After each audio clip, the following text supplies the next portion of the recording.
Kill Tony t-shirts. Everything's at RyanJEbelt.com for the Kill Tony art. He has auctions over there. It's really cool. Check it out, RyanJEbelt.com. I really like that. You see the one you drew recently with the book, where it looked like an old book with the writing on the bottom. Old school children's book with a snake on a rope. I love that one. There's a lot of. You should do kids' books. Like, that's a good book. That would be great. It would go kids' book. It did. I think he could do that easily. Do kids still read books nowadays? You should do a kid iPad thing. Yeah. Anyway, I'm all jacked up to the gullets on Caveman Coffee right now. Love Caveman Coffee. Use the promo code KILLTONY, save 20%. And I also have carbohydrates running through my bloodstream from delicious Vito's pizza. What was that? I'm telling you, the fucking pizza, the coffee, it's got me going crazy up here. Anyway, Vito's Pizza's all around Southern California. I'm hooked on all their delicious food. Check them out. We're going to have fun tonight. This is very, very exciting. But before we do, let's hear a little more about our sponsors that made this episode possible. We're all into creepy stuff. Maybe it's a type of porn. Maybe it's a type of video on the internet. And when you're on one of your devices searching for weird stuff, you don't want other people to know about it. So you're probably thinking, why not just use incognito mode? But let me tell you, incognito mode does not hide your activity. It doesn't matter what mode you use or how many times you clear your browsing history, your internet service provider can still see every single website you've ever visited. That's why, even when I'm at home, I never go online without using ExpressVPN. It doesn't matter if you get your internet from Spectrum, AT&T, Verizon, Comcast. ISPs in the U.S. can legally sell your information to ad companies. ExpressVPN is an app that reroutes your internet connection through their secure servers, so your ISP can't see the sites you visit. ExpressVPN also keeps all your information secure by encrypting 100% of your data with the most powerful encryption available. Most of the time, I don't even realize that I have ExpressVPN on. It runs seamlessly in the background, and it's so easy to use. All you have to do is tap one button, and you're protected. ExpressVPN is available on all your devices, phones, computers, even your smart TV, so there's no excuse for you to not be using it. Protect your online activity today with the VPN rated #1 by CNET and Wired. And visit our exclusive link, expressvpn.com/KillTony, and you can get an extra 3 months for free on a 1-year package. What a deal. expressvpn.com/KillTony. That's EXPRESSVPN.com/KillTony. expressvpn.com/KillTony to learn more. Hiring can be difficult. And if you're an employer, you probably experience hiring challenges from time to time, but right now you face even more challenges, from rethinking your workplace safety to hiring employees for specialized roles. Matson Resources could relate. They needed to hire a seasoned senior Citrix administrator to provide IT support. Not an easy job to fill. So they turned to ZipRecruiter. ZipRecruiter's powerful matching technology finds people with the right skills and experience for your job. In fact, 4 out of 5 employers who post on ZipRecruiter get a quality candidate within the first day. That's how Matson Resources found Peter Alcantar Jr. Peter was laid off during COVID-19 and needed to find another IT job quickly to continue paying his mortgage and bills. He posted his resume on ZipRecruiter. ZipRecruiter identified him as a great match for the role at Madison Resources, and they interviewed and hired Peter in less than 3 weeks. ZipRecruiter helped Peter find the right job, and he helped Madison find the right person for a hard-to-fill role fast. And you can see how ZipRecruiter can help you hire. Try it now for free at ZipRecruiter.com/KillTony. That's ZipRecruiter.com/KillTony. ZipRecruiter, the smartest way to hire. And we are back. Make sure you check out some of that stuff with those awesome sponsors, because they're the ones that keep the show rolling along. They keep us happy. So make them happy. Go get something from them. Today's show is going to be a lot of fun. We have 4 signups, 3 regulars to get through. But before that, I should bring out a guest. We are back to doing guests again, and I am so excited about this one. This is someone who I've been friends with for a while, co-workers together, but we have really become super tight during this global pandemic. Ladies and gentlemen, I present to you one of my favorite comedians. You know her from everything, and You also know from a recent amazing appearance on the Joe Rogan Experience, I present to you one of my good pals, one of my favorite comedians, the great Andy Letterman, everybody! Boom! Oh my goodness! Fresh off the tennis court, Andy Letterman. That's right. I actually didn't go play tennis, but I wear the outfit. I feel like if you wear the outfit, you might play tennis. That's exactly how I feel, and that's why I dress like a golfer all the time now. We do. Tony and I, we match in rich people outfits. Yep. But you know what? I like listening to Brian talk about, to people that's your name? Red Band. I like listening to Red Band talk about books, and then when I walked in, it was watching him struggle to try to read the fucking ad. It was amazing, right? Like, is he gonna get through it? Well, we usually have it on little, big pieces of paper. I was Like, looking at and then put hashtag Tony's podcast. Anyway, You guys saw it. anyway, welcome tennis player. Penis Williams, guys. It's my new character, Penis Williams. Oh my goodness, what's so special about Penis Williams? Does she have a penis? Well, I did coke with one of them, Whoa. so I don't like to say her name. Oh my Years goodness. ago. Does it rhyme with sorry? The wreck with Regina. Alright, well this is gonna be fun. Annie, it's been a while since you've been on the show. Yeah, I did it with Roddy Piper. Oh my goodness, that's the last time you did it? I killed him. Wow. Yeah, He worked with me and then dropped dead. He was like, "Ooh." that was it. He's been through the ringer with everyone, but you're the one that pushed him over the edge. He's like, "Who was this? Was she a lesbian? I can't tell." That's how it works. That's how it works with you. You were also the last person to hang out with Brody Stevens. You were Harder to laugh. Robbie Williams' last opener. That's true. I gave him Parkinson's. Did you have a sexually transmitted disease? Yeah. All right, guys. This is a tough crowd in here. I'm nervous. Woo, I'm sweating. Woo. We're going to have fun. Annie, I don't even know if you remember. It's been so long, but we have a band on this show. Every single episode, they commit to being different characters. We never know what they're going to be. They've been getting ready in the back. Maybe they're astronauts. Maybe they're reptilian soothsayers. I hope they're in, Lincoln Park. I hope they're in blackface. Could be. Anything can happen. I present to you the best damn band in the land, the Kiltony Band. Jeremiah Watkins, Joelbert Joel Jimenez, Chroma Chris, and Jetski Jesse Johnson.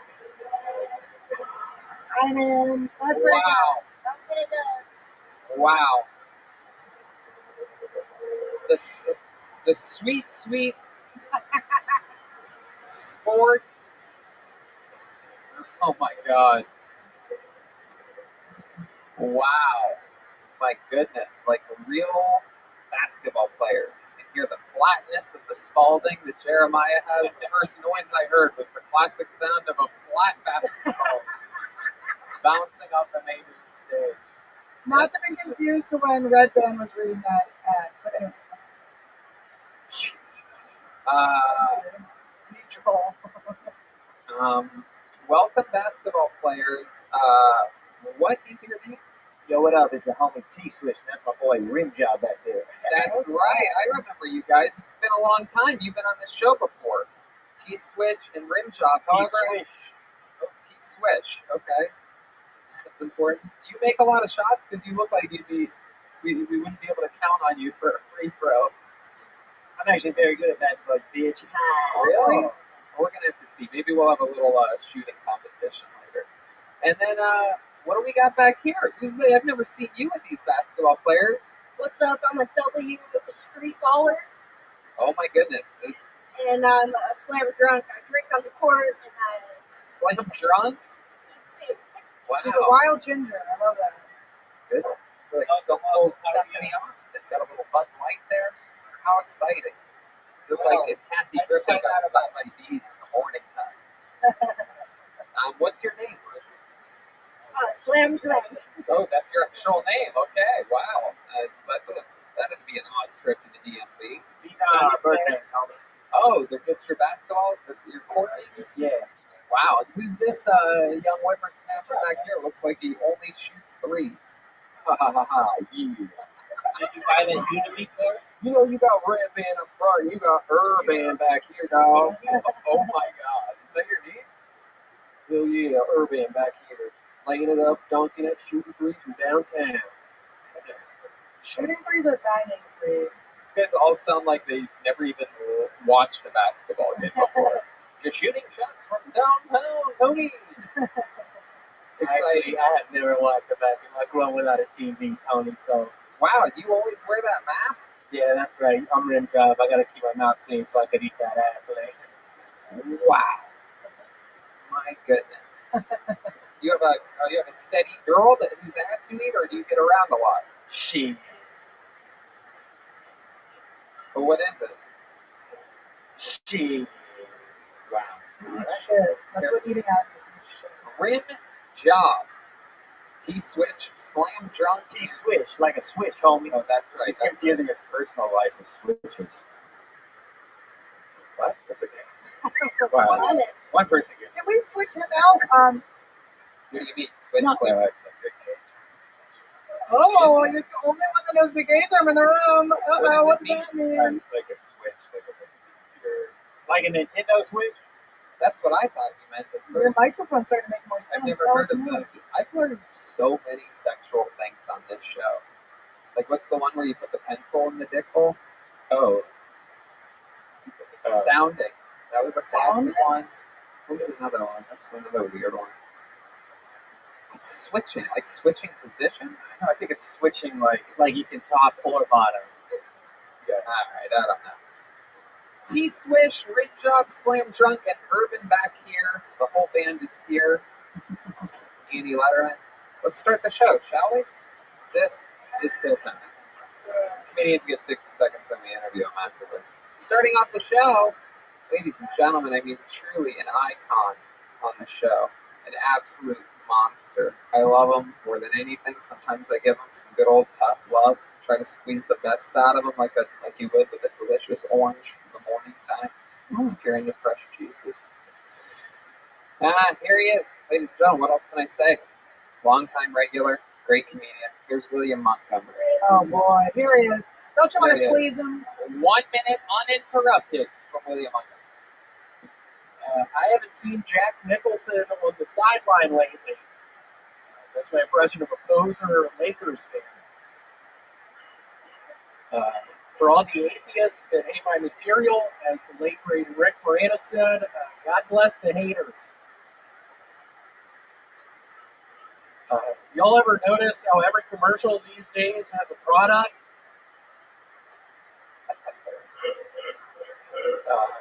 What's the name of that band that played that song you hear when you accidentally call a fax number? No, really, what's that band's name? You know times are tough when your coke dealer goes to rehab.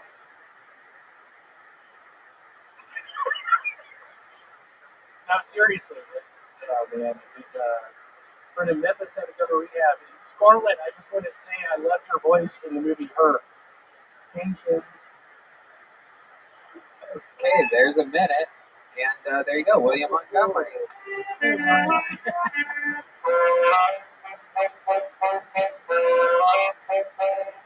California.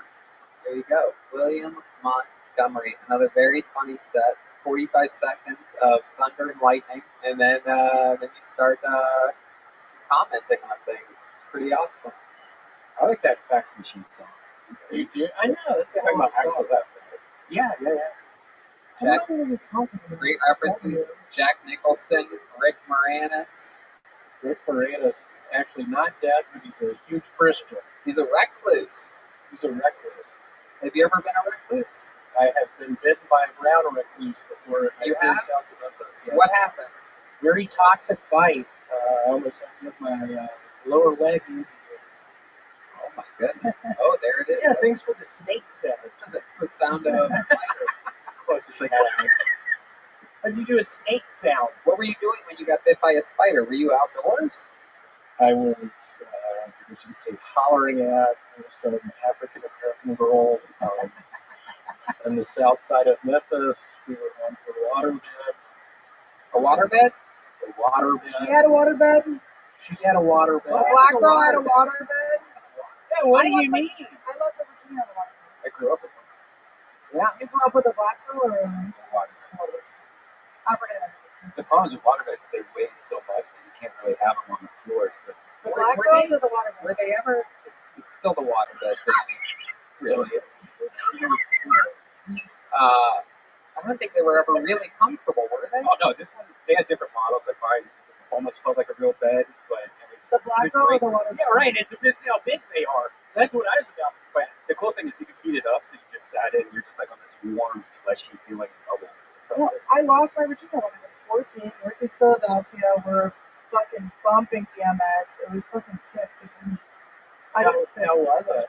How long did it last? It wasn't good. I don't know how long it lasted. I didn't know time. I couldn't tell time right now. I was 14. It was a fucking You couldn't tell time at 14. I couldn't. I was a very slow kid. He took advantage of me. Thanks for bringing it up. My God. Did he lose his virginity too? Or? No, he had already lost his virginity in prison. No, he didn't in prison. No, not for fucking me at 14. Heroin. Turns out if you get your kid a waterbed in high school, they're going to be the heroin addicts. Oh, I've read that. It's true. So you were on a waterbed with a black girl. Then what happened? I felt something tickling my lower right leg. I tried to swat whatever was off my lower right leg. Turned out to be a big brown recluse. Oh my goodness. It bit me. The next day we go to see the Harlem Globetrotters. No, you didn't. Wait, no, you Hell of a didn't. show. You're making up a story about hanging out with a black girl, and this is what you think they And I do. went to the Harlem Globetrotters. Did they just go see the Harlem Globetrotters? We went to a game. They were in Southern Tennessee. They beat the Washington Nationals. No, that's a baseball team. You know what's weird though? Jack Nicholson was in the front row. That is, Call back then. that is true. There's 4 people in the row. Did you really do cocaine with one of the tennis players? I did. Where were y'all? At the Standard across the street here. Was it Standard fun? Hotel. She after she her first time, and after she did it, she went, "Oh my God, my dad doesn't let me do anything." And I was like, "Our dads don't let us do coke either. Your dad just made you like the most athletic person on earth. Your dad was right." That's incredible. So cool. William, what's been going on this week in your normal real I life? still have the same shorts on. Yeah, very bizarre. Oh my God, A you little busted bit out of them.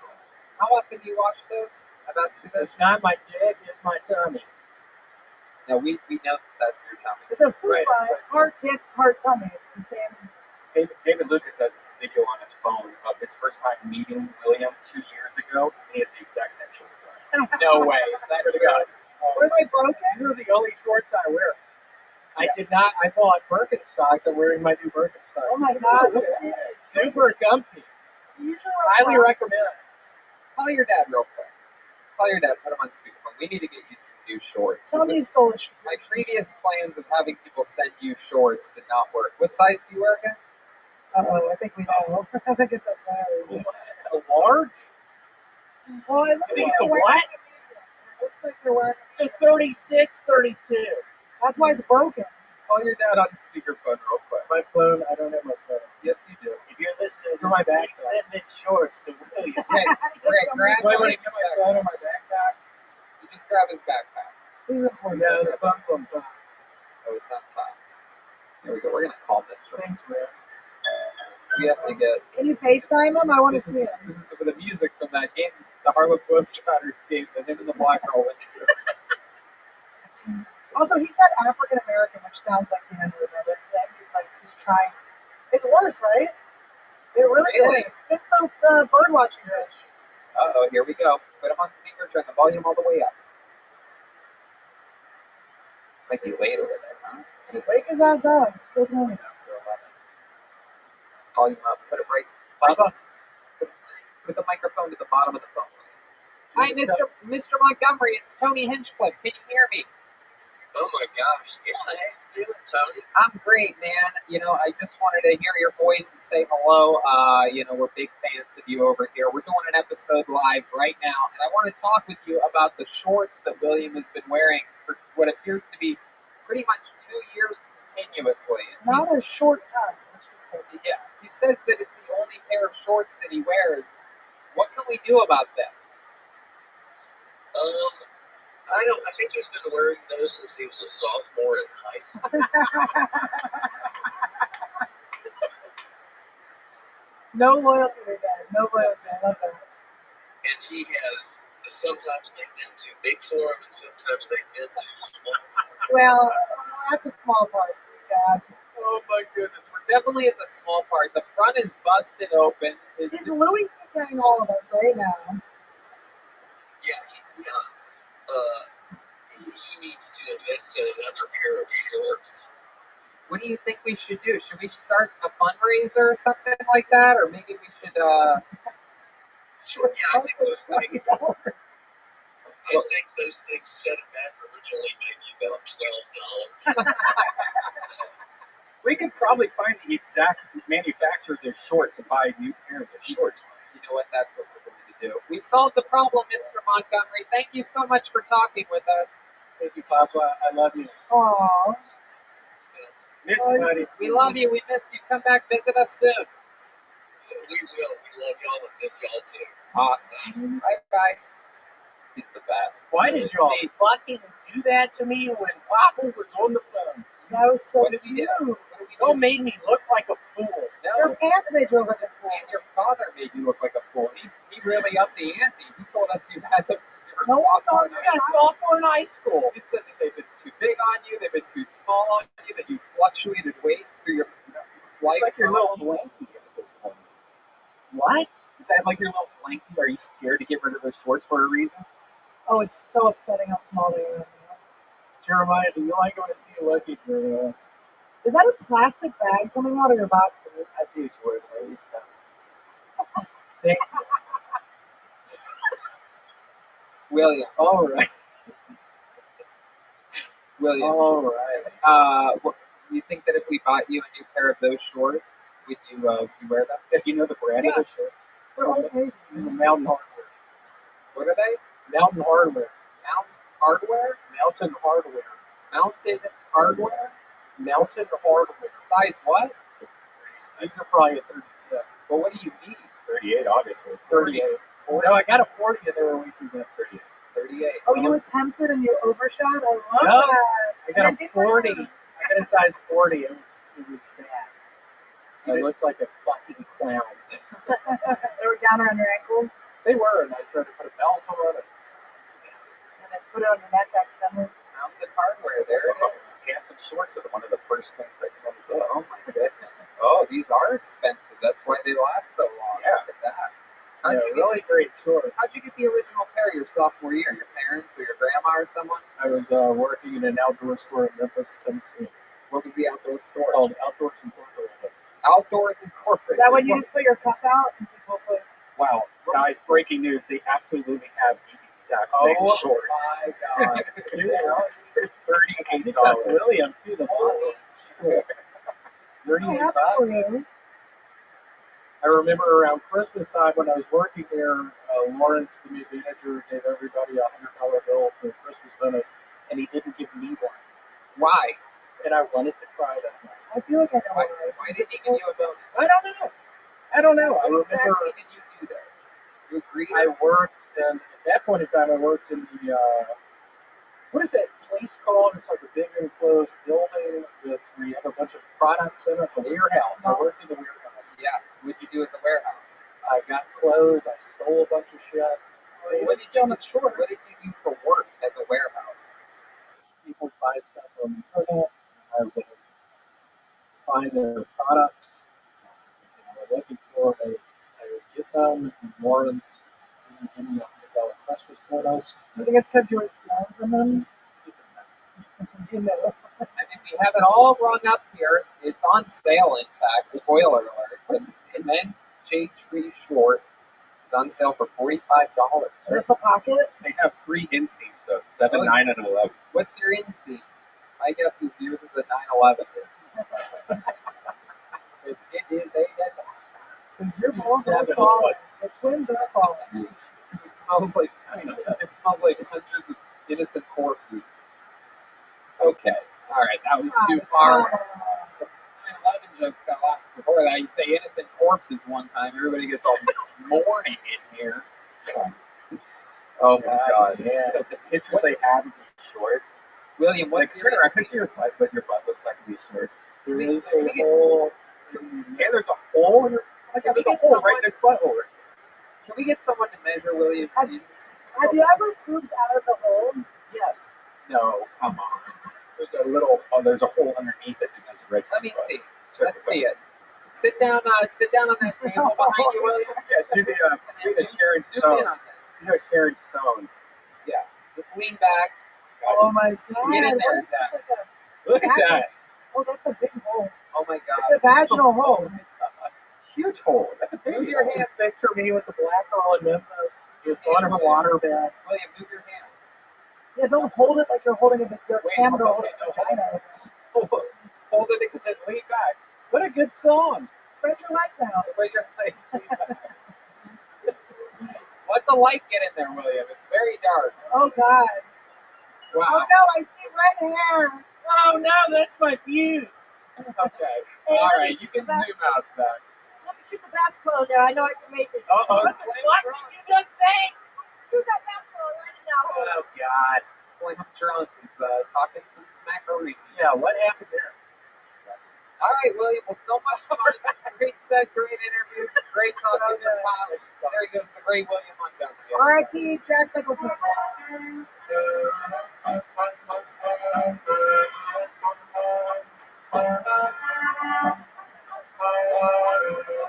All right. This is an exciting one. We have our 3 selected, 4 in the bucket. A couple of these people I thought were new people that haven't had a shot yet. This was one of those people that I thought were new, but it turns out he was on a few weeks ago, he said. So let's see what happens here. The comedy stylings of Reagan Wartner, everyone. Here we go. Hey, yeah. Please Step back from that ledge, my friend. Here he is, Reagan Wartner. So, over the past few years, a lot of my friends have been of the female variety, you know. And with this, I learned they like to talk about their significant other sex life in pretty great detail. And I hate this, you know, it's a lose-lose. They're going to lock in on one big class of disappointment, or they're just going to write me off to begin with. I mean, I can't have you spouting all our dirty deeds to the whole world. I mean, I think that's why Bill Cosby did what he did, you know. I mean, everyone knew how much he hated the dirty joke. So, San Diego Comic-Con just got canceled, you know. I mean, it's a shame. I had my costume ready and everything. I mean, I was going to go as the Batman, you know, had the rice hat, the chopsticks. Only missing the COVID, you know. But it's looking like I'm not going to be able to get the COVID. Like, so I'm going to have to go to one of those COVID parties. Have you guys heard about those? Where you go and potentially try to catch a new disease? And it's like going to a gay bar in the 80s. Reagan Wartner.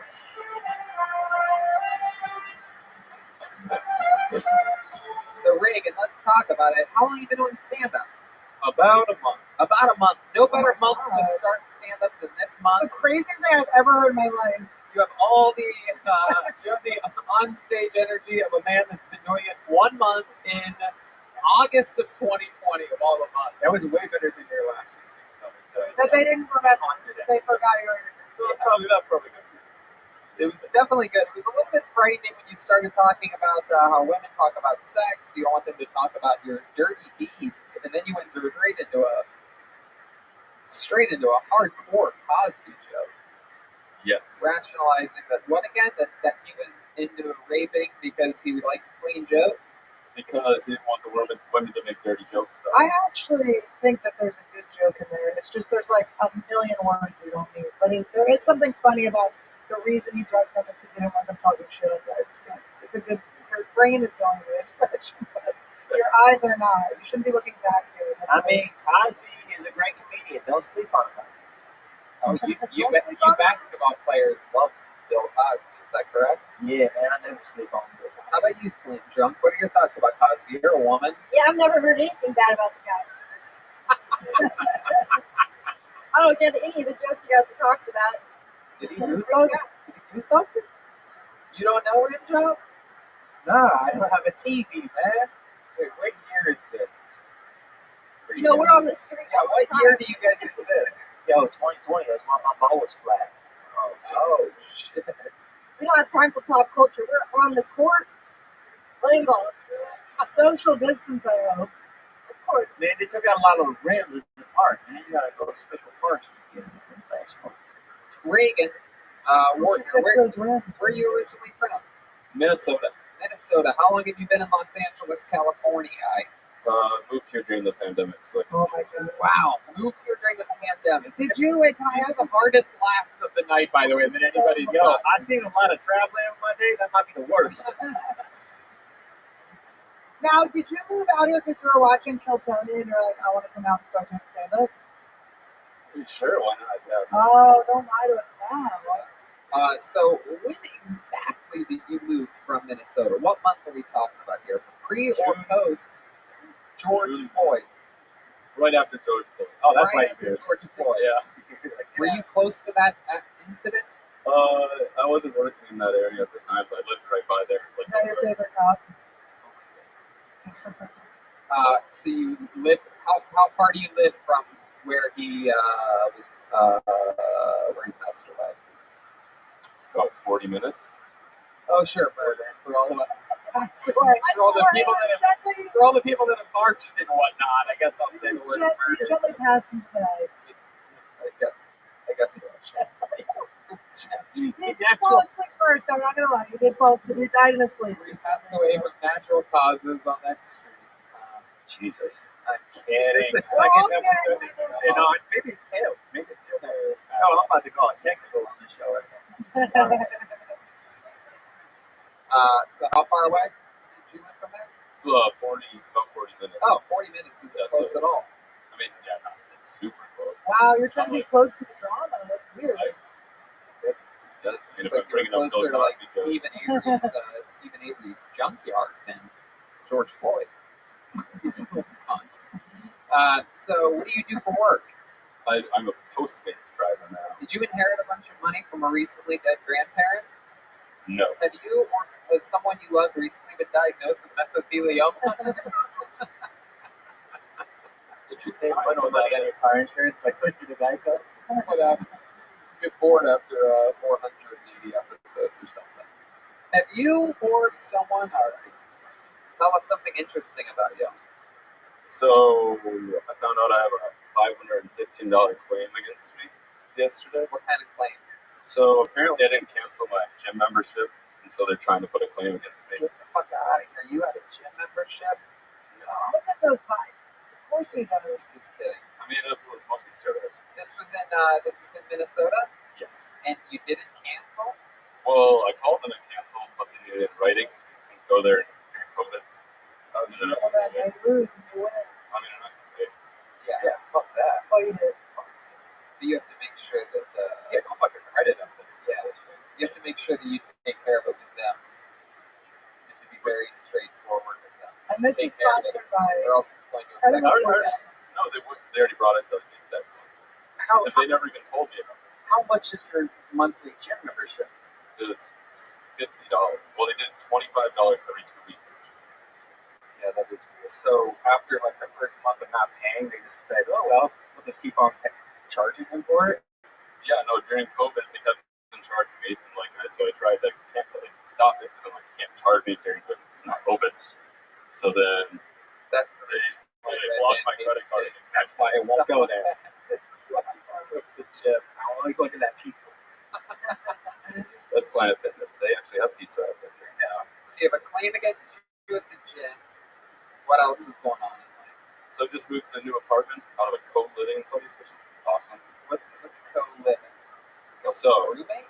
That's a cool way of it's, saying it's no, it's much worse.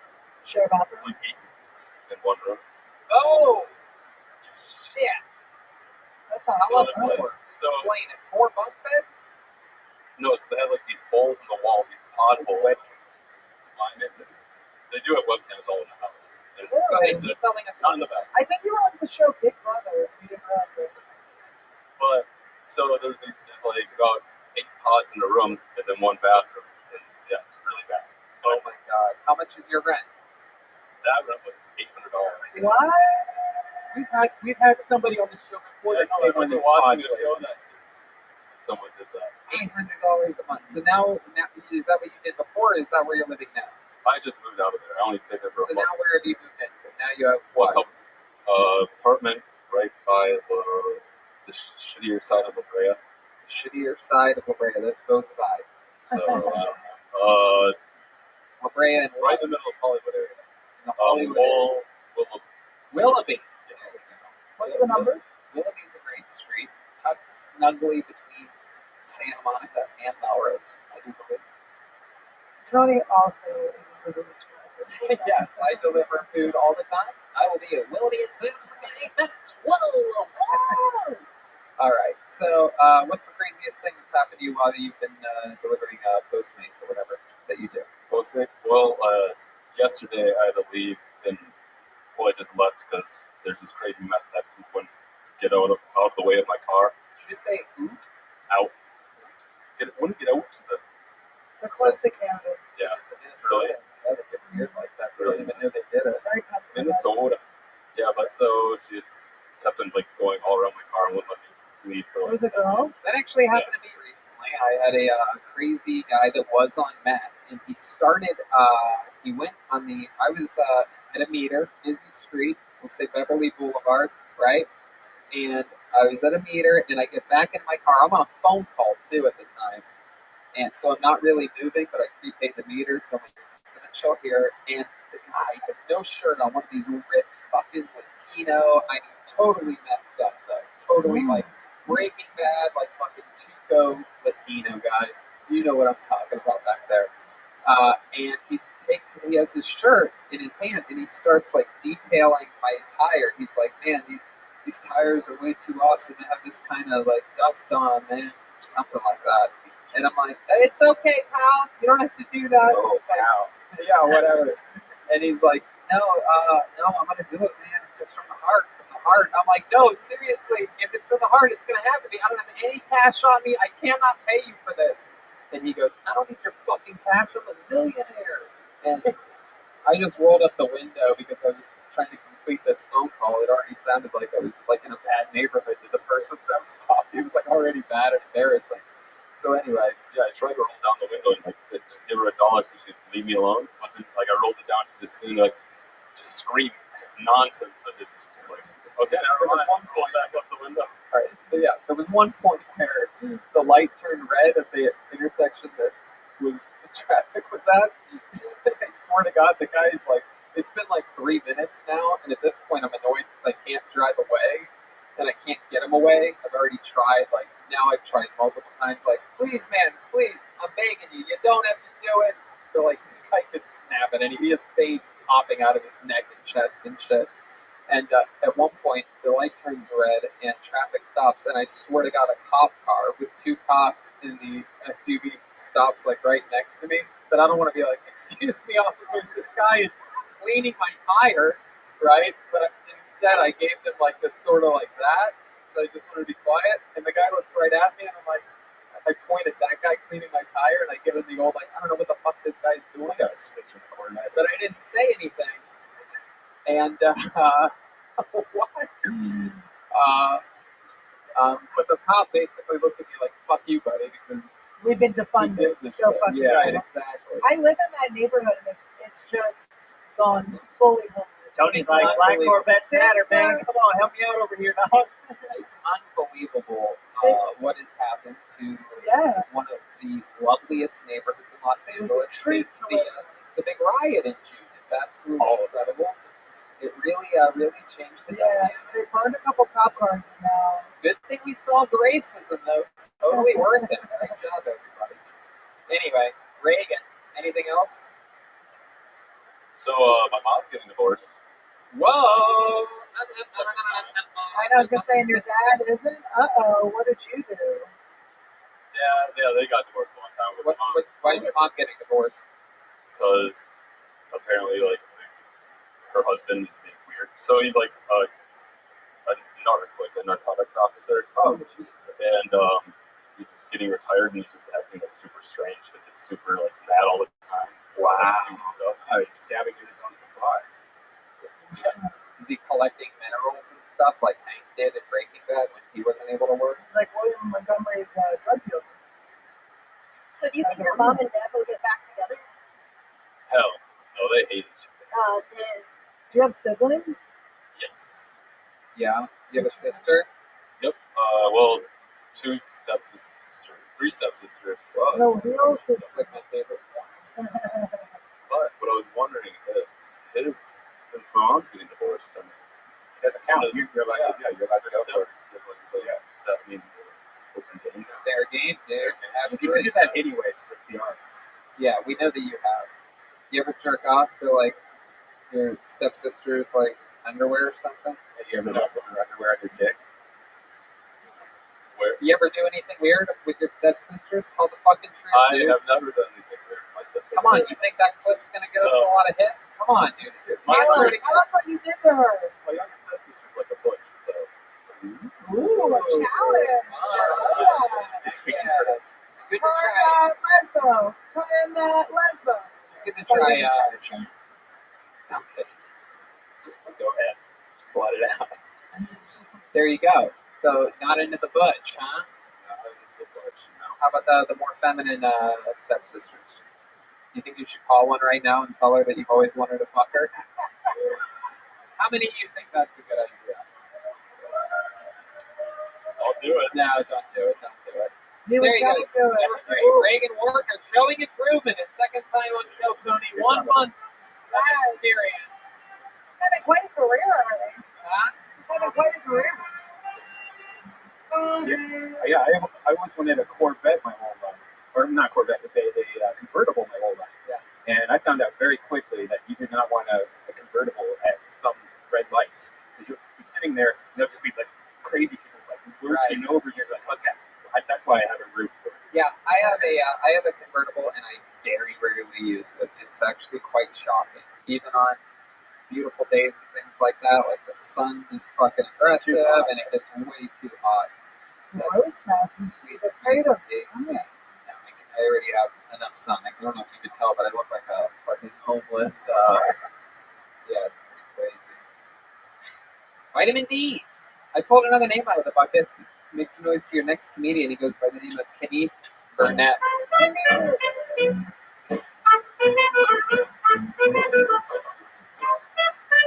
What's up, Kill Tony? Make some noise in this bitch. All right, what's going on, man? My name is Kenneth. It's a very simple name, but people always mess it up for some reason. Like, I got a job at this Mediterranean restaurant, and the lady's just like, "Hey, come on, can you come help me with the trash?" I'm like, "Bitch, I am not a water raft." Like 10 minutes later, she's like, "Hey, kayak, can you come help me out on the grill?" I'm like, "Bitch, I'm not a boat, okay? I understand if our conversations are making you wet, but I am not, okay?" I'm half white, and sometimes that works out in my favor, but not like you think it does. It's not like I get pulled over by the police, and I just pull out a picture of me and my mom at the Grand Canyon. Like, "Am I free to go, sir?" They're like, "Nah, we're going to have you step outside the car. You know, you see who this white woman is. She might be missing." There you go. Exactly 1 minute.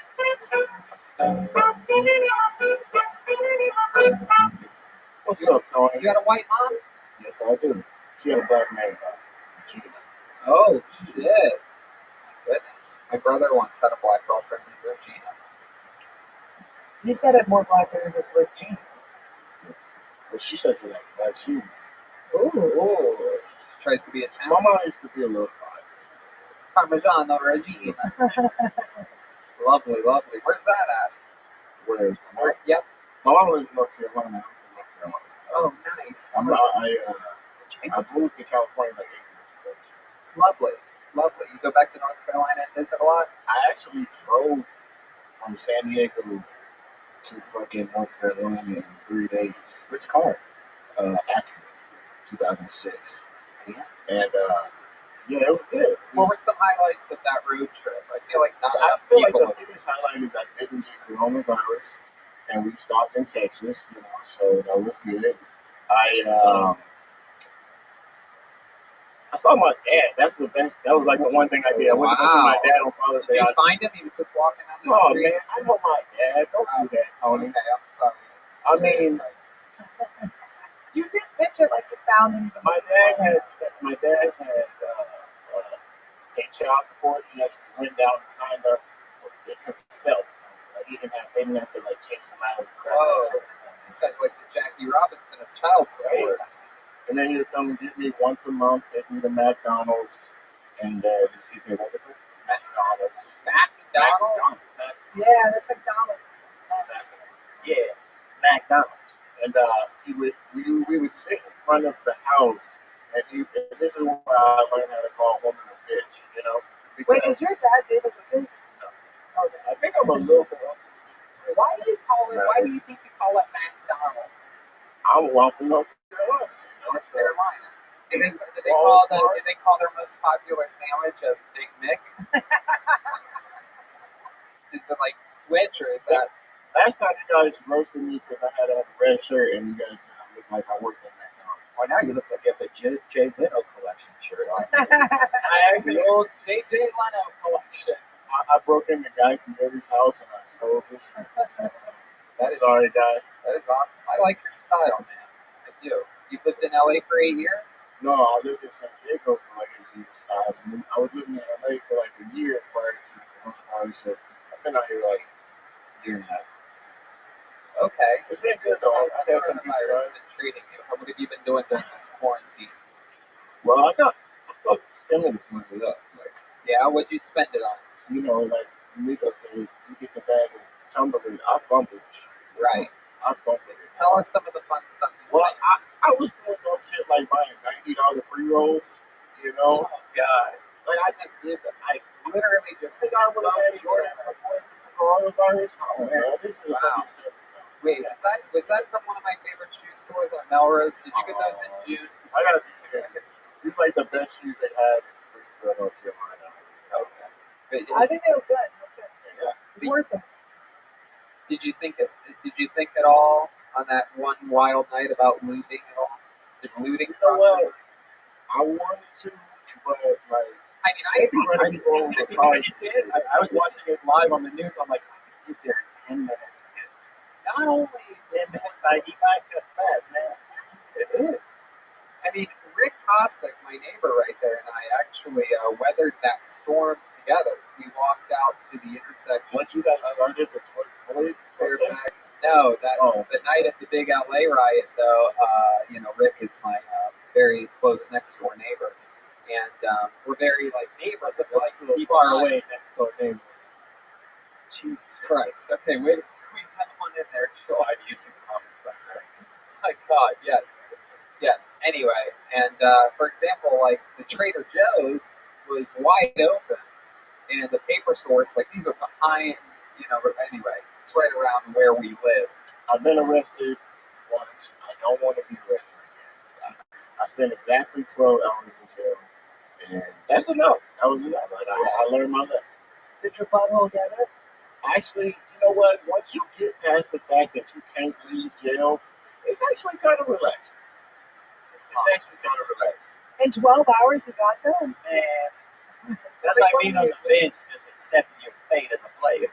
Well, they put me in around 11:30. I was like in my room by midnight, and then I was jail like. What jail was this? Yes. Okay.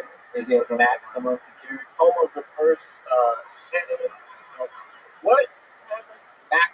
Maximum security. Is it McDonald's? I didn't. It was maximum. But I enjoyed it. As opposed to far away. I'm kind of nervous you guys had a white woman on stage, and I'm not gonna lie, you guys kind of make me nervous. No, you're good. I like your honesty, but you don't. I do. Your I was honesty. traumatized by one of them. What? Really? Yes. Did I traumatize you? It's always You're not a white woman. I mean, I wish it was me. I wish I have the voice of a white woman. In high I have the school, sense of something. this white girl liked me. Another white girl lied and said that I touched the white girl. The white girl said I didn't even touch her, and I still got suspended from school. My dad took me home. You should have your mom pick you up.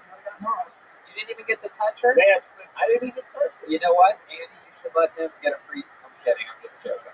I was ready to. I was like, this is my reparations. Here we go.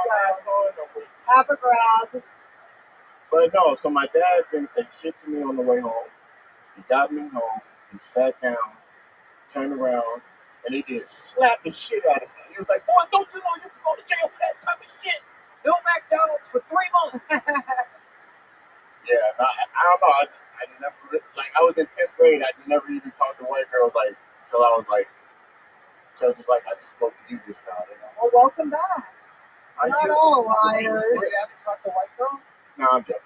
Oh, yeah. Look, I'm looking to start having sex with them more, and I'm maybe not married. What do you mean by more? How many I- white girls I have you had fuck like, sex I with? fuck like 4 white girls. When's the last time? Yo, one more, you're out, dog. 2018, I fucked this girl, but she was like 19. Wait, say that again? Yeah. Say it again? 2018, I was 27. She was 19. Wow. Okay, you sound young. I walk the line. I walk the line. I checked the ID. Oh, there you go. Good job.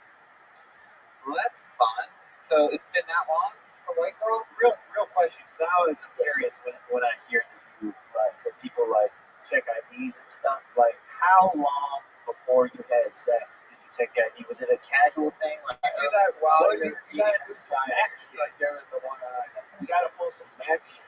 And you gotta be like, hey, babe, go in the store and buy this for me. So you don't ask them for it, Right. but You ask them to buy you a pack of cigarettes and a 6-pack of beer and you see what they come out with. Cigarillo. Well, gummy bears. Over 18, but I'm just Hey, man, go rent this car for me. yo, can you get some stand job tickets while you in the Yo, you want to go get a tattoo real quick? Pop out real quick. Yo, vote for me. I only got this mama's milk. All right. I said get beer, not Gerber. Yo, Tony, I gotta talk to you about something. I walked up on you one night and I asked you about Me? Yeah, I walked up on you.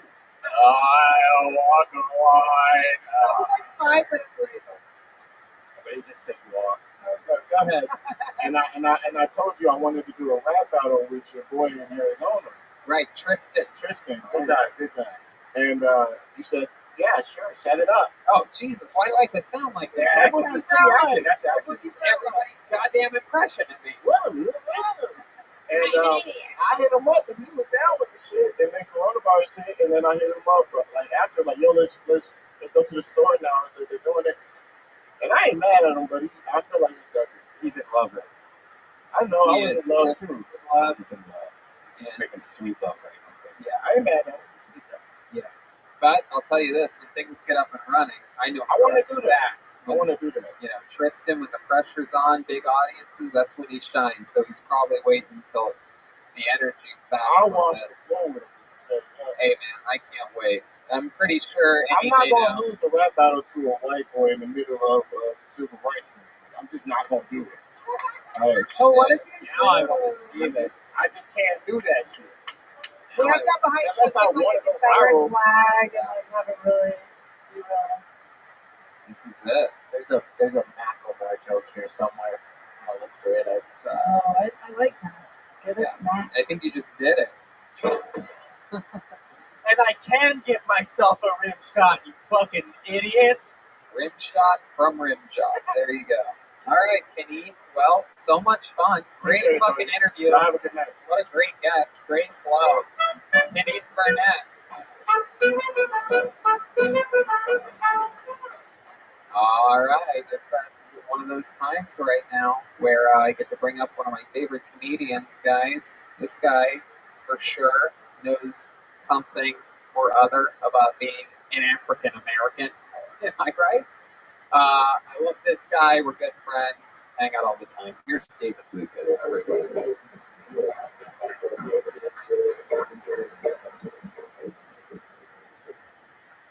Yeah.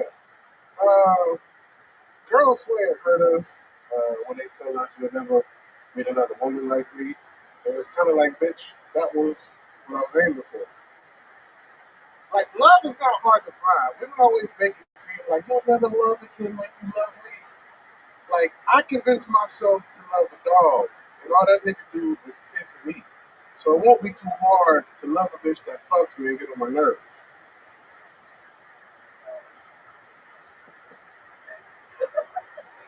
It's not. Love is not hard.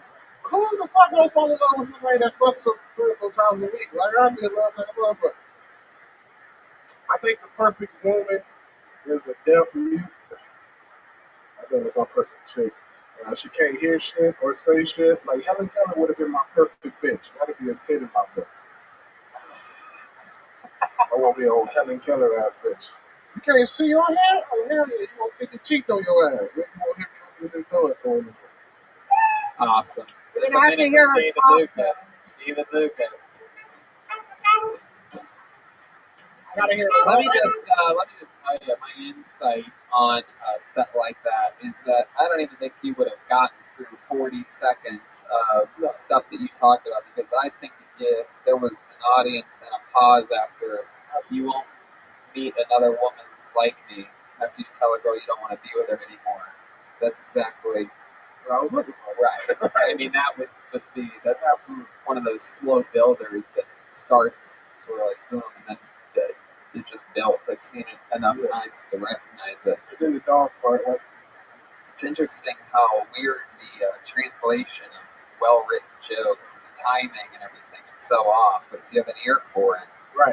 because that's extremely smart. I haven't heard that before. You won't meet another woman like me. Like, why did they say that if you're breaking up with them? Because Yeah, it's a beautiful blessing. Thank you. exactly. Bitch, you slashed my tires to both my windshield. Why the fuck do I want to have liability in my life? I love it, man. Real quick, I want to give a shout out. Comedy Store icon right here in the room right now. A guy who has, I believe, okay, he's walking away. He just walked away, everybody. A Comedy Store legend, the great Jeff Scott is here, everybody. House piano player at the Comedy Store for well over 2 decades, almost 3. A guy who is extremely respected and loved by absolutely everyone. Absolutely. And you know, Jeff told me a piece of advice because, as a lot of people may or may not know, door guys get the opening spots on a lot of the main rooms and original room shows. And I paid attention to what you said, Jeff. Jeff said he misses the days when Mitzi had the opening comics introducing. And I'm like, if that means that much to him, I can take 20 seconds out of my set to introduce Jeff Scott taking the house. The best part is that Mitzi never told him that, and he just tricked him. Don't you? Yeah. You got Jeff. Just make you like a fool, dude. Man, Mitzi used to make all the opening comedians give the piano player $100. Yeah. And a blowjob. Yes. Subject. Sure did miss those Mitzi days. Also, some of the coolest Halloween costumes. Yeah, it's incredible. I've seen this guy Oh, turn wow. into a dinosaur, turn into a skeleton man. He made a dinosaur thing out of milk cartons. He starts right after Halloween for the next year. He really puts a lot of effort in. It's good. I told you, my favorite Halloween costume ever rolled in for me. What were you? She gave me a white Honey, I grew up the Baydays kids. tie. You wasted something. Was it a creamsicle and you're wearing it now? So she gave me a white t-shirt and a red hat and told me I was a gallon of milk. You'd be a Trump supporter now, which is amazing. Burger. Yeah. That's funny. What's gonna be for Halloween, Tom? Oh, you know me. I'm gonna be a gay guy. You're gonna be a toilet seat. Yeah, that's right. You know me. You know me.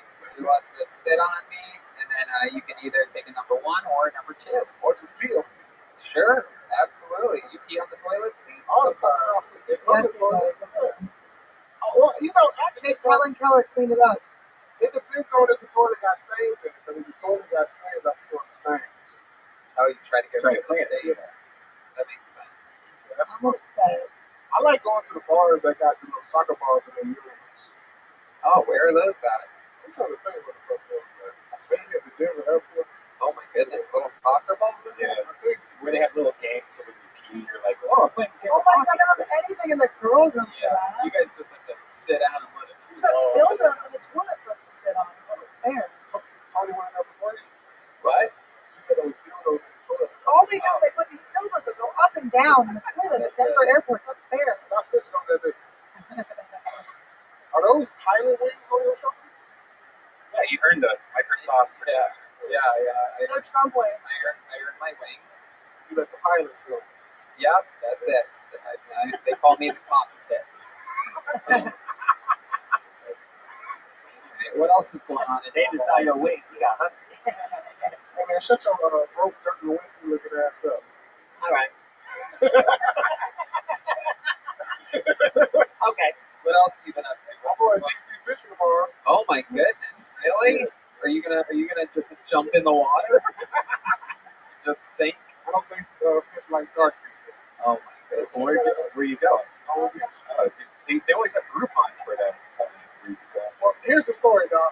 So I'm like in negotiations of producing my first movie in Georgia, right? So the guy asked me to be a producer. So he just called me tonight. Like, what are you doing tomorrow? I'm going to the fish trip. I'll buy you a ticket right now. Pick up at 4:30 in the morning, and we can discuss everything. So I'm like, oh shit. Murder, yeah, deep sea. Remake Free Willy. Why You might catch a marlin, brother. I'll share my location with everybody on Kill Tony the whole time. Well, it doesn't really help when you are in the ocean. But I mean, at least y'all know where I left from. So, He's gonna try to fuck you or murder you. Yeah. I'll take my pistol. I'll take my Glock. I'm not gonna take Oh, why not? Can you imagine if David drowned and the police find him and they're like, this body, we found his extremely bloated body, and I'm just like, yeah, he's only in the water for 20 minutes. Like his Glock was weighing him down. He sunk to the bottom because he had a gun in his pocket. What if it's because you bring the gun, the guy tries to fuck you, and then you're like so startled that your gun fires into the boat's bottom and then it sinks because of the hole You should gotta squeeze the trigger. It's a Glock, not an iPhone. Yeah, but what if one of your rolls just went in there? Oh my Yeah, god. you want to talk about rolls, motherfucker? Yeah. If you got a fucking What's your motorized favorite? roll, I like fire rolls. Fire roll? Yeah. You guys talking about sushi? Yeah. Oh my I know god. between your shit smell like California roll. No, that doesn't make sense. I did an Asian girl. It should smell more like Asian girl. Yo, I was at the airport this week, and there was a Wendy's next to Panda Express, and I thought of you. Wow, that's like I like mint. yeah, Okay, but so it's a serious for the girls working there, it's like Oh, I see. I don't like They don't got no Asians. They got Mexicans that make this place. Hello, Brian. Oh, hey, can I get an orange chicken? You want that on me? No, yeah. everybody sounds like what's his name that sings the song? Oh, that shit. That's her. What's her name? No, man. From Legend. Oh, what is it? It's Nicole Tran. Yeah.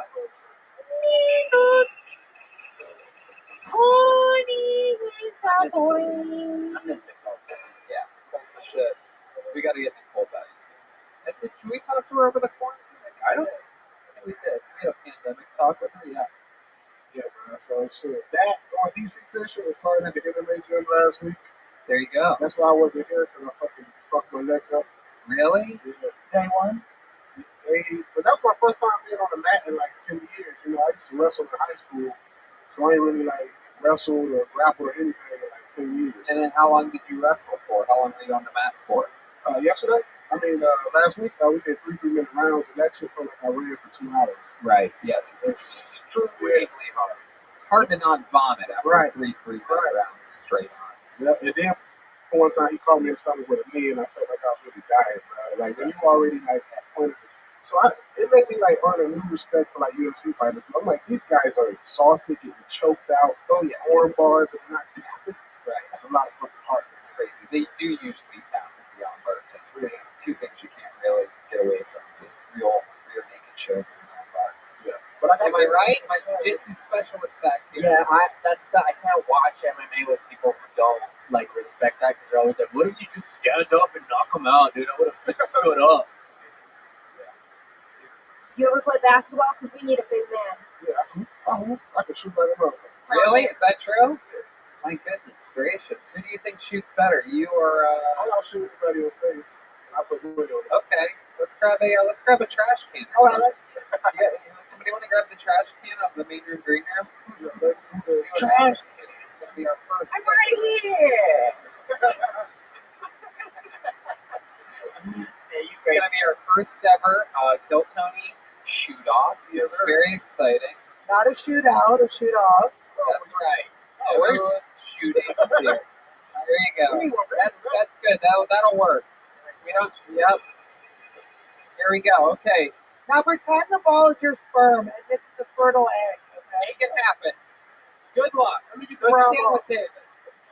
And we'll put it out on the edge. There's no way basketball fit there. Give me a fucking basketball. Tell me that. Jesus. No, it's Take not. one. What are you talking about? How bad are you? I'm gonna make it right now. Yeah. Make sure I don't break anything.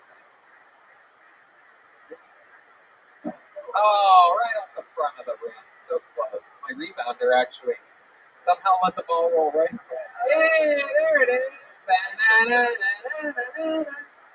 Yeah, put it over there. Put it over there. Put it over there. It's been a long time since Brian's been near a basketball. He thinks that they fly multiple feet in any direction. Put it over there. Okay, take the trash bag off. It's okay, Brian. Relax. It's all good. Play the Harlem Globetrotter. Oh, you look at home. I love Take it over there. Play the Harlem Globetrotter music. This is perfect. This is our first ever Kill Tony shootout here.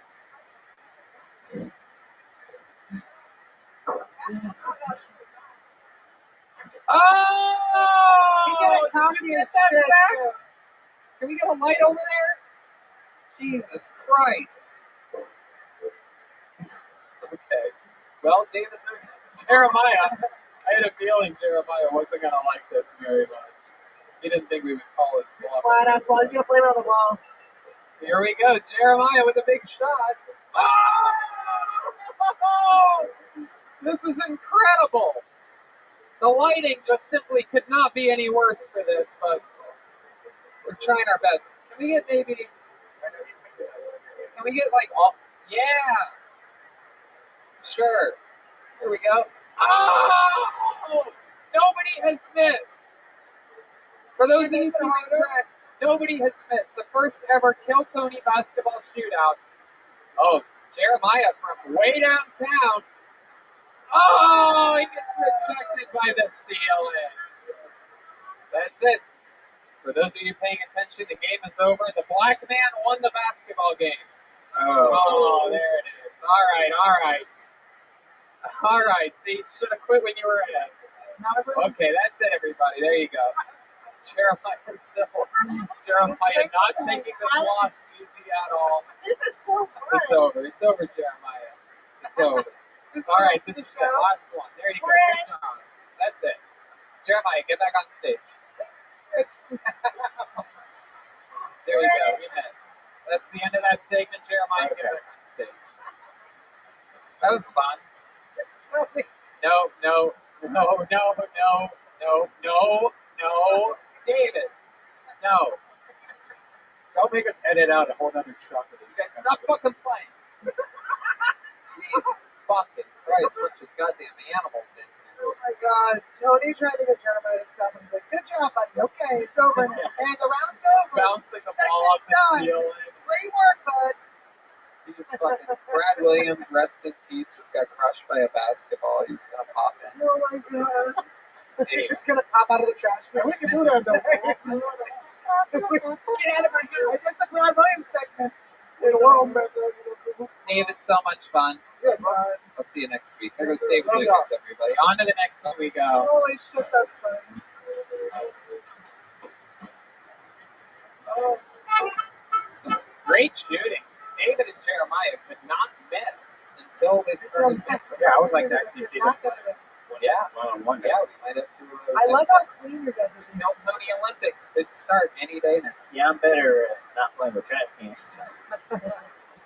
All right, this is exciting. This guy has had a ongoing storyline on the show, and he's great every single time he's ever been on. So he's back again, ladies and gentlemen. Ryan Joseph. Here we go. It's that time. All right.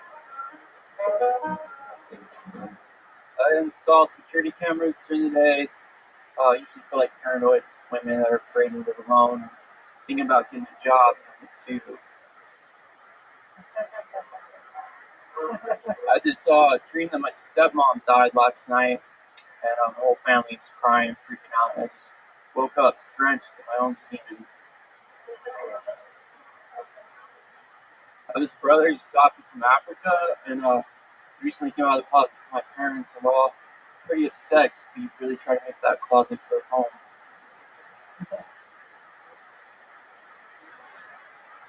Everyone knows that China's racist. They talk about they eat dogs and women are second-class citizens, but there's a lot of bad stuff too. There's this construction crew next to my house driving me crazy every morning. I've made reports, yelled at them, but I still hear them speaking Spanish. Ryan Joseph. All right.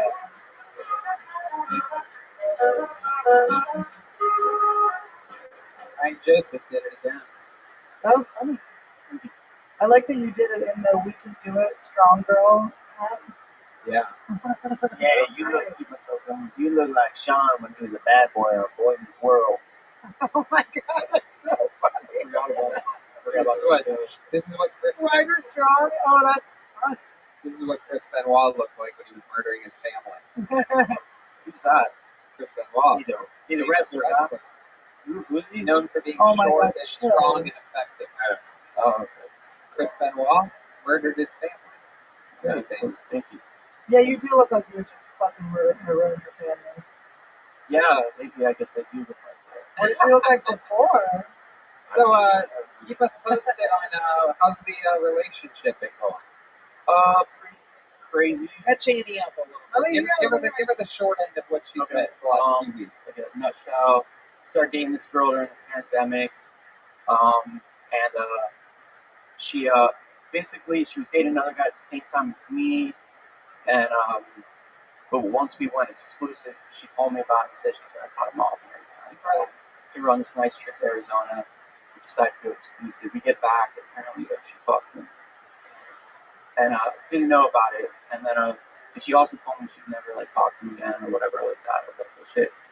And he said, why don't you delete his number? She did. And then he goes, why don't you unfollow him off Instagram? She's like, I won't. Yeah. It's very. She's like, I have to look at his heart.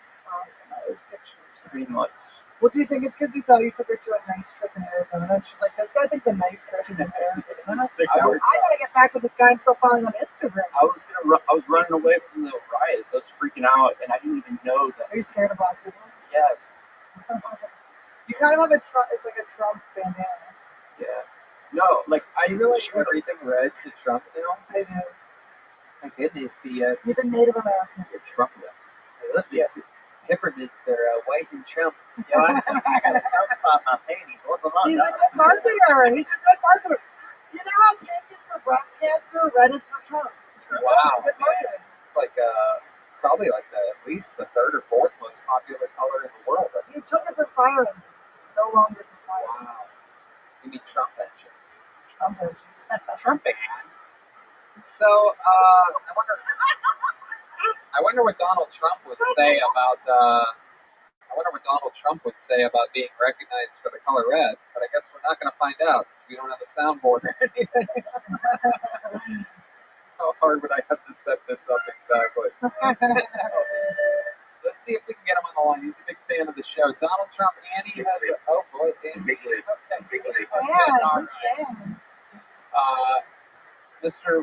President, Annie Letterman has stated on this show that... you know Annie? So probably I'll sue her. It's going to be fun. Oh, my goodness. Wow, he's going to sue you. Even when I get my period, I think. What do you think about Annie's... And it only makes common sense. Okay, this isn't really working today, Mr. President. Because I'm chasing a dragon that only popped up once, huh? Thank you very much. That's Okay, really you're nice. welcome. Thank you. Good to have you on. Thank you. That's the President of the United States of America. The owner of the color red, Donald Trump. It's true. Okay, so what's happened this week with this girlfriend? Okay, let me just finish This last week, right? Go ahead, yeah. So I didn't know it. I didn't care anything about it. She kept being like, "Are you still talking to any of those girls that you're seeing?" And I was like, "No, I told you I would delete all their shit, but you won't delete that guy's number." She's like, "I will right now." She deleted it. I was like, "What about Instagram?" And she's like, "I can't do that." So then I knew, right? And then I came on, talked to these guys, and I freaked out because I knew it was building up. And so I looked this guy up on Instagram. He's a copywriter, pretended I was going to write a book. And It's tricked. so good. I know, I tricked him into eating. I was like, You literally tell her the like message exchange. I was like, hey man, what's up? I'm a comedian from LA. I want to write a book. I was wondering if Because he knew that the guy was a copywriter. yeah, she said he didn't live in California. I was like, do you live in LA? He was like, oh, I do, but I'm out of town for now, but I'll be back. I was like, oh, okay. And then I was like, so I see you're mutual friends with so-and-so. When's the last time you've seen her, man? I haven't seen her in a while. He's like, oh, I talk all the time. I saw her like 3 weeks ago. I was like, I took a screenshot, sent it to her, and then it just started.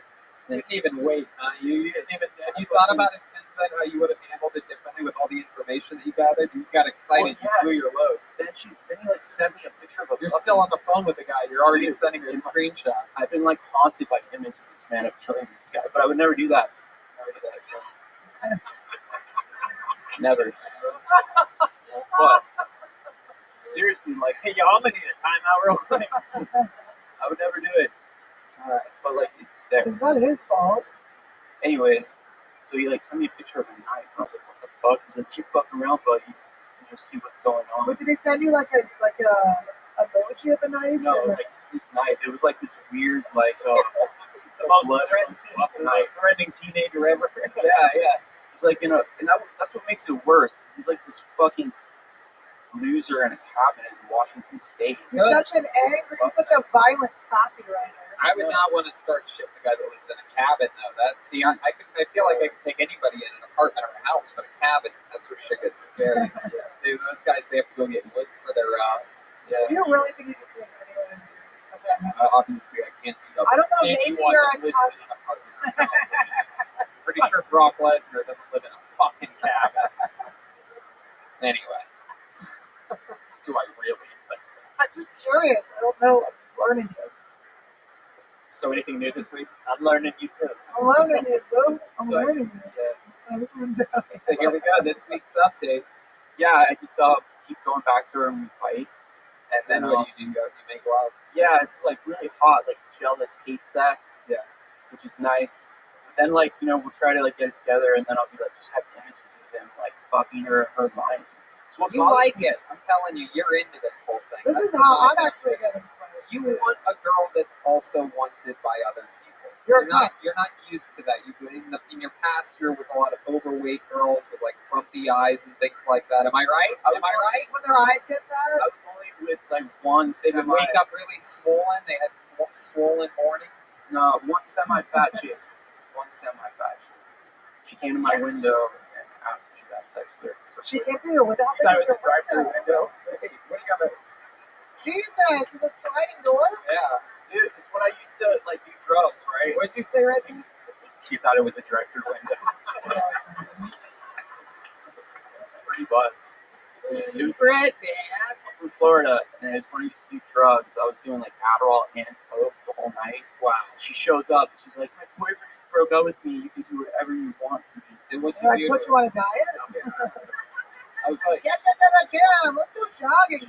You just started personally training her. she had a pretty face. Did you have sex with her from behind and then like try to put it in her butthole? She's like, back on violation. But dude, wow, you're on those kind of drugs, you can't get it up, right? You can't. Like, I thought I already saw you take the longest shot I was going to see you take tonight. Oh man, that's half court. You're ready for full court, dog. yeah. Okay, what did you do with the big girl? And what was different than sex with a normal, Horrible. Wow. normal shape I couldn't get it up because I was tweaking so bad. So I was like, do you have any weed? She's like, sure. I like smoked all her weed. And then I was like disgusted with myself and I slept on the floor. Right. And why do you think you felt so disgusted? I wasn't really attracted to her. I was How big are we talking about? Like David Lucas or William Montgomery? Or? No. We're talking on a one to red. No. I like petite, like thin girls. The girl I'm dating now is Martina, right? Oh, dude, you're never gonna get her to stop fucking. She's going to have other men's children. There were red flags. I got slapped by a bum on our second date. I went to pick her up. You mean Trump flags? Go ahead. No, and we pick her up, and I guess you can't take pictures of homeless people. They get freaked out, and like 3 guys like attacked my car. One slap me in the face. And I kept thinking, maybe that's a sign I shouldn't go on a date with this Maybe girl. it's a sign you shouldn't take pictures of homeless people. Yeah, I didn't know. But other people do steal their soul. Yeah. I saw a sign on one of the tents near my house now, the street tents that said, "Don't take pictures of it. It gets us homeless people raped." Like, what? What the fuck? I How think, does that- I think living outside though. Yeah, it's the zipper, I think, that's getting you raped. I didn't see that. I was taking pictures of the tent. Like, I haven't been in that. You know, when you're a rapist, if someone in the tent is just one zipper more than you would want. I know. You don't have to pop a button. Double the zippers. But anyways, I also went on Tinder, right? And I took screenshots of all the girls that matched with me. Like, I found the hottest ones and sent them to her. I was like, I wonder if this girl's a faithful bitch. So now, yeah, like, I love your ex-tweaker energy. It's so good. Yeah. So, I just want some and then we get, like, back together and, like, we're gonna do the work, baby. Oh my goodness. So And, let me ask you this: when you're having sex with this Latina girl, do you ever like dirty talk about her hooking up with another guy? Like, have you ever been like, yeah, you Dude, book some other I feel like a cuck, but I'm not. Yeah, two copyrights don't make a wrong. Oh shit. He's been holding that one. Yeah. Well, that's the thing. It's like I feel like a little bitch. So I took her back, and Boy, that guy's gonna take her back eventually too. correction, you don't feel like one. You is one. The thing is, like, she's gonna take her back. I told her I wouldn't talk to her, and I didn't until she like sent some text saying like, "Don't ever message again." Blah blah blah. You're fucked up. So then you're like, now I'm going to message her Right. again. You Now, said don't now that message she her. cut you off, you're like, you can't fucking cut me off. I'm cutting you off. You can't fire me because I quit. Like calling, like begging, crying to like get another chance. This story is becoming sad. Oh no, I love it. There's a Absolutely knife not. involved. We got the knife Should I back. stop talking See, about it? no, I think so. not at all. No. I eventually Your comedy's way better than this. No, it's incredible. It's a compelling story with funny comedy. We learned that she's Latino. You can't fix that. Latina, and there's ways around it. My friend told me that. Here's my solution: is that you might need to start fucking someone else as well, and then this way, this is what your sister told you. There you go.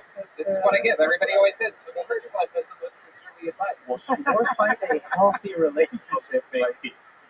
Boring. Oh my God, Joel, go fuck yourself. Someone called the boring police on Joel. You are really Why don't you go find yourself a big wolf? Why don't you slow it down a little bit and stay inside for 20 hours? Why don't you have one girlfriend over 13 years? Well, never been that guy. That worked out for you, didn't it, bitch? That ended well. I told you that in confidence. That ended well. Yo, that You went all the way to one night. Cheated on him. Oh my God. Yo, this bitch just brought up real stuff. Damn, Annie's dropping nuclear warheads over Don't there. know, man. I just think that like encouraging more crazy shit is gonna end really bad. That is my new kill someone. No, he won't go. Annie's dropping bombs over Baghdad. I fucking love it. All right, Ryan. So let me ask you this: do you think that's a possibility that you might have sex with someone Dude, to increase her jealousy a little bit? This way, you're no longer the bitch. Now it's just a fucked up thing. Well, it'll probably just fall apart. There's no trust, right? So there's already no trust, right? Yeah, there's no trust. She's going to New York for a couple of weeks. Oh, she is. Oh, Every shit. guy in the Bronx. She's going to cabin. She's going camping. I'll make a brand new start of it. She wants to make sure what she's doing. She's trying to get back together with you. So if you don't fuck anyone else, she's in New York fucking everywhere. Yeah, that's what I told her.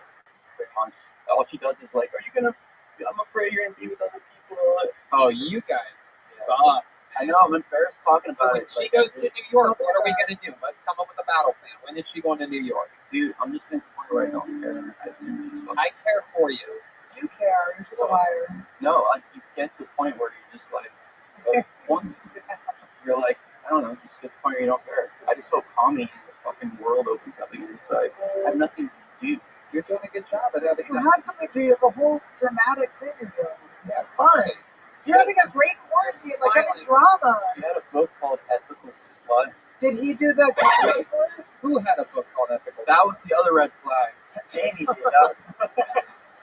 This girlfriend of yours wrote a book called Ethical No, Slut? she didn't write it, but it was on her coffee table when I first came in. Oh my god. What a dumb bitch. It's Sorry. I know. I'm like, oh, it's okay. Right. I'll still do you. We gotta, okay, next time It's like if you a feel Tony poly to Bible. read that book and come with it, what it's Yeah, grab the book before you break up with her. It's like a Bible for poly people or some shit. Oh, no. She's a Pauly Shore fan? So stupid. Yeah. That's So really, Dude, that's what I call my fans, the Pauly people. Can you get one of those black lights that you keep in your pocket, and every time you come to your house, it's shining all over the bedroom? It's gonna be really sad for you when her face lights up. why is it on your eyelids? You look like a raccoon. I'm gonna stop talking about her on this show. We've only just begun. It's too late now. No, fun times, Ryan. And this has been, I mean, you're an absolute killer. And like I said, I'm going to keep the invitation wide open for you now. And because this is really, really interesting stuff. It's fun. Not everybody gets to have a wild, California Latina relationship. And it's fun to get updates with things like that because it is different than, dating a fucking basic white girl. And, Well, I've always been into it. I'm from Florida, right. and I lost my reason. To an alligator, but Ryan Joseph, everybody, there you go. On to the next one.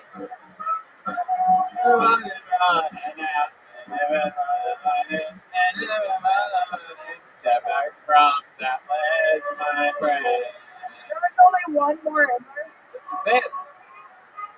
One more of these? I like that you searched around for so long. Well, no, this is like, you have to get it. You have to find this little piece of paper. I thought you were trying to make it like I got a couple Sharpies in there, an extra jewel pod. I got to make sure I grab the right thing. All right, your final bucket full of the night goes by the name of Castle Wolf.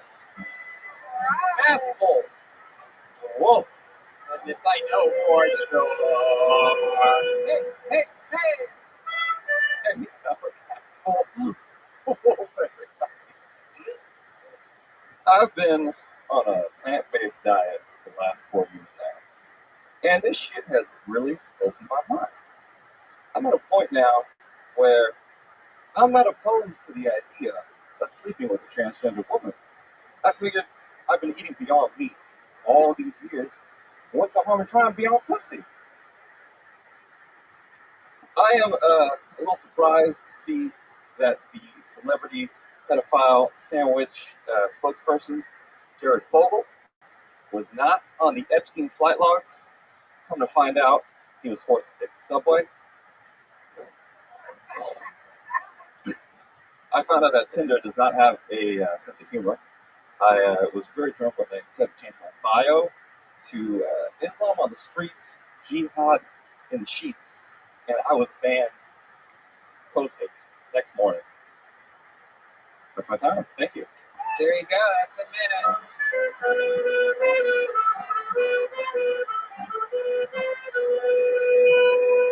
Castle Wolf. Am I saying that correctly? Castle. It's Castle. horrible. Castle. Castle. C-A-S-B-A-L. Casabad. Spanish, but Castle. Yes, Okay, Castle. it's What horrible. ethnicity are you?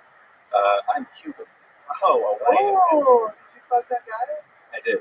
I took his virginity. That's exciting. Were you born in America? I was born in Miami. Miami. Yes, sir. Wow. How long have you been in Los Angeles? I've been here in and out for 10 years now. Okay, what do you do here? Well, before all this happened, I was a toy musician, and I've just been hanging out. Oh, really? What kind of music do you play? I play in a rock band, but then I also write for people. So What's the name of the rock band? Vespera. Vesper with an A at the end. Wow, the Spare. Vespera. Everything with me is very hard to pronounce. My name, my band name, it's wonderful.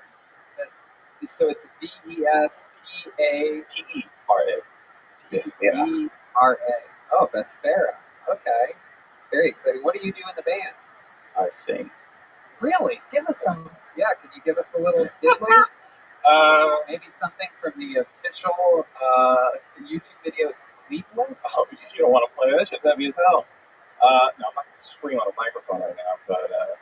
Come on, fucking do it, Raven. Don't you have some pent-up quarantine energies? I Here, don't. play it. I don't. I'll give you some Sinatra. I'll give you something else. This is your plant-based diet right now. You need to fucking man up, dude. It's me. Here, I'll sing it for you. Let's spin You know what off. it is?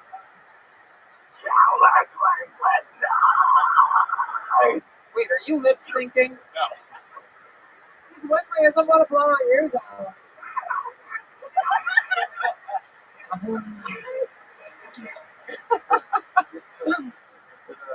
I fucking like that. That's Oh my good. goodness. That was one of the laziest performances I've ever seen. Dude, quarantine's fucked me up. Hey, that was the quietest screaming I ever heard. It is. It's Sing very quiet. Sinatra. Let's go a cappella. I want to hear the Sinatra that you said you could do. You guys want to play something? When I was Metrosexual. hey, But you know the song Hey Ya by Outkast? Can you do a metal version of that song? I love the Dude, thing so we much- call it's a really good shoehorn one. a song that you learned in the episode. Today's segment will have a Hey Ya from Outkast. I mean, it's a pretty universal song. I think that's cultural appropriation. I don't think we can do that. It's gonna do Sinatra a cappella. Come on, you got it. Oh, wait a shoehorn a song. You did the thing that you were singing earlier in the show. That's crazy, dog. No, shoehorn a song that you learned is good. Fly me to, let me lay on the side. There you go. Let me see what spring is like on Jupiter and Mars. In other words, hold my hand.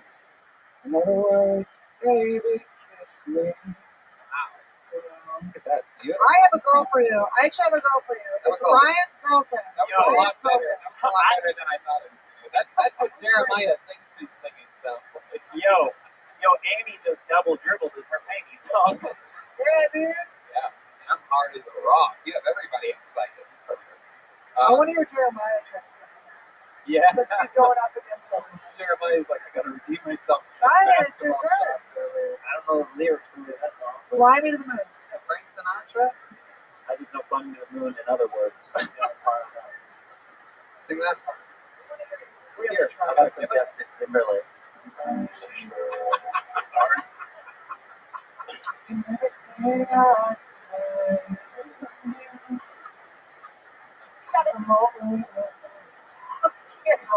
Stop it. Oh my goodness, it's working. Alright, guys, I'm kiss. from Miami. I don't know this song, unfortunately. Kiss. All right, this is beautiful. Jeff Scott wants to see you guys kiss. I can tell by his voice. All right, Like cotton now. all right. Caswell, tell us something else interesting about you. What else in your life? You get a lot of girls being the lead singer of a cool hit band. You have tattoos. Not You at all. have a nose piercing. You seem like a good-looking guy. Oh, thank you. You're a Cuban. You probably know how to romance them. You can make like a rose pop out of anywhere or something. He's like the Saul Bay. Yeah, dude, I grew up on I love Bruce and such Polish tricks. It's worked so far. So what else? What's going on over here? What else? What else do you do for fun? Wait, do you have long hair you're hiding? I do. I'm like in the awkward phase because it started growing out. Let's see it. Shake it out. Oh my god, it's so different now. Whoa. Hello, everybody. It is Everybody. me, Casper Wolf. Woo! See the wolf now. Wow. That's horrible right now. So what are we talking about? Girls, boys? What are you into? Oh, I'm straight. I date women. I just got out of a relationship like a month ago. Yeah, with the Tina girl that No. is currently Black No. girl. I wish. I lived in an Miami. ethical slut sitting on her coffee table. I think it's embedded into her. Maybe I don't know. Why'd that relationship end? You know, when you get into enough emotionally abusive relationships, you kind of pick up on the patterns, and you're like, you know what? I'm gonna walk out of this before I end up like Ryan Joseph. So I was just like, I was out. And that's it. Just walked out before I got fixing it. How long were you together? 4 months. He's a quarantine. That's good for you. Good for you. Thanks. What's your favorite thing in the bedroom? Do you have any special sexual maneuvers that you do on a girl? You give them the cubanos, I call it the. That's why you put a sandwich up there. yeah. You put a sandwich in your butthole, and then she poops it out of her mouth. That's so good. You ever give a girl the old Fidel fucking Castro? What I like to do is I go into the room and I just grab stuff in the room and make a makeshift raft, lay them on it, and then I sex with them. Ah, Leon Gonzalez. He's not, honestly, Ellie Gonzalez grew up to be fucking smoking. Is that true? He is my celebrity crush, dude. He is fucking banging. Wow. Look at that. Sorry, it's true. You talking about the baby on the boat? You know, Yeah. you know, like, They got hot as shit. The dolphin saved him. Yeah, that baby's Come on, the little dolphin baby. saved him. They probably raped him. You can talk about dolphin raping. he's a grown adult. Not a baby anymore. It's all grown ups. All right, Castle. So, How about any other like hobbies? How do you kill time in your place during the quarantine? I am very fortunate to have a studio where I live, so I've just been working for the most part. Wow, you just make music all the time. Yeah, sometimes I learned to make cold brew coffee on my own. It was fun. Wow. I just put it in the refrigerator. Yeah, dude, I was blown away. The filtering part's the worst part, dude. It takes so much time to make it. It's pretty hot. Jesus. Yeah, it is pretty hot. Wow. Yes. So, Like, for what he was, a young boy. inner tube immigrant. Yeah. I hear he still has the marks from the raft on his back. Wow. Where the rubber meets the road. Do you play any instruments outside singing? I do. Like what? Everything that's here. Whoa, really? Except trumpet. That was Yeah, I suck at the woodwind thing. I think I got it when I was in sixth How about grade. drums? Can you play drums real quick for us? I started learning how to play it during quarantine. Nah, that's not good. Well, That's not good. You can't even beat me in a Mexican drum. I'm fucking much. Wait, I'll take a bet on that. actually, I would like I to would. see that. I think we would like to see that. What do you I'll take a bet on The that. first ever white drum offers in the cubic now. Oh my God! I can't believe it's so beautiful. It's Tony for the first time ever. This is the craziest thing I've ever seen, y'all. We going into overtime right now. We gotta keep it moving. There goes Castle Wolf. Thank you very much. Castle Wolf. Thank you There for you go. having me. Maybe episode 500 I'll do a Mexican drum off. It'll be fun. He's got to go and practice. Tony gets good at things. Stay tuned for episode 500. Because if I do a Mexican drum off, it's gotta be against Joel. Yeah, this is the And one. then if he wins, he gets to take my job for an episode, and then it'll be an episode of Kill Joel. Oh, good. But if I win, You got to fuck his wait, ex-girlfriend 13 I guess no years. matter what happens. Yeah, but then you have to be the drummer for an episode, and Joel gets to be. Yeah, that sounds like fun. That sounds like a lot And I of get fun. to make fun of how bad Joel is at hosting the show. He just has to shower with me. Do you remember when Jeremiah posted it? Yeah, And it was like 30 minutes of ads up top. yes. No, I don't know why I don't even remember. Yeah, dog. I love you. What happened, dog? Kids, Well, Yeah, you made it crap out enough on that side. Why you cripping on me up here? Ladies and dog? gentlemen, it is that time that I look forward to every single week.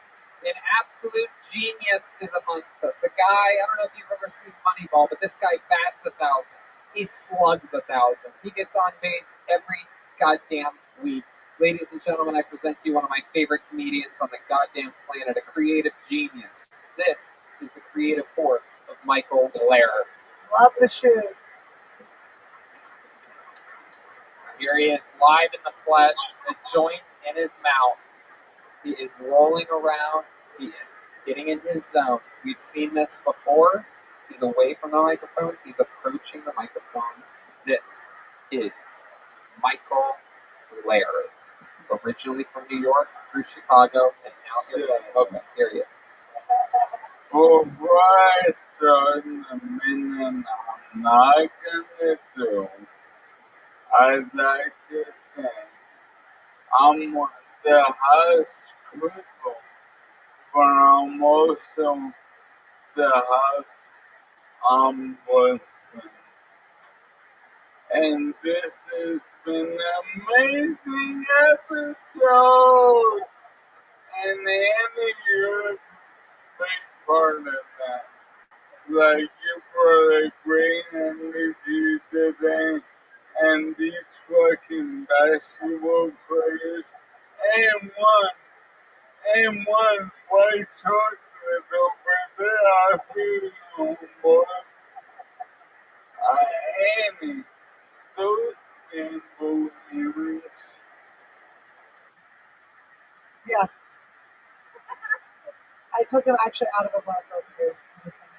Yeah, I'm a big LL fan. So, and I'm from New York, so I recognize those. Yeah. What?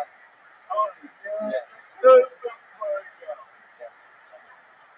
Alright, so obviously Hollywood saw up my ass. They're like, Michael, you're so good at writing. We need you to be the next Dick Wolf. I'm like, what? Like, we need you to be the next Dick Wolf. I'm like, what? Like, Dick Wolf. You got the cop shows, you got the firemen, you got the doctors, or when they play. What do we need to show up on now? The nurses. Tony, pull out the box. This is a box that was given to me before the show by Michael Lair. I'm opening This is my Dick Wolf. Wow. Alright? Oh my goodness, there's scripts in here. Here Yeah. we go. Pass out to everyone paying me.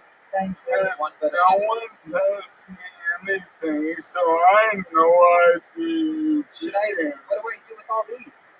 Pass them Pass out. them Oh, out. I have some of these. Yeah. Yeah, there's Where did you get this? Pass them to the band. They still make these? fine. Are we all supposed to use them? Yeah, what's the Here we name go. of the show? It's Smoking Nurses. Yeah, what are you holding? Cigarettes. These are candy cigarettes. Alright, pretty intuitive, right? Yeah. Like, it helped with, since I'm helping, I didn't have to explain everything. Okay. Alright, All right. Here we so, go. Tony, is everyone ready? I think so. And I think the This band. is my Dick Wolf.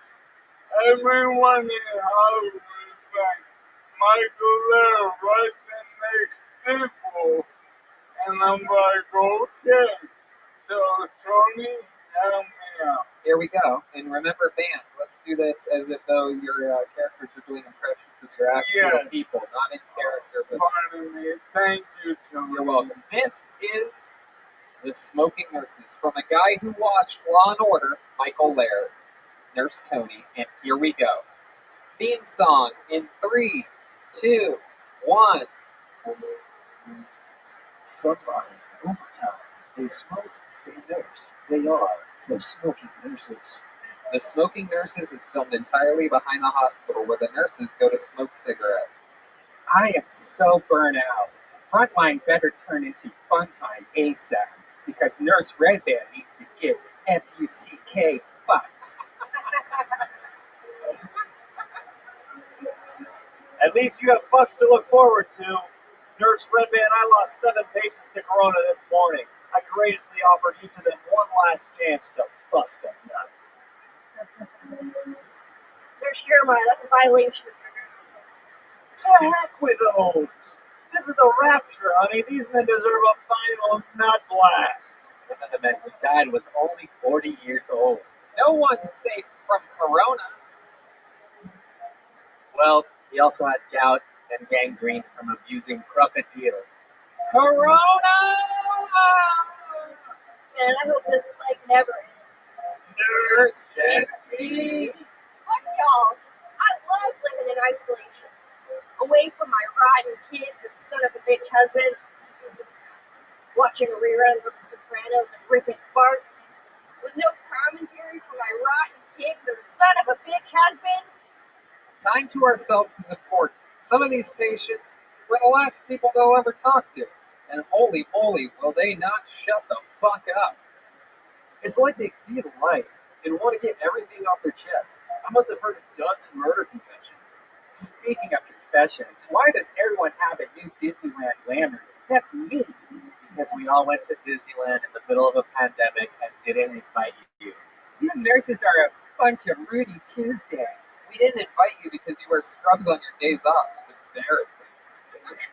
You're the ultimate in comfortable clothing. Why would I wear something less comfortable? Hey, you're naked under your scrubs. Well, squeeze me.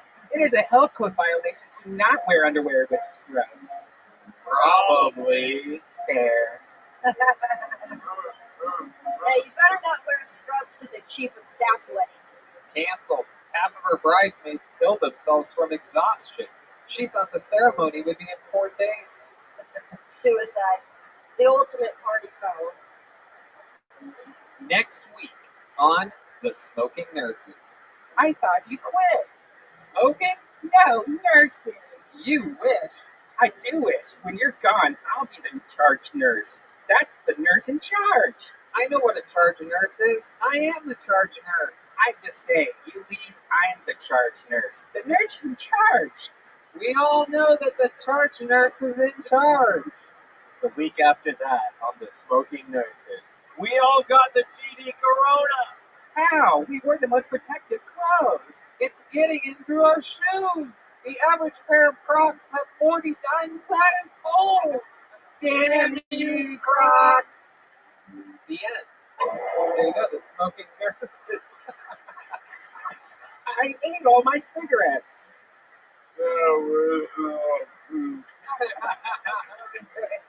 That was fun. Hey, Annie,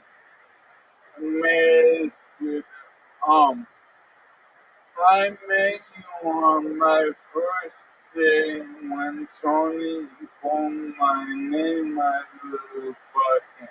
Outside, right? Yeah. Yeah. And right now, I'm having my 46th appearance. Yeah. Like, Almost a year. We almost have our anniversary. I travel a bit. Don't make it an advocate. I'm trying to make a point. 46 episodes. And I met you, and you were talking to the guest, another amazing comedian, Dan Story. And my son was here. And even though I look so young, I have a 21-year-old son. And he grew up in Wyoming. And I got to meet Dan twice. And my son goes to me, he goes, yeah, that makes sense. He's from Colorado. Because he's a good dude like that. And you're good people too. And I look at your earrings and I think about how before I wanted to be a comedian, I grew up in Queens.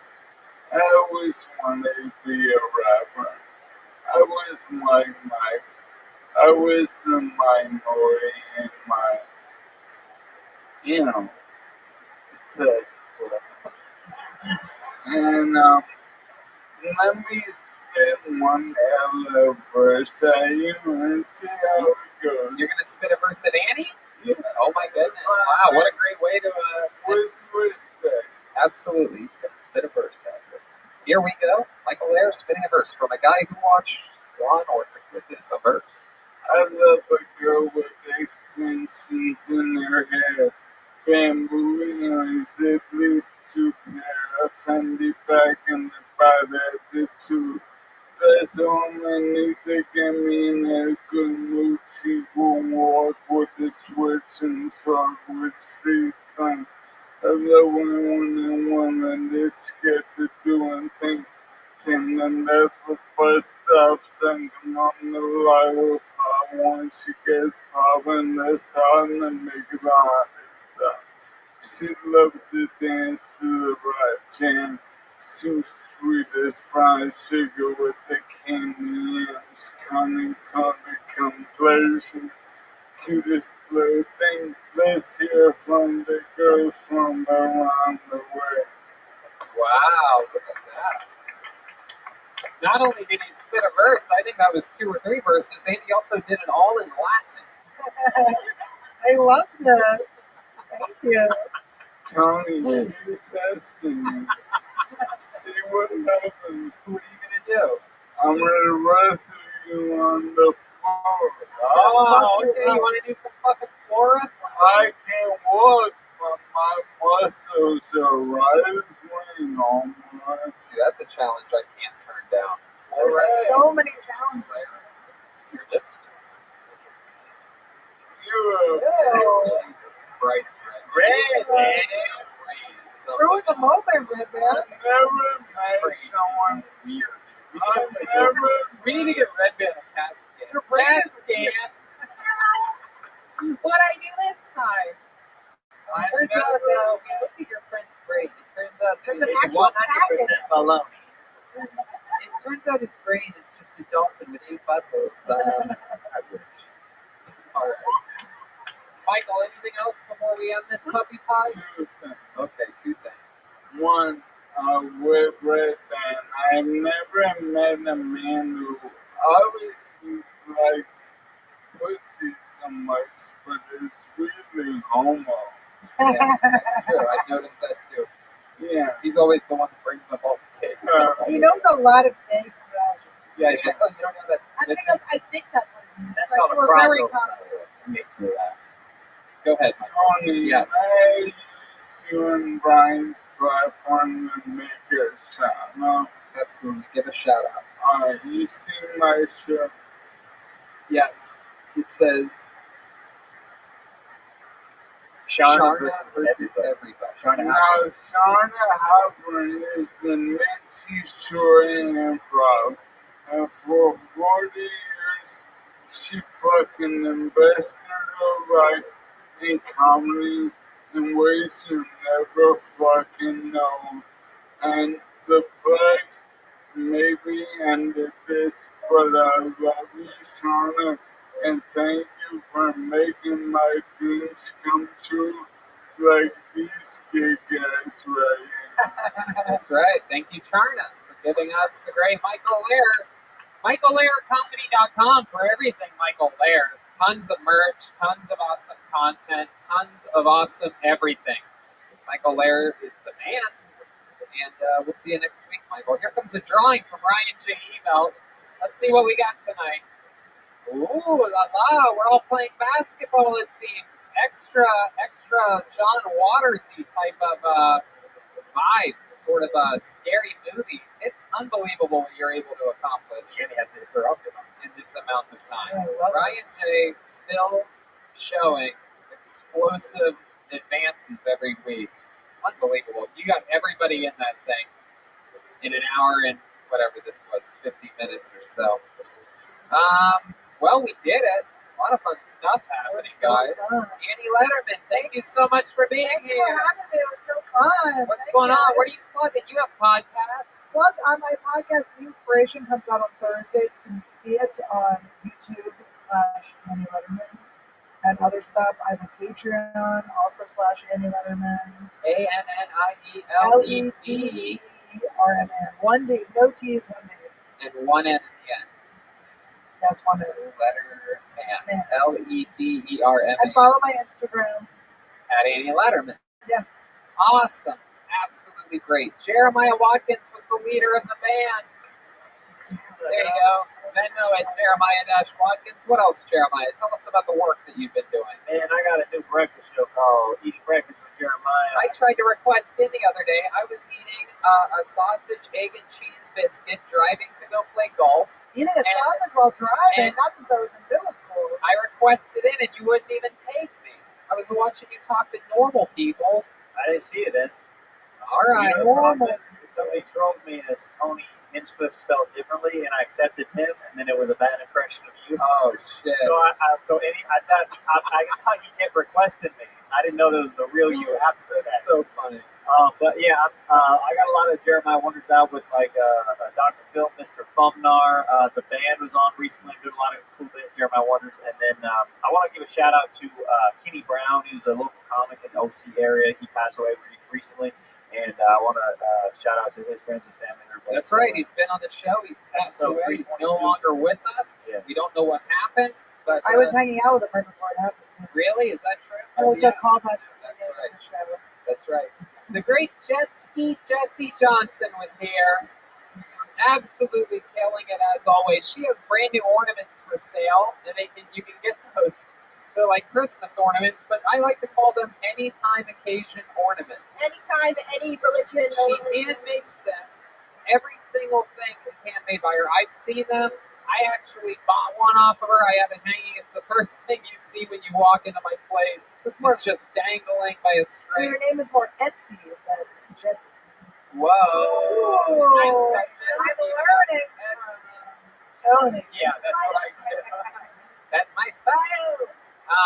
These ornaments are unbelievable. You can get them by hitting up jetskijohnson@gmail.com. Or my new website, jetskijohnson.com. Wow, Jetski, I haven't even gotten to go there yet. I can't wait. Expect some traffic. And real quick, Comedy Store YouTube page. Check out Through the Looking Glass with Vic Sparrow and I. Annie was on it, Red Band, Tony. I was on it. We had a lot of fun. And hey, everybody, that was Chroma Chris back there this whole time. Chroma, what do you think about tonight's episode? You falling, Tony. What else, Chroma? Tell us something else. Unless you can follow me on Instagram at Chroma Chris. I've recently been writing, coming up with some new music that I will hopefully be putting out soon. So keep I'll look out for that. We will be on the lookout for sure. Follow him on social media. Guys, I know you're not going to believe this, but the entire time, rim job, that was actually Joel Jimenez. Joel, what's going on back there? You got mostly sorry the podcast. What did you do this week? What's going on? We're on hiatus because David's out in Chappelle Land, so I'm waiting for him to get back. Oh, We'll see. We'll be back. That's it. Mostly sorry. I love you guys. all right. Well, Red Band. Check out Virtual Red Band, my virtual reality show, and also check out Brothers in Cursive, we got a new Patreon, and Dead Air with Brian Holtzman, DeathSquad.tv. Right. A whole bunch of new merch at TonyHinchcliffe.com. And there's the Patreon, patreon.com/Hinchcliffe, where I go over everything roasting with the writer's room of all the roasts, all the meanest people. We talk about us being mean to people, making jokes, of course, and honoring the ones that we love. Oh, also, wait. I have masks for sale. That's right. Where can they find those masks? You can find that if you go to my Instagram. It's in the bio. Hit them up. They're fun. There you go. They're selling Absolutely. out. Thank you to everybody.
Hey, this is Red Band coming to you live from the world's famous Comedy Store main room for a brand new episode of Kill Tony. Give it up for Tony! Yeah! How exciting. Oh, that sounds like applause. Oh, my goodness. That was interesting. Big hands. A lot of big hands in the room tonight. It's a big hand audience. Wow. Hi, Red Band. Hey, Tony. How are you? Good. Good. The great Ryan J. Ebelt is here, everybody. Look at that. Whoa, there's the turn in the wave. RyanJEbelt.com for every print, every poster in Kill Tony history, every single episode of the show. A couple of cool new t-shirts. RyanJEbelt.com. He's doing auctions, a bunch of fun stuff. An incredible artist. He's already started drawing this evening's episode. The great Charlie from Vito's Pizza is here, everyone. Keeping us all nice and chubby, ready to go on burn it off on an e-bike ride. Yeah. I haven't eaten Vito's all week. I'm going to be be honest with you, I broke the bubble and went to a little party this weekend, a very small gathering of about, 9 people. And I decided to get some amazing catering from Vito's Pizza, and by God, if I wasn't the goddamn star at the fucking party. Who doesn't love baked ziti on a 115-degree Fahrenheit day? There was also salad, the mini breadsticks. Absolutely incredible. Vito's Pizza located here in West Hollywood on La Cienega between Santa Monica and Melrose, and also in the city of Santa Monica. I like a hot salad. That's right. We know that you love a hot salad. You know what else I love? Caveman coffee, giving me energy and keeping me strong and healthy. Use the promo code KILLTONY and get 15% off. I'm excited about tonight's episode. We have 5 people that signed up for the bucket. We are going to pull out 4 of them tonight and see what happens. And in the meanwhile, before we get to all this insanity, let's hear a little bit about tonight's amazing sponsors.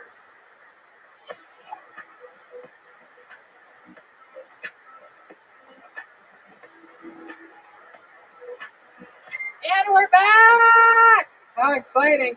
We have a guest tonight, and I'm excited about this guest. Fresh off of America's Got Talent. This is a guy I've been doing stand-up with for over a decade, roasting around and with for over a decade, a roast battle defender, and again, I mean, absolutely killed it on the best of America's Got Talent. Ladies and gentlemen, here he is, Alex Hooper, everybody.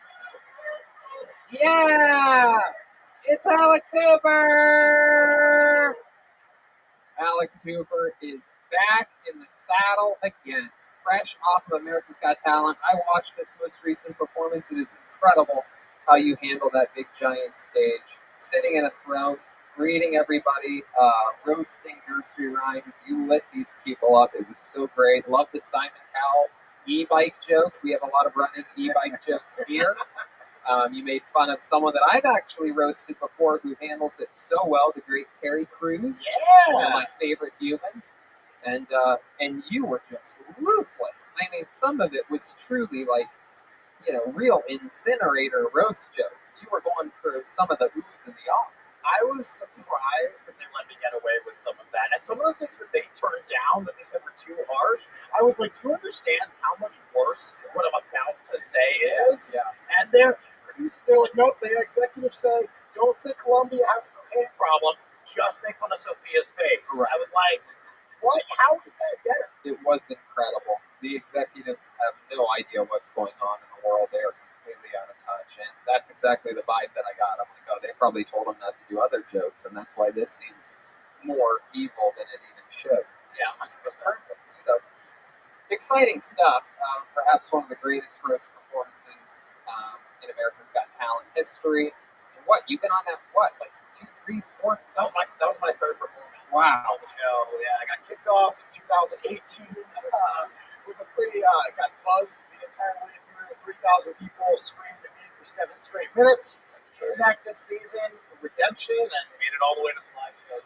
Yeah, that was the one of the last Tuesday was live in front of 10 people with jokes I'd never told before. Wow. I would have loved to have seen what you had up your sleeve for more, because I could tell if you're going to say, I have more for the next round, I'm like, I know what that's like, to have something up your sleeve big and just hope that it's going to take you to the next thing. Are you getting recognized now everywhere? That seems like only the top half of my face. Nobody can recognize what's going on down at the bottom, but they're like, I think I know your eyes. And you have a really popular pug calendar that was on Ellen and stuff like that. Yoga's pug yoga, right? Yeah, for sure. I have a rescued Korean pug. Her name is Kimchi, because of course it is. Don't you have a rescued Korean as well? Yeah, but she's 26 female. They came from the same litter, though, so...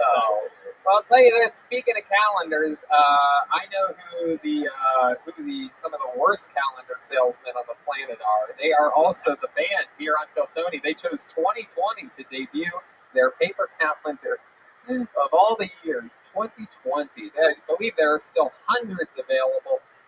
Anyway, I'm going to bring them out right now. Every single episode they commit to being different characters. We never know what they're going to be. They've been in the back the whole time, getting ready. Ladies and gentlemen, they're going to be in character the whole show. Can't wait to see who we're hanging out with tonight. It's the best damn band in the land, the Kill Tony Band. Jeremiah Watkins, Joelberg Joel Jimenez, Jetski Jesse Johnson, and Chroma Chris. Here we go. Whoa! Oh! Okay. Whoa! Serial killers. I know these guys for sure. This is Jack the Ripper, without a doubt. One of the most famous serial killers of all time. A famous Kill Tony character who's known for saying, "I'm Jack the Ripper." Here he is. Jack, how are you doing today? I'm Jack the Ripper. Okay. There it is. Glad that you're back. One of the most semi-famous characters in all of serial killing history. There he is. Jack the Ripper, a.k.a. the Penguin from Tim Burton's Batman, a.k.a. the Babadook. I just watched over the serial killer roast yesterday, actually, for my Patreon Roastmaster class. I went over character roasting and talked about you. It was a lot of fun. That was a good time there, wasn't it? I was Jeffrey Dahmer. Yeah, you were very convincing, Jeffrey Dahmer. All I had to do was wear glasses and part my hair to the side, and it was frightening. I know this young lady. I know everything about her. I always did. I love your movie Monster, and on top of all the research that I've done on you before, a brand new Gym Can Swim came out last month about you, the great, the powerful Eileen Wuornos is here, straight from hooking on the streets of Florida, murdering innocent Johns. How are you, Eileen? They were innocent, motherfucker. I've never heard Eileen giggle like that after calling someone a motherfucker. Chroma Chris very clearly is evil Jesus Christ tonight. Hey, Tony, it's your buddy Charlie. Charlie. Yeah, I had to come back because I heard the world was on the brink of that race war I was trying to start. Oh, wow. So what do you think about it? Are you having fun in it? Hell yeah, Tony. Helter Skelter, baby. Okay, very good. Absolutely. That is what that guy would say. And then clearly back here, very, very famous serial killer, everybody. It is Jennifer Lopez without makeup. Here she is. No, I'm kidding. This is Richard Ramirez. Am I correct? That's right, Tony. Hail Satan. Oh, you guys all worship Satan like that? Yeah, he's giving out sponsorships, and we got chosen. Okay. What have you been up to lately, Richard Rodriguez? Ramirez. Oh, that's right, Ramirez. I get all you guys confused. Oh, there's not a lot to do in prison, but a lot of reading. Yeah? That's about it. Okay. Well, welcome. Bunch of serial killers here. Alex Hooper, Red Band on the soundboard, Ryan J. Everybody's in position. So let's start the show, shall we? Yay, everybody! Yeah! All right. I could go to the bucket, but instead I'm going to start the show with a big red bang. Everybody, this guy, controversial character, loved by us. A lot of people write handwritten letters to the Comedy Store pleading for him to no longer be allowed here, but we throw those in the trash before management can read them, because I absolutely love this guy. I fell in love with him the first time I saw him, and here he has been being groomed and built like a young child in a pedophile ring here at the Comedy Store, but he's being built artistically as one of the longest tenured regulars in the history of the show. So who else can we count on to start the show like the Big Red Machine, the Memphis Strangler, the great, the powerful William Montgomery. If you come at me with a business idea and your pitch is just like the Tour de France, but with rollerblades, keep moving, pal. The coolest thing about Bill and Ted is that they both turned out to have incredible careers. Research shows more kids are being homeschooled this year rather than being enrolled in public and private schools. This is not good news according to the nation's school shooters. When Dale Earnhardt died, they held a race in his honor because it's how he was best remembered as a racer. And then for George Floyd, guess what we decided to do? What's the best part about telling a racist joke on Kill Tony? I've got 3 weeks to go into hiding.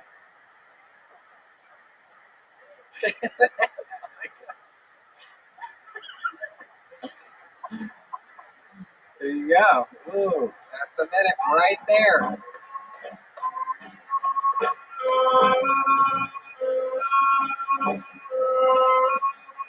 Wow, there you go. William Montgomery coming out, guns ablaze. Joke, joke, joke, joke, joke. How are you, William? I'm fine. I still have the same shorts. Yes, you do. Has anybody sent you shorts? Has anybody sent you any shorts? No. No, still no. What did your father say after we talked to him last week about your shorts situation? Have you talked to him in the middle of this week at all? It's been a pretty controversial week for you, has it not? I did. My sweet friend David, after the podcast Wednesday, told my father I had drinking problems. Yeah. Oh, that's that means we talked about that. I almost had to go back to Memphis. But I've stopped drinking now. Oh, you completely stopped? I'm done. Why are you sweating so much then? Stop drinking. When did you Yeah, stop? because I stopped drinking. When's the last time you had a drink? Be honest with us. We've always had your back. Be honest here. This is an honest chamber. What is today? Monday? Yeah, today. Saturday, maybe? What time Saturday? Today?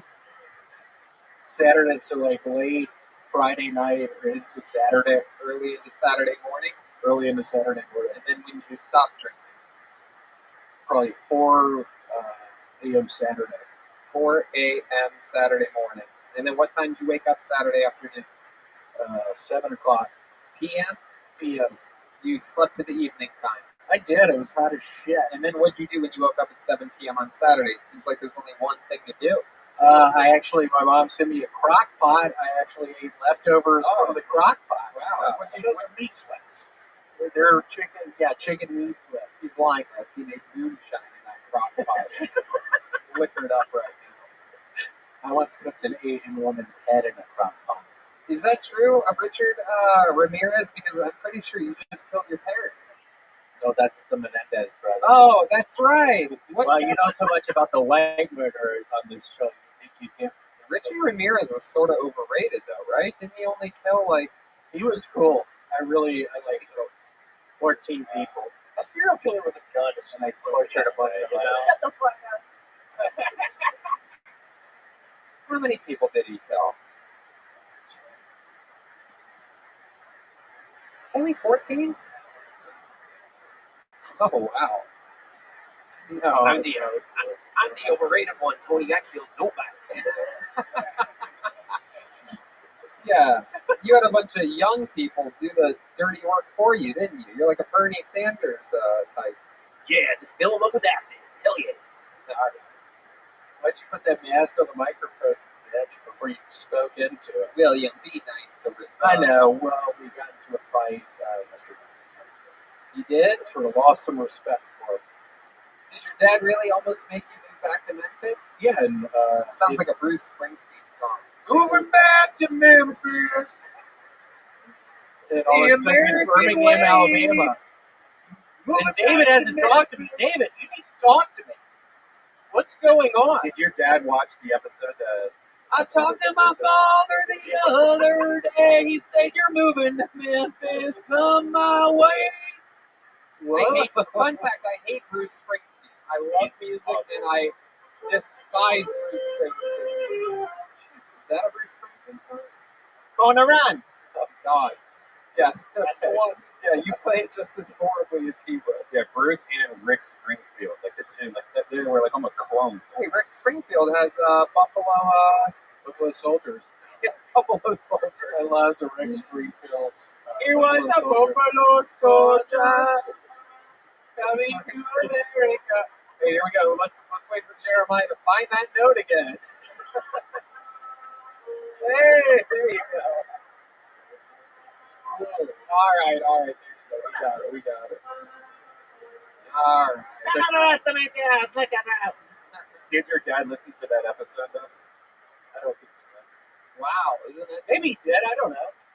Did you listen to it sober? I never listened back to anything I've ever done. Oh, I should have done that one.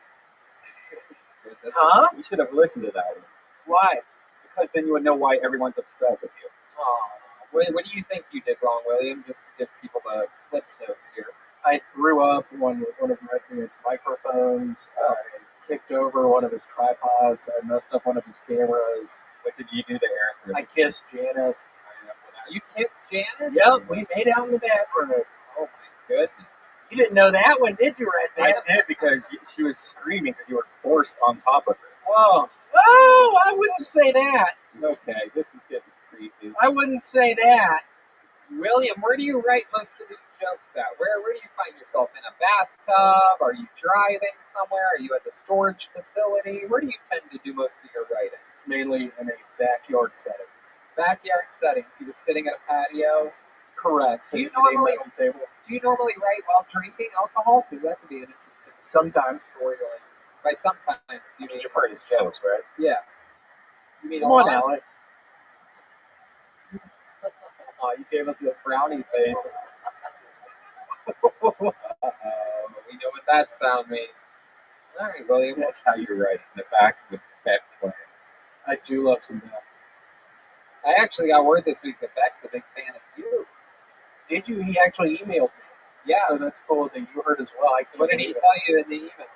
He told me to come to the Church of Scientology. I told him I'm a Christian. If God were to appear in front of you right now and say, William, follow my way. You've been drinking too much. Ooh, it's me, Jesus. What would you do? And the way it's on Jesus. I would just realize that he actually was the stranger on the bus. Do you remember that song? What if God was one of us? Oh, yeah, it's more set. No, that was Cheryl on Joan Crow. Osborne. Oh, wow. Joan Osborne. Yeah. Rest in peace. I can't believe she's dead. Oh yeah, nicely great. Yeah, her career is dead if she's not. So Oh boy, oh boy. Bill and Ted, Dale Earnhardt, George Floyd, you covered all the bases here tonight. I'm going to try. I'm going to tell you, that's Kill Tony bingo. Automatic. That's right. So, girlfriend situation's good? Yeah, it's going good. Can we check for bruises before your shirt? It's actually, no, we're not doing it. Can we see what the, I'm not pulling up my shirt. can we see how the hole on your stomach's doing? I'm not pulling up my shirt. Oh, the infection's back, huh? I think he's got more bruises. I'm not pulling my shirt up. It's actually her birthday on 9/11. He's got a worse staff than someone that doesn't use ZipRecruiter. Staff? Yeah, it's the infection you have. Staph infection. That staph infection is the open I had a Is staph this infection. the orange on your chest? And the staph God. reference. oh, there we go. Look at those legs. Damn. Right, it's right here. I had a staph infection. Wow. I gotta say, from the waist down, you look amazing. Yeah, it's true. Thank you. I used to be a cyclist. I was a state champion cyclist. That's right. He actually was. I was That's a junior Olympic champion. yeah, he's got that e-bike body. I wouldn't say that. A lot of His body is breaking away. It's a great bike move. Yes, it is. doing from the Tour de France to the Tour of Italy. What is that? What is that restaurant? Olive Garden. Even check. Olive Rick Garden. Garden, Yeah, it's that's called. good. Olive Garden. You ever get a bed sick, man? Huh? You ever get a bed sick? Olive Garden. You ever get a bed sick? Hey, There he goes, William Montgomery, everybody. Another fun week of William Montgomery.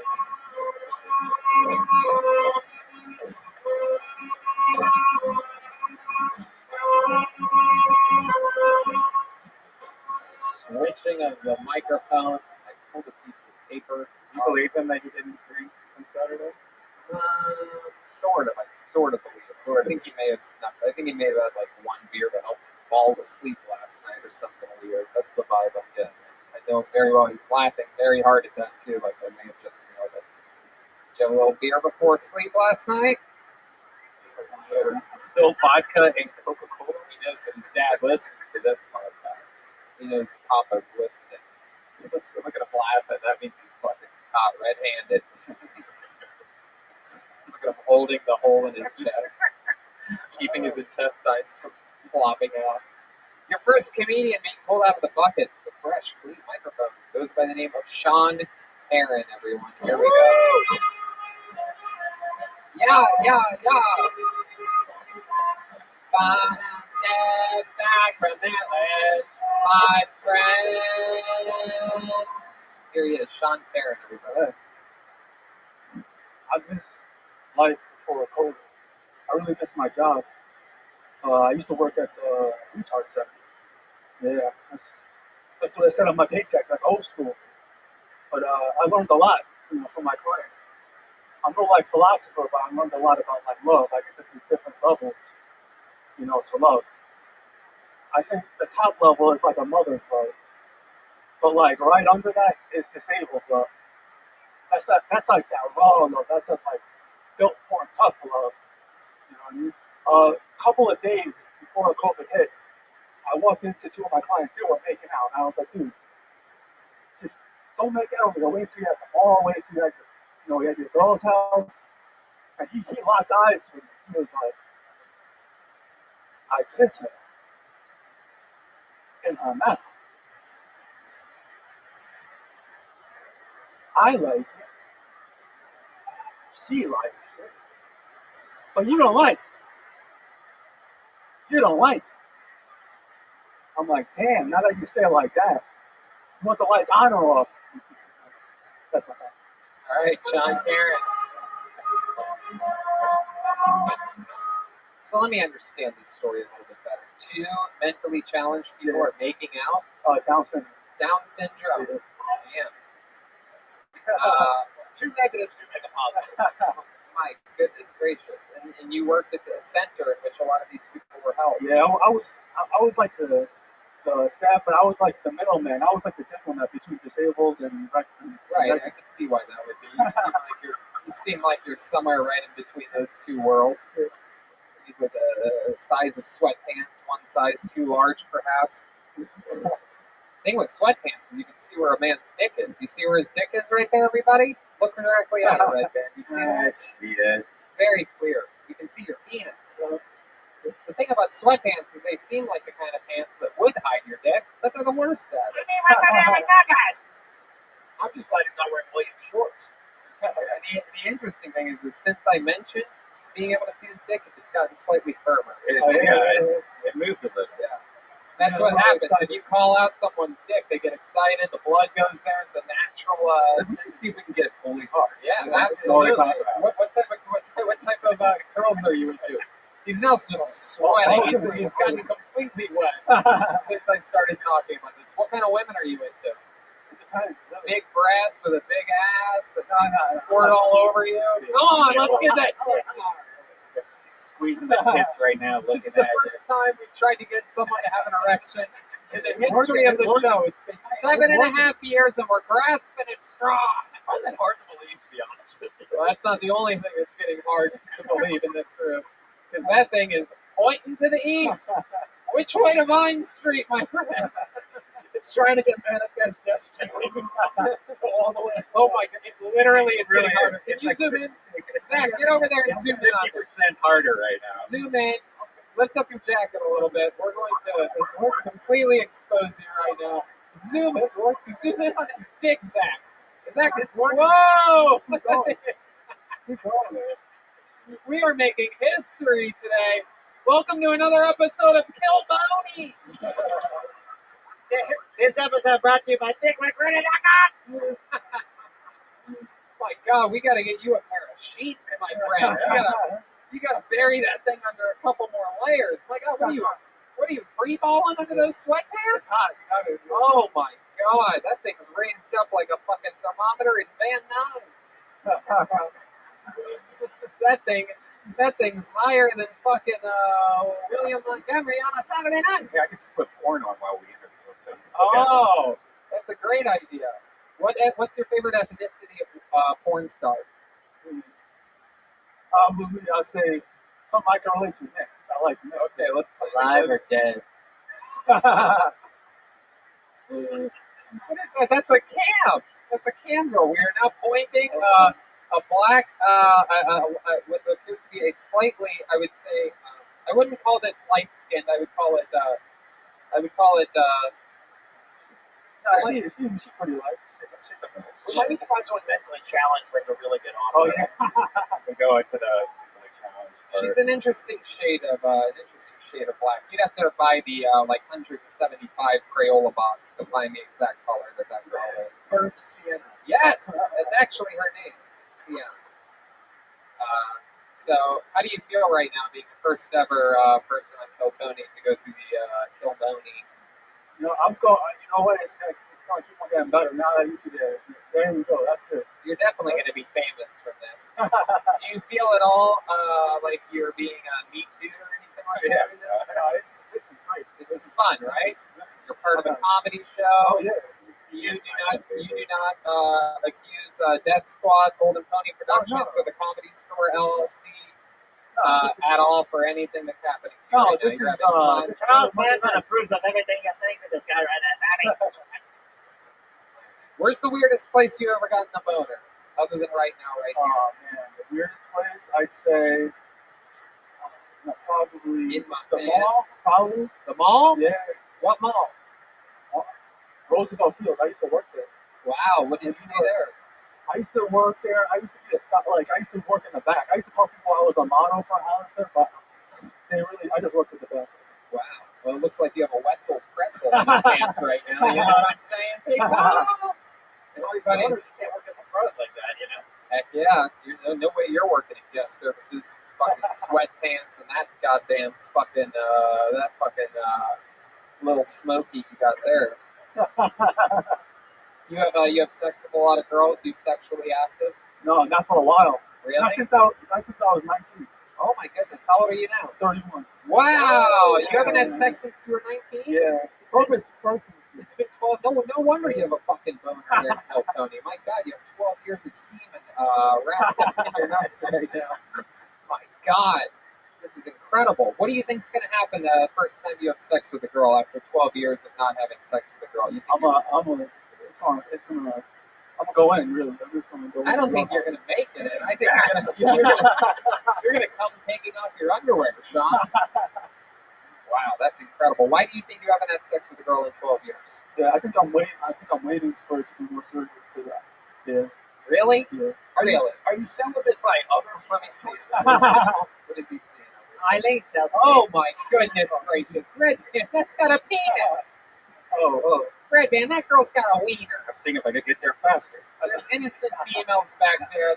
We're gonna have a Vulture article written about us if we keep pointing this iPad back there. Yeah, I'll suck him off for $5 if I can kill him after. Oh my goodness gracious. You gotta kill him? What about Eileen Warnos over here? What do you think about this beautiful girl? Hey, motherfucker. Hey, what's up? Yeah, would you hook up with a girl that looked like that? I gotta see how she plays the trumpet first. Oh no, Jesus Christ, That Sean. was pretty smooth. So, have any of these Down syndrome girls at the place that you work ever hit on you? Yeah, they give me something like gazes. I could tell. Really? Yeah. Are you sure that they're like sexual gazes, or are they just mentally challenged? You could tell. No, you could tell because some of them are nonverbal. So I see what they do. Tell a girl and a guy how to go, like, because they don't know how to speak. So they're sharp. They know how to give like they'll bite their lip to other dudes. She's a girl with Down syndrome. Yeah, they'll start rubbing, and I had to break it up. Like I don't know. they get Sort of wild. Their gowns stiff up. I made that joke on this show before. I'm not proud of it, but I had to do it. That's actually, we've been counting. That's actually the 10th time you've made that. Call back. I like how Sean rationalizes that he's getting hit on by Down syndrome girls. He's like, yeah, you can tell they like you when they swallow their tongue. No one knows what's going on. It's now dog. Okay, dog's humping. It seems as though it is increasing his erection. He's got an upcoming erection. Okay. Sean, so 12 years, no sex, and you work with special needs people. Yeah. What do you like to do for fun? Any hobbies or anything? Right now, I start training for running now. So I'm training out for a 5K, 10K, and higher.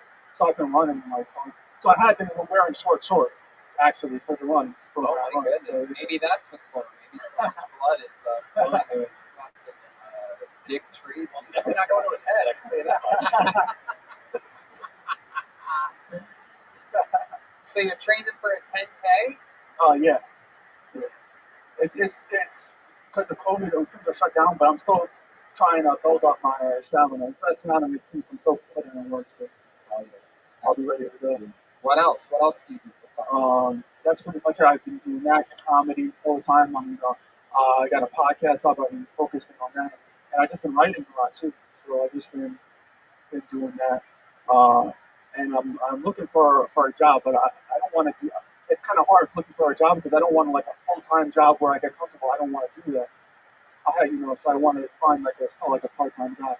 Right. So that makes sense, man. Well, you know what? Maybe one of the listeners to this show are looking for someone for their company, someone that gets boners easily while wearing sweatpants.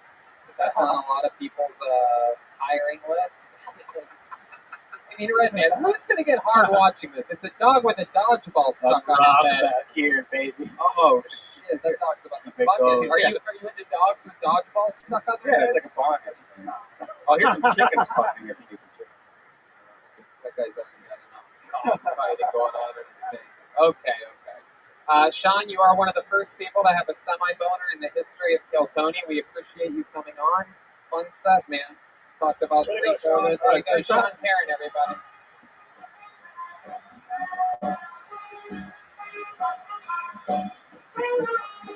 What do you want me to say? Sometimes we talk about the people sad, sometimes we find out something wild about their lives, and sometimes we try to get them to get a boner.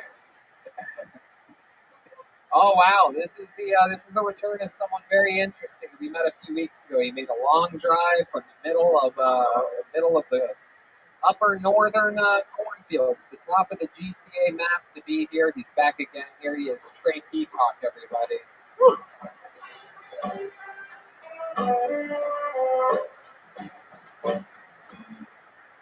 What's up?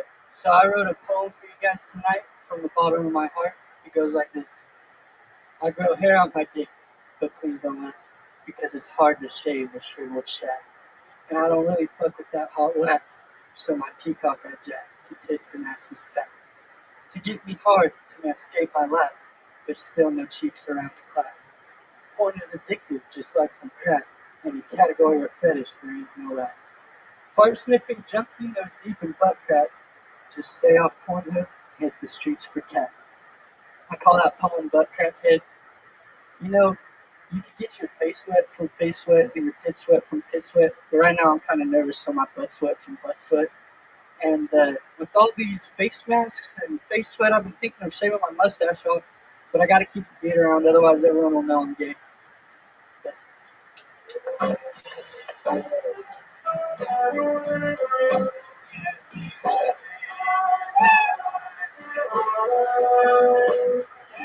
Yeah, killing me softly with his poem.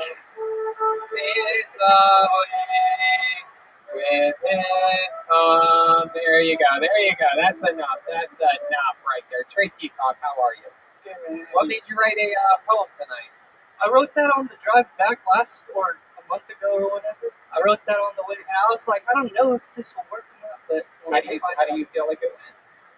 I don't know. If he was a rapper, his name would be Bad Lovin'. I feel like I remembered it already. I love it. You remind me of like the smartest guy in Bakersfield. Am I right? Well, close. I He love looks like Jeremiah if he had a meth problem. Yeah, that's true. This is if Jeremiah wasn't a Christian. This is what would have happened. He looks like if Dennis the Menace killed Mr. Wilson. It's true. It's absolutely true. Is there an update from your car accident that you had last time that you were on the show? We all just did. Nothing happened yet. I don't think nothing's going to come of it. You ever do drugs? Yes. What kind of drugs do you do? I mean, weed mostly. I smoke cigarettes, so that's shitty, but acid, that's my main. Acid. Have you ever done a kratom before? No. Well, I should probably tell you, there is SK Kratom. It's out there. Now, if you're over the age of 18 and not familiar with Kratom, you should listen up because Kratom is natural. It's a leaf of a topical. tropical evergreen tree mainly found on the island of Borneo. Did you know that?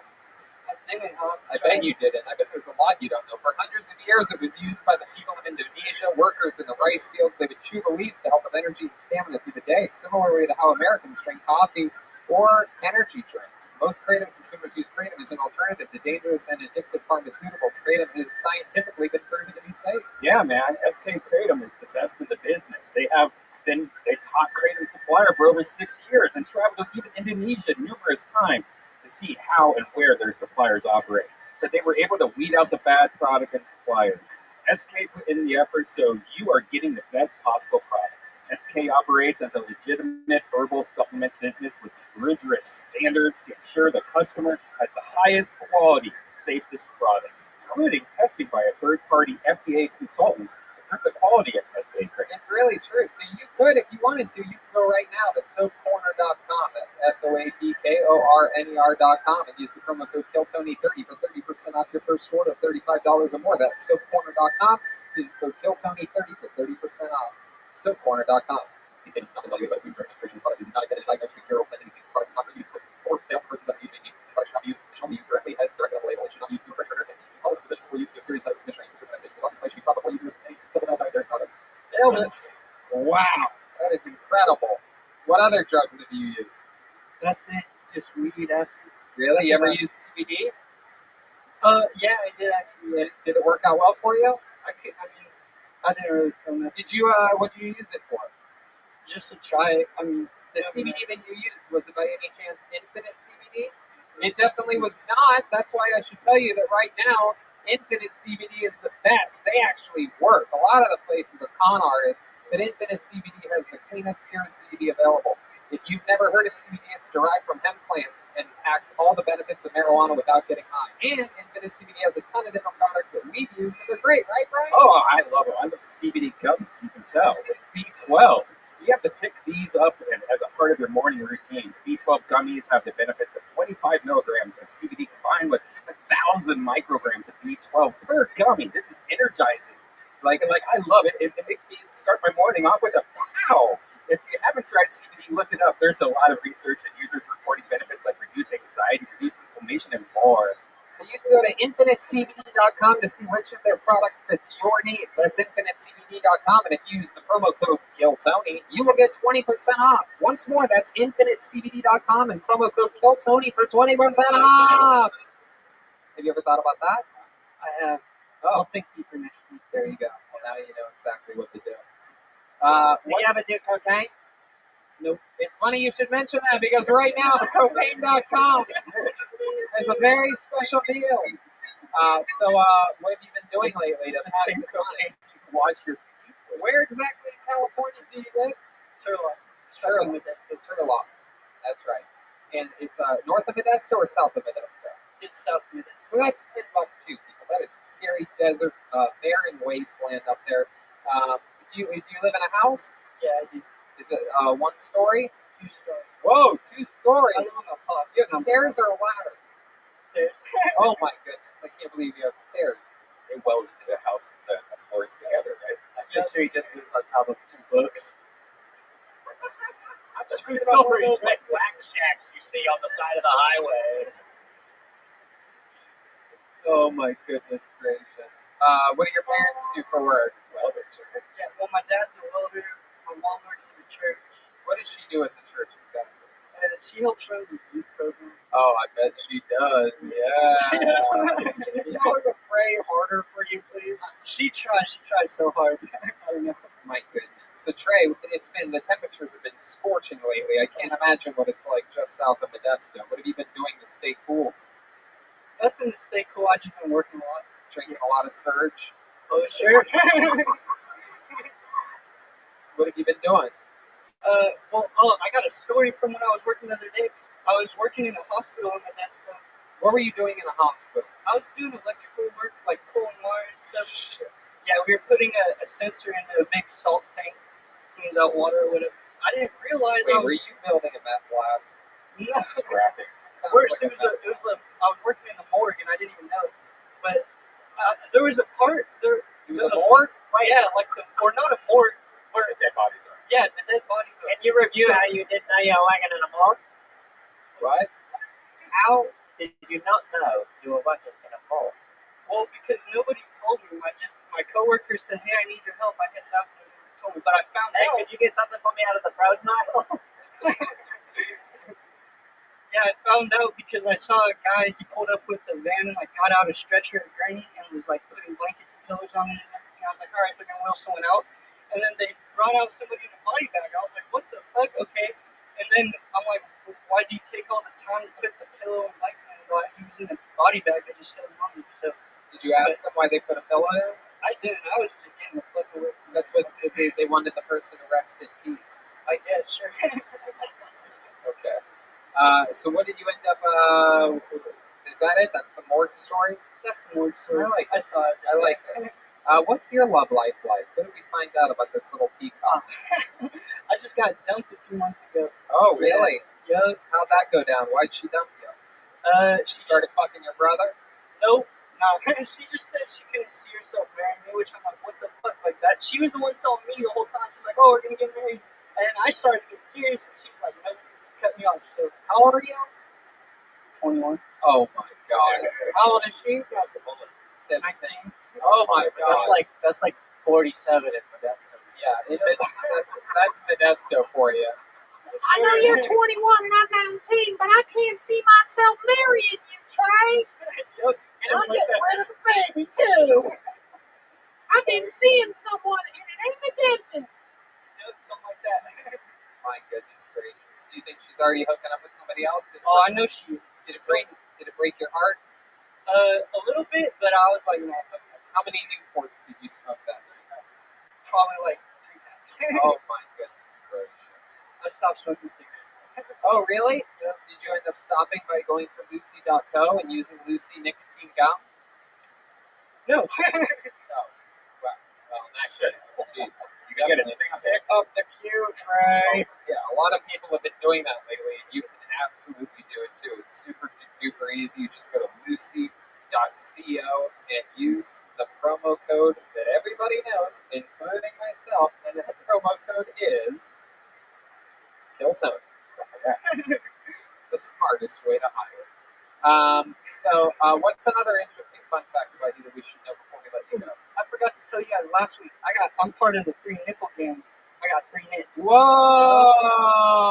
Shit! You got 3 nips. Oh, we gotta get a zoom on. Here we go. Zach's going over to the camera. Whoa! Oh my god! Wait, what's it stuffed in her crotch? That's my strap. Don't talk about it. Wait. Lift up your shirt again. That's my strap. What is it? What is it? It's a ratchet strap. It's a what? A ratcheting strap? It's a strap. I thought that would work. My bad. You had an actual strap. Yeah. I was driving by Home Depot on the way here. I was like, I got it. Oh my! On my slack line. So you put a strap in your penis area, not knowing that the guy before you was going to have a boner, and assuming that we were going to ask if there's something shoved in your crotch. You were going to say, "I'm strapped." Pull it out like it's a gun, but it's actually just a strap. Exactly. Wow! Oh, what a bit, dude. Incredible. Look out, Carrot Top. Incredible. In town. He was 0 for 14 from the beginning of this set, and then at the very end, he comes with one of the biggest surprises in the history of the show: a giant strap in his crotch. Where'd you buy that broken Home Depot? Oh, You can say he's strapped like that now. You know about that? You can bomb the whole night, but if you close strong, you won. For the audio listeners, he pulled out like a strap that you would like tie shit onto your car or something like that, right? Like one of those. that's true. He went to Lowe's to get that. Kind of freaked me out though when he started pulling it out.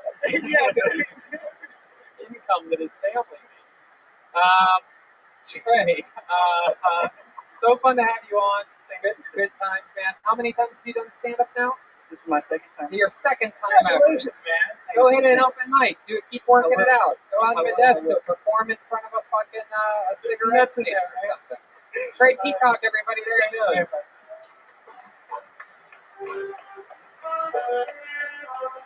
Yes, he was singing my life with words.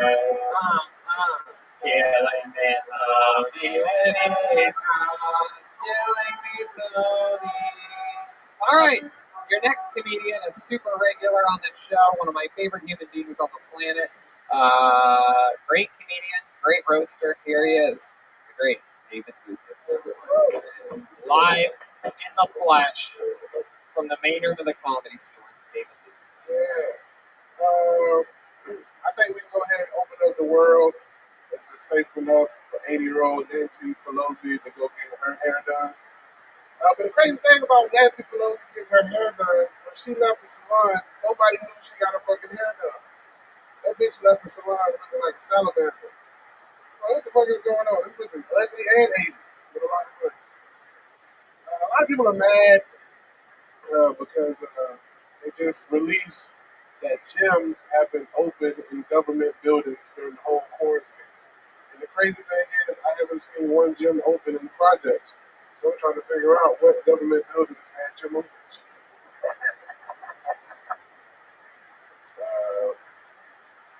I had my first ever threesome, but it was more like a 2.5 swim. It was me, a stud, and her girlfriend. And the stud made me eat her pussy on my knees. It was the weirdest shit ever. Wait a second, what the fuck? A stud is like a butch lesbian, I'm hoping? Okay. And this really happened? Well, there's more, but that was supposed to be for next week. But I thought that those two jokes previously were going to be a minute. It happens. It happens. To be continued next week. I guess so. There's like so many questions about it. It was, I'll tell it now, fuck it. It was a stud and her girlfriend. Like, so, this was a little while back. And they're both of the African American descent? Yeah, they both niggas. So That's what I wanted to ask. I saw this girl at a club and I was trying to get at her. And she was like, you can have me, but you gotta have my girlfriend too. So I'm like, oh, cool. Shit, and then she walks up looking like you. The bitch looked like me without the beard. Oh my goodness gracious. Wow. I'm constantly fell in love. Tatted up, belly, pants sagging. We wore the same size shoes and everything. My goodness. She had the same bags too. Her dreads were a little longer. Well, my dreads were real short at the time. I think I had just started actually growing my locks. So it was, that shit was killing my. And yeah, she made me feel like a bitch in the room. She made me literally get on my knees and eat her pussy. And she like hovered over you? Yeah. Sort of just like dipped her pussy in your face? Yeah, bro, like slapped me across my face with a clit. She had a big clit though. Oh, like deep throat that pussy. Yeah. She had a big clit, like her thing was she puts her clit inside of girls. Oh, fuck. But this is a stud with a big clit. You sure this wasn't a dick? It was a clit. My goodness gracious. So, yeah, I mean, she said something the clit, the vagina, and the balls started hitting up against it. all right. It's crazy. So did you end up having sex with her and her girlfriend? Nah, I couldn't do it, bro. You couldn't do it? You tapped out on the pussy It eating was part? too much, bro. You're a pescatarian. Was that the fishiest thing you've ever had in your mouth? Nah, Did it taste like lunchable, mate? there's some hoes out here you really can't go down on because as soon as you take their underwear off, like, Had you been drinking? yeah, I was lit. I was lit and turned it down. Yeah. But you were lit, you turned it down, but you didn't turn it down until you were already on your knees. I was, oh, no, You had already paid your dues. You had nothing but the home why stretch did ahead of you. yeah, it was the disrespect. Just be honest. All you wanted to do was eat the masculine lesbian's pussy. Did she put her hand on the back of your head when she was going down on it? I did watch them fuck though. Oh, okay. The shit. I'm glad I didn't fuck them because she pulled out a strap on like 2 times the size of my dick. Oh, shit. And I'm like, there's nothing I could have did to this girl if you fuck over on the Didn't that get you like crazy horny? You're like, fuck, I'm joining this party. Like, how would you not I do that? probably dodged a bullet because I already had like tequila. Was the lesbian like, I'm going to pull out a strap on, and she pulled out an actual strap? No, the bitch had a fucking. Hey, bro, that nigga almost had me going to the car. Me too. I was freaked out. David, I have a question. Is it a turn on? Do you have to be dominant, or like can you take the submissive role? I'm a dominant nigga. Yeah. Like if a girl chooses to fuck me, it ain't gonna work. Right. Yeah, I'm the dominant. When you say chooses to fuck you, do you mean like in Fuck your, back. He's a power top. Yeah. you don't wait? So if the girl's on top, what are you saying? I got to be in control of her. Like, she can't, I ain't gonna let her go. You don't let her like bounce up and down? But I got to tell her.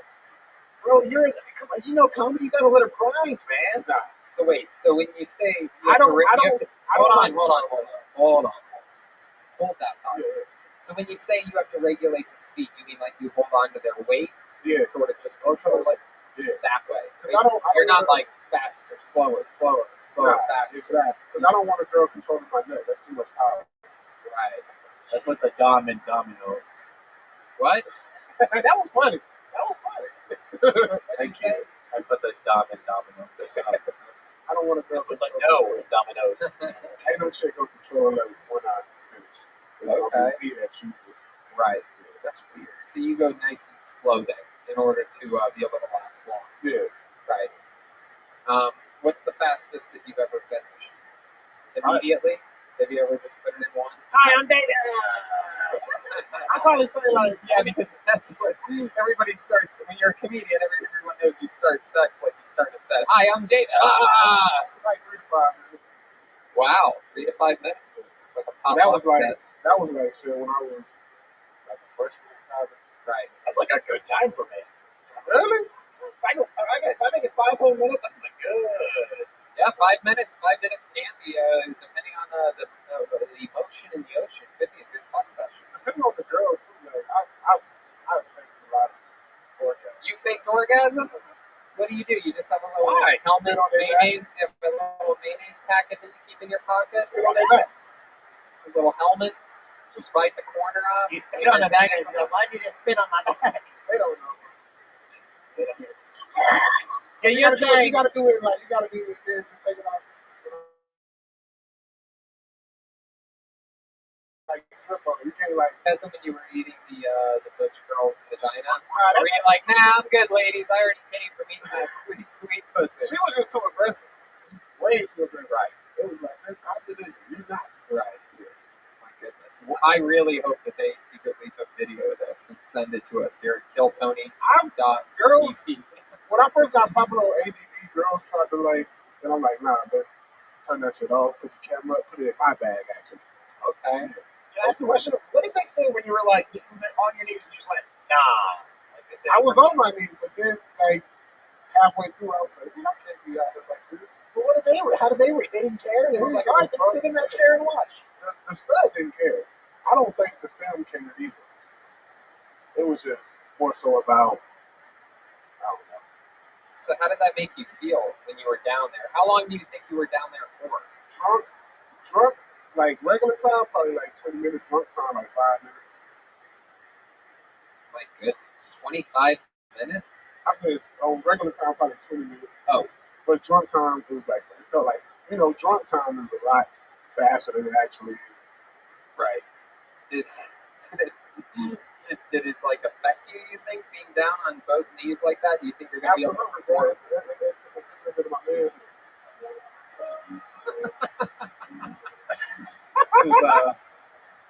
This is the classic from Boys to Men, down on bended knee. Was this playing in the background? No trap music. I was down. Trap music player. I just know the stripper. Is that true? Yeah. Was one of them a stripper? No, she was a security guard. It sounds like a paint stripper. She was a sex worker. I love it. She was a sex worker. That's great. Wow, really? Damn, David Lucas. I felt with people for their birthday. I don't care about all that shit. You know how to have fun. I dated a stripper. I dated a porn star. Like that shit don't bother me. It's all about your personality. Goddamn right, you're a fucking rock star. Yeah, you know it, bro. Crickets, can you believe it? I 100% believe it. All right, David. Well, fun times, fun story. We'll see you next week. Great, David Lucas, everybody. We're gonna get you. We're gonna get you one way or another. All right, this should be fun. I've seen this young man lingering around the show for the last few weeks. He has signed up. This is his time. Ladies and gentlemen, here comes James Walters. Here we go.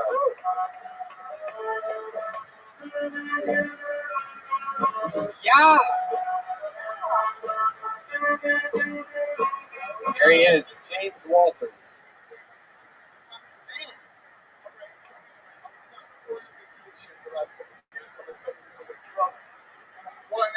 I started to notice there was different stuff going on. There was all kinds of movements.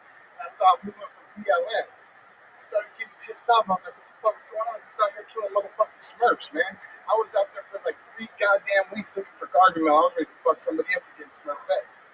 Anyway, so all kinds of other shit was changing around. And I started to notice that they're changing the names of jobs that people have. Like, you're no longer a waiter, you're now a server. And to me, that's absolutely ridiculous. You wait for me to come in, you wait for me to leave.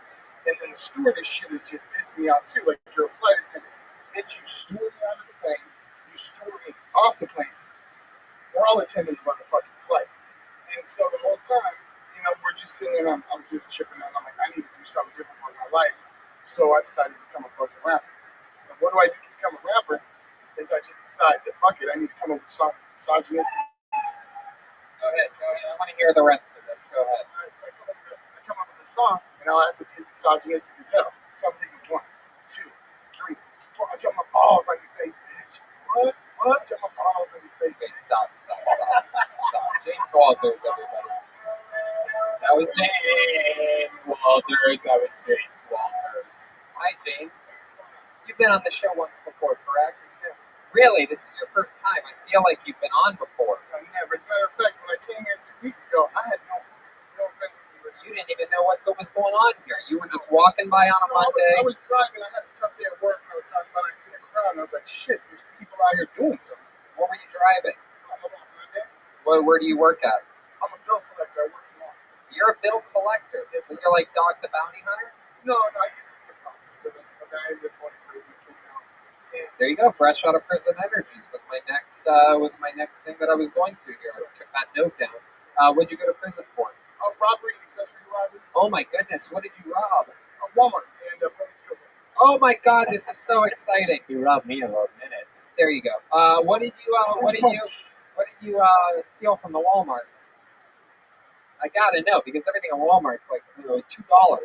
What it was is basically I was on drugs, and me and my co-defendant, we were out there trying to steal shit for our habit. And next thing you know, on the way out, the security guard tries to stop her, and she punched the security guard in the face. What exactly did you steal? She was stealing underwear and Bluetooth speakers and just weird shit. That's a codependent relationship. You know, Tony, there's someone out there for everybody. You know, they're soulmates. Just You someone guys, who steals together, feels together. you guys still married? Oh yeah. What was your drug of habit?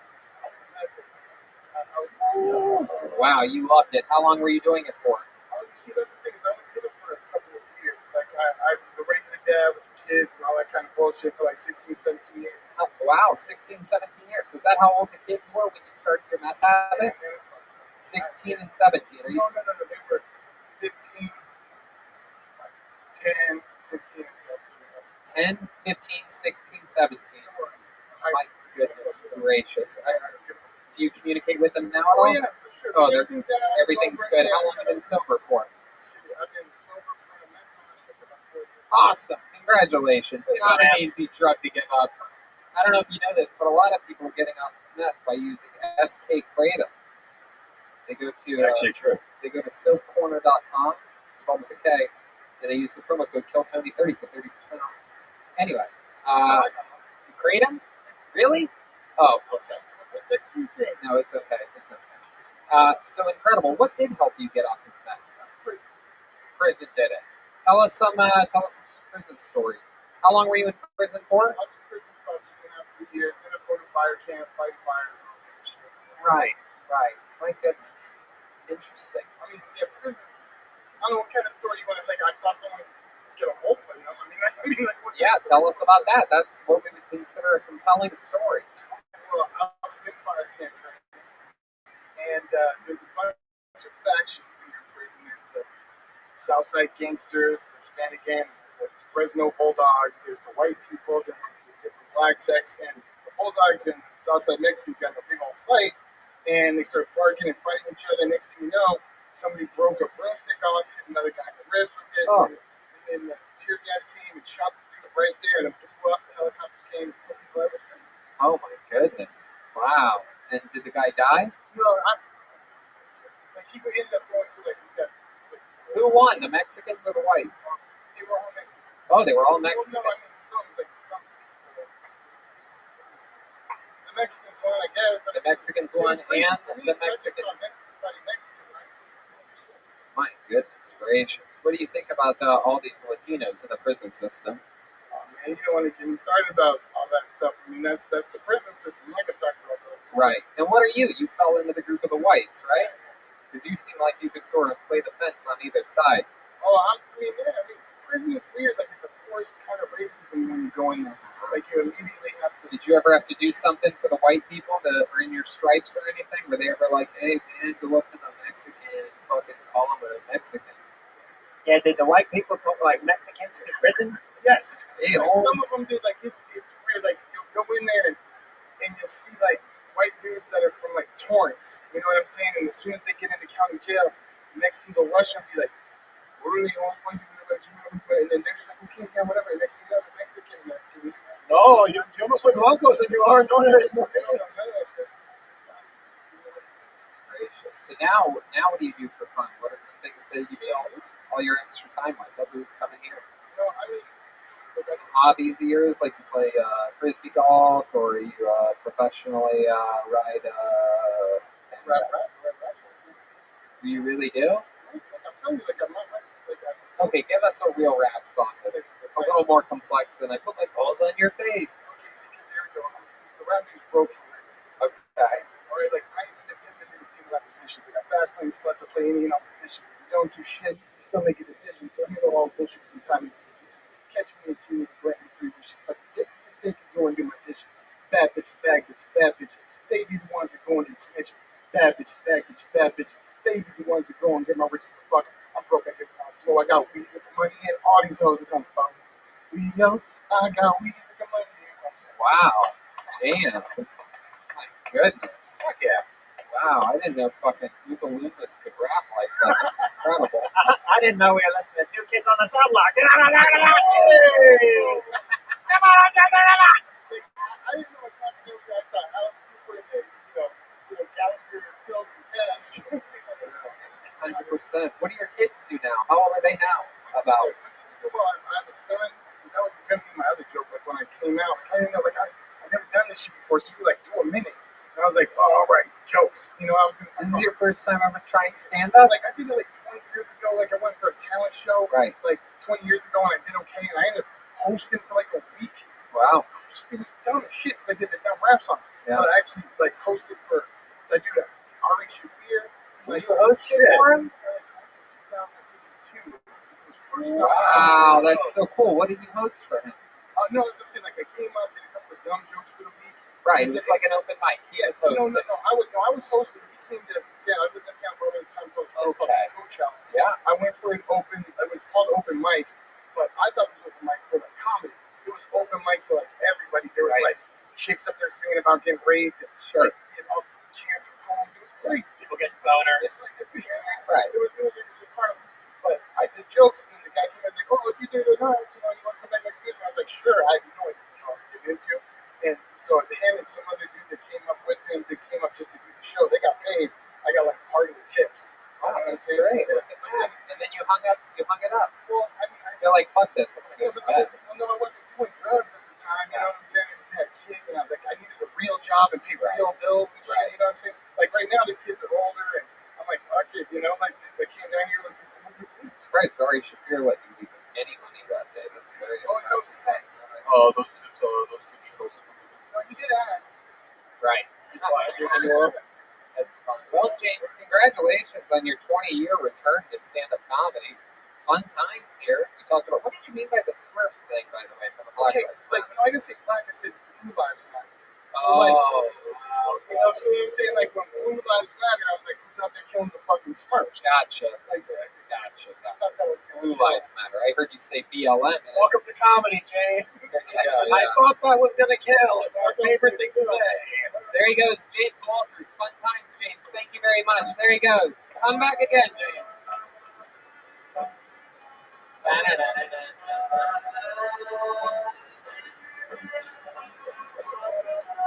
Alright, let's see what happens here. Okay, this should be fun. met this young lady right before the show, and she signed up. Ladies and gentlemen, it is Christy Belich. Here we go.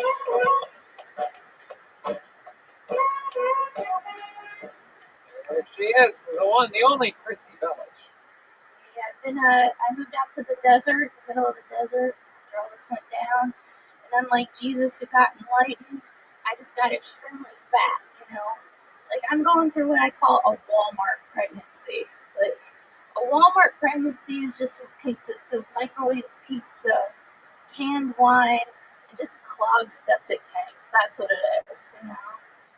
But since I've been like watching a lot of YouTube lately, my YouTube ads have been weird. Like my YouTube ad lately has been about the sleep app, and I don't know if anybody's seen this ad. It's really kind of creepy. The sleep app is something that monitors you in your sleep to the point that it monitors you when you fart and talk in your sleep. So it's got me thinking, you know, the government's got us at everything, right? And it also has me thinking that the elf on the shelf was just preparation for this bullshit, you know, during the holidays. Like, elf on the shelf was just watching us when we're sleeping. He knows when we're awake. You know, can I do the Yeah, tag? go ahead, I'm go so ahead. sorry. Go ahead. The elf on the shelf. It doesn't matter if you've been bad or good, because if you're black, they're just going to shoot you in your sleep, for goodness sake. Oh my God. All right, there you go.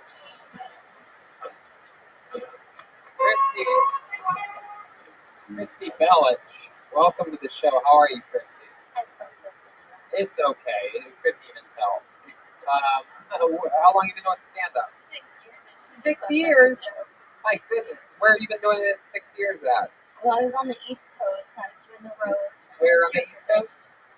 D.C. and New York and all the Virginias. Oh, okay. OT states.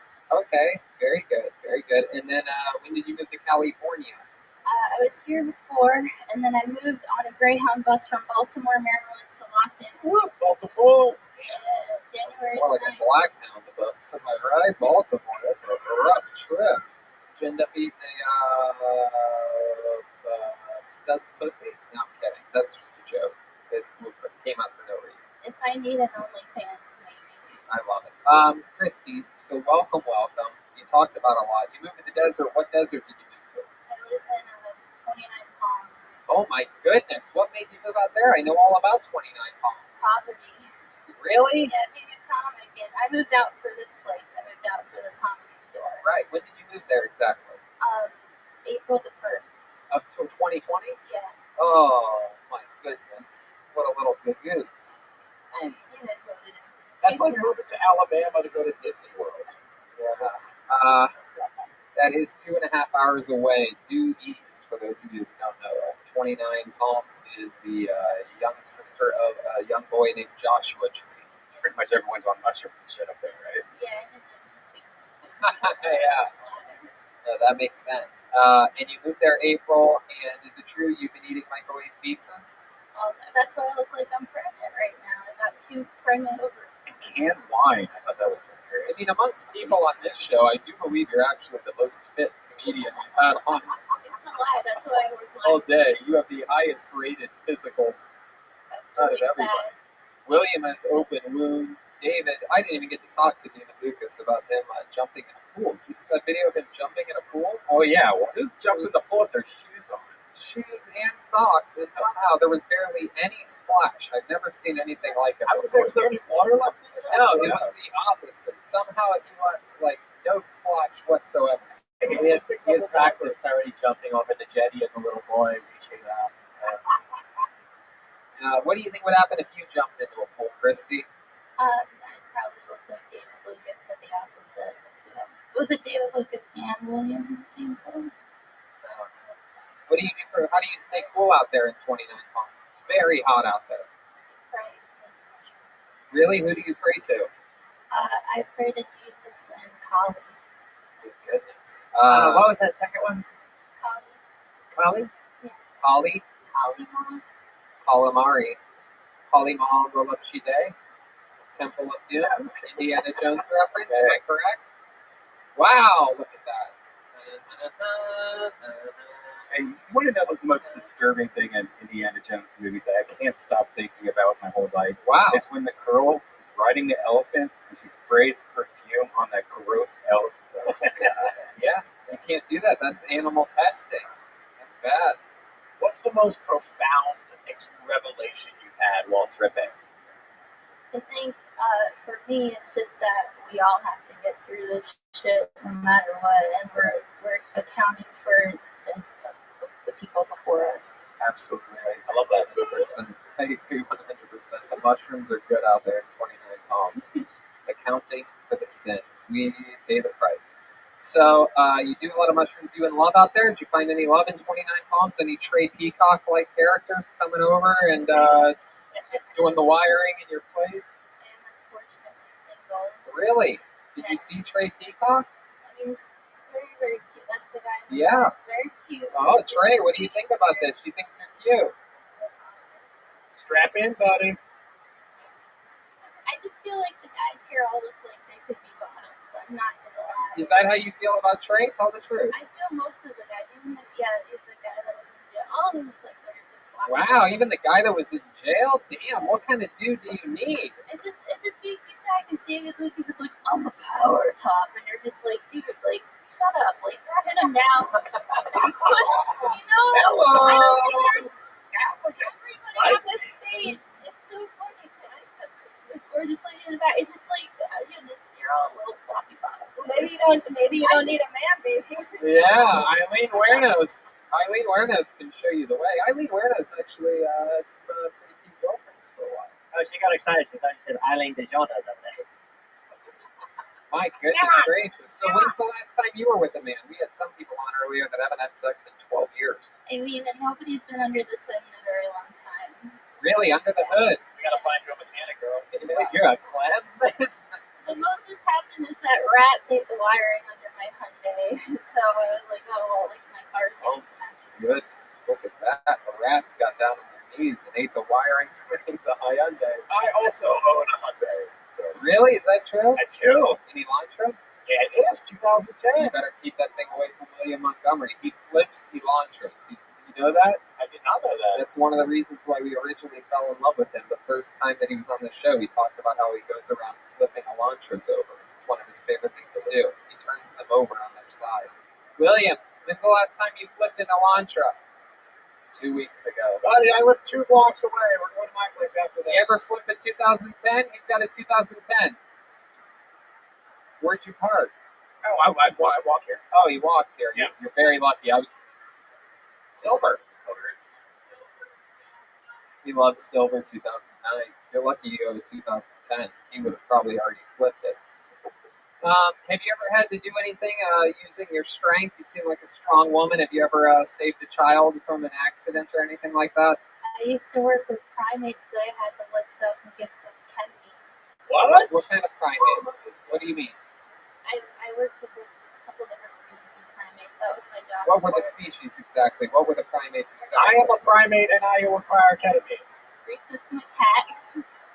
You were. Macaques. What were they? Rhesus macaques. Macaques? Yeah, rhesus macaques. Oh my goodness. Yeah, and pigtail macaque, all different types. Baboons. Yeah, I did government research before I did. Really? Wow, you did government research with macaques and baboons. What kind of research you give them, like DMT and shit? No, it wasn't the fun stuff, which is why I'll never do ketamine. It was bombs. And Argument, ketamine is very fun. it is fun. We have a special government project. We want you to test DMT on these apes. Report back to us immediately. What was the weirdest thing that happened when you were playing with the baboons? I think it's just more that they were passed out. I think, that's what brought me to psychedelics was working with primates because there was some weird telepathy shit happening and it just had me going. You and I have that in common. You've been working with baboons and I've been working with buffoons. Yeah, I got to eat mushrooms and swim with dolphins, and I swear that you can almost talk to them. I've never heard you talk about this before. Tell me more about this. Sure, it's on Netflix. No, it's Do you not. have a Netflix special? No, but somebody else does. For me. I don't have to do it now. The two jokes are completely different. I don't know why you would say It's that. just funny. All right. So, and I don't know if that guy even has a Netflix special. It's probably weird. Do you know Jack the Ripper? Yes, still up. Okay. Wow. Jack checks his everything. What's up? Yeah. It's my favorite special. My goodness gracious. Any other fun facts we should know about you before we let you go? I'm an astrologer. Whoa, really? Can you give one of us our future or something? Are you a Gemini? Yeah, I am a Gemini. How'd you know that? Oh my God. What am I? No, it doesn't matter. Hold on. Go ahead. Read my fortune. What's going to happen? Is this what astrologists do? Am I right? Well, we use charts, but I can tell you. Give me something good. Give me a good. Red band, you speak structure. Joel, shut the fuck up. The North Node of Fate is moving through your sign, starting on the 5th. What is? Something called the North Node of Fate. Is that a good thing? For you, it's good. Good. You're going to carry people through with your voice, so as long as you help. That makes sense. Yeah. That makes sense. I've been doing that for 7.5 years, so that makes sense. I've been carrying a lot of. Duality. Sounds like a fortune cookie that you open up. It's like, there will be a tomorrow after today.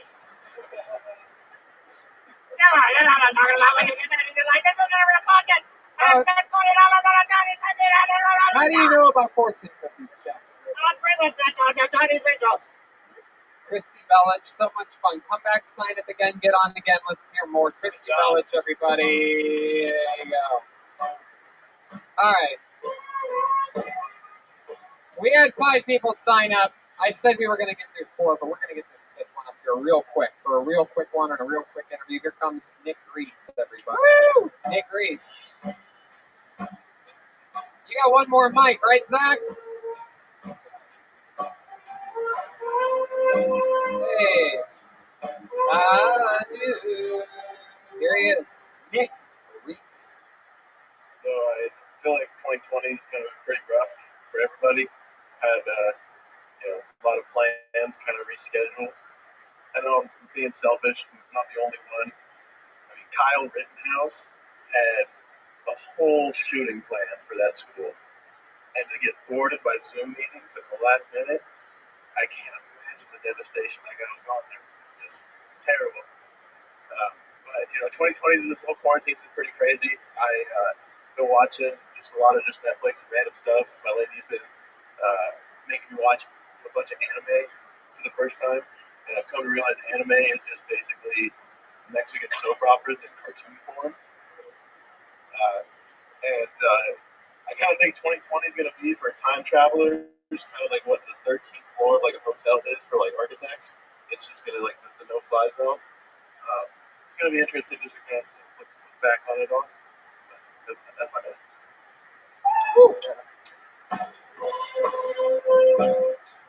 All right. Nick Reese is here on the show. He had a 25 milligram Delta 8 gummy from the incredible gummies over at Galaxy Groves. How do you feel right now? It's been about an hour since you ate it, an hour and a half. I've been stoned since I was like 14. Really? Okay. You want to eat 2 more? All right. Here we go. Wow, he can still catch. This is very incredible. That proves he's been stoned since 14. He's got 5 in his hand. Just do it, dude. Okay, here he goes. Oh, he drops 1 on the ground. He dropped him on the ground the first time you gave it to him? Yeah, he did. He likes dropping them on the ground beforehand. He likes, it's like, it ferments the THC a bit. Okay, how do you think this is going to go? You just ate, I believe, what was that, 6 of them? 4 of them? Okay, so that's another 100 milligrams of THC. How are you getting back to your cave tonight? The stoners in the corner are laughing right now. Gino is the head connoisseur. Gino, what do you think's going to happen to him in the next hour? How are you getting home? You have a designated driver.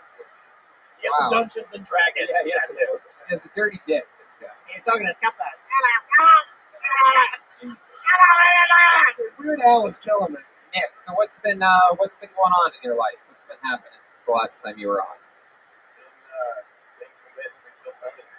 What do you mean? Got to just Talk right into the tip of that microphone. Just commit to Kill Tony. I kind of made it a goal for myself that I was going to be present here at as many of these as I could. Oh, well, way to go, being present. You ate 125 milligrams of THC. Yeah, Oh my God.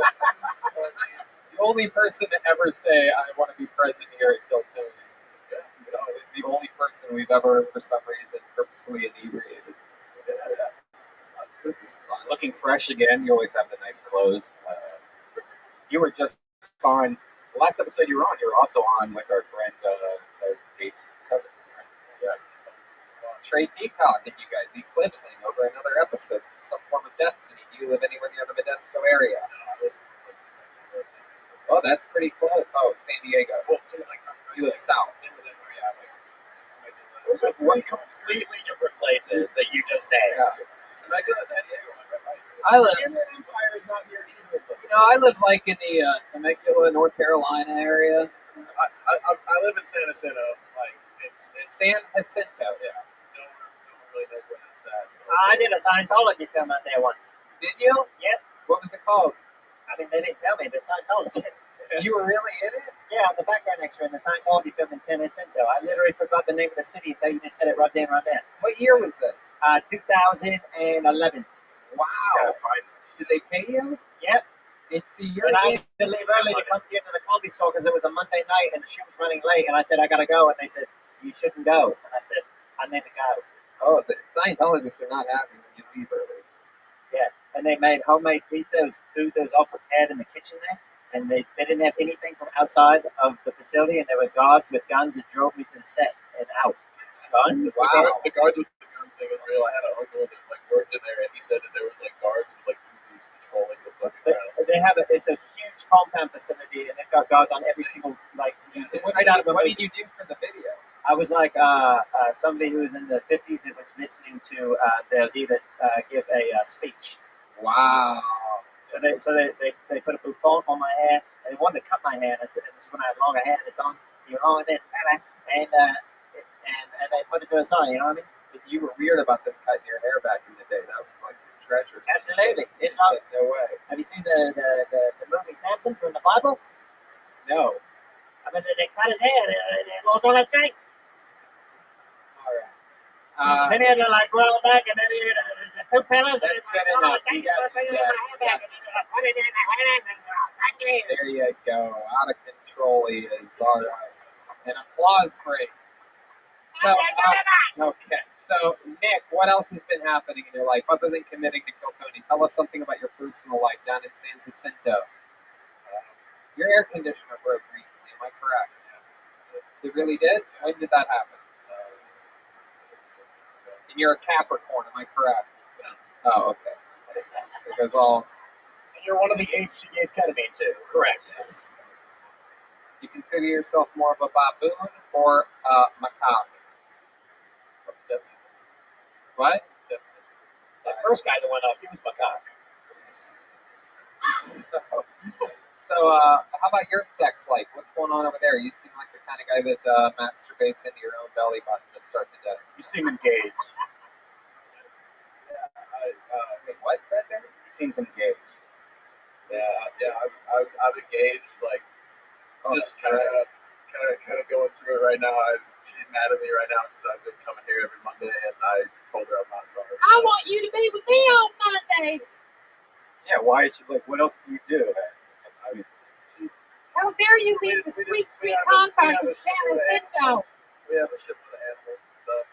What do you mean by a shitload of animals? Be more specific. 4 dogs, 3 snakes, a lizard, and 2 cats. What the fuck is going on over there? Sounds like a stable couple. Why do you have so many animals? Is it her fault? She likes to acquire them. How do you end up with 3 snakes? Are they all in separate tanks? Yeah, they're all separate things. What the fuck, dude? do you have a huge house? How do you have that many? We have a roommate. We have 4 bedrooms, so we have space. Do you have all the animals in one room? No. Oh, we let the dogs run around. No, with the dogs are fucking Right. and the snakes. You have cats? How many cats? 2 cats. Any of the cats ever get near the snake tanks? One of them does. She paws at the tank and No, shit? she just literally lays at the snake, lays on top of this one tank, and the one snake that she chooses to fucking lay on top of is the only snake that could fucking eat her in Right. You ever take any of the snakes for a walk on a rope or anything like that? You ever put a snake on a rope? I don't know, rope. Have you ever heard of anyone doing such a thing? No. If you've done anything sexual with a snake, I always wondered how I was trying to get that shit. I would never. Yeah, I mean, if that was going there, I'm not going there after anything. All right, this was meant to be a quick interview. This was a lot of fun. We're going to talk more about these animals next time you're on. There goes Nick Reese, everybody.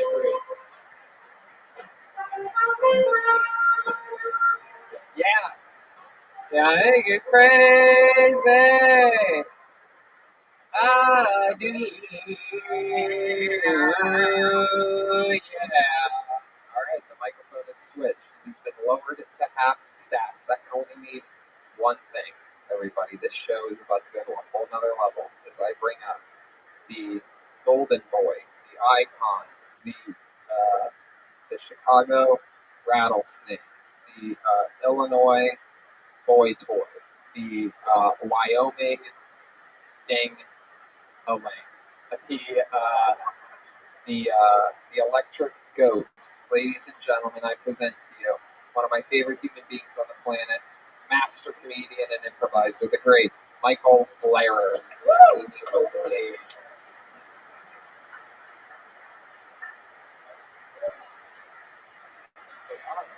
Here he is, Michael Lehrer. Hello, I'm totally disabled comedian Michael Lehrer. I wanted to take a week off of talking so I could get wicked crunk and try new street drugs. So instead of my Meniton interview, myself, William Montgomery, and Jack the Ripper as the narrator will perform an adaptation of The Miracle Worker, the story of OG original cripple Helen Keller. Now, the curtain rises. Across the pond of London, in the year of 1800s, there was a town in Alabama named ROTHSCHILD, where a blind deaf mute named Helen Keller terrorized her family.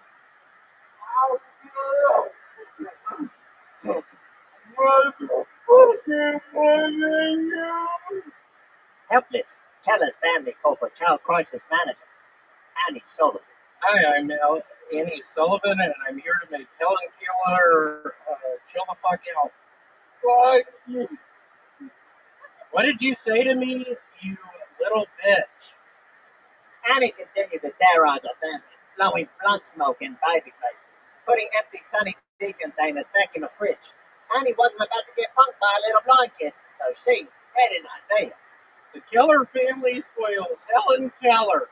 You let her eat mashed potatoes with her hands, drink as many Capri Suns as she wants. She needs discipline. I'm taking her to the Kmart parking lot, and we're not coming back until we're flipping Hyundai Elantras. Annie was determined to make Helen strong, not just with anabolic steroids, but with the soul. She also began to teach Helen to say the alphabet using her fingers. Spell it with your fingers. PVR. Now crawl to the fridge, you bratty fuck, and give me a tall boy.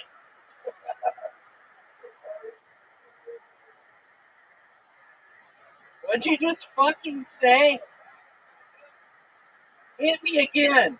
Hit me again. I'm sorry, Helena. I grew up in an insane asylum surrounded by mutants like you. We played with rats because we didn't have toys. That's why I want to help you, you ungrateful fuck. I'll make you strong enough to flip Hyundai Elantras. While I tried to rip and kill homeless people in London, never to be caught, Annie persevered to make Helen chill the fuck out of that right. That's it. It's ALS. Good job, Helen. You're never going to have to need to know those letters. Thank you. That's it. I warned you. Here comes the taser. Oh.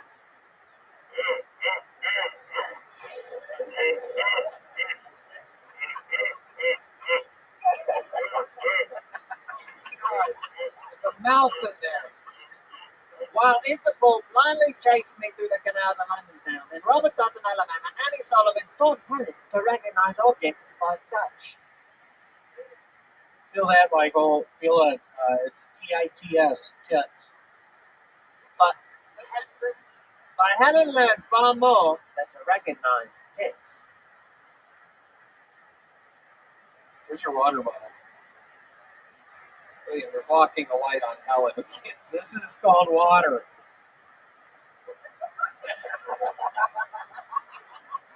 It's called water. Once Helen recognized water, the sky was the limit. She started naming everything she touched. Cock, balls. Yeah, that was actually Michael's. I actually saw Michael's penis last week. That's not a word of the scrub, but Annie did a Triple A job of fixing Helen, but then also it was time to leave the tennis. man, it's so bittersweet helping rich white people. All you Kellers are so awful, but you pay so good. I fixed your little bitch, Helen Keller. That deaf, dumb, and blind kid sure plays a mean pinball. So I must go. I'll miss your comfortable home and comfortable by slaves.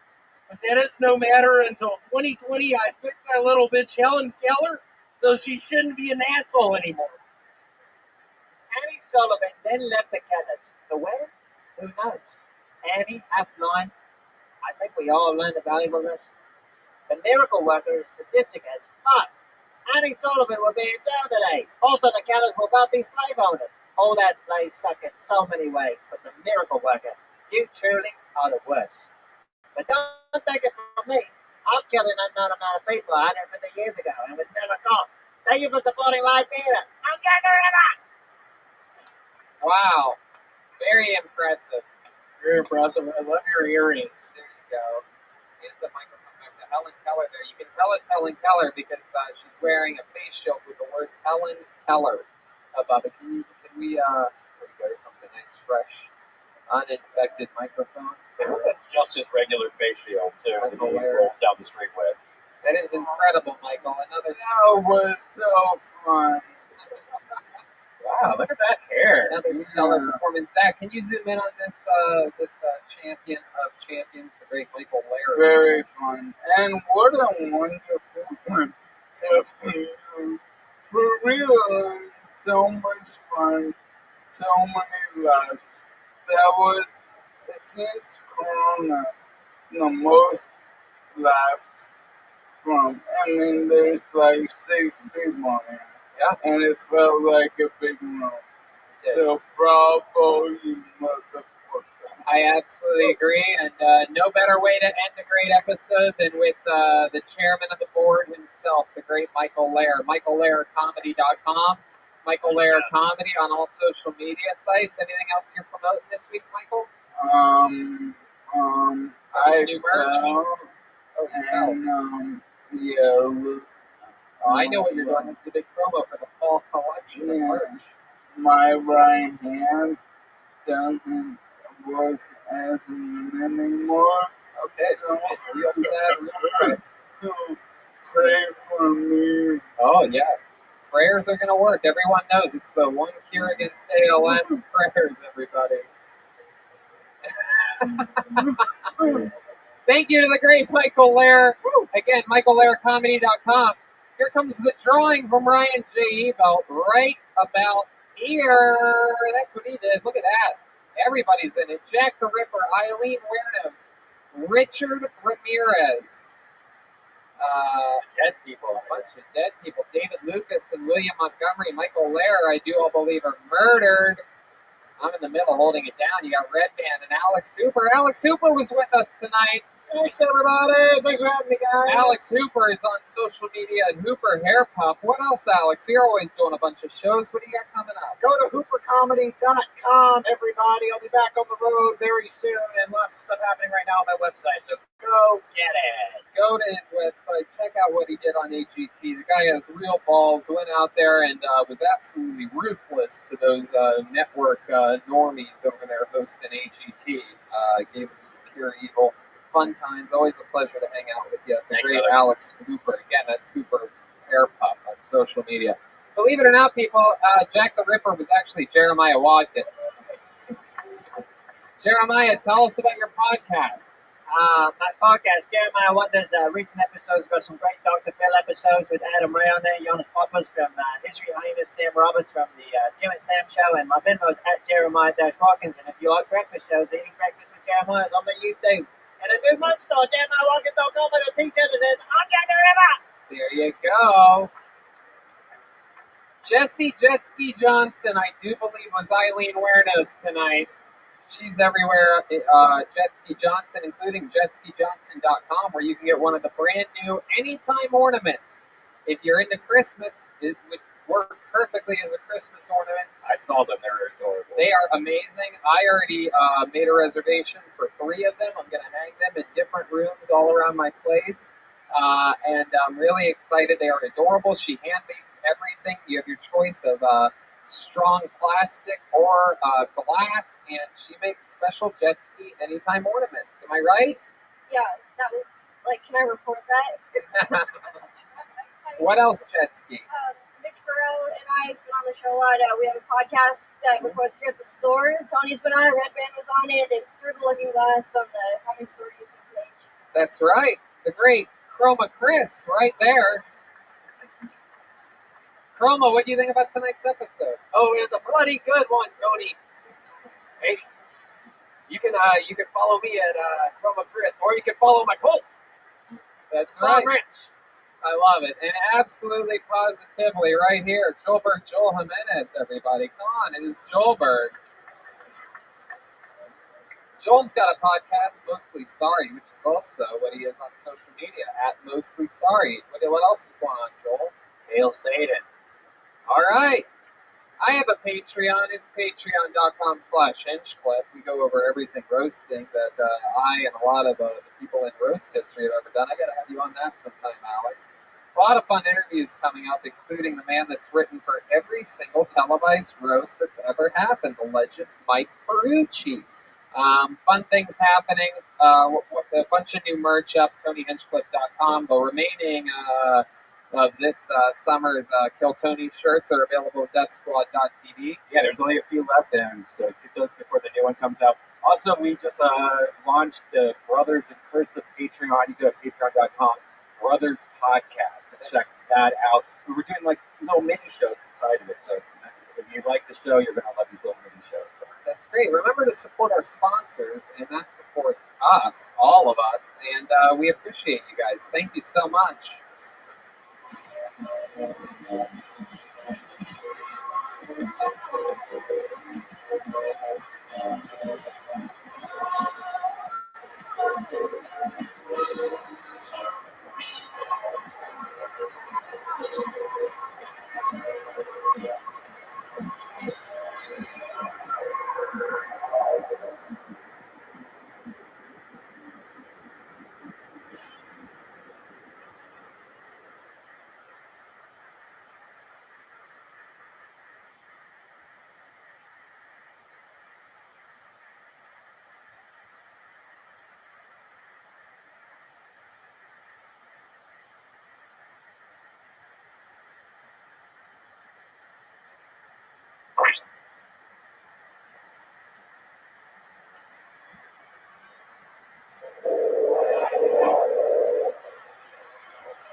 Hey, this is Rabbi coming live from the world famous Comedy Store main room for a brand new episode of Kill Tony. Give it up for Tony. Hey,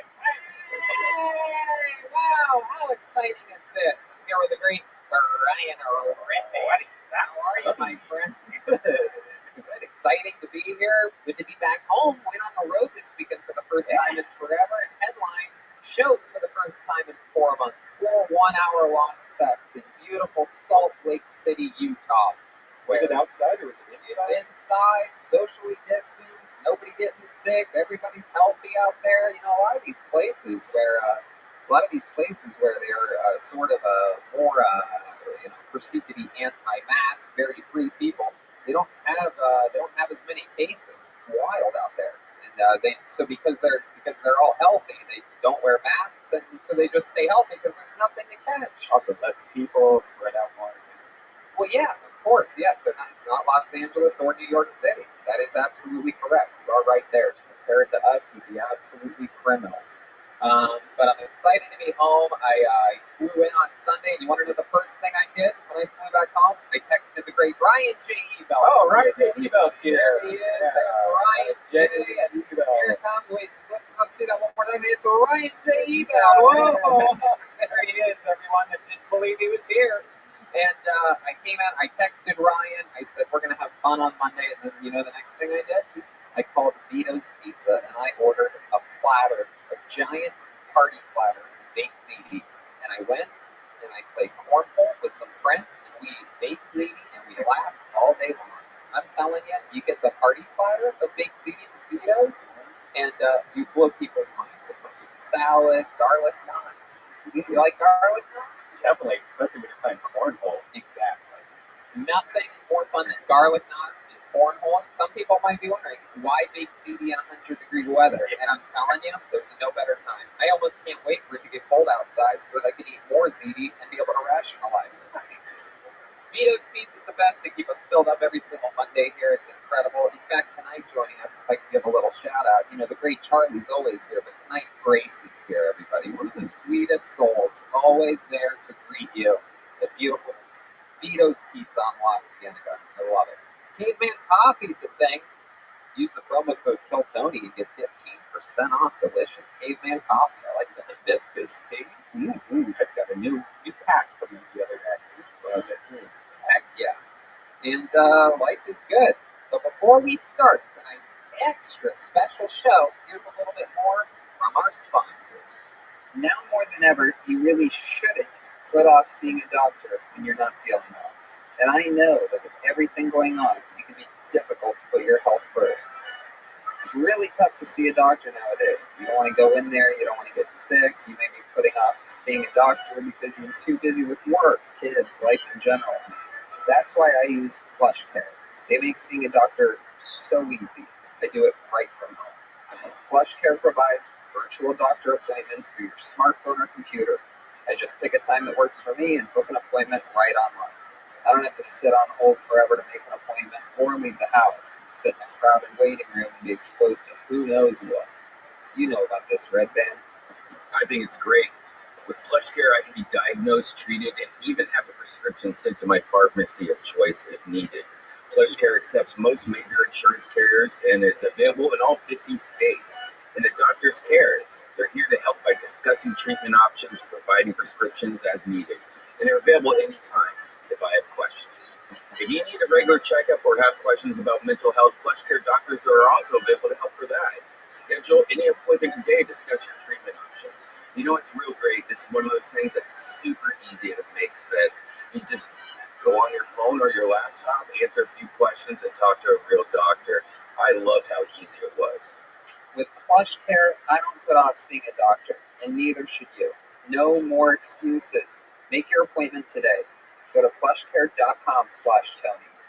That's PlushCare.com/Tony. Plushcare.com/Tony.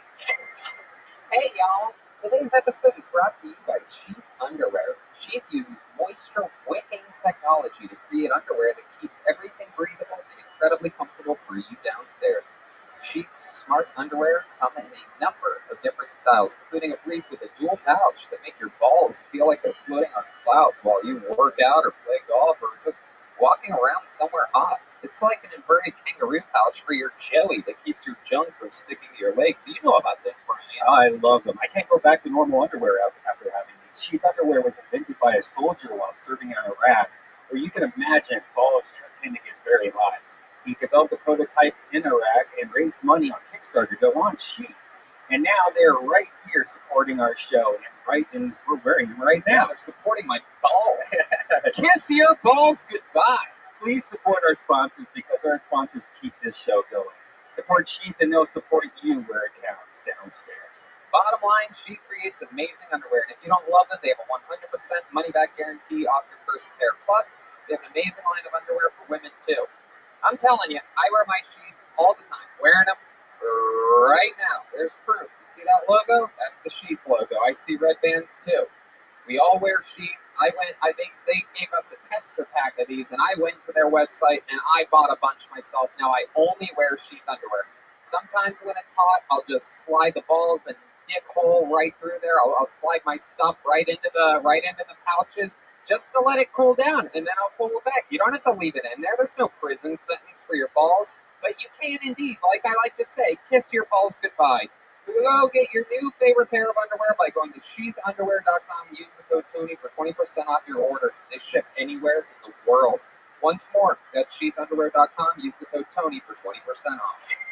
And we're back! Who's excited to start tonight's show? People in this room. Few people in the room, extremely socially distanced, extremely temperature checked here at the Comedy Store. They go through a rigorous process. And so did tonight's guest. We have one of... What? Wow, someone's mad at temperature checks, and we're the guest. We have an amazing guest, everybody. He is one of our favorite guests in the history of the show, one of the most utilized guests in the history of the show, a true brother from another mother, my friend. You know him from all of his hit shows, Workaholics, Griffin with Griffin. Ladies and gentlemen, it's the great Eric Griffin, everybody. Here we go.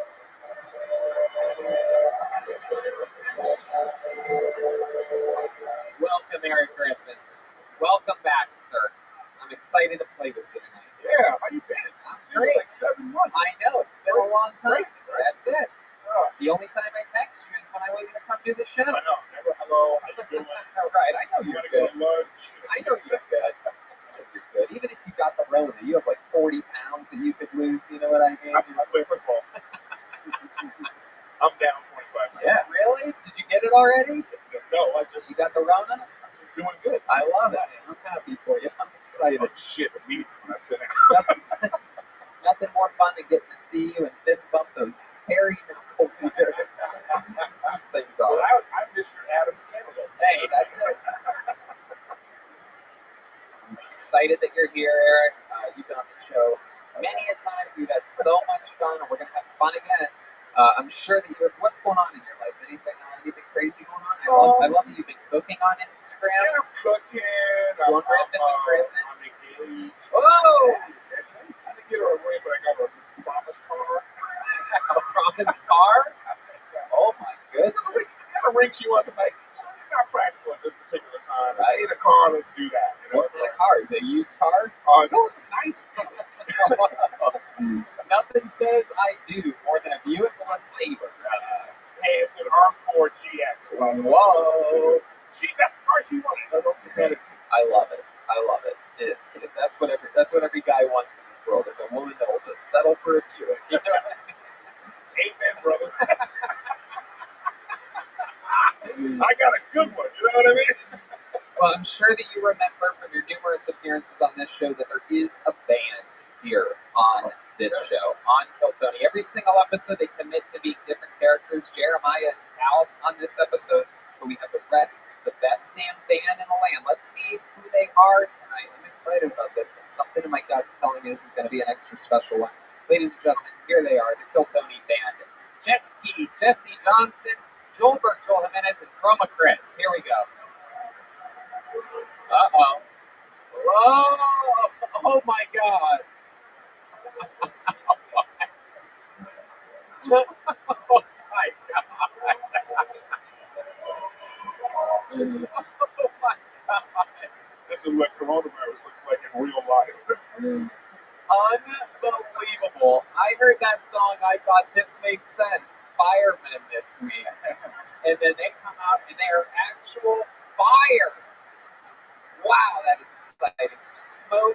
There have been wildfires here in California all week. Ash falling from the sky. I mean, absolutely incredible. times here in California, and I can't believe that we were able to book some actual Fire on the show. How are you, Fire? Good, I'm actually Wildfire. Oh, that's your name, Wildfire? Yeah, that's right. All right. Well, welcome to the show, Wildfire. Good to see you. You've been busy lately, right? Yeah, I've actually been doing comedy. Really? Yeah, I got a good Donald Trump impression. Oh, can we hear it? Yeah. You're fired. Hey! I love it. She's been here all week, right? I love it. I love it. I love it. I love it. And then we have this little fire patch over here. What's your name? Hey guys, my name is Campfire. Hey! It's the Really full enjoy fire. nature and the outdoors. You Yeah. just feel the breeze between the flames.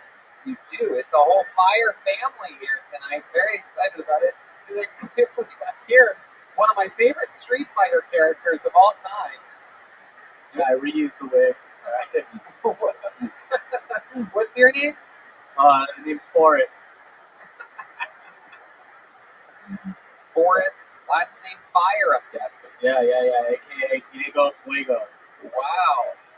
And where are you coming in from tonight? Fucking everywhere, dude. Awesome. So we have the entire Fire family. We have the great return of Eric Griffin, Red Band and his soundboard, Ryan J. We're all stuffed up on pizza and serotonin. So let's do it. Shall we start tonight's show? All right. Sounds great to me. No better way to start it with all these fire people up here than one of the people that constantly sort of looks like fire. This young man from beautiful Memphis, Tennessee, has taken the show by storm. One of the longest-standing regulars in the history of the show. One of my favorite all-time silly joke writers and performers. I'm excited to see what he's got up his sleeve this week. A real, true artist. Ladies and gentlemen, it is the Big Red Machine, William Montgomery. Oh boy. There he is. First off, big fan, Eric. Nice to finally meet you. You don't remember when we met earlier, right? All right, here he goes. 60 seconds uninterrupted from William Montgomery. This might be a little longer than 60 seconds. Everybody always says don't mess with cockroaches. They're carry diseases. But who's ever gotten sick from cockroaches? Hey, you hear about Anthony? He has cancer. Shit from smoking? Nah, a cockroach touched his leg when he was chasing it around his bathroom. He has 6 months left to live. I'm not suggesting we keep them as pets, but let's not pretend there's some pharmaceutical company out there trying to find a cure for roach flu. I said that kind of weird. We let dogs sleep in the bed with us while both of us are naked. Yet a roach crawls around the kitchen cabinet, and we contemplate starting a gender reveal fireworks party. You don't think the family dog rolled around in the same shit as the roach? There's a lot more. Dogs and roaches are practically the same. It's just dogs have better lobbyists. Dogs have Sarah McLachlan singing in every commercial. Roaches have a spray. Every roach commercial.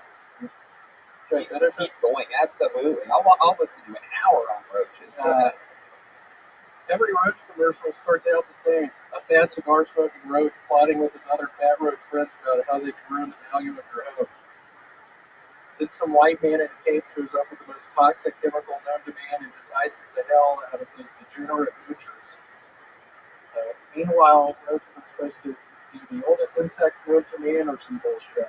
Hell, that's probably made up too by the same people claiming that dogs can tell when humans have a horrible disease. I swear the day a dog walks up to me and says, "Sorry, buddy, you got MS," I'm going to call bullshit, because next he's going to blame it on a roach. Wow, there he goes, William Montgomery.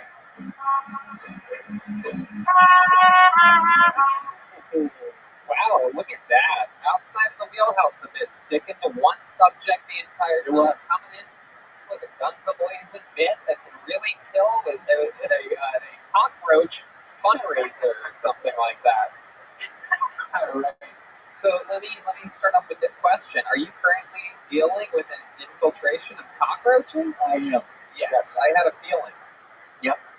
So how many are we talking about? How many do you see on an average day? 200. Oh, okie dokie. Yeah, that's a serious. Oh, wow. One just crawled out of your sleeve. Okay. Hey, by the way, there's some shorts in the outfits for William. Is that true? Yeah. Yeah, the guy at the front was pissed. Zach, can you go grab some shorts from the office? If that's true, we have to make it part of this episode right now. We're going to debut Williams' new shorts. You've heard of the Emperor's new clothes? This is Williams' new shorts. I'm excited. Are you excited? I hope they fit properly. That's my only problem. You are oddly shaped, and we have to figure out how to keep them on you. You have a belt on those things? Yep.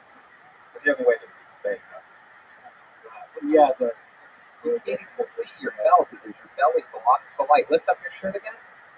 Oh wow! Oh my goodness! What a debacle! That belly button is big enough to do. It's just deep. It is. You just got back here in Vegas for a whole week. I was. Yeah, you didn't even tell us about this Vegas trip. You're just like, I did. You got mad last time, so I thought I would keep it under wraps. Yeah, you really kept it a good secret. Posting it the second you got there. That's great. I want to say, you seem oddly sober. I know. After the debacle with the podcast, it did get the most views we've had in a long time, which is positive. But You were still with us. I heard about this. He had a little. Oh, man, bigger than this for the vodka. I didn't know to the end. It just was a hot fucking mess. Wow. So right now, I can feel some like the ease is off of you right now. Is there anything you want to say to Eric Griffin, who showed up, who probably drove all the way to Burbank to be part of your show and to support you, and then you went there? I apologize for sabotaging. Wow. Wow, there you go. You accepted. You can accept my apology? Oh, look at that. You think you can just get off that easy? Typical alcoholic things. You can just apologize. You know what I mean? That's it. Away, yeah. Just because he doesn't remember what he did the day before, doesn't mean we forgot. We're still on step 2, buddy. So, any highlights from this Vegas trip? I lost $1,000. How much did you lose? $1,000. Wow. How much money did you have to your name before that? $1,200. Wow. So you still have 200 left. Still got 200. Was there? Sorry to interrupt, but I just want to know, how's the gambling? Like, what is that like in Vegas right now? Oh, it's the same. They're taking. No, but I mean, like, at the table. Like, is there? There's plexiglass. Oh, wow. And a guy like Williams shows up at your blackjack table, and everybody gets up and moves to a different table. The glass is all foggy. Yeah. Just flopping everywhere. Did you lose that on slots, like the electronic slots? Yeah. Where did you lose the majority of it? Roulette.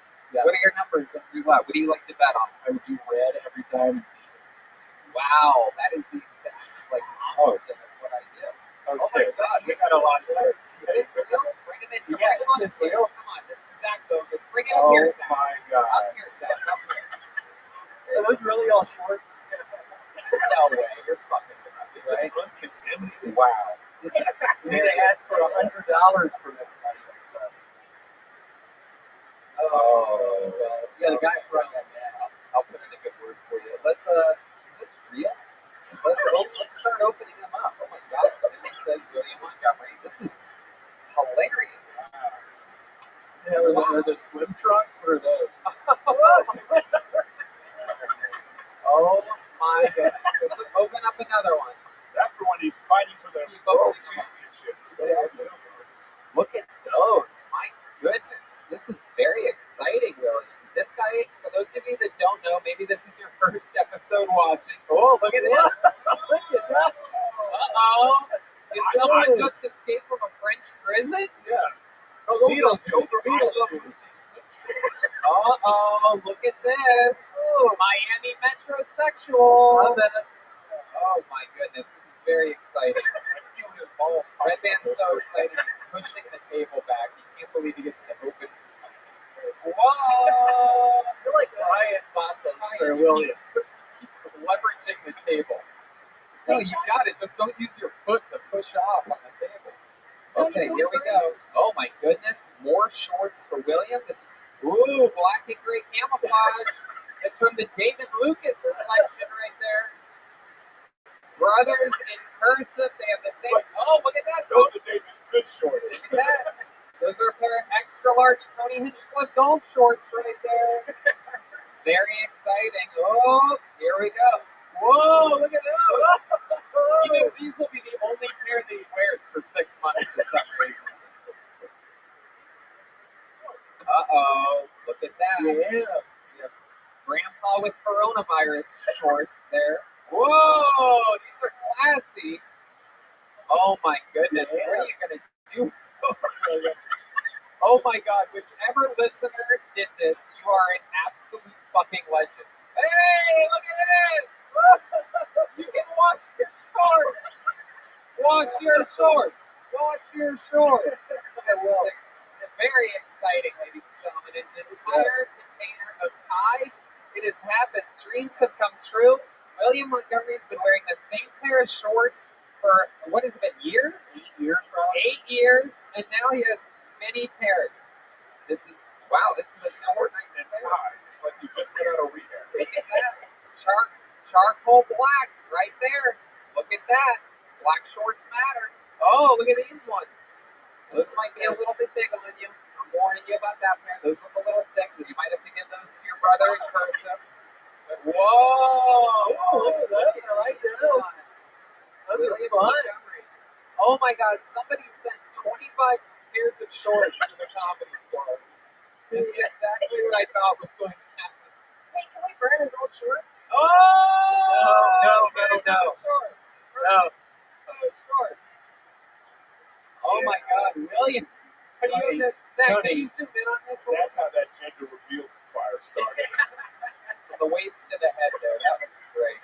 William, what do you have to say to the person that sent you all these shorts? Just thank you so much. It seems like it's really going to help me out. Are you going to wear them? Oh, yeah, I'll start tomorrow. You know what? Why don't we start tonight? Why don't you go to the back and put on the blue ones with the sharks and dolphins or whatever that is, and take those things off, and we will. Should we do that? Should we get a little William fashion show? Okay. Perfect. There he goes. There he goes. The great William Montgomery, everybody. He's going to start putting on shorts. Yeah, go. All right. You ain't lying. You ain't lying. You should have heard the amount of relaxation we had before the show, not having to hear a saxophone. And you know what sucks is that the episode that said the short thing, the one after, you asked if we had gotten any shorts. And so that means more people are going to send me tons of shorts. We might have this going on for a while. Tell Curtis it's because of Toby. It'll be loud magically. Anyway, so I pulled a name out of the bucket. We had a few signups tonight, obviously, in a controlled temperature-checked environment. And I pulled a name out. Your first comedian getting a 60-second uninterrupted set into the fresh and clean, sanitized microphone goes by the name of Stephen Belkowski. Hey, it is Stephen Belkowski. His name is Stephen Belkowski. Here he is, it's Stephen Belkowski. Quarantine's been kind of lonely, so I got a Tinder the other day. My bio was brief. I have Hulu and HBO. I'm looking for a lady with Netflix, Disney Plus, and no gag reflex. I went on my first quarantine date, and with this girl, as soon as we get there, she's like, "Hey, I just figured I should give you a heads up.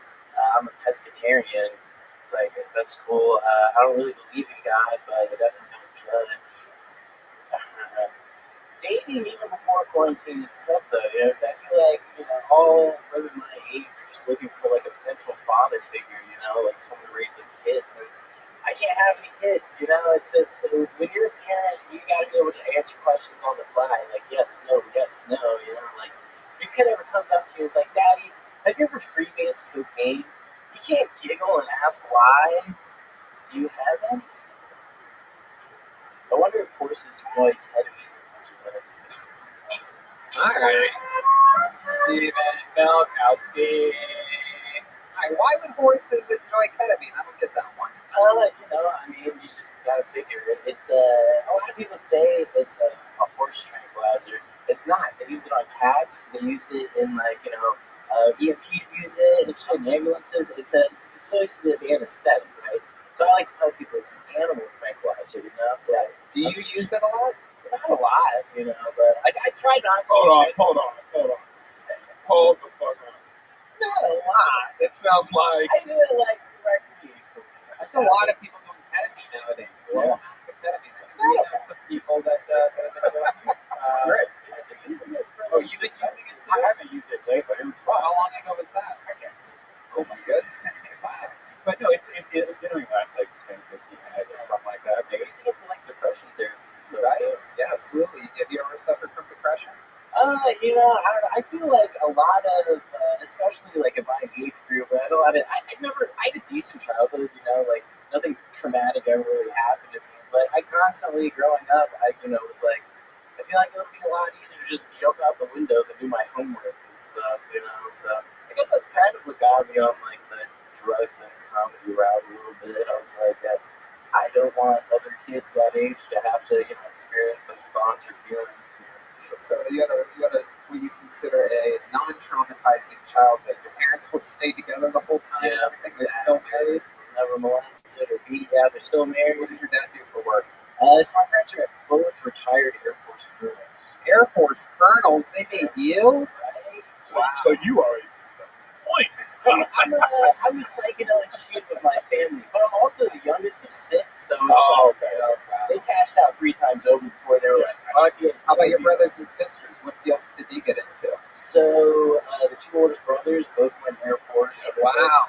Everybody's in the Air Force and you're just getting high all the time. Well, so it was like the older half was like, you know, Air Force, and then like my sister got her master's, she's now a guidance counselor, and then Air Force again. And then the younger half is like, She got a master's and then went to the Air Force? No. Then she became like a counselor. She was initially sound like that, but she ended up without her. Right. And then my brother David, who's like right above me, he was like this close to becoming a priest. And it's second. They didn't even get to you. That's why I became comedy. That's why I started doing comedy like 5 minutes. Let's go back for a second here. You said that your brother David almost became a priest. Then what happened? He just decided to go straight pedophile? He decided he wanted to have a family instead. Yeah. He's like, fuck putting on this front. I'm just going to go straight for what I want. He decided to have a family. I guess he figured getting other people's kids and stuff. Wow. What happened? You like leaned over to pick something up and smell the pussy for the first time? He was like, you know what? I gotta change the topic. Yeah, I almost became a priest, like a savior, a servant of the Lord and Savior. But he was always like super religious, so he was always going to retreats. I think he just got to college, and then somebody just told him what pussy was like, and he was like, "What? I gotta try it." Yeah, someone's like, "Pussy's better than Jesus, dude." It's like, all right. Were your parents super strict though? Like make the bed with flip the quarter on it and shit like that? Well, yeah, do 20 push-ups. Again, youngest of 6, so by the time it got to me, it was like, make your bed. I was like, I don't want to do it. They're like, just make it. But, yes, everyone else does it. I do it every single day, and we've organized the life. Yeah, it makes you feel good every day. Even I do it. I gotta buy a new bed every day. So just flame that. Wow, you're fire. Yeah. You're fire. Mattresses are very flammable. Yeah, it's good. You really don't make your bed. I mean, like, I'll put like the blanket back on the bed. You know, but I'm like, unless people are coming over, you have like a weird setup. You like eat dinner in the bed, kitchen bed. You have like clothes all over your room. Your like walls are made out of shelves of clothes. I have my t-shirt shirts. My t-shirt collection's out of control for sure. It's very bizarre. It's time to take a trip to Goodwill. It's already been done 3 times this year. Wow. Yeah. Where do you keep getting these shirts from? People send me shirts, and make shirts. I'm constantly buying shirts.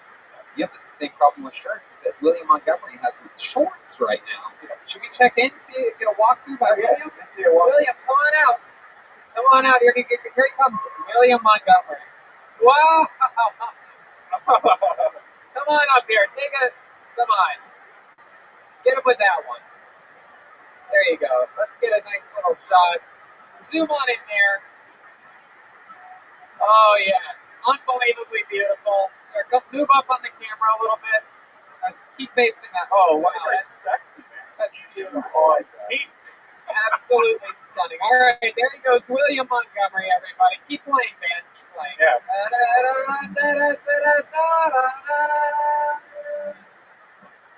Put on another pair of shorts, William. I can call you back out at any point here. Yeah, I like this. Absolutely.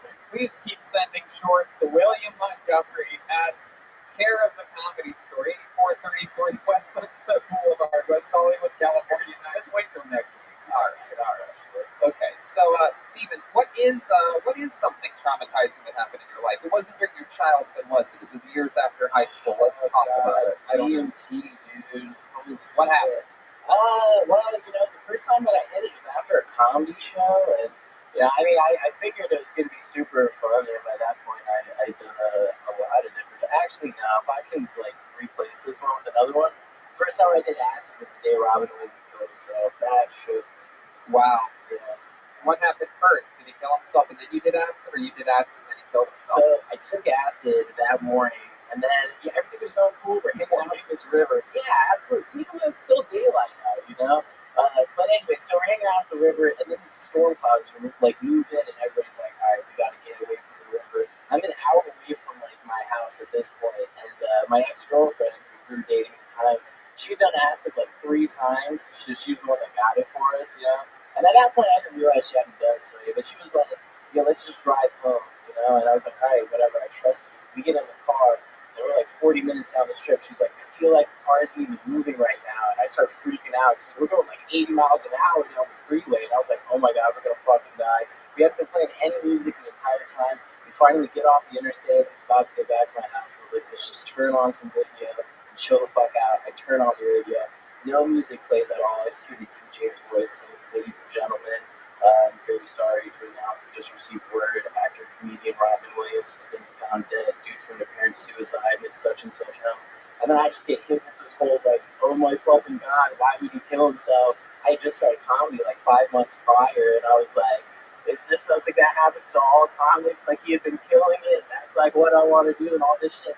And then I got hit with my first what I call Truman moment, where I felt like the world is a TV show watching me. Robin Williams was tuned in, saw I did drugs, and he was like, I did Aladdin, I did Miss Doubtfire, I couldn't keep these kids off the drugs, fuck it. And then, wow, Jesus, what lasted longer, the trip or that story? That story. I imagine there's like dad. What is your dad do? He's a general or what? We're retired for.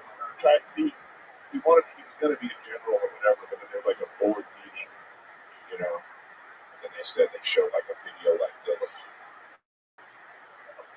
This is your son. Can you explain this? And the one hair happened after he got out. But I guess he's kind of I'm sure. I did. Oh yeah. Well, after they found out that I did drugs, for a while, they were kind of I don't know if he's because he looked like we were either addicted to drugs or youth pastor. So they were leaning towards more the youth pastor thing for a while, and then they found a podcast I did on Virginians for drug use. I think your whole family's jealous. Yeah. This is what the rest of the really want. It's true. Absolutely. Well, Stephen, it was fun to meet you. Fun times. Appreciate it. And fun stories, man. I'll see you soon. I'll go Stephen Belkowski. There he goes. There he goes. Stephen Belkowski. And Belkowski. Should we get another walkthrough from William Montgomery? Wow, the crowd goes absolutely mild. Incredible. Let's wait until we hit a lull in the show. Let's see what happens here. This way we're safe anytime. We don't want to waste all of our good Williams right now. We have 20. We don't want to burn through all of this. Well, we're not going to get through all the shorts tonight. That's for sure. Ladies and gentlemen, your next comedian has been leaving quite the imprint on this show as of late. We found out a lot about his wild relationship we've been following up with, and he's back here tonight. Very, very funny comedian, gaining immense popularity here on Kill Tony. Here is the return of Brian Joseph, everybody. Here we go.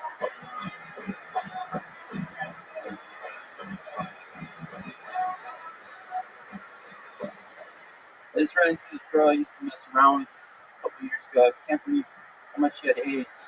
She's even her breasts now. I protest at Black Lives Matter rallies, but it gets so hot walking a mile on a white bedsheet.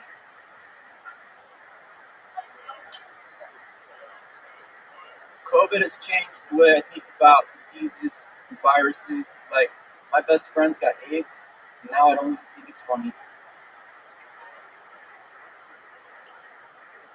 I used to think homeless people screaming out of nowhere were crazy, but what if they just don't like having sex with me? I don't like to date Asian girls because they think it's only because I have a fetish. So I always have to say, babe, I've been with lots of different types of girls. They get peed on too. There you go, Ryan Joseph. Beautiful. Another minute. Hi, Ryan Joseph. Hi, Ryan. How's life been? It's been amazing, Tony. Yeah. Very, Good, man. Good. So tell us about it. Keep us posted here. No, I'm fine. Yes. Oh, okay. It's a little downgrade for you. This is your first time seeing Ryan Joseph. Some jokes. Nice to meet you. I like it. She was a client. Yeah. Stay with it like that. I like it a lot. Yeah, I was just like dating this girl, like fucked around on me and I caught her. And yeah, I'm just taking it easy now, man. Give us a real update. What do you mean you're taking it easy? Well, I did the right thing. I banged my ex. Hey, that's the advice that I gave. Yeah, That's good. and then I told her right away. Oh, that's great. Yeah. Absolutely. And you guys had the best sex you've ever had. Yeah. Yes. You're like eating that. That's great. Yeah, I feel like a man again. Was the sex with your ex good or it wasn't, right? It never is. No, It had a purpose. It was crazy because I was like thinking about the girl that fucked me over. Right. You could barely even come, right? You fake pain. Did you fake an orgasm? Yeah, it was. Really? Is that true? Oh. So you just carry lotion with you? Like, what do you do? Oh, you go to GetRoman.com and use the promo code Tony. My cup is flammable. Yeah. Did you feel guilty when you're having sex with her? Or is that the problem? Like, you felt like you were cheating on her? No, I felt, well, yeah, like when I'm walking into the bedroom, she was calling me. Oh, yeah, that's always. I looked at the phone, but I was like, fuck that bitch. You know, she did this. It's her bottom and banged her FaceTime. Well, one time she FaceTimed me, because then I told her, right? And she freaks out. And then she's like talking to me, saying, she's been freaking out, saying, are you going to see her again? Are you going to see her again? And one time we're FaceTiming, and my ex, who's upset, who now confesses like her undying love for me, knocks on the door, right? Your physical door? Yeah, so I have the one on FaceTime screaming at the She's wall. a psychopath. Yeah, but she's Dominican, she's beautiful. I love her. Lovely. And that's your ex or the new one? The new one. Right. Yeah, those Dominicans are wild. This could easily end in a murder-suicide. Yeah. What happened with you about that? Somebody just come into your door, knock like Oh, it's unacceptable. What is this, 1987? Yeah. What? I blocked her. You blocked her what, with a fence? What do you mean? She's at your door. How do you block I someone? blocked her phone number. Oh, and then she knocked on the door. Yeah. Yeah, that's the catch with blocking people. It's the next thing you know, they're like rasping in your window and shit. Yeah. And then I let her. know you fucking blocked me, Ryan. It's me, Dominican girl. No. This is the ex. Oh, what's she? She was white? She's white girl. Hey, Ryan, it's me, your white ass. I know. Boring. I don't know. Yeah. Right. Wait, hold on. So the white ex is the one that fucked you over, or she's the one you fucked to get back into the business? Yeah. Submitting. Yeah. I'm all caught up. This is like 90 days. So basically, Yeah, no, that's great. the story is her, like, we went exclusive, and she wasn't really ready. She was kind of freaking out. She was kind of casually seeing this other guy at the same time. So we got the real exclusive. She hooked up with him, realized it was a bad idea, and still continued to talk to him and hang out with him as a friend, because they were just fuck buddies anyway, so it was easy to be a friend. I'm giving her the benefit of the doubt, even though I don't trust her. I told her, I was like, let's just hang out, let's see what happens. I'm just like tired of freaking out about it. Here we go. So, you already knew she was fucking somebody else. No. Whoa. No, you didn't know. No, wait, you said she knew she was casually seeing this other guy. But now he knows she was casually seeing him. Originally, they were having a conversation, and he's like, "You should block your ex via text." She's like, "Okay," and then he's like, "You should block him on Instagram too." And she's like, "No, I don't want to do that." Then I knew. And this was the first time. That was the first time we met him. Was like a month and a half or so ago. After that happened, we were getting updates. Okay, so this is after the fact you found out she was casually seeing both of you. Well, then, if I may, for a moment here, check this out.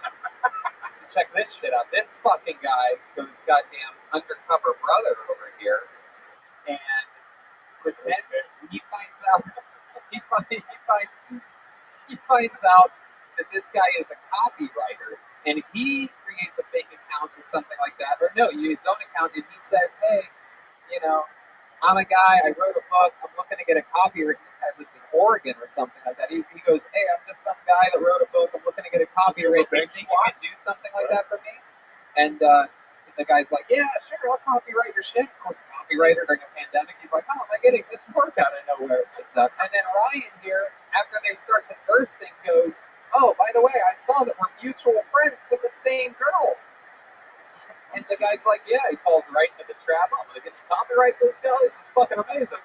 And then the guy's like, "Yeah, we're super close." And he's like, "Yeah, that's crazy. I'm close with her too. When's the last time you saw her?" Out of curiosity. And the copywriter's basically like, "I was fucking that bitch 2 weeks ago." And Ryan's like, "Oh, oh, oh, oh, oh, oh." And then he immediately the guy go, "Can I get my advance for this?" Pretty much. It was fucking. You got copy wrong is what happened. Then I screenshotted that shit, sent it to her, said it was fucking over. He didn't even like. He immediately, by the way, this fucking maniac over here immediately messages her. Like funny, like the other guys know his story. Right. Like, fuck her in the ass. And we were like, just, we're sorry. The message wasn't even fully downloaded, and this guy's already hitting up his Dominican girl. Like, what'd you do? Yeah. So now where are we? You fucking your ex just every time I try to block her, cut her off, she just calls all the time. Dominican. Yeah. And I still fucking like care about her. And I'm just like, well, she's not gonna let me break up with her. She's not gonna let me break up with her. No, lost the job. Right? Well, it's a fucked up thing. Like, right? They were like, just like they saw each other once a month or something like that. She was still seeing him, and then she was dating me at the same time. We weren't exclusive, right? So she and I go to Arizona. She lets me. She thinks that she wants to have a girlfriend-boyfriend talk. We have it. She's like, I just want to be honest. She waited until you went to Arizona and she was here? No, she and I both went to Arizona. Oh. This is why it's so fucked up, because it's like, she hinted she wanted to have an exclusive talk. We have it. She's like, I just want to be honest. There has been another guy I've been casually seeing, and I don't want to see him anymore. I thought it was so clear. And then she went home and fucked him. You know what? This reminds me, no better time than now to see William Montgomery in new shorts. Here we go. Here he comes. Here he comes. There's William Montgomery. Oh. Wow. There he is.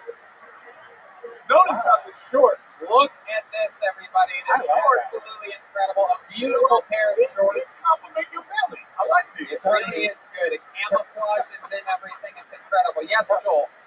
Master P just called. He said there are some limits. Oh, there you go. Honestly, not. An extremely topical Master P. Your dick is hidden anyway, so this kind of works. This is my favorite one so far. That's absolutely beautiful. There goes William. I like those. The new pair of shorts. Those are I keeper. Yeah. Beautiful, man. All right, back to Ryan Joseph here. So Ryan, what's our plan now? Go ahead, keep us posted. I told her, like, yeah, I don't trust you at all. We'll like hang out and then I'll see you. But whatever happens, I just don't even care anymore. Just like, yeah, we'll hang out. All right. So you didn't know, you're mad that she was seeing this guy and you at the same time. Is that No, I accepted that because we were casual.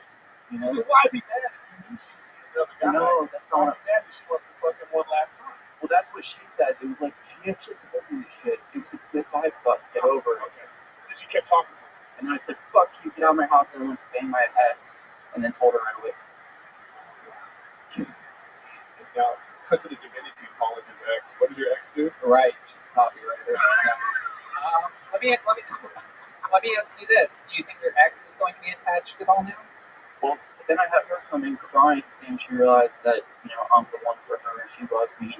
And then she tells me when she was leaving, there was a guy she was talking to. She hated.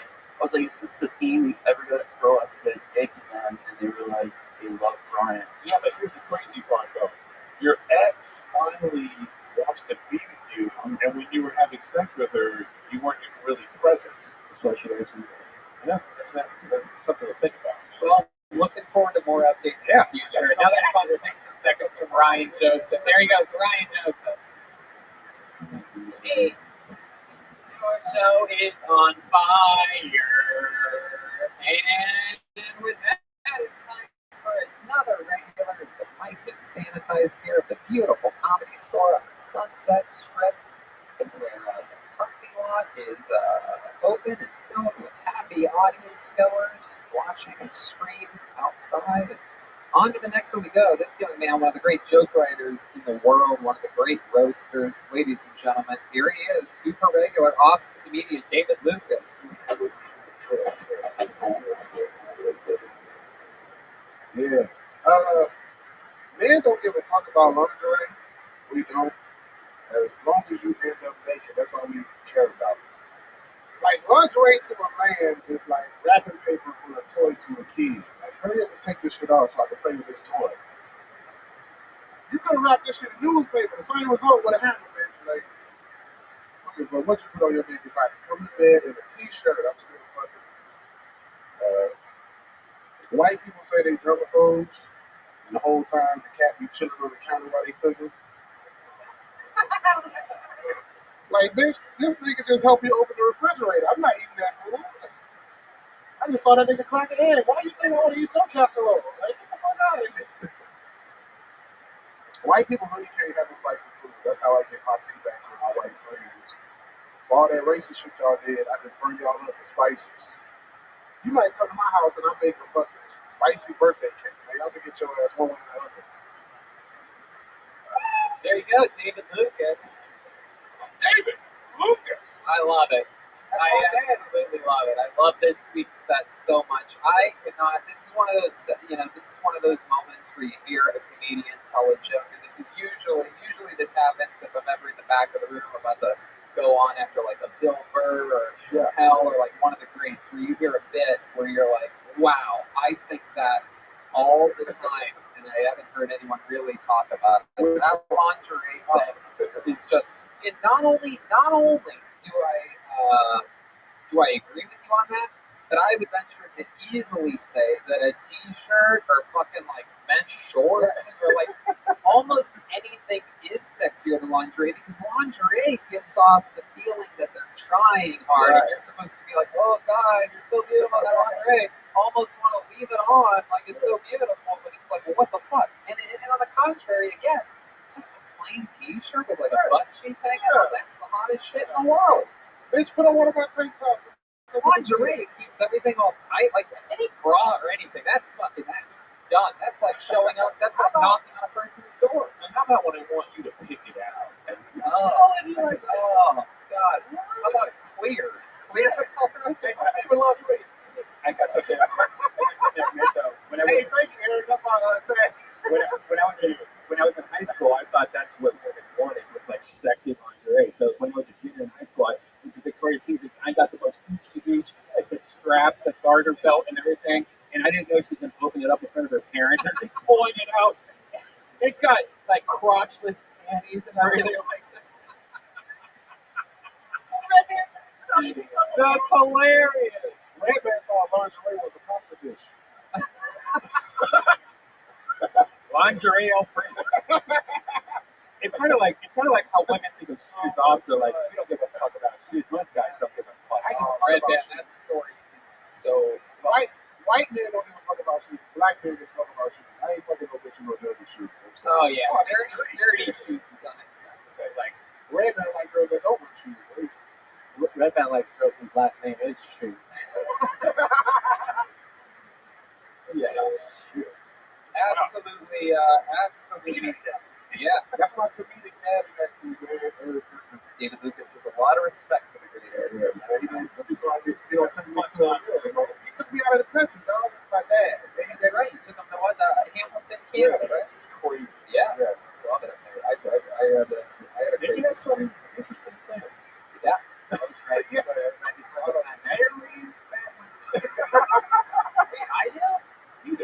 he does. Oh yeah, who would have guessed that? Hi, David. Hey. I want some of that spicy birthday cake you were joking about. You know how they send short? They bring the cake for you. I brought you banana pudding.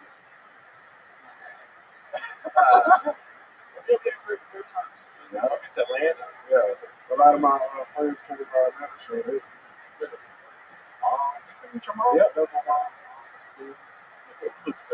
Yeah, nice.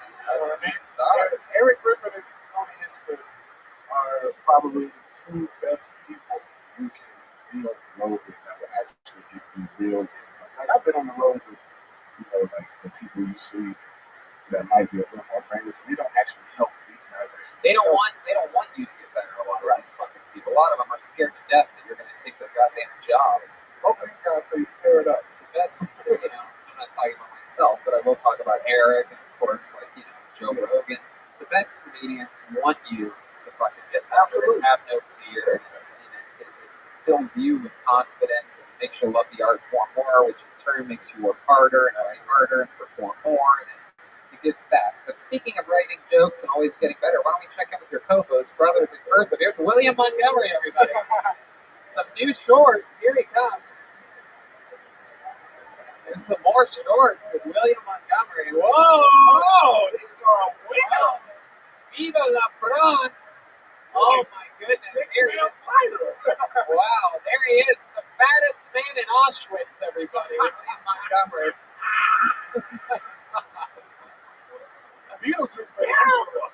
From Auschwitz to Offshores. Tony, I didn't know.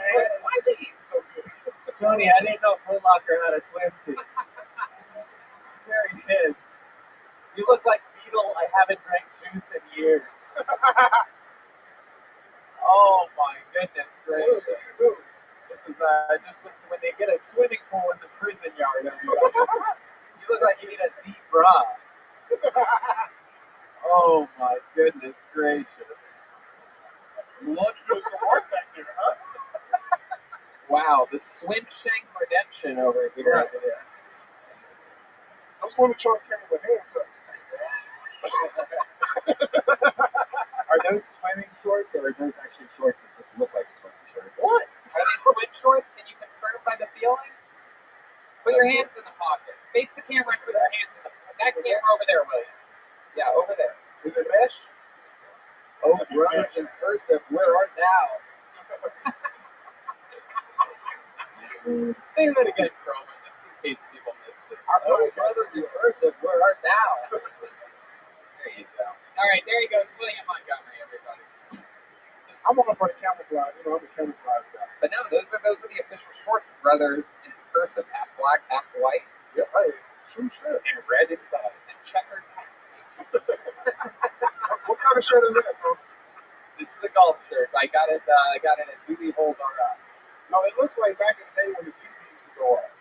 No, I like it. That's exactly why I got it. I was bending over watching a TV that went out, and dildos were falling out of my asshole, and I'm like, hey, I should get a shirt that looks good.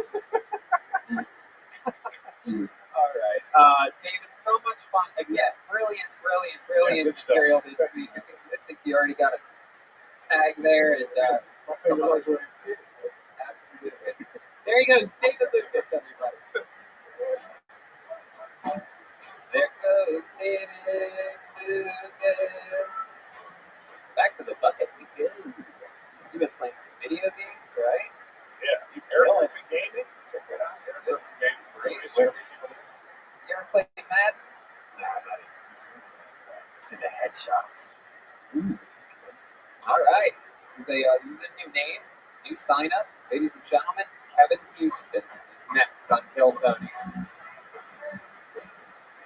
Here comes Kevin Houston. Here comes Kevin Houston. Kevin Houston.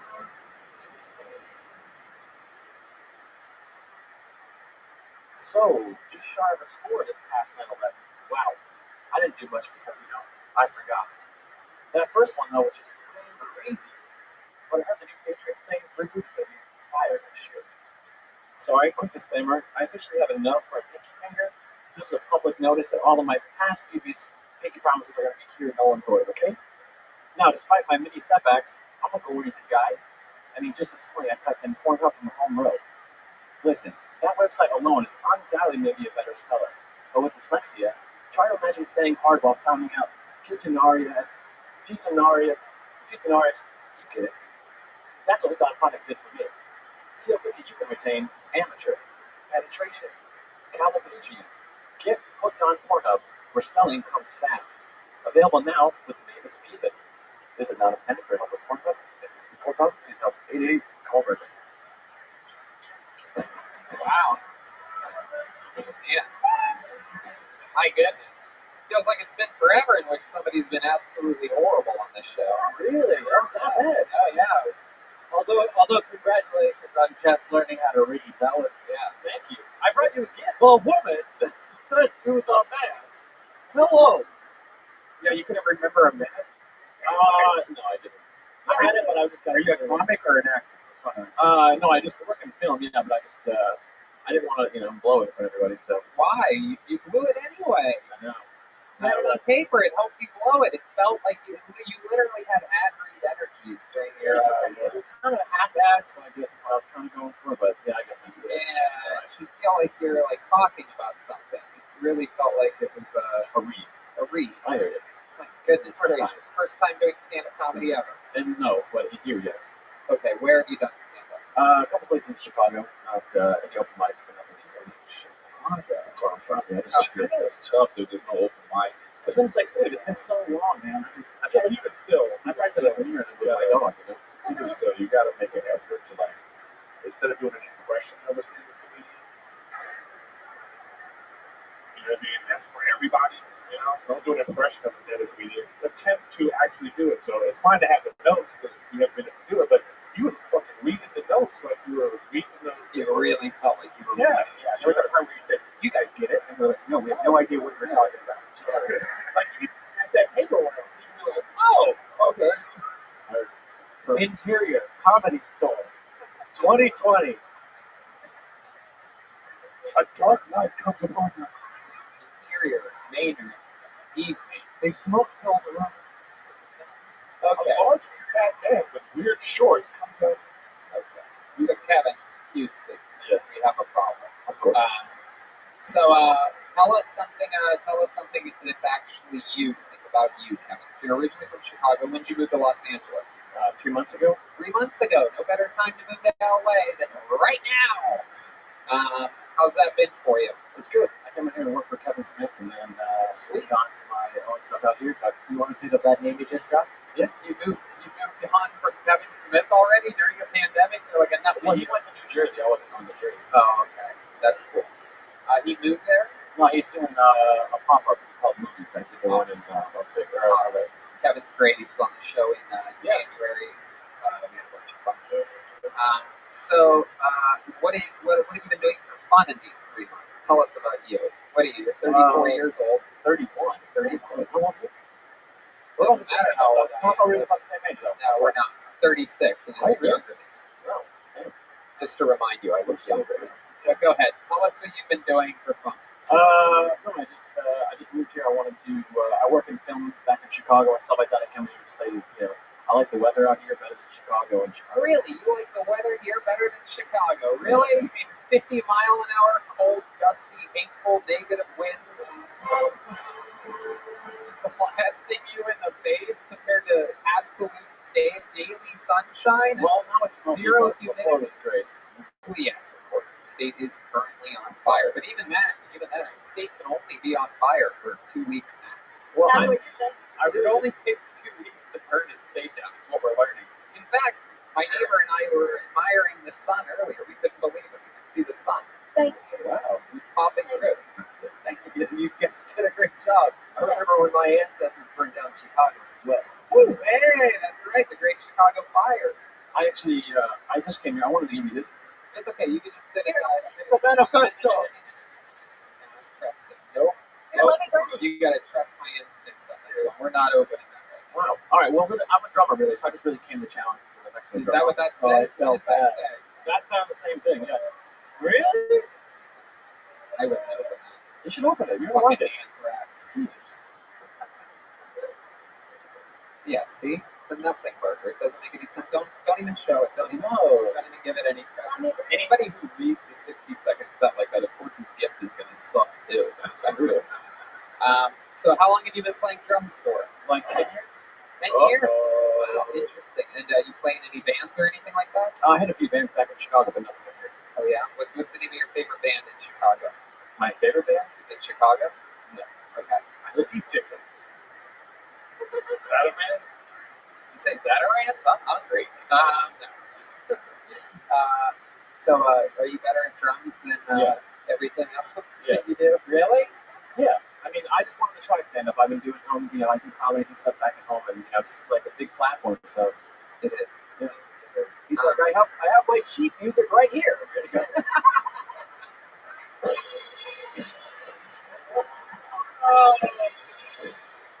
Oh Wait, my. do you regret this at all? Yes. 100%. Look, let me tell you I can something. tell you look at your face like, Let me tell you something. Of course, we can look at this as, oh, they're being mean, all this and that. But here's the light at the end of the tunnel. You do not get a Mexican drum off. You do not, get to redo that set again. There's no, but here's the catch. Here's the good news. All right, Kevin? You come back sometime, you write a different 60 seconds that you're not reading. You can memorize 60 seconds. I believe in you. You don't even have to memorize all the words. Just memorize the premise and a couple punchlines, and then it's over and done. And don't even over memorize it. Just fucking do anything other than what you did here tonight. And if you do good, next time you come back, let's set it for, we'll say 3 weeks from now, okay? Something like that. And if you do good, in your 60 seconds, if you get a single fucking decent laugh, you're going to be up for a Mexican drum off. How's that for a deal? Sounds great. There you go. Kevin Houston, we're moving on. There you go.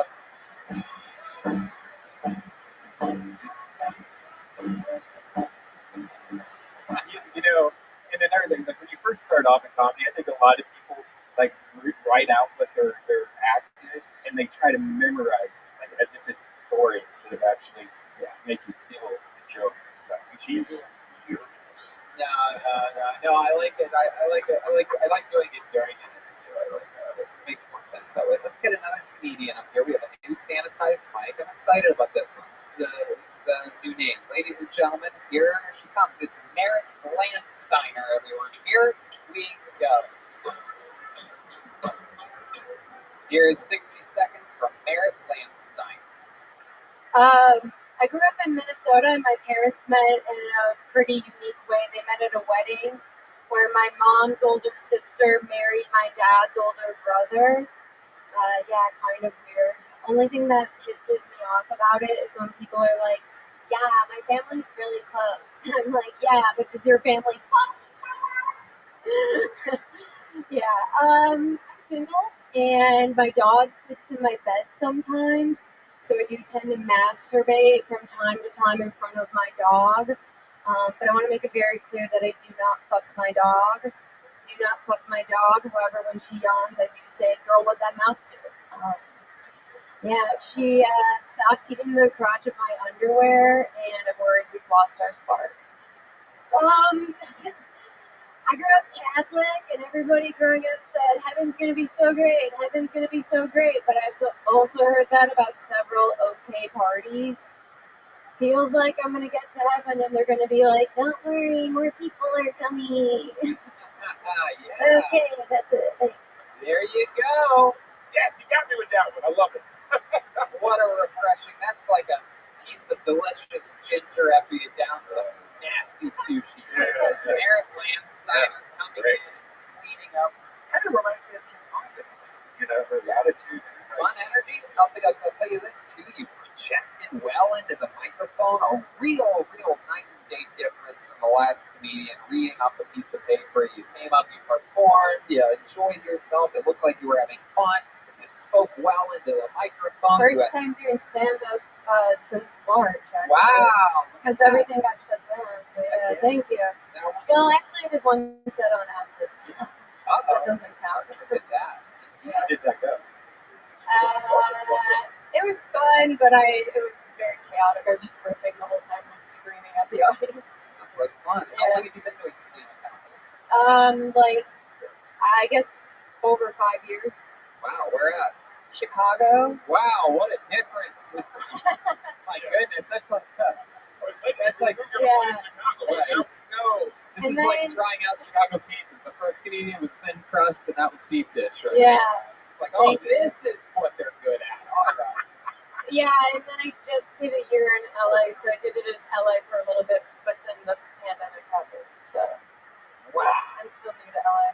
My goodness. Well, welcome. You're an immediate start. Oh, that was Kevin Houston. He just shot himself in the head. All these things. Poor Kevin Houston. Rest in peace. I guess he's not going to get to that Mexican drum off after all. Jesus. All he had to do was write a new minute, come back in a few He had weeks. a whole drum set in his car too. He was gonna My goodness. ready.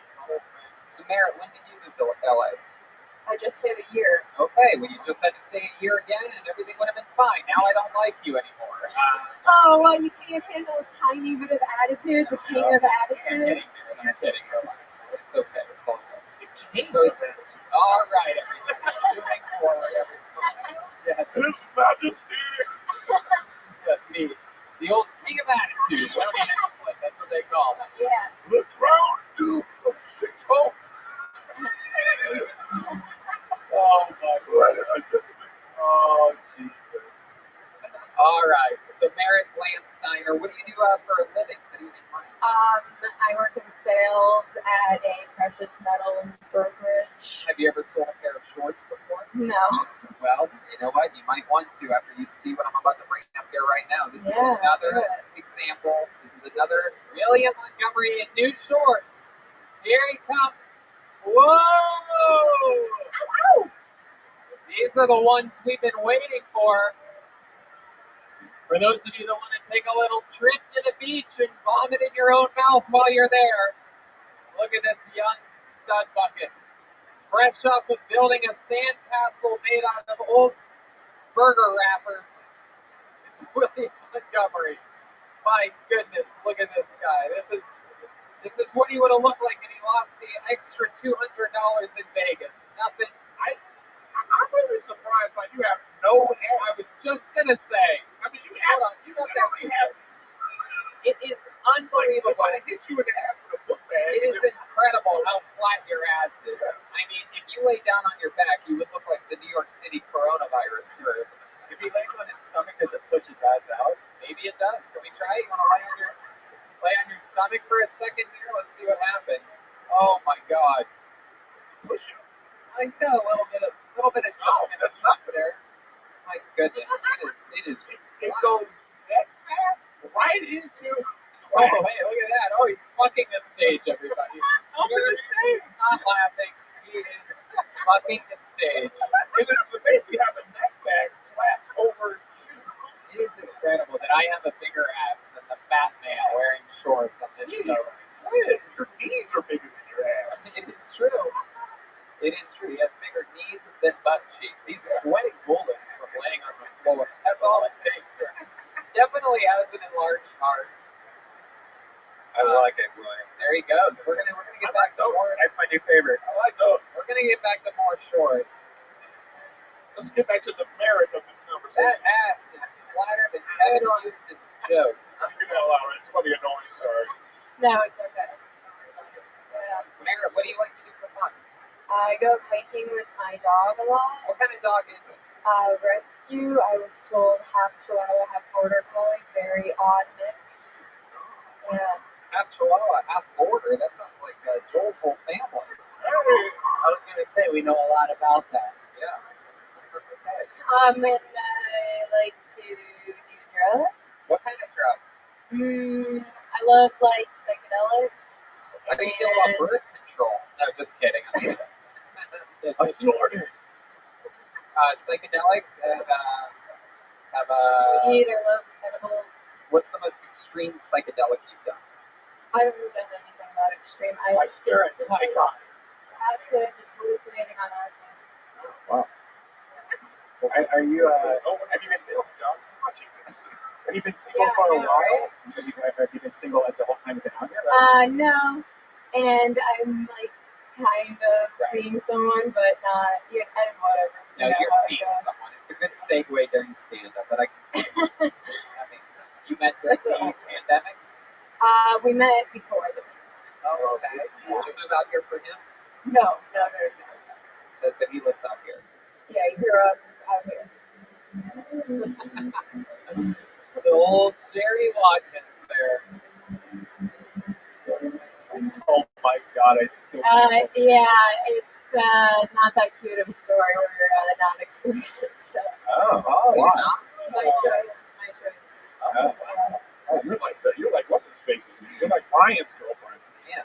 Just a soulless monster. No, we're way more mentally stable than Ryan's girlfriend. Yeah, Ryan. exactly. Yeah. It takes a lot to get to I'm the pretty- levels of insanity to where you hit Dominican. Yeah. That is the top of the garden. So that's fun. Yeah. And what does he do? Welder. Ooh, wait a second. You know this guy? No, you don't know him. He's a welder. We know a lot of welders here. Is he a rough guy? What do you mean by that? Like, yeah, he's a man. He's not a Metro LA guy. I can't do that. I grew up on a farm. I don't do Metro men. Jesus, what the fuck is that? All right, I was making that joke before you did. So your dad's sister married your mom's brother. Does that like make things? That makes like your niece, your sister, and shit like that, or something? So, like, do you have siblings? Yes.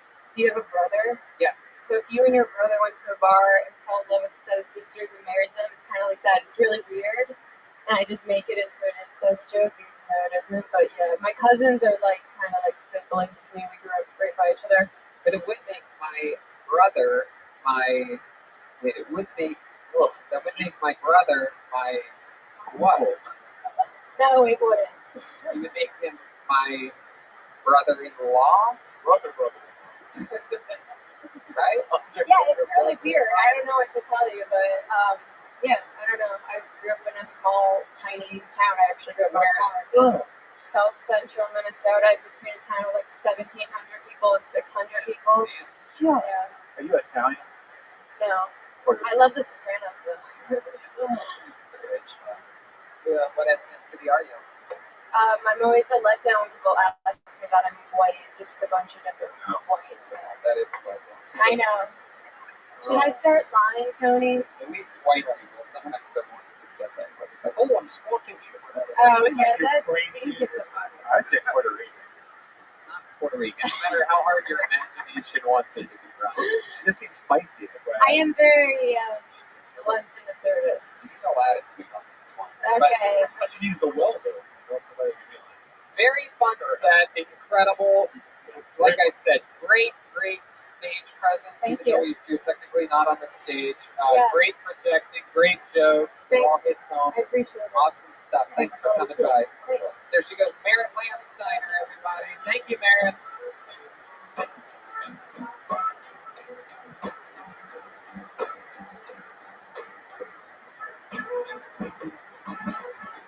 Let's go back to the bucket. Let's go bucket. Go back to the bucket. Goodness gracious. How much fun are we having? You guys having fun out there? The few people in this room? For sure. All right. We know this young lady. She's been on the show quite a few times. She was also featured twice. Got pulled out of the bucket in Ventura, our last truly live shows. She's back here again. Ladies and gentlemen, it is the wild style of blue ball. She's back with blue ball.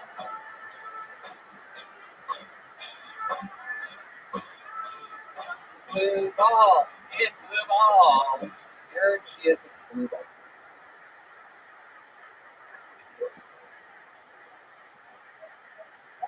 She's blue ball, everybody. Blue ball. Starting now. Here she goes. She's going to talk to the microphone. It's blue ball. So, what do you guys think about this new normal? It's pretty fucking badass, right? I cannot wait for it to just continue on its going. I've been seeing so many guys come out dangling their T like they're just ready. So am I, totally, right? Hashtag I'm next. But, so, I don't know. Yeah, so today I really actually went and wanted to get ready. And I finally fit into my skinny pants because I had my gardener trim my bush, and I could finally get in there. He said he was a gardener. Actually, no, he said he was a landscaper at Disneyland, and he made this kitchen like unicorn, and it's well, it kind of looks like a unicorn that dropped the sandwich, the roasted sandwich. Yeah. Jesus fucking Christ, man. Move all, everybody. Wow. The shocking part to me was that you went to your notes. Yeah. Boy. That was the part that I was like, wait, what?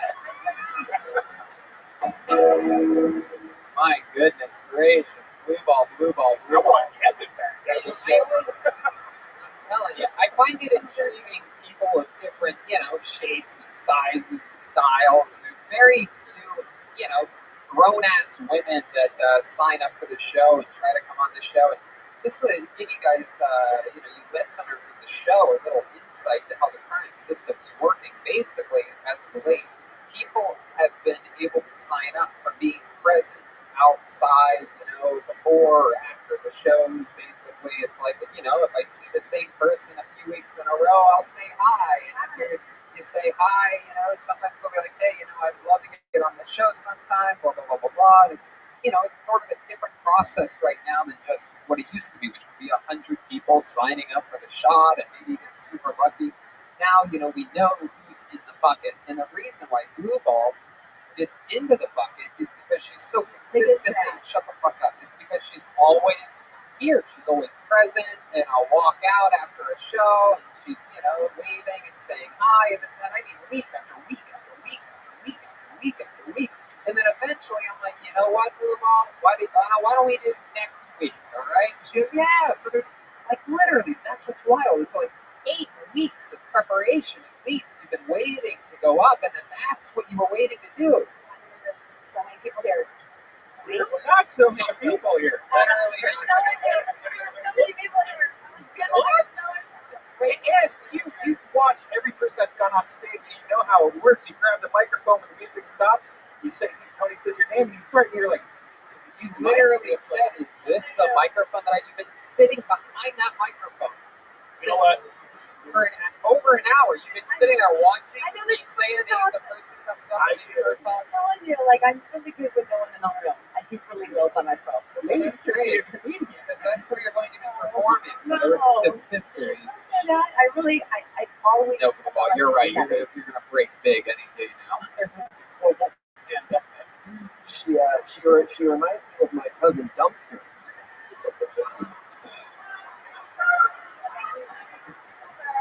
Chroma Chris batting 1,000. Absolutely incredible. I think even if I bomb, I'll still get some charm.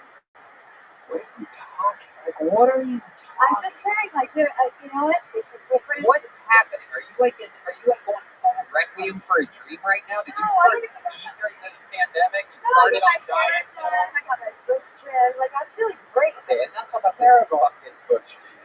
Well, she's ready for action. Obviously, this is a great. I put it out there. Right? This isn't for the comedy. This is to let everybody know. Hey, I came here for this. You know what? There's only one thing that can get this horrible taste out of my mouth. It is William Montgomery in new shorts. Here we go. Here we go. Here he comes. Uh-oh. Look at this. Oh, wow. That's it.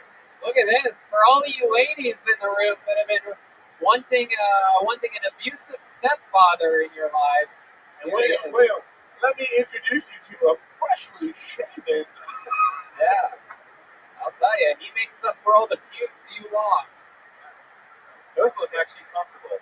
Yeah, really does. These are very similar. Brand new baseball caps as happy party hat on it. My goodness! Oh, look at the pockets on that. They have zipper pockets on. Let's see how those pockets work, William. There's that camera over there, William. That camera. One back camera. That camera over there, William. Yes. One back pocket. I like that. Oh my goodness! Take my money, please. Wow, there he is. I think he's commando. His ass actually got bigger since the last time we Were you doing exercises back there? Squat. Yeah, just real ass. Somebody My check. goodness. For those of you that have always wanted to wonder what the guy that operates the festival amusement park rides looks like with wearing only shorts. You must be this tall to ride this ride, everybody. This is the dude that fixes the rides after the. you guys are right. Gets them going home. If you've ever wanted to fuck the tractor driver in a haunted hayride, this is the guy for you. It's the old. You guys are right. Mesh shorts way hotter than lingerie. Absolutely doodly. There he goes, William Montgomery. Everybody, move on to blue ball. So blue ball. How do you rationalize what happened here tonight? What do you think? You think how long of a break? I was really excited. I was really Seems excited. like you were too excited. I did. I got really. I prematurely lost it. Are you? What are you on? I don't know. I'm so happy to be here. Okay.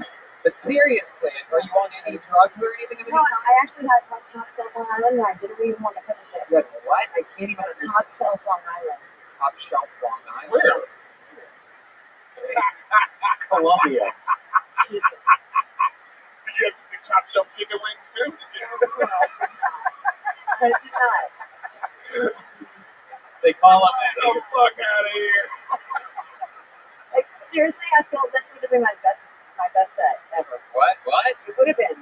Literally, no one knows what you're even talking about. Are you kidding me? You can't hear me? Now we can. Go ahead. I said this would have been my best set How ever. would it have been if you did a different set and said it differently? No, the same thing would have been if I just was cohesive and I came out and just nailed it, but I choked. Okay, there she goes. Sorry. Blue ball, everybody. Not even in any condition to be able to be interviewed right now. There she goes, blue ball. She's still leaving. There you go. She's still walking away, everyone. There goes blue ball. We're blue ball for comedy right now. My goodness. Actually, we got a lot in common. Yeah? Tell me Yeah. about it. Like, anytime we fuck a guy afterwards, their dick's on fire. This dick is on fire. Dick is on fire. My goodness. Absolutely gracious. That was absolutely wild. My goodness. I mean, I just don't even know. I mean, I literally, like, many people here. it's incredible. My goodness. Imagine what will happen if we allow anyone in the room. It's okay, you're gonna be fine. She's over there. She's too old to kill herself. All right. So here we go. Unfortunately, everyone, this is the part where, of course, my favorite regular, my favorite regular, right now, the great Michael Lair would come up and perform a minute. But unfortunately, Michael Lair could not be here. But instead, we have a special guest. I present to you, ladies and gentlemen, here he is, Vape Thing, future truth teller. Here he is. Vape Thing, future truth teller. Wow.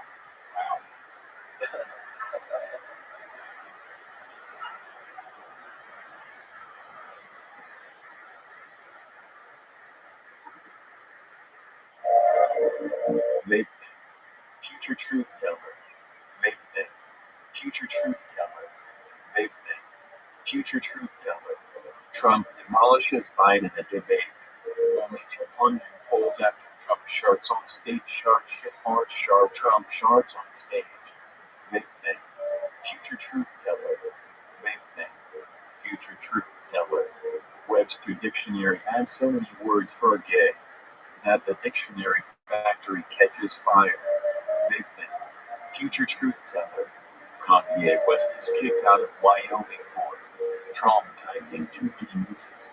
Vape thing. Future truth teller. Accused of exclusion. Rainbows formed by the rain are forced to add more colors. New colors include mayonnaise, cut black, and tangerine dream. Vape thing. Future truth teller. 2025. Number one honeymoon spot. North Korea. Vape thing. Future truth teller. More men come forward accusing Michael Jackson of eating their assholes. They think future truth teller Tupac is still alive, and he comes back to wrap the world to peace, only to get killed in a fist fight at the Cheesecake Factory. Tupac rests in paradise again. They think future truth teller.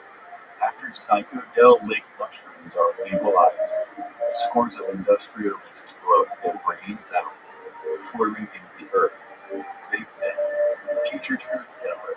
In the future, butts get so big, big butts completely eliminated the chair industry. They think future truth teller. The butt places the pussy as the number one thing to fuck. They think future truth teller. Kim Kardashian as first, but baby.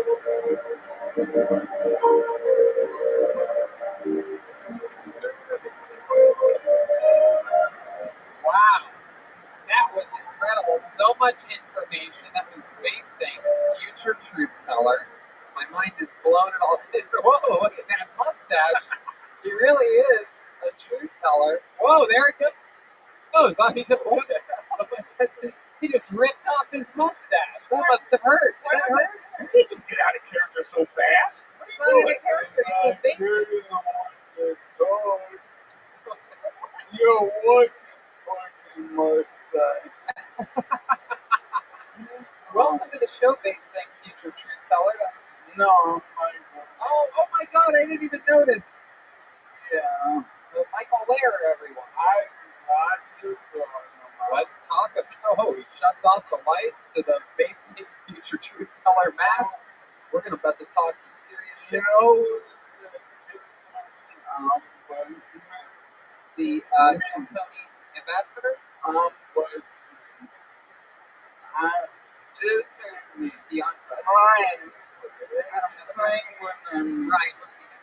Ryan J. Bubba, resident genius here on Kill Tony, knows every single reference of everything ever. Here he goes. Tell us what he's saying, Ryan.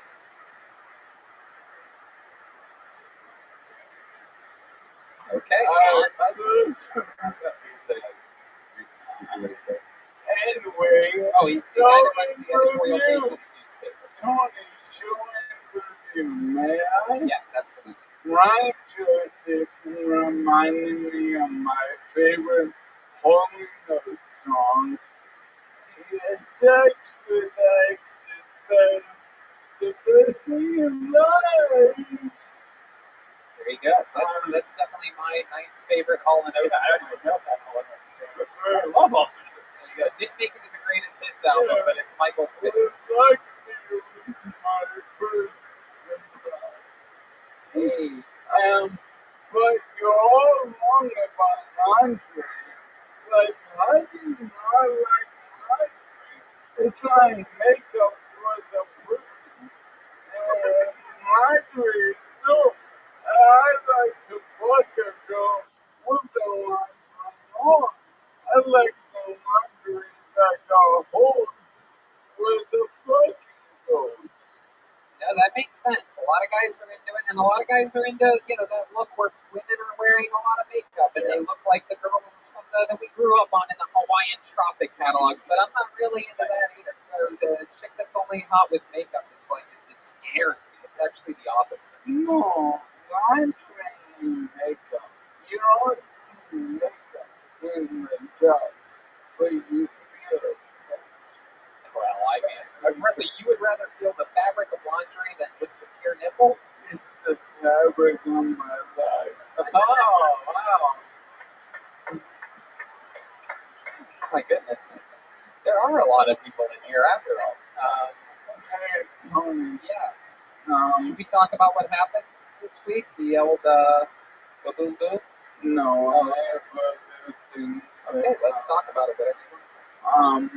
Well, I'm from Chicago, and Kevin went first, and he kept saying Chicago, Chicago, Chicago. But I wonder when he knew. But ironically enough, there was no one in this room I hate more than the bitch mirror. Whoa!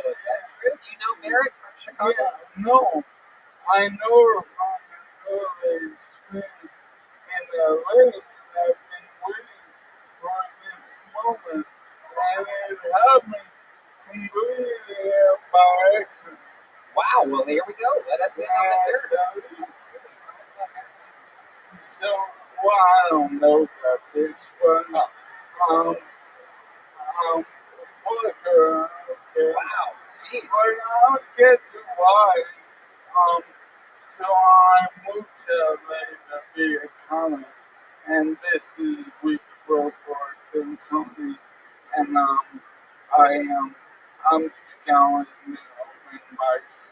I finally get home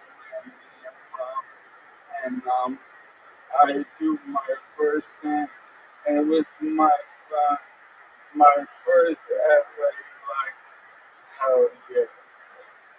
And I was chilling with one of my girls in the bike, and Mary goes up when we go for us at church, and it was her bullshit about iPhones and shit, and she's like, didn't get the life she's, I guess, used to in Chicago. I don't know. But then that bitch goes, I guess I'm not as funny as the guy in the wheelchair. Oh, shit. Oh, my God. Merritt, do you remember this? Oh, my God. Little did she know that she was criticizing. She's fresh. I Okay, go ahead. So I'm at the ice house, and I'm hoping soon I will. If she's more,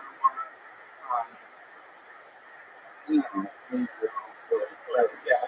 And she's talking about, every guy wants me to eat their ass, and I'm like, yeah. And then she's like, talking about fucking dicks, and I'm like, thinking, what if you ever fucked a dick, you definitely ate someone's ass. Wow, this is incredible. That's what I feel. What again? The butterfly effect? I mean, she made one little joke at an open mic a year ago, and now all of a sudden it's coming back. You guys remember, I never remember what Hannibal Lecter movie it was. It was Hannibal. And you got the revenge. This is like the revenge you want to put a 4 on her. I knew this would come up. I thought it was Silence of the Lambs was the one where he gets wheeled up and takes a mask off and eventually. No, it was the one where. No, I know. I'm speaking about. No, it's all good. But no, shit do good with iPhone jokes. Oh my goodness. You want a spot at the ice house? What are the absolute odds of this happening this way? Very good. The guy who took my handicap spot was here last week. Remember that? Yeah. No one takes Michael's spot. You keep it roll over there and tell her. My goodness, that's incredible. He must have been, literally. I didn't see her till she went up for their trash show. Okay, we get it. Trash jokes, mediocre. You know what? We need to. You know what? We're going to change the energy for a second. We're going to check in with William in new shorts. Here we go. Here comes William in new shorts. Whoa! Look at these bad mamma jammas right there.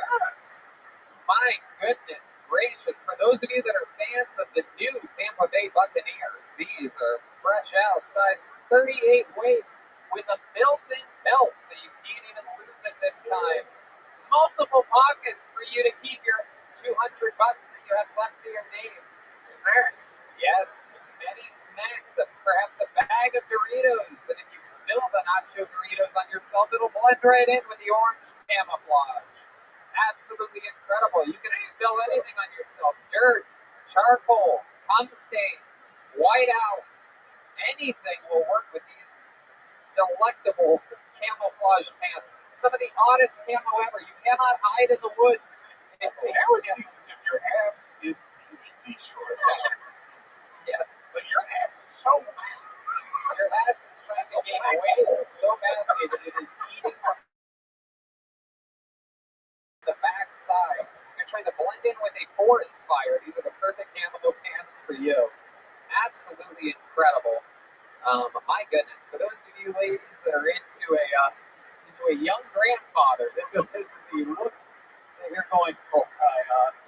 Young grandfather or a very old stepbrother. This is William Montgomery shorts supermodel. What's your armpit hair look like? Let's see that. Oh, barely anything there, surprisingly. Wow, very, very stunning. He's got the sandals of Jesus Christ himself. There he goes, William Montgomery shorts model. Thank you, William. Thanks again to all the people that sent those shorts off. So that's really cool of you guys. Huge shout out. You guys totally went above and beyond, which is sort of exactly also what I was expecting you to do. But there you go. It finally happened all at once. You would have thought that the shorts would come in like different weeks or something like that, not necessarily 30 pairs at once. But Let's get back to this hate fest. No. We're going back to Michael, and we're changing the subject there. Let me No. Jeez. Literally, like, let's change the interviews in the room. Eric's like, let's go to chapter 2 of this toxicity. Michael, what else is going on in the world? I got a cousin.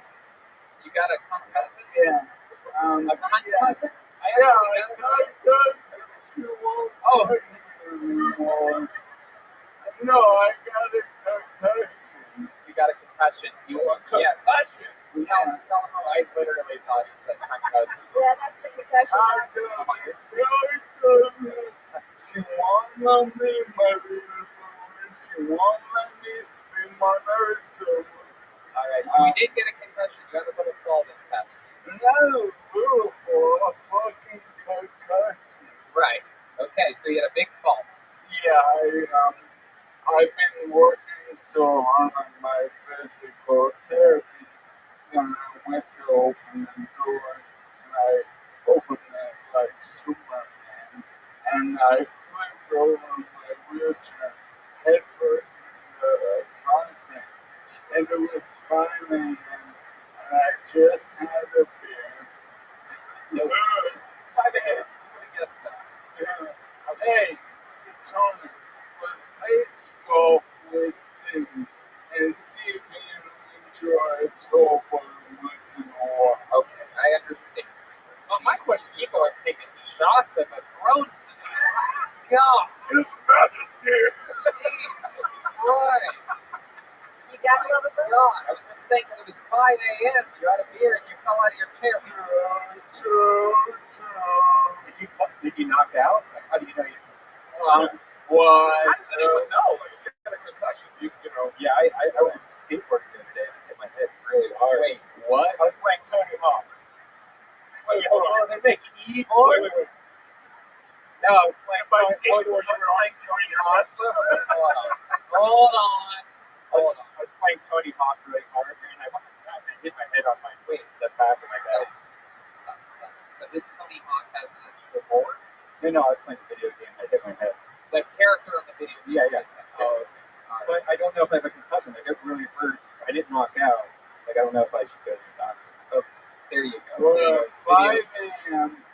I knew if I woke up twice, she would freak the fuck out. So I spent 20 minutes rolling around on my patio trying to get up, and no one. And then I texted her. Oh my goodness. I said, "Largest cartoon ever." And I was like, so what did you do after the 20 minutes of rolling around? I eventually FaceTimed them. And she ran out screaming out. And what happened is, temporarily, I lost strength on my right side. Crossing fingers. Welcome to my nightmare. I thought your nightmare was following there. No, man, that was my daydream. Yeah. Bring it back. somebody sent me, because of the water bucket challenge, that they raised enough money. They actually found a new thing that they've been trying out on people that have your condition that's actually been helping. Do you know anything about that? There's like 16,000. I have some of the best doctors around. Really, like, we're at the precipice of stem cell treatment from both a non-busy. So it's just a waiting game and hoping I back home and hoping the bitchy my hair.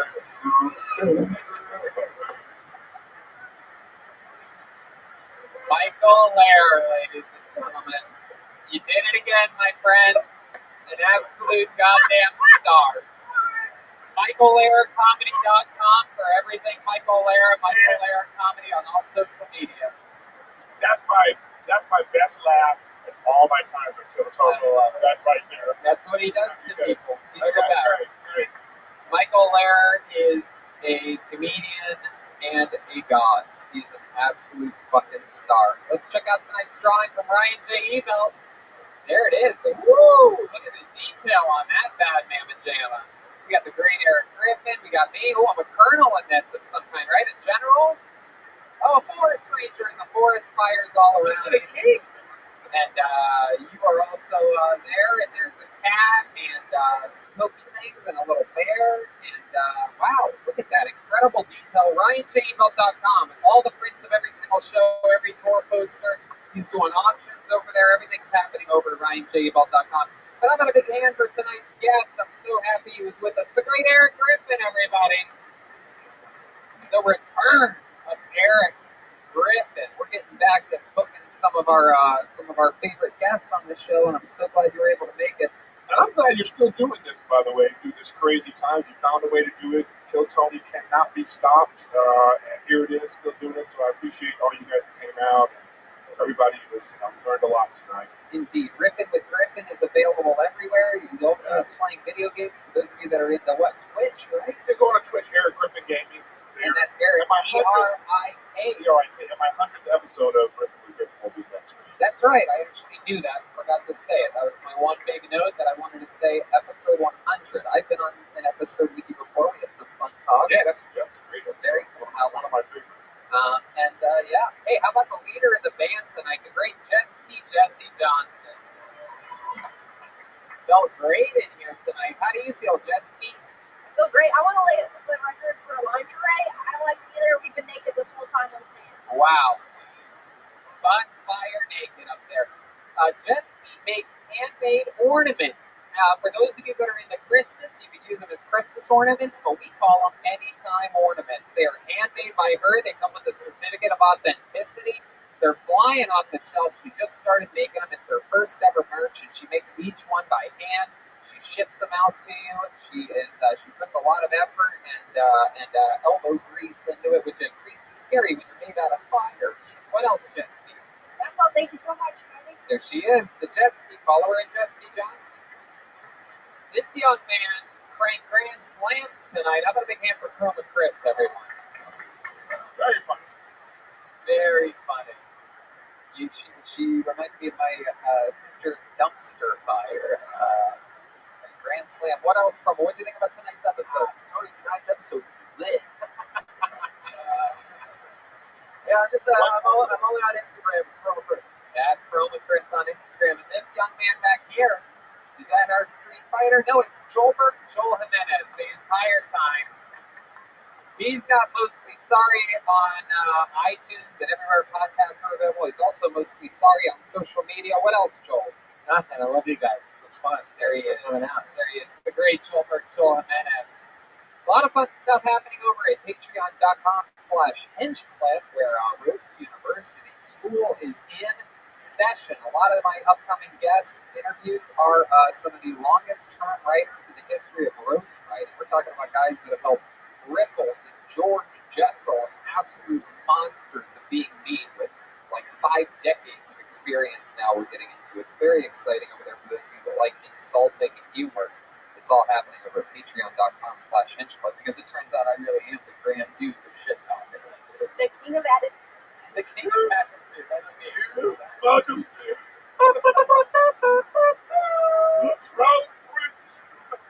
Check out my virtual reality podcast, Virtual Red Band, and we have the Brothers in Cursive and Dead Air over at DeathSquad.tv, including a new Patreon for the Brothers in Cursive. So if you like Rory Montgomery and Danny Lucas, help them pay some bills by doing that.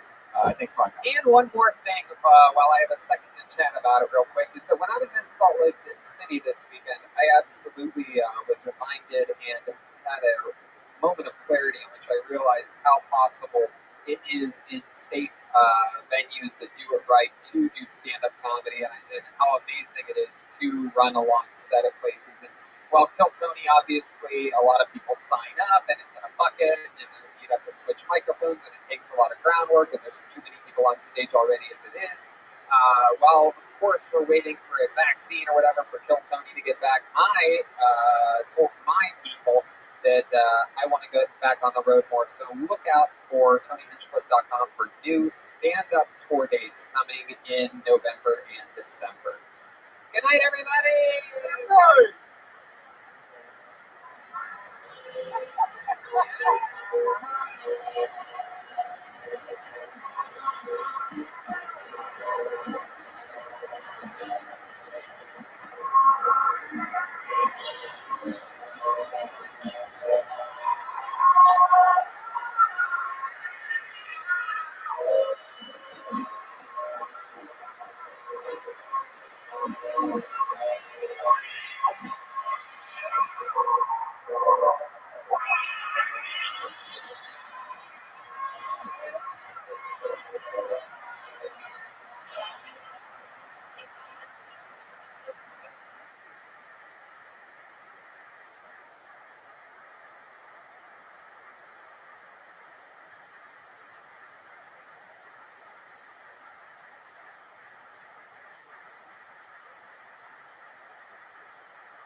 Hey, this is Rabbi coming to you live from the world famous Comedy Store main room for a brand new episode of Kill Tony. Get over at Tony. Gosh darn. It's still a pandemic, so I sit next to you during the start of the show. It's good to be here. How are you, Brian? I'm good. We're here again, the world famous Comedy Store, another episode of Kill Tony on the Sunset Strip. Hey, look, everybody, it's the great Ryan J. Ebo right there. Drawing tonight's episode. There's the classic, the turn, the wave, and the point from Ryan J. Ebo. He draws every single episode of the show. All those prints are available at RyanJEbel.com. Every poster, every episode. He's been doing auctions over there. Go check it out. A lot of fun stuff happening. A couple new, very limited edition Kill Tony shirts he just released, and other fun stuff as well. Yeah, very exciting. We're all stuffed up on Vito's Pizza, my favorite pizza place, and really one of my favorite Italian restaurants in all of the city that I love the most, Los Angeles, California. It's kind of ruined the pizza that I usually get now. I'll deliver the sucks. It's incredible, and I think I mentioned it last week, but I did it again since then. Every little gathering I go to now, where I know there's going to be 4 or more people, I pre-order an entire party tray of ziti, and it comes with an entire tray of breadsticks, an entire tray of salad, hot salad, and I show up. Actually, it's cold salad, Brian. It's been a while since you had a salad. Oh. You may have forgotten. Oh yeah, that's right. It is cold. Yeah, salad is not served hot, Red Band. But I'll just bring these entire trays of food to places, and people are like, "What the fuck?" And it makes people so happy. People just eat ziti and breadsticks. I mean, the breadsticks alone would stop a party in its tracks or start one. But shout out to Charlie. And of course, last week we were graced with the presence of the great Grace from Vito's Pizza. I'm all jacked up on delicious caveman coffee. Use the promo code KILLTONY, save 15%. We have amazing sponsors here. I actually eat Vito's. I actually drink caveman coffee. I actually love the Comedy Store. And here's a little bit more from the amazing sponsors that brought you tonight's episode. Hey y'all, now more than ever, you really shouldn't put off seeing a doctor when you're not feeling well. And I know that with everything going on, it can be difficult to put your health first. Seeing a doctor can be a real hassle. Plus, it's scary nowadays to go in there. There might be people in the waiting room coughing. It's frightening. That's why I use PlushCare. They make seeing a doctor so easy, I do it right from home. PlushCare provides virtual doctor appointments through your smartphone or computer. I just pick a time that works for me and book an appointment right online. I don't have to sit on hold forever to make an appointment or leave the house and sit in a crowded waiting room like Tony just said, and then be exposed to who knows what. With PlushCare, I can be diagnosed, treated, and even have a prescription sent to the pharmacy of my choice if needed within minutes.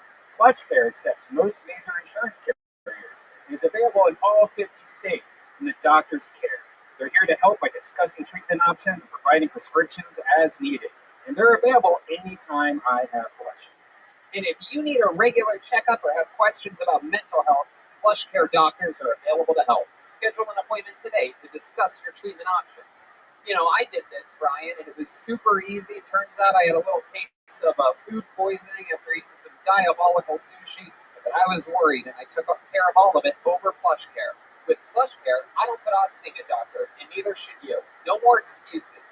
Make your appointment today. Go to plushcare.com/Tony. That's plushcare.com/Tony.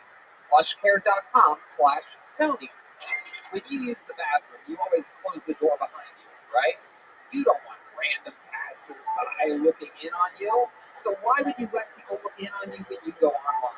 Using the internet without ExpressVPN is like going to the bathroom and not closing the door.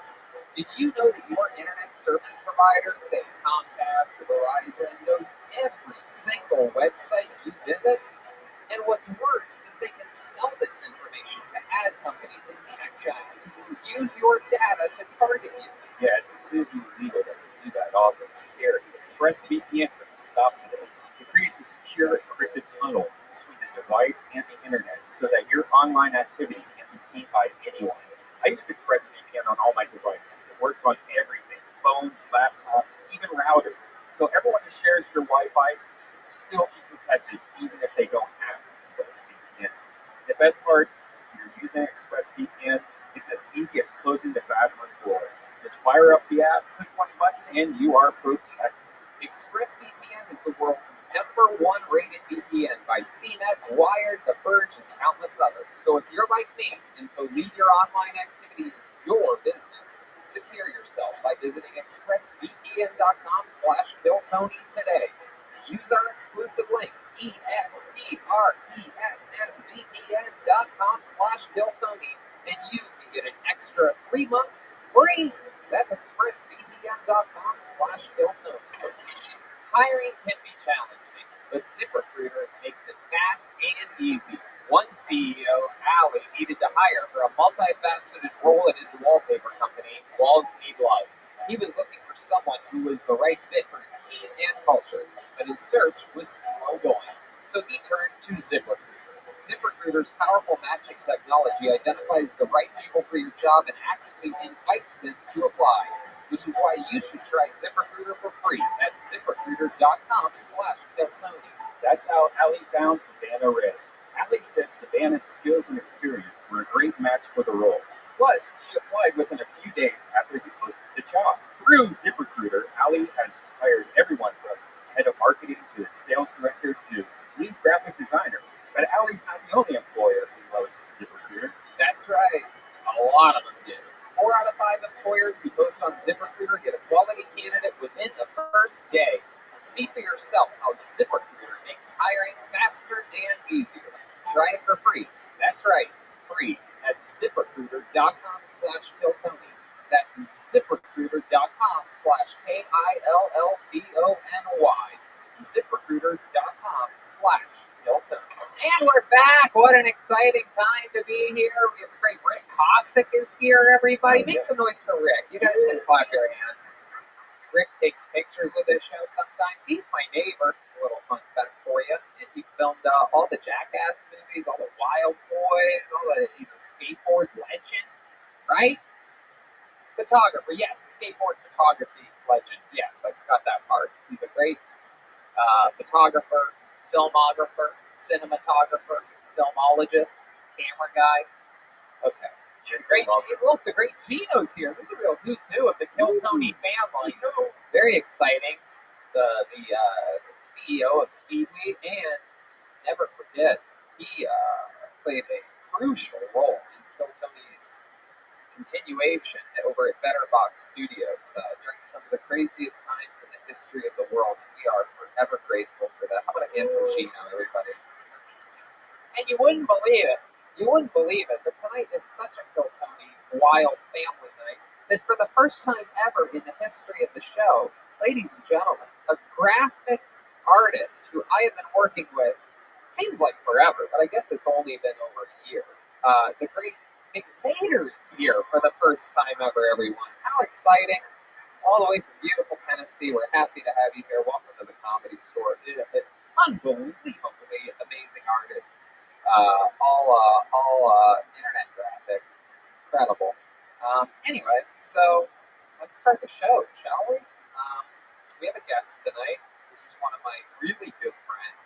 This is a guy who I've even gotten closer. Yeah, you've been playing a little golf with me? Yeah, he's been teaching me some stuff, getting my swing right. This guy is an unbelievable golfer, an unbelievable comedian, a guy who I've always looked up to here at the Comedy Store. When I started here, he was already right there in the middle of lineups, killing it. A Comedy Store paid regular, famous for movies, TV shows, absolutely everything, but a true Comedy Store guy, one of my good friends. Everybody make some noise for the great Court McCown, everybody. Yeah!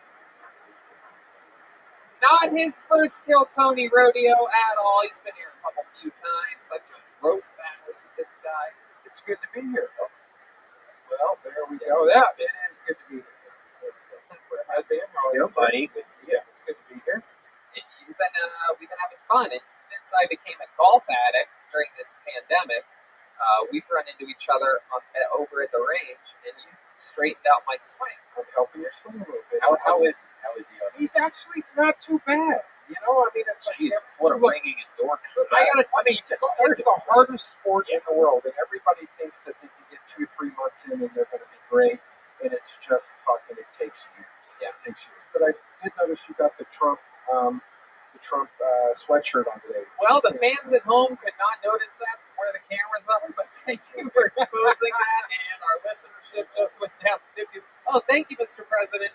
I'm glad that I'm actually glad that you are listening to the show. I didn't realize you were had a microphone. Thank you, Tony. You're welcome, Mr. President. I got this playing at your course, by the way. It is a beautiful course here in Palos Verdes, and it's one of my favorite places to go. Thank you very much. That's great. Thank you, indeed. And if you get a chance, I would love it if you would just put my name on a list so that I could play anytime, perhaps. What do you think about that? Okay, all right. Let's just keep this fun train moving along. Court, I don't know if you remember this or not, but we have a band on this show. When I first started doing this, it was still upstairs, and there was no band. So now I feel like I'm really part of Kill Tony. I love it. Well, the band, every single episode, commits to meet different characters. We never know what they're going to be. They've been in the back getting ready.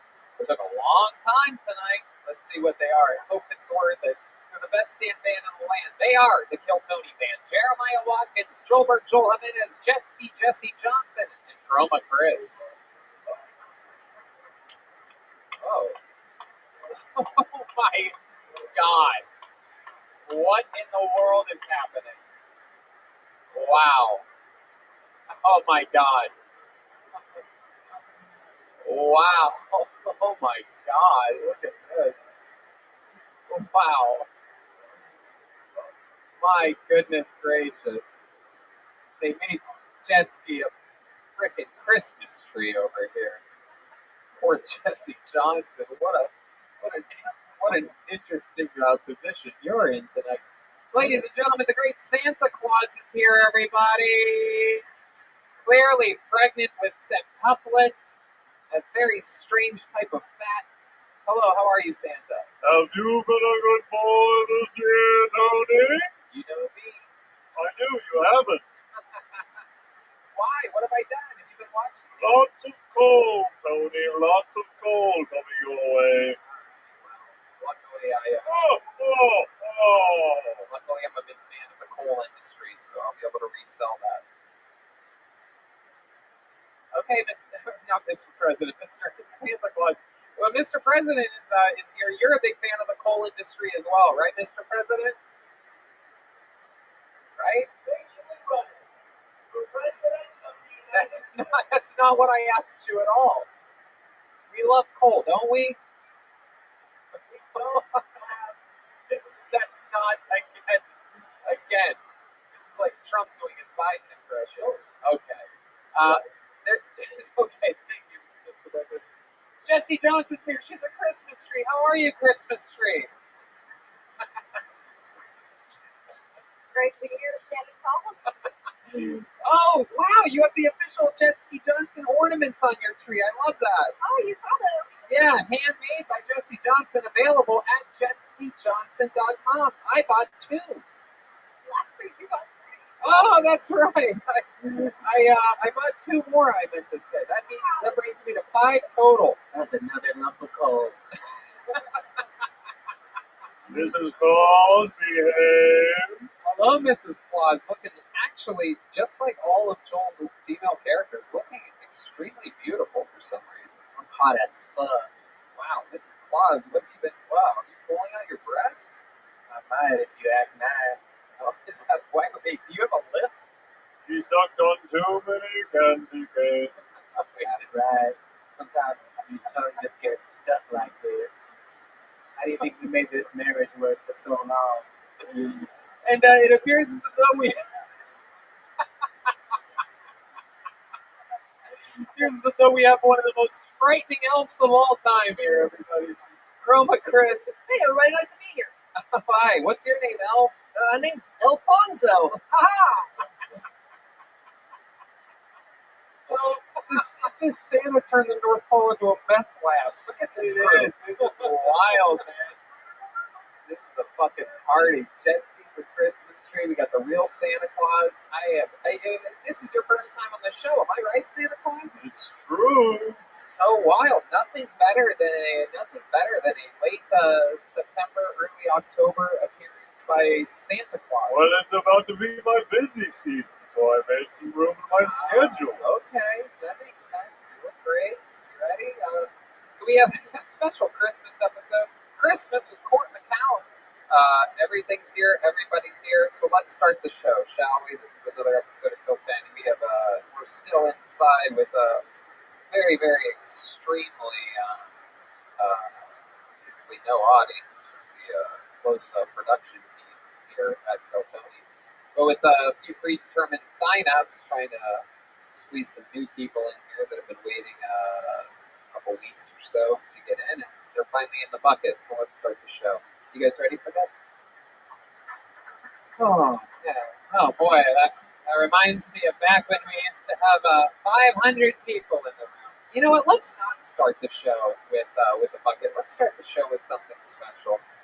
This is one of our regulars, ladies and gentlemen. To get things started here tonight, this guy, one of the longest tenured regulars in the history of the show, famously was sent over 20-some pairs of shorts last week. Absolutely insane, and did a little runway strut for us, testing out some of the pairs of shorts. And he's back again, one of my favorite comedians. Ladies and gentlemen, it's the Big Red Machine, William Montgomery. It's 60 seconds uninterrupted. Here he is, William Montgomery. I wish they'd attach an iPad to a shake weight so we could form a tight-knit community. I'm kind of jealous of Peloton, of people riding their bikes in their living room and cheering each other on. Meanwhile, I'm in the basement with the shake weight looking like I'm training for the dice rolling Olympics. The best part about a shake weight is that you lose 12 pounds in one stretch of your body, and you have the fucking most ripped muscle inside of your right elbow. Meanwhile, the left elbow looks like Danny DeVito at a nudist resort. Whenever I pull down my underwear, my dick looks like Danny DeVito auditioning for Taxi. But seriously, I don't know if y'all heard that Casper the Friendly Ghost died a couple days ago.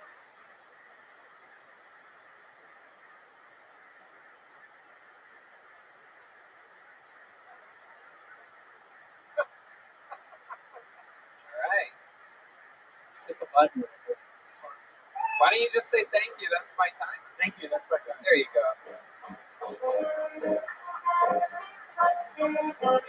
Hey! And the Christmas tree will be holiday. Yeah, Christmas music. Love it. You love Christmas, right, William? I do. I grew up Jewish, actually, but You didn't grow up Jewish. That's the crazy part of what you just said. I knew I was going to try to make up a story about how I grew up Jewish, but then and Christianity and got big into Christmas. That's right. Speaking of Christmas, you were given tens and tens of gifts last week as the shorts really started pouring in here at the Comedy I Store. was. I have some new ones on tonight. That is a beautiful new pair of shorts, buttons, zipped up. Everything is working. It's operational. Do you have a belt on those? No? Oh, you do? Wow, look at you, you class act. These are actually, for everybody wondering, I actually wear a size 38 out of 40, so all those 40s I came away. But it was really You did sweet not of y'all. grow away. It's really sweet of y'all. What did your, You should get those 40s back. not The 40s back. What does that mean? Well, the belt's a little tight. They're hanging a little bit. Let's just say when you lifted your shirt, I thought, game recognized game. So, William, have you spoken to your family or your girlfriend about the new shorts? What are they saying? What's the report? They love it. Yeah. It's a big thing. Everybody loves it. Your girl probably likes how your butt smells better. Oh, Jesus, Red Band. Huh? Watch it, Red Band. Yeah, huh? You're going to end up with cold. I'm always watching. Wow, I bet you are. That's creepy when you say it like that. Christmas tree, you don't watch anything, do you? No, but he is really always watching. You guys hang out a lot? You hang out with Christmas tree a lot, Sandra? Supposedly, but she gets a little freaked out when I try to get underneath her. Whoa, look out. What does Mrs. Claus think about that? Too busy dealing with the cameras in my bathroom. Oh, look like that list really cleared up, miss. I'm glad that the candy cane finally wore off. So, William, we have really exciting news for you. I don't think you're going to believe it. Is there anything else crazy that happened this week? I actually saw a movie for the first time in many years on Netflix yesterday. I don't know if you'll remember Coneheads. I highly recommend it. It's a perfect movie. How about, what happened with Danny DeVito this week? You noticed Danny DeVito in something? I did. That's where the Danny DeVito stuff came out. What's that? This is yet another pair of shorts, believe it. What size are they? Well, you're going to have to find out. Okay, we're going to find out right now. Perfect. I do need some more. Those are a nice color, too. They remind me of your old shorts. I like these. What size are they? Do you see that? I can't tell. Oh my goodness. What? You got new shirts too. New shirts? Yep. New shirts. What do these say? I don't know. Read it. Open it up. I haven't. What does it say? I don't even. Oh, this is where we find out William doesn't know how to read. Size 38. Volcom. That's a good brand. It's nice. Love that. It's a Christmas giveaway. I should give these to Santa Claus to give to you. Little did I know. Proof again that we had no idea ever what the band's going to be. You want to open that up and give it to him? Please, thank you. What are the odds that Santa Claus is here on a special gift-giving day of Tony? How many boxes do you have? How many more shorts do I have? Well, this one's exciting. It's postmarked to Billy Montgomery. Billy Montgomery. Hold on, we got two pairs in that one. Kill Tony is now an unboxing show. Wow. Another pair of shorts. Thank you so much. And Alan Carr's Quit Drinking. Perfect. Quit drinking without willpower. Two things. Without willpower, how does that work? Santa, check this How out. does that work? And a giant bag of candy. Oh, God. Oh, Wow. perfect. So instead of drinking, you can eat a bunch of candy. Oh, and you also got a letter here. Could be money. Oh, let's see. Could be money. Could be anthrax. Nobody really knows. You read it real hard when you open that. Yeah. Santa is opening a letter. I want to see if there's cash in there. That's Yeah. all I really care about. Perhaps a check, a cashier's check. A love letter. What is it? Is there a check? A gift certificate? A bumper sticker?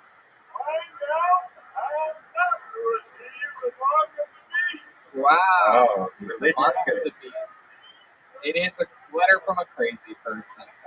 There may or may not be enough room for this on Red Band's podcast studio table. Oh, there you go. It's for Red Band. Postmark for William. Oh, thank you. Took a shortcut there. So, William, you got a few new pairs of shorts, some new clothes. What do you think? Can we squeeze in another runway session today? Yeah, you want to? Yeah, let's do it. Go backstage. Let's do We'll call you out in a bit. There goes William Montgomery. Here we go. We're going to do it again. Happy holiday. Yeah.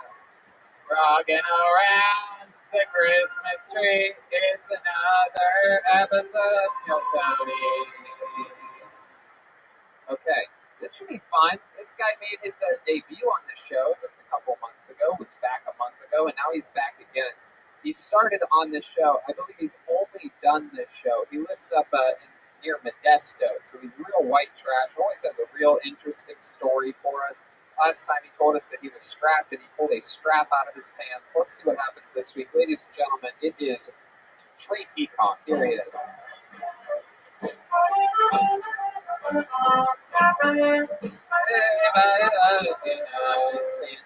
Oh, Trey Peacock. I love Mexican food and taco trucks. Taco trucks sell the best Coke. That's a fact. But when I say that, there are two different thought processes you could have. And you're right. You might be the kind of person that hears that and thinks about enjoying a nice cold bottle of Coca-Cola. Or you could be the kind of person that hears that and thinks about staying up for 3 days straight, jacking off and staring out windows. Either way, you want the good shit, you got to get it from the Mexican. You know, you got to love those taco trucks. They say you are what you eat, and I actually am Mexican, but I guess lately I've been eating too much white bread. I'm a lot like a slice of bread. I get a really jumpy around toasters, but it's not that I'm actually afraid of toasters. It's just whenever I'm around them, I think I'm going to have a stroke. And not like the good kind on my dick, like the bad kind. Thanks, I'm tripping out.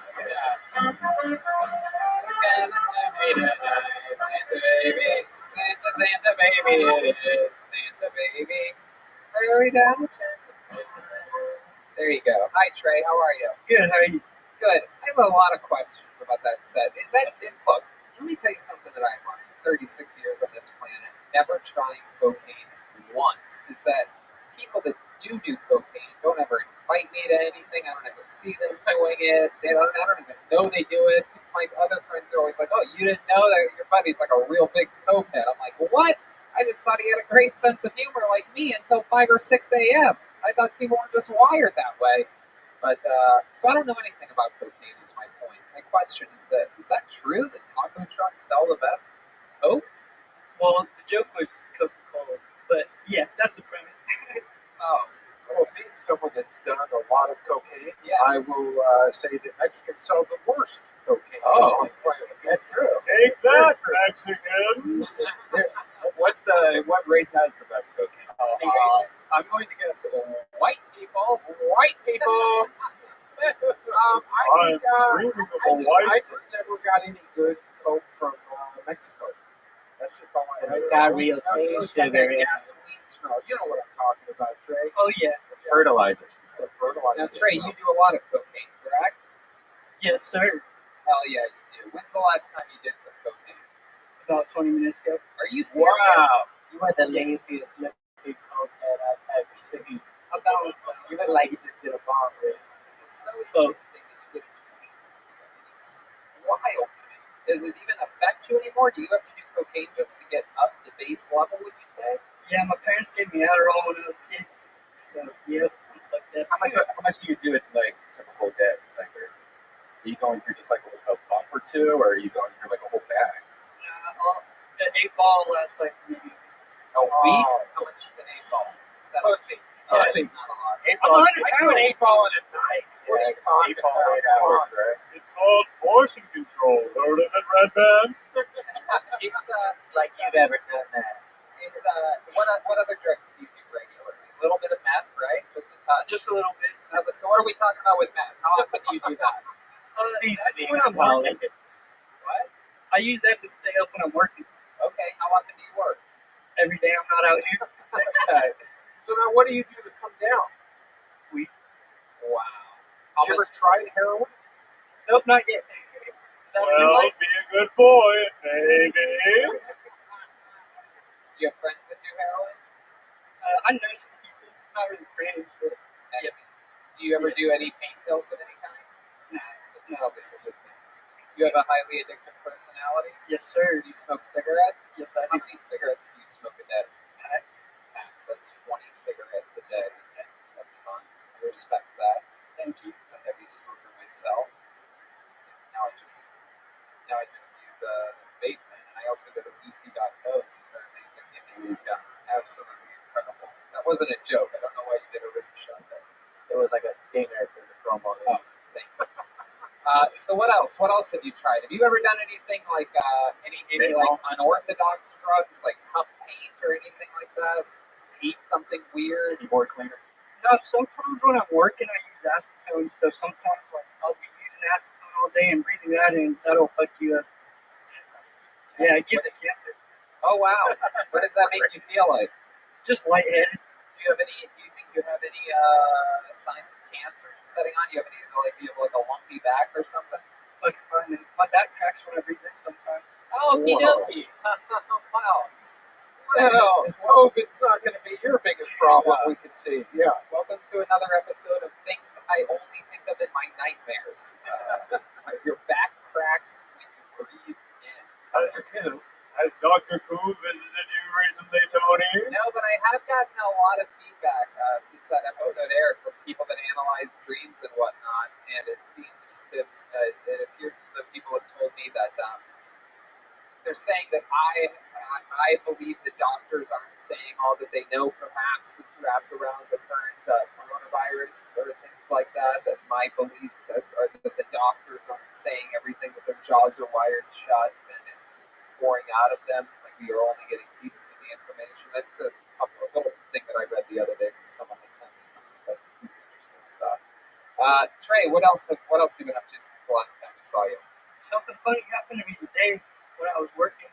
I had to go to Home Depot and get some parts. I was getting some pipe fittings, and I went to the self-checkout. Yeah, self-checkout, and one of the fittings wasn't coming up. So a lady had to come over, and she was beautiful. I was like, oh, this is a beautiful girl. And so she's helping me. The one fitting that didn't come up, it's called a nipple. So she's there. Yeah. So she's there looking through all the nipples, asking me which one, and it's not there. There's long nipples, short nipples, and so it was kind of awkward, and we finally got it, and I just thought that was kind of funny. She was all blushing, like, she didn't know what it was either. Trey, be honest, did you get a boner? Yes, I did. Wow. Look at that. Got a boner. I'll let it slide. Thank you. In our house, we call that a Yule log. Oh, wow. You have a little country accent now, Mrs. Clark. That's right. I'm all over the place. I got a lisp, an accent. Sometimes I talk like this. Oh, my goodness. Let's just say she's traveled with me all over the world and can't pick a voice or read. Wow. North Pole, South Pole, you're bipolar. As long as it's a pole, I'm all right with it. Wow. Mrs. Claus! Bloody Mrs. Claus. This is a great character. My goodness. Oh, shit. What did I say about the gag reflex, Mrs. Claus? Sorry, I'm only human. Trey, is it true that what happened after the episode last time you were on when you had the strap on you? Yeah, I was driving home and got another speeding ticket.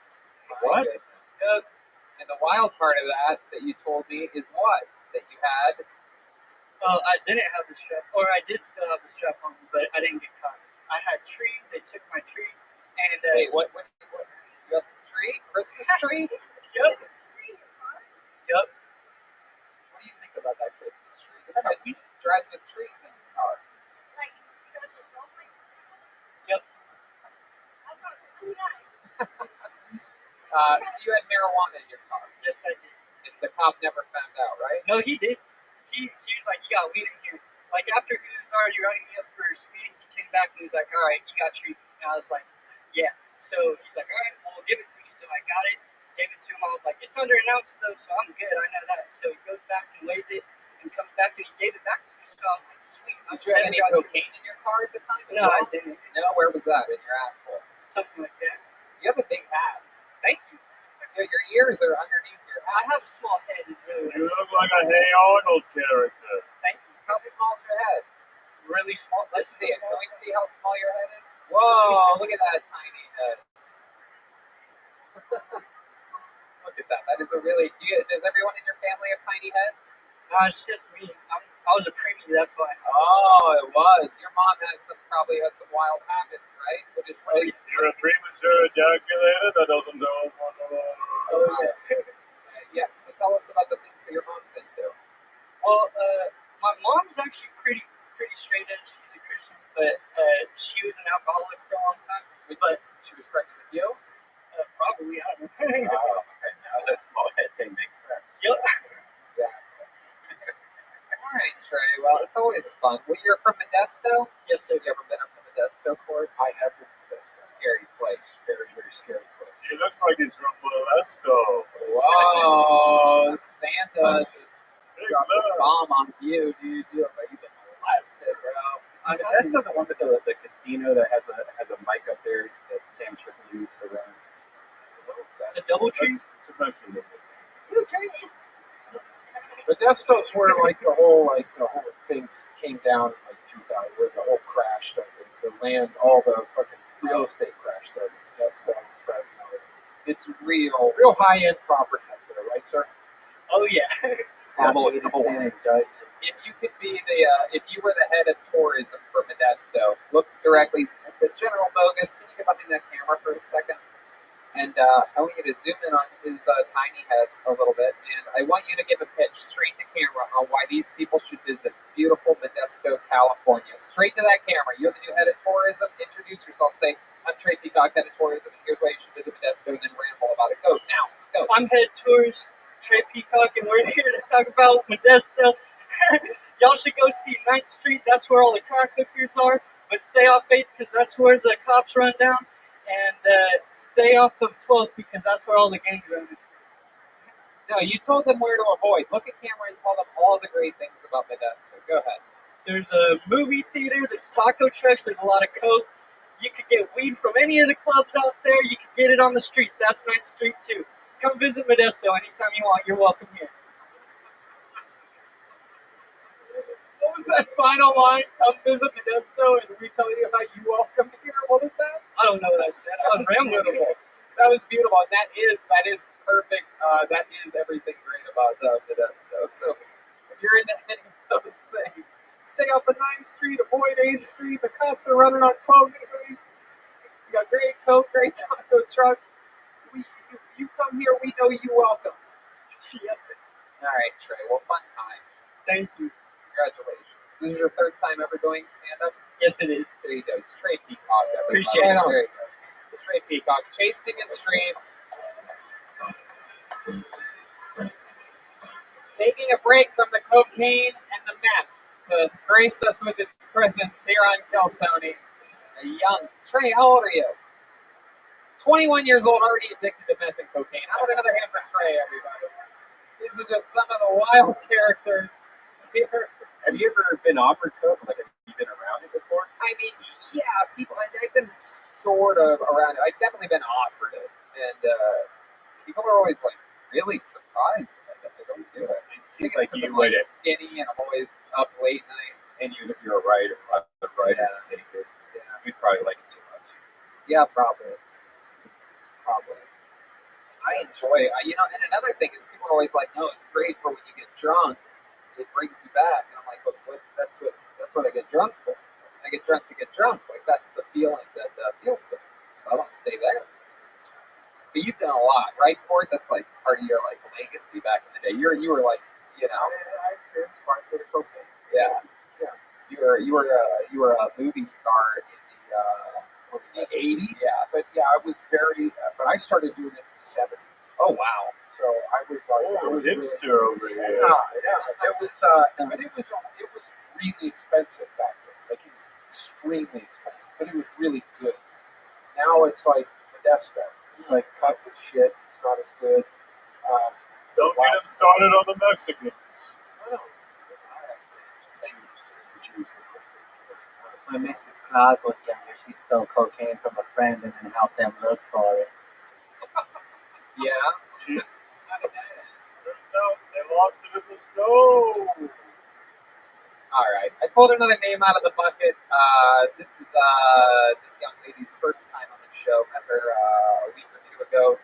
Told her to swing by again, or told her to swing by to come back and perform. She wanted to perform then. She's performing now. The name is Carolyn Georges, everyone. Here we go. First time on Kill Tony. Here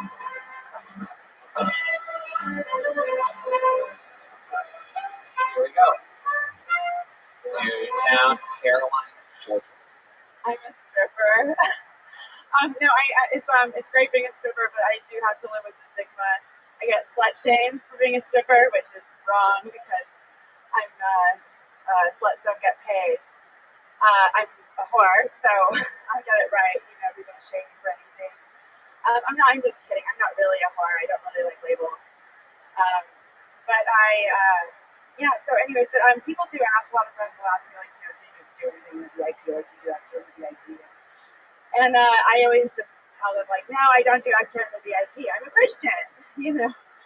So, as far as, like, slut shaming goes, like, the logic of it is just really beyond me. Like, what did I do that's, like, so wrong by fucking guys? Like, did I fuck you? Like, did I suck your dick and make you come? Like, what's, like, about slut shaming that I'm the bad guy, you know, in this situation that I make shame? That's my time. Hey, Caroline Georges. Hey, all right. Wow. There's a lot in there. Coming to town. Caroline Georges, first time on Kill Tony. How long have you been doing stand-up for? 3 years. 3 years. All of it here in LA? Yeah. How long have you been a stripper for? Since I was 18. Since you were 18? Yeah. Wow. How old are you now? It's been about 10 years. Wow. That's so cool. Where at? All over LA. It's a body shop. I used to run into comedians all the time at the body shop when I worked there in college and stuff. And you know, like kind of deja vu, you know, like, but then also like some smaller clubs and stuff. So I did like one day at Spearmint Rhino and got out of there really fast. There's no shame in your game. You're a proud stripper. What's the most amount of money you've made in one night of stripping? $6 grand. Wow. Whoa. Wow. Santa just got real interested right now. Looks like somebody needs to tell me what you'd want for Christmas this year. Cocaine. Wow. Wow. We have another fan of cocaine here on Kill Tony. How long have you been doing drugs for? Oh, I mean, I don't really. Honestly, it's kind of old hat doing drugs if you're a stripper. You know what I mean? It honestly, like, kind of, because clients want you to do it with them sometimes and stuff, and so it's like you kind of have to, like, learn the tricks of how to talk your way out of it and stuff, but at the same time, like, you know, it's, yeah. Any cool stories, like a famous celebrity that came in there? Yeah. Oh, here we go. Go ahead. Name names. No. I mean, sometimes family men will come in and you'll be, like, surprised, like, oh, that guy, like, you know, that celebrity, like, that actor, and he's, like, he has, like, a wife, and he's on a really popular HBO show. He started a really popular HBO show. What was the show about? The Sopranos. No, I can't say. I want to protect their identity. No, I know. I don't want to throw anybody under the No, but like Republicans come in too. Like there's like a couple like Republicans like strippers, like Republican pundits. You mean like politicians? Yeah. Right. Of course. Yes. Or comedians that were politicians. Oh. Right. Any good comedy stories, like comics that came in that you definitely could talk about? That's how it works. Republicans go to strip clubs and Democratic politicians go to pizza places that have pedophile-filled basements. Yeah. It's goddamn reptiles. But with famous comedians? Anybody like that? No, I mean, I don't want to say. Right. Again, that means settlement. Now, so you've been stripping for 10 years. Is there an end goal for you? Like, what's your saving money for? I just kind of I came to LA because I kind of wanted to have an exciting life and stuff. Where'd you come from? I come from Alaska. Wow. Yeah. My goodness, they don't even have strip clubs in Alaska, do they? Oh, yes, they do. Oh, they do. Oh, they do. Big business. Big business. I work at Alaska. It's got an ASS in it. You think it? No. Good one, Mrs. Claus. Really? Mrs. Claus.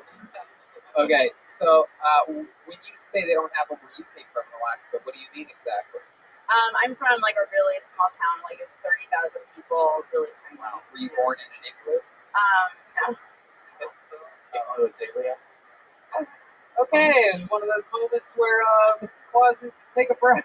She's dancing. Mrs. Claus, easy.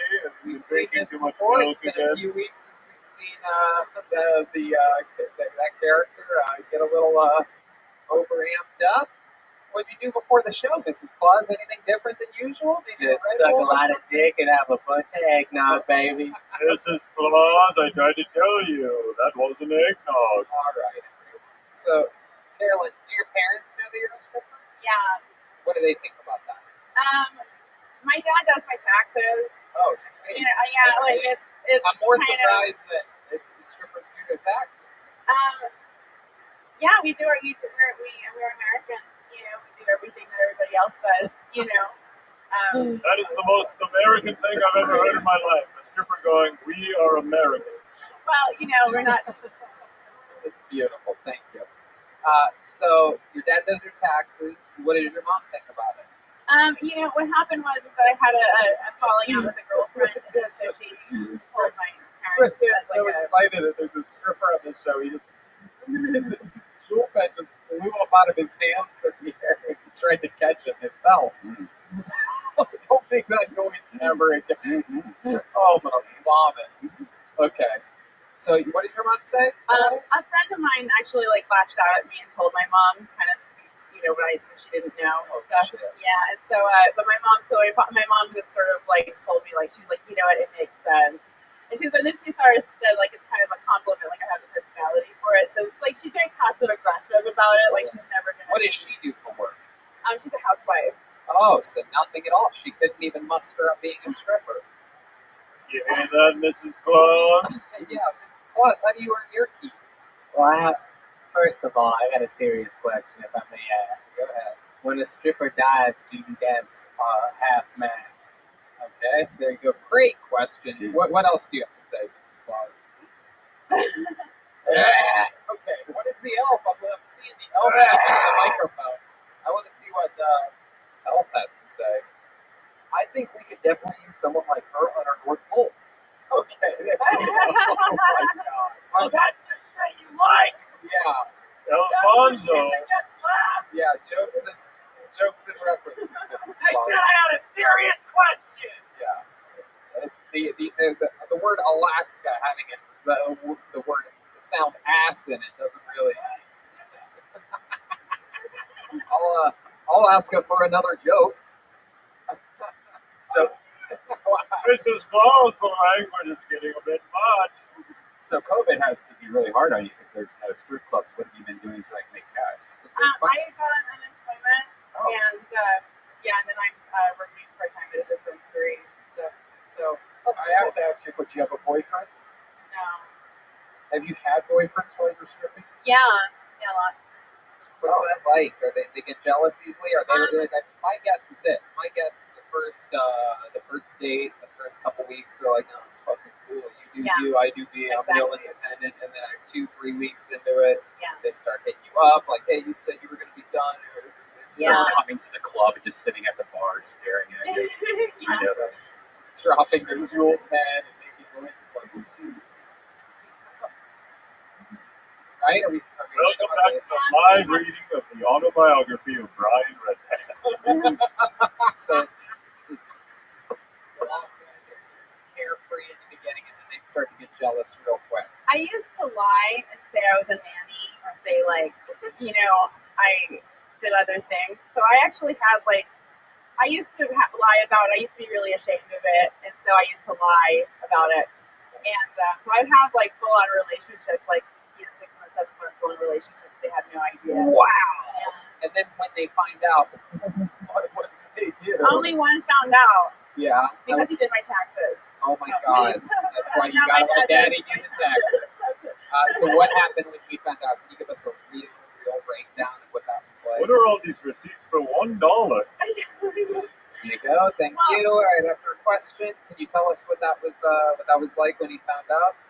He just kind of he asked me about like, expenses and that sort of thing, and also like, cause he was like, I thought you worked and I told him I worked as a receptionist at like. Sure. And so on the checks that you get at strip clubs, it's like they have like fake names, you know what I mean, like fake business names. Right. So he was like, "What's Stars Entertainment? Like, what is this?" Right. But when you told him, when you're finally like, I'm a stripper. Well, he knew, and then he told me, and then he told you were a stripper. No, well, he told me he knew because he looked up Stars Entertainment where I was getting my checks, and he was like, so he thought I did porn at first, and then it turns out it was okay. It was just stripping, but then What is that? That only lasts about another month, right? Yeah, pretty much. It's hard, but it's okay. When you're not stripping, what are you into? Do you have any hobbies? You like to make pottery or things like that? You into mathematics, science, nuclear energy studies? Just comedy, pretty much. Yeah. I went to film school. I got a degree in film, and then I taught film appreciation for a while. I guess that's something I did for like a year and a half. Where at? I don't want to say. I got fired. Oh, okay. Yeah. That's cool. Why'd you get fired? For showing a rated R movie. Oh. Yeah, it was a high school, and I thought they were fine to watch them and stuff. Like what kind of rated R movies are we talking about? Like, well, I don't think there's anything wrong with Schindler's List. You know what I mean? That kind of thing. Like, Schindler's List in a high school? A double feature with striptease, back to back. They didn't know I was a stripper either. They didn't know I was a stripper either. But also, yeah. That's interesting. You ever just sit down by the fire and string popcorn together? Sure. No, never. That was a great moment, bro. That was a really nice moment. A lot of people said the Christmas trees ask all the best questions. I respect the strip game, but it terrifies me. Anytime that I get undressed, I'm immediately killed. Because you're a tree. So do we sometimes. Absolutely. Somebody gonna get her. Have you ever had a really dangerous moment in a strip club? Yeah. Yeah. But that, no, I don't. You know what? No, Yes, like, we did. Yeah. Oh. Well, You don't have to name names. Yeah. No names. Okay. I guess this one time, I didn't really know what to do. Like, there's this girl and she had been trafficked, and she was, yeah. So it was LA, really, the traffic's bad. Yeah. So helping her and stuff was really, freaky. Because you didn't want to get the person that trafficked her mad. You know what I mean? Oh my God! So what did you end up doing? We got her an Airbnb, and then she came to work with all of her stuff, and then she went to the Airbnb, and then Then she went back to the. No, I know. I think she escaped, and then she went to Hawaii. She was from Hawaii, and so a trafficker was like, "I will make you a model," that kind of thing, and then started, Wow. So it's not just girls going to college stripping. There's trafficking in all kinds of other fun, interesting stuff. So what the fuck are you doing over there? Get involved. I'm a flyover. You're a beautiful girl. You're 28 years old, something like that. Are there? Have you seen a lot of? Have you seen in your 10 years there? Have you seen a lot of strippers grow old and have a tough time letting go of the game? Yeah, there's one woman, she was Billy Idol's girlfriend. She was when she was really young, 18, and so she had all these photos of them and stuff, and she's still stripping, and she was stripping when she met Billy Idol and stuff. So so it's kind of crazy, but she's had clients for 15 years. You know what I mean? That she's Destiny, you tore both of your ACLs. It's time to hang up the hat and the shoes. Your colostomy bag is showing. Okay.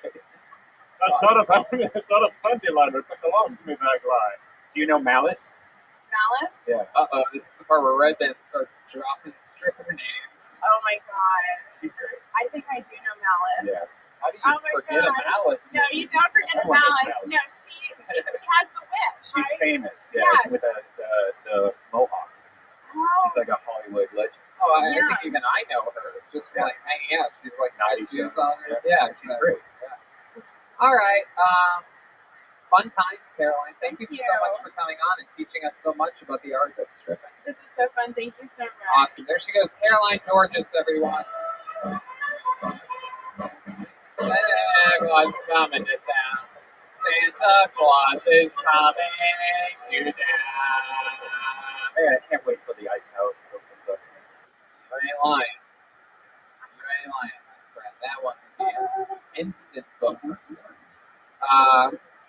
So we've had a new person there that hasn't been on the show before. Your next comedian, a regular on this show.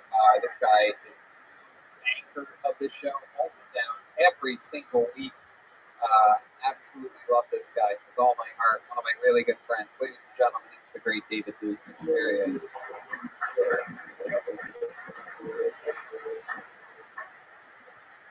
Yeah. White people can't cook with the goddamn. There's only one thing white people can cook better than black people, and that's meth. Y'all motherfuckers got some ancient recipes for that shit.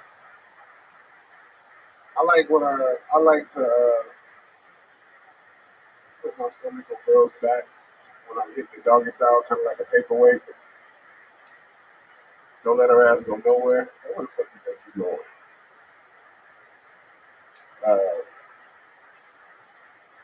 Men don't mind if women are fat. Like, I do a lot of online dating, so first I meet a lot of fat bitches. When I meet you and we go out to eat, show up with some fucking personality. Don't just show up fat. You know what I'm saying? Like, I hate going out to eat with fat girls. They act like they don't eat shit. Like, this bitch is sitting there picking at french fries. Like, but you know damn well I know that you eat more than that. I eat more than that. So what was that? Was that it? Different cat for some reason. Anyway, the normal format of the show. That's a different cat. Is there? Are we being invaded by different cats? Wait, did you just say no? You keep saying no.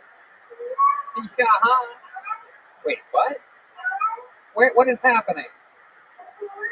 Okay, all right. This is absolutely the dumbest shit that's ever happened in the history of the show. I was San Diego. Oh, okay. I was thinking straight into San Diego, which nobody listening knows about. But go ahead. Well, you just headlined in San Diego this weekend.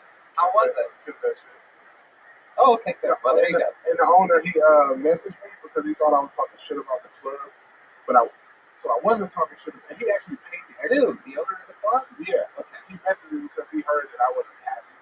But you know, like, you put 9 people up before me, so you know when something like that happens, you have to address it as the headline. No doubt. And I'm like, it's not that I was talking shit, but if you have 9 people before you as the headline, obnoxious. You have to make it known to the rest. You have to acknowledge that. Beyond it. Right. And you had no idea that it was going to be 9. No. Like, and how long was your set? I did 30. He told me to bring, so I brought a feature, and I was like, okay, that'd be probably a local opener and a fucking host, and not fucking 9. What was the reason for the 9? I'll tell you off air. I love the club. Yeah. It's all good. So let's talk about stuff, David. You were talking about something that stood out to me is if having sex with a woman doggy style, you like to put your belly on their lower back. Like a paperweight. And I don't understand that, obviously, because I'm built like a rail, and normally if I'm having sex in the doggy style position, I'm the one that is in the doggy position. I'm on bottom. You like spread your legs. You know that. That's right. Dildos come out, and then whatever anybody wants to put in there, they can put in there. Right now I have $4.50 in quarters in my butthole. Damn, nigga, you got enough money to help the chain shortage you got. Okay, all right. So here's my question. If your belly is on their lower back, is there ever a time where you go perhaps too far out and then back in, and you're like, oh, your like belly gets stuck between their butt? Does it fall down? I ain't never had no shit like that. No, I don't know how it works. looks like that would happen. One time my belly button kissed Mrs. Claus's butthole. Is that true, Mrs. Claus? That's right. What did that feel like to you? Ah! All right. There's a lot of hard noise. So, David, what's been happening this week in your life other than going down to San Diego? What else has happened? I fell in love with acai bowls, bro. Oh, look at that. How long have you been in LA? 2 years. There you go. That's right about when it happens. I had an acai bowl and fucking peppermint water today at Creational Nursery. What is an acai bowl? It is the whitest shit. I don't even know what an acai is. It's from Brazil. Ooh, Mrs. Claus knows The berry, it's from the Amazon rainforest. And you blend it up with ice and with some bananas. It's a very healthy treat. The jiu-jitsu community is very into it. Indeed. It gives you a lot of energy. There's normally granola, bananas, things like that inside of Tastes it. like you're eating ice cream. No, it does not taste like ice cream for you. It tastes like a fucking acai bowl. Ice cream. No, it tastes like sherbet. If you're at it, it tastes like a fucking sherbet. It tastes like a fucking transparent sherbet. It has the texture of sherbet. It doesn't actually like. You can equate everything to an unhealthy food if you want. Exactly. It's still not healthy. You know how much sugar is in your shit? Y'all know pita bread tastes like pizza, right? But it's fruit. It's fruit. It's natural sugar. Yeah. Whereas ice cream and sherbet is different types of Yeah, the shit is good, bro. And processed sugar. white people don't hit it on a lot of shit, but they hit it on the acai bowl shit. Absolutely. They hit it on the head. No, with we that shit. do. White people are good cooks, by the way. You don't count Italians as white in your. Fuck no, that's ethnic. Yeah, I agree. White people can't do. I don't name a white dish that come from like grilled cheese. That's a good one. That's a nigga dish. Oh shit. Hamburger. That's a nigga dish. Hamburgers. Hamburger. Cookies? Hamburgers. Steak. The only thing white people can probably get credited with is goddamn tuna casserole. Ugh. Tuna casserole. Any type of casserole that's white as fuck. T-bone steak. I don't think I've had a casserole. T-bone steak sounds like a black guy, Yeah, too. Hey, what's up, T-Bone? Hey, what's up, my nigga No, T-Bone? no, you took that from white people. Come on. I was in prison with a man named T-bone steak. So Tony went to prison just for the showers. that's right. I did. I go there and they're like, all right, you have to hit the showers. I'm like, how many bars of soap can you give me? Right. 'Cause I want to drop it all. I'm going to drop soap like Red Band's Jewel Pen with a stripper on stage. Whoa! The floor, I love to see your booty go. Okay, there you go. Thank you, Santa. All I wanna Thank you, do Santa. Thank you, Thank Santa. There you go. Thank you, Santa. What's my boy name? Hey, the handsome white guy. Say Nick. Court McCown. Courtney Cowan. Right? Good to see you, buddy. What's up, guy? Nice teeth, full beard. I hope I have that much hair when I'm your age, though. Hell yeah. Like, Are when you I was younger, I used to want to be white so I could do my hair like the little thing, the Burt Reynolds, that shit. 78 years old. Yeah? You just wait. Now, you probably like, honestly, because white people age back because I had us in slavery, you probably like 36. No, he was doing cocaine in the 70s. Oh, shit. So you might be on. You're white people. He actually knows the dad from Teen Wolf that we always talk about on the show. Yeah, well, I always reference, like even tonight, I sort of see it in Chroma Crash. I see the dad from Teen Wolf in a lot of A little bit, yeah. right? Yeah. Where's the basketball? Elf, how you doing back there, by the way? You having fun this episode? Fantastic, Tony. Thank you. All right. Elf's hard at work. You get toys for all the boys and girls. What's your favorite Christmas memory that you've ever had? You know what? I'm gonna let you think about it. Let's check in with your brother in cursive, everybody, trying on some new clothes for us. Here he is. It's the great William Montgomery, everybody, with a new pair of shorts. Wow. No, you can't, William, you can't. No, you cannot. You can't talk. Shout out to Mike Peterson from Modesto. He loves these mesh shorts. These are new mesh shorts. Oh my goodness! Wow, you solid. You solid. Doing something at all? Physically? Have you been working out? What have you been doing to work out? All right, well then do some push-ups for us. Here's some push-ups from William Montgomery proving. Oh, that goes backwards, and here he is. Wow, that's longer than everything else. There we go. Oh my goodness. Absolutely incredible. How about some sit-ups? Can you do sit-ups, William? Enough push-ups. How about some sit-ups? I think that's what would be really interesting to see. Here's William. He's going to try some sit-ups for us. Here he goes. Segueing seamlessly into sit-ups. This is the moment of truth here. We know the guy can do push-ups, but whoa, oh, yikes. He's only lifting up his head, really. Hold on. Everybody stop. That's enough music. Hold on. William, wait a second. Only, wait a second. What's that lump on the top of your head? God, he does. He has a. Have you always had that? No, forget about the ball. No. There's a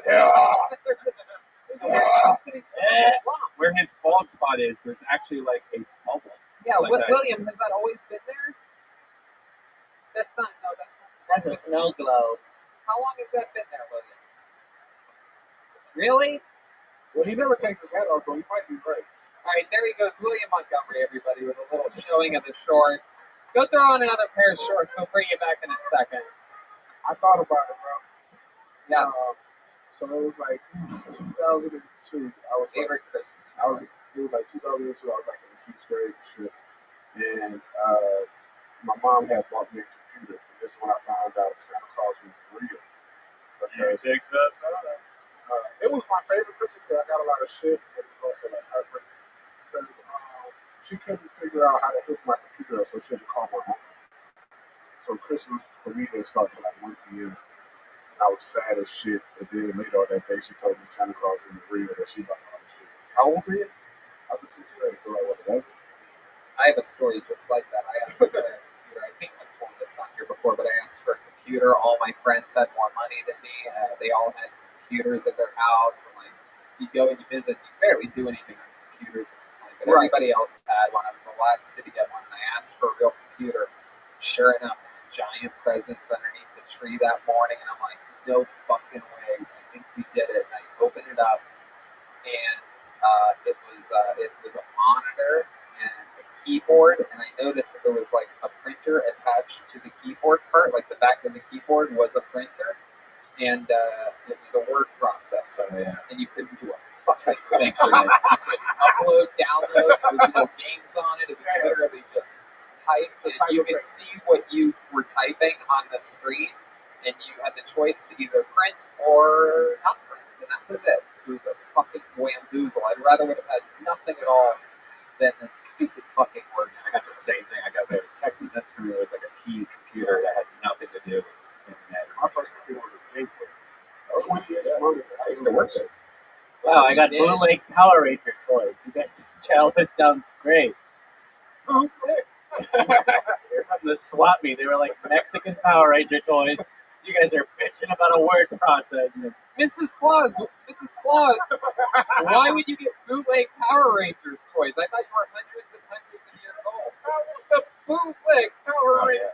Let's just say I saved her from a scarred past. Were they like beige, but different colors, or what? Let's just say they didn't fit right. You know, I got the gun that's supposed to click together and be the mega gun. It just, the pieces didn't really click in properly. Bumbo Ranger!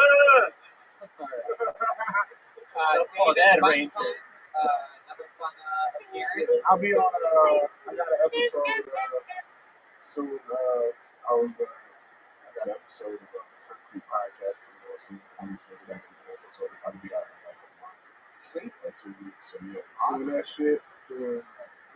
David Lucas is funny, right? David Lucas funny on IG. These niggas don't learn. Of course. There he goes. The great David Lucas, everybody.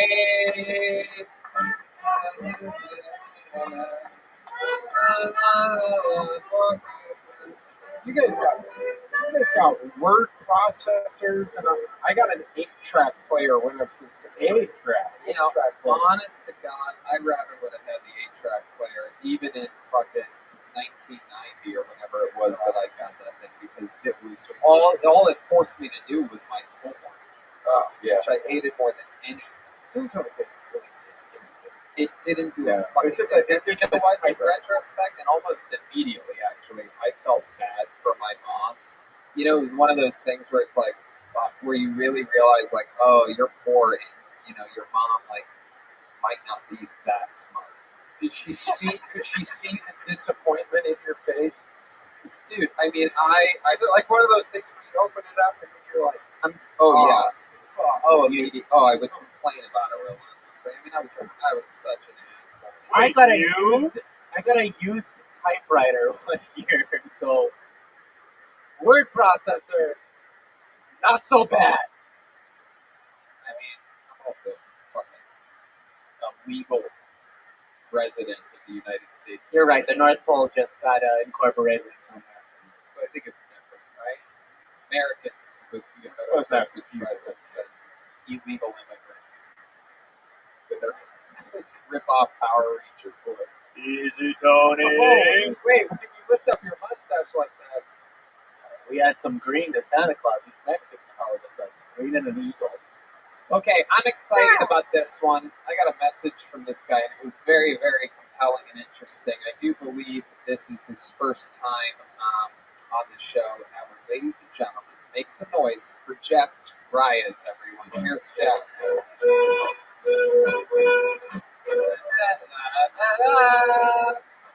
Oh, what fun it is to ride in a one-horse open sleigh.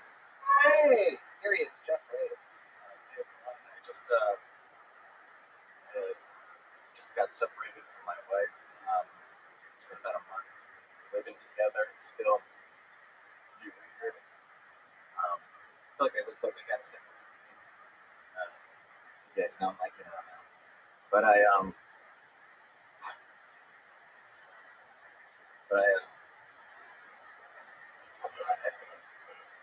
one of my sons just recently got diagnosed with, I have 7-year-old twins, twin boys, and one of them just recently got diagnosed with autism. And I feel like he got it from me for obvious reasons, I feel like. Like sometimes, I don't know, like sometimes I live in the wilderness kind of area. I'll see a rabbit and I'll chase it, like simulate like I do a chase. You know? Even make the sound. Just chasing it. And I almost like, in my head, I'm thinking like, I'm probably saving this fucking thing's life, but also. Wow, Jeff Reyes. I love it. Honest to God, one of my favorite performances of the night so far. This is your first time doing stand-up? Yeah, first time. Wow, first time ever performing anywhere ever. And there's something about you that really sort of, I think, naturally commands people's attention. You don't really project, but it's not that you're underperforming. It is just the right amount to sort of get people to lean forward and really listen to what you're saying. And very, very, very interesting life you're living right now. That's all true, right? Recently divorced this month? No, not divorced. I think just right now, like how my voice almost cracked. That's why I don't project sometimes. It's at a certain like level. No, it's great. Like I said, it was great. But we're still together. I mean, like we've been married for like together for like 2 years, 12 years. Okay. We just kind of separated like a month ago, but we're still living together. It's still like very cool, like respectful, like it's still. Trust me, I get it. So it's been a month. What caused the separation, if any one thing in particular? Just sort of grew apart over time? Yeah, I think that's it. I think we're both like married pretty young. Yeah. Did she give you a word processor for Christmas? No, but this she did on Valentine's Day. She did tell me I looked like Captain America, like pretty, like kind of like soldier, I guess. What the fuck? I think she meant to kind of like joke, but it kind of stung a little bit. So how many kids do you have total? Just twins. Yeah. Just the twins. Were you surprised when you found out you were having twins? Yeah. We just expected to have one, and they're identical, so just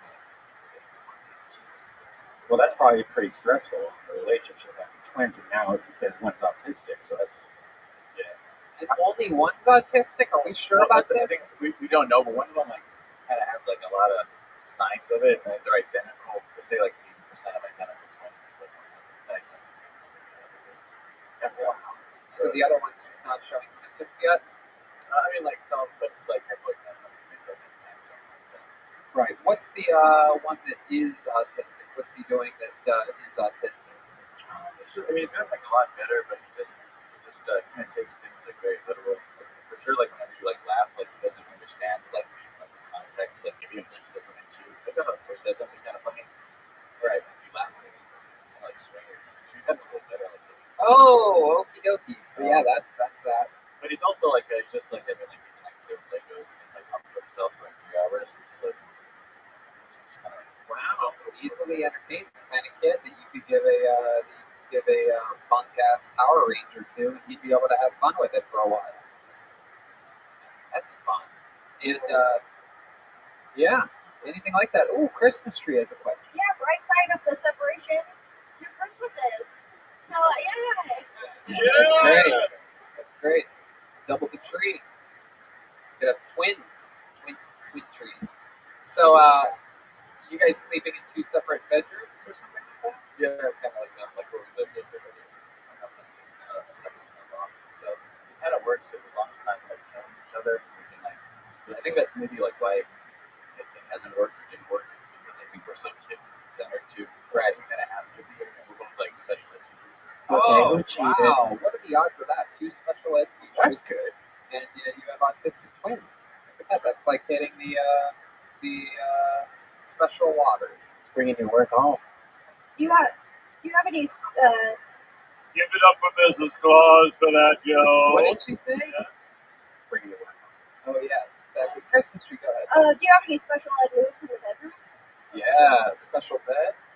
She's like, spit on my back, and you're like, I'll swab it.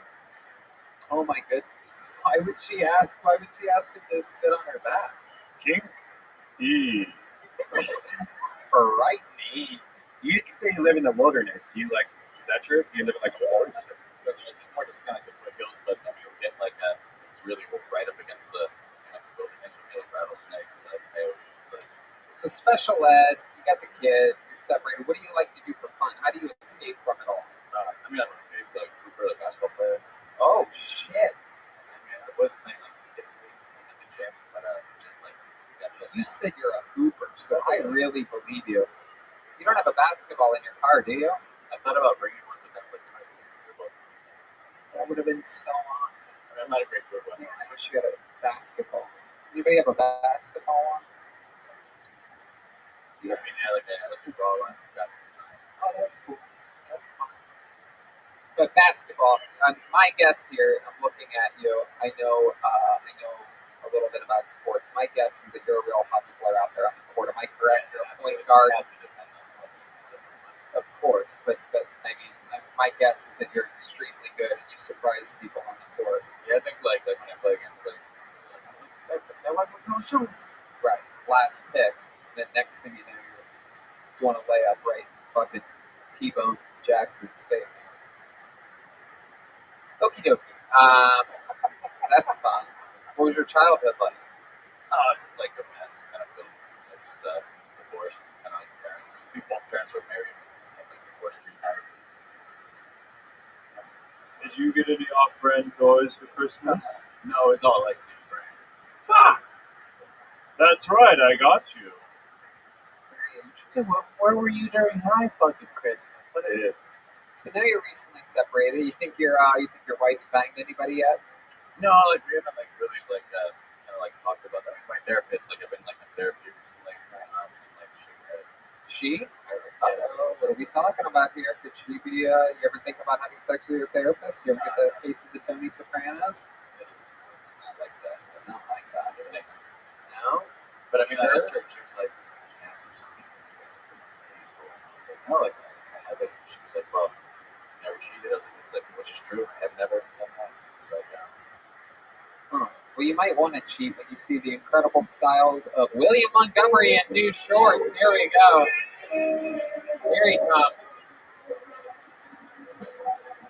Here he is. This is incredible. Oh, wow. Khaki shorts on this one. This is for all of you that are into... What would you do if you walked in to your place and your wife was having sex with this? Oh my God! I would submit. Be nice. Submit. There you go. What would you do to him if he walked in on you having sex with? Wow, you would his butt?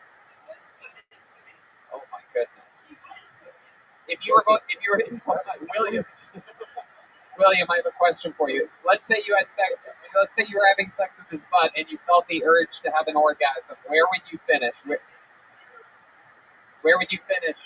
Where would you shoot your shot, William? There you go. Very honest answer there by William Montgomery. He would pull out and shoot on your back.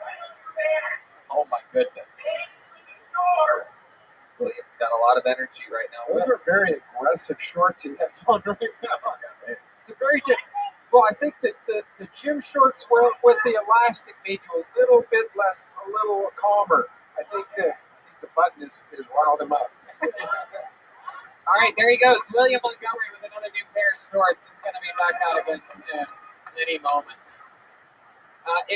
If they wrote a book about you, Jeff, what would be one of the most interesting fun facts about you? Like something that you've done or something that you've accomplished or perhaps a special skill other than basketball or something like that? Like something, a real fun fact. Perhaps you saved somebody's life before or something like that? There was a kid's birthday party years ago, and there was like a goat that was choking, it was like Pennington.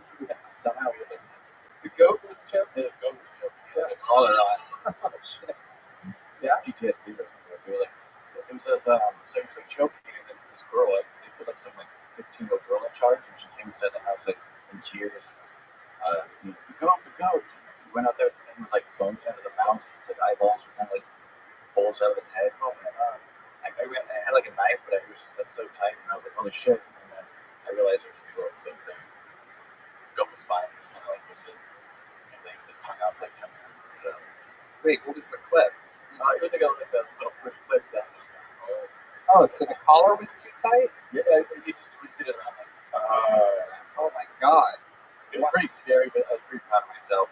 I just kind of celebrated with a double-double. Hey, there you go. Look at that. Save the goat's life. Get yourself a hamburger. No, he got rebounds and points. Oh, there you go. All right. Well, Jeff, thank you so much. Very compelling story and an excellent set for your first time ever. I'm a huge fan of you guys. I appreciate you guys kind of putting on the show during this pandemic. It's like a lot of people like me look forward to it. So. I love it. Well, congratulations for a fan of the show. Oftentimes they come in here and they struggle with the set, they struggle with the interview, but this was awesome. Very compelling stuff. I hope you'll come back and do it again sometime. For sure. There he goes, the great Jeff Reyes, everybody. On to the next one we go. Hey, oh, what fun it is to ride in a one-horse open sleigh. Hey, all right, we're in for a special treat right now. The name that I just pulled out of the bucket is the stuff that legends are made out of. This is this guy's first appearance on the show since or during the pandemic. Ladies and gentlemen, you've been wanting it, and now you have it. This is the return of Kill Tony icon, Mikey McKernan, everybody. Here he is. Thank you. Mikey McKernan, everybody. I like to text women you up, but I do in the morning to see which ones like to sleep in.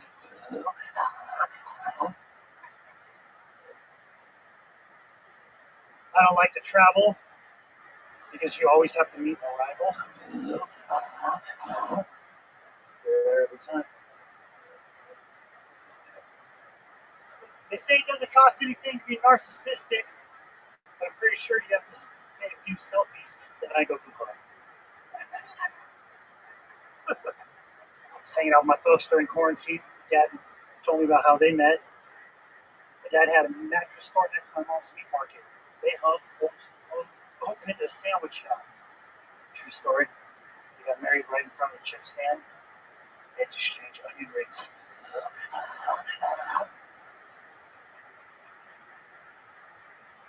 Had to read a lot of conspiracy theories to get out of the house today. Great to be here. I like to find people who are more freaked out than I am. You know what conspiracy theories spend years out with? Q-tips. I'm still doing that. I love it. Doing it and doing it strong. Great. I beat McCurdy. I forgot how much I missed it. The return of Mikey, and we got the trademark. This was not like going to a Pink Floyd concert and wondering if they're gonna play Comfortably Numb. He did it, and he did it throughout his set. The famous boo-ha for Mikey. I have to forever. That's what the people want. You're giving them what they want. That's how you fucking sell tickets, my friend. Is that your merch? Because that's awesome. Oh no! Shout out to Todd Smith. This is It looks like it. Super cool. I have a question for you. Sometimes I get shit on the internet because people will be like, "Oh, come on, you out that they were joking," and you ask them about their joke. I'm like, "Of course it's a joke," but I have to know: was any part of that mom and dad meeting story true? Did he really have a mattress store? Was she really at a meatball? What she said?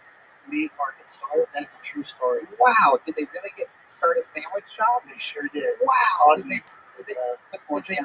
really get married there? They had married right in front of the chip stand. Wow! My mind is blown, and I'm so glad I asked. That you could have very easily been like, "No, that was a joke, Tony," and then I look like an asshole. But I got to stop telling lies with the house. So I can find a real one. So Colonel grew up in a sandwich shop. I was actually not born yet, so. Did they get rid of the sandwich shop once they had you? No, they had my dad picked up my mom when she had 3 kids or lived yet, and they had 3 more kids. I just actually found out that we have a sister. They actually did not tell us that their firstborn they gave up for adoption 4 years later over quarantine. 23 weeks. Well, I'm sure there's some young lady out there just taking orders at a restaurant and going, "Boo, ha, ha, boo." Where they are? They tell me. Where was your sister born? New Delhi? Oh, So the sister just did 24andMe and found? Yeah. Wow. So have you met her yet? Or? Yeah. She looks like me. It's weird as well. That's my parents didn't tell us for 40 years. I've been on that guilt. So after that happened, I was like, all right, you better tell us the truth now. Like, what else? Where's the light? Did they give you any other information? No, that's it. That's it. Just a sister. Yep. What a crazy Star Wars-like twist that is. You have a sister. So, what have you been doing during the pandemic? You have a lot of energy. You were working at Bubba Gum. Yeah, I've actually, funny you bring up Star Wars, I've actually read all the novels of Star Wars canon during quarantine. Shout out to the curbside library. Oh, that's incredible. What do you do when you're reading books? Are you normally laying in bed? You listen to music? Right now I'm sitting in my car with the AC on because you can't really hang out anywhere. I don't like to read at home. So that's how you listen. Yeah? What's your home situation like? I'm actually about to move out, but I got a house, a couple guys. Okay. Why are you moving out? We got one guy leaving, and then the other one was like, I don't want to be here either. So I'm like, all right. So I'm probably going to take it home. Where's home? Rancho Cucamonga. Whoa, Rancho Cucamonga. That sounds like something Joel would know a lot about. What do you know about Rancho Cucamonga? Really leaning on that one. Okay. Rancho Cucamonga is what? An hour east? Yeah. Yep. Anything that you miss about Rancho Cucamonga? Just the French door water. Oh. You get water from the fridge door. Yeah. Fuck yeah. That was amazing for me. Wow, for Christmas one year, I got a French door. Little things, okay? Absolutely incredible. What a piece of Give it up for Mrs. Claus. There you go, yes. My sweetheart. There you go. Wow. Mikey, how about your love life? What's that been like throughout this pandemic? Nothing. Really? Yeah. It's surprising. There might be somebody that will see. Uh-oh. What is this? Did you just start dating? Or are you about to go on a date? Someone that you just have your eyes on? Someone that you're looking at through binoculars? Gone on a couple dates, but, it's during quarantine. We're just Right. So you've gone on dates. Where have you gone on dates? Just walk around the beach. Oh, okay. Because I'm not going to invite anybody to go to places and stuff like that. So, being outside. So how does it happen? Something like that. You meet her and then you're like, hey. You just try to be funny. Okay. You do the boo-haws to her? Sherry knows about it. She actually saw me on this show. So. She saw you on this show. Yeah. See, that's okay. This is getting more and more interesting. It's sort of something that I was half fishing for, hoping that maybe we helped this this union come together a bit. She's a fan of Kill Tony. Yeah. All right, this is a key. It's the class act. She claims she's a nanny, but really works at a strip club. No, not that lucky. Oh, okay. Is she a comedian? Or? She's a Whoa! I'm getting out more. Okay, it's on now. She's been on the show. Oh, she's been on the show. Oh my goodness. You ever show her your bits? Oh, She's lucky. Yeah, absolutely. You gotta take it slow. You gotta take it slow. like a good Christian boy. There. Right. You worship the devil himself. You read Star Wars novels and you worship the devil. All right. Well, this has been fun, Mikey. Anything else crazy we need to know about? Anything else happening in life? No, that's about it. Doing comedy outdoors, not online. Court, have you ever seen Mikey before? I haven't seen Mikey. I like Mikey a lot. He's fantastic. Solid. Rock solid. Hoo-ha's and beats, my friend. Well wishes to you. We love Thank you, you guys Mikey. so Come much. back again soon. There he goes. The great. The powerful. I like Mike. personality. I'm dreaming of a world. We're knocking out one more real quick. Here he comes. It's Brandon Beaterstead, everybody. That's Brandon. There he is, Brandon Beaterstead. What's up? Here's Brandon Beaterstead, everybody. Have you guys ever seen a redheaded guy that's losing his hair and just been happy for him? You gotta think that a balding ginger's just getting his soul back. Found out earlier this week that I'm related to Elizabeth Warren. I know what you're all thinking. How? The quarantine has been hard for me. The love life has been bad. Every day of quarantine, I get more horny and less fuckable. I've been talking to my ex-girlfriend. I'm actually wearing a shirt right now that my ex-girlfriend got me. She wasn't a good fit either. My work has these signs that say, stay 6 feet away from each other or one jump rope's length. I think a better rule is I would like 4 jump ropes between me and anyone that uses a jump rope as a unit of measurement. And those people should be 60 jump ropes from a Chuck E. Cheese. Thank you very much. Brandon Beaterstead. Join jokes. He's got jokes, folks. Welcome back, Brandon Beaterstead. Very fun stuff. Thanks. Most of them are new. Yeah, that's great. The redheaded balding, getting your soul back jokes, great. Elizabeth Warren, great. Fun stuff. I've never heard of the jump rope thing before. I think I don't know. They printed it from the CDC, so I think it's like a thing. But Where do you work? I work at a YouTube production company called FB. Okay, what do you do there? I'm a production coordinator. Wow. With a belly button ring. Is that correct? That's you? You're the I belly am the guy? dude with the belly button. I gotta let Court McCown see this. General Bogus, you might zoom in on this. I've got a different one. I wouldn't wear the same one 2 times in a row. I want to real quick shout out the Oakland Raiders, undefeated, baby. Let's fucking go. Wow. Oh wow.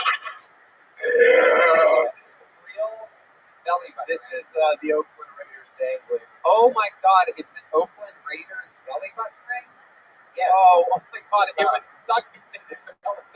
Oakland Raiders fans be like, hey, fool, what's up with that?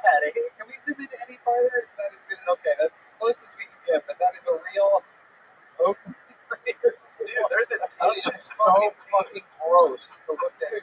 Almost was green here. It really is. Absolutely. Looks like a jewel hanging out of an asshole. Also, There's a hair on it. it looks meaty. Disgusting. Is your underwear inside out as well? Oh, it is. Oh, it is. Without a doubt. A lot of. I'm going to go out on a limb and say the problem with your dating might start in the belly button ring. How is your love life right now? So the last time I was here, we talked about the fuck shack. That's right. How'd that go? It went well. Yeah. Looked at it. We since then have stopped talking. we broke up recently because she wants to be a stripper. Actually, Wait, the girl that you really liked is now getting into the stripping industry? that's what she's telling me. Yeah, but And you're not down with that. Is that what you're saying? I don't want to be dating someone who's stripping currently now. Yeah, she left. It's fine. We can say what It's okay, General Bogus. You can let them in. Everything's okay over there. You don't have to do this. You probably inspired her to strip with your belly button. Thank you. That's if she wants. She straight up said to me, she's like, "Will you pay my rent, or should I start stripping?" And yeah, I'm not gonna pay for the fucking rent. Unlike these belly button rings, I'm gonna pay for themselves. What an interesting maneuver, and what a weird position to put someone in. Are you going to pay my rent, or should I start stripping? I think she's bluffing. Sounds like a bluff to me. Anybody agree with me? Right. It just sounds like a straight up bluff. It's like, oh, what do you want me to be, a stripper? Pay my rent. Right. She's done some said, I'm going to pay my rent, I'm going to work at CVS. That's not what she said. She's like, This isn't the first time she's dipped her toe in the stripping world, so I believe her. There's no stripping right now, anyways. No, and that's why she wants to be a topless maid instead. Oh my goodness gracious. So what type of chest does she have? Are people even going to be excited? I'd give it a B cup. So what are we talking about? I like her tits, but no, I would not pay. What about she her better be good at cleanliness? cleaning. How about that? Yeah. She would be a good maid. She better be a good maid. Trust me, you're not hiring topless maids, right? No one's buying topless maids during this corona shit. Topless maid? Like, no one's spending money on that. You're better off getting a job as a belly butler. a topless B-cup maid is like a... No voice, no glasses, no lisp, no accent. What's going on back there, Mrs. Claus? I'm starting to think I married a man. So Brandon, how long ago did she tell you that she's going to be a topless maid? This was 2 weeks ago. Have you followed up with her since then? She has since told me that she's looked at other jobs, but I kind of thought it was like a convenient, like, breaking. So she was bluffing. I'm telling you that if stripping was a thing right now, no, she's not fucking bluffing. We're all right that she's not going to strip. How old is she? No, 25. 25, just going to jump right into the stripping business. Like I'm saying, she's kind of been doing it. Like before quarantine started. What do you mean she's Been an escort? She works at, she calls it karaoke. What does she do at karaoke? Karaoke, my wayward son.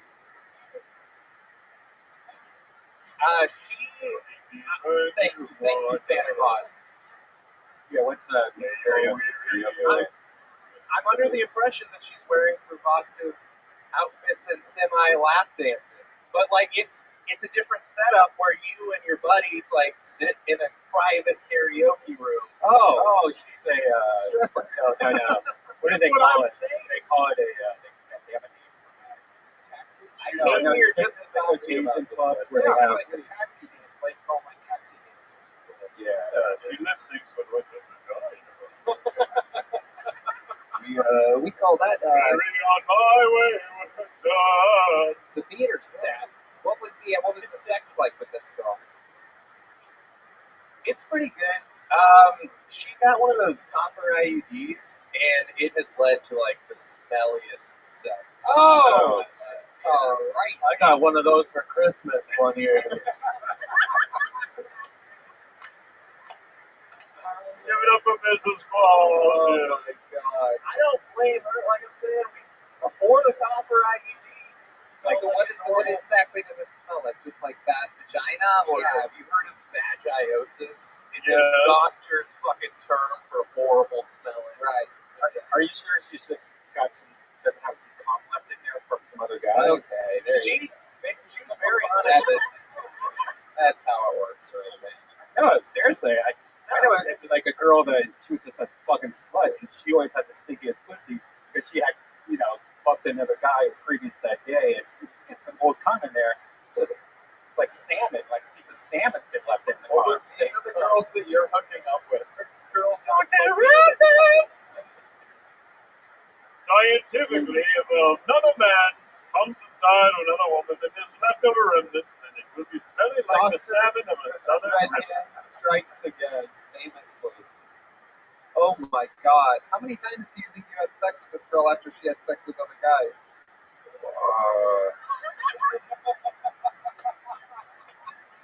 Actually, that was the thing that ended it because it was just disgusting. Let's just say every time I put my penis inside her, it was very squeezy. Oh, God. Yeah, that's the thing. It's like, it's the same thing with me. The stripping kind of sucks. The smelly vagina, I was looking for a way out. Why is it made of copper? Are they all copper? Copper kills sperm on contact. Yeah, it's kind of like germs, like where you have those things that open the doors so you don't get, Oh, okay. okay. Copper. Yes, I've used pennies as contraception before. There you go. All right. Well, Brandon Peterson, we always learn so much about science and stuff when you're on the show. And, I always say, out of all the male comedians with the belly button ring, you are without a doubt one of the top 20 or 30. Fun times, really great jokes tonight. How long have you been on stand-up again? I'm at 2.5 years. And, really, really good. Really great premises, especially. Jokes, good, great. You're doing it, man. Congratulations. Writing during this pandemic isn't easy, and you're doing it. Brandon B. Comedy. Thanks, guys. Around the clock.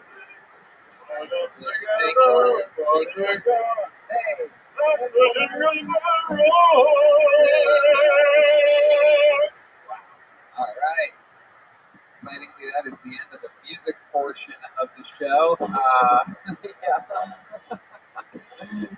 It's time now for your final comedian of the night. Ladies and gentlemen, this guy, an absolute god, an absolute legend, truly one of my favorite human beings on the planet, a guy that I love, a guy that I look up to, a guy that I love working with. It's the great Michael Lair. Here he is. Everybody, come on, make some noise for Michael Lair. Let's hear it live. I don't want your noise. I don't want your noise. Tony, you disrespecting me by bringing corn on. What is this? A Silver Fox competition?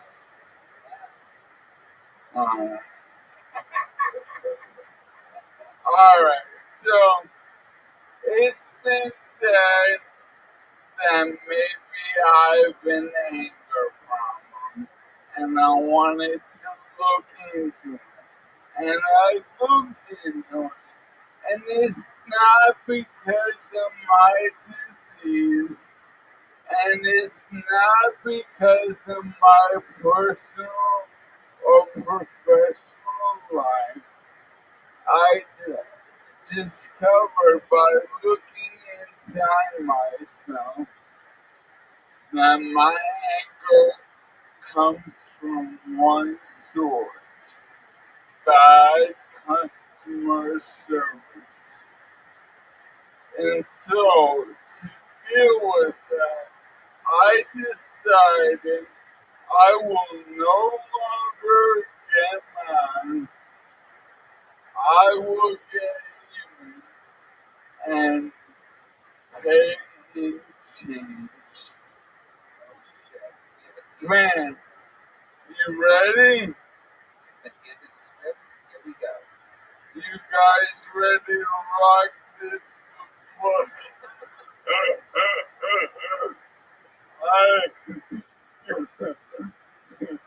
Someone mixed in the fingers. Are you good, Santa? Alright! 5, 6, 7, 8. Ready? Change! Guys, man, there's no quarters allowed. Hey,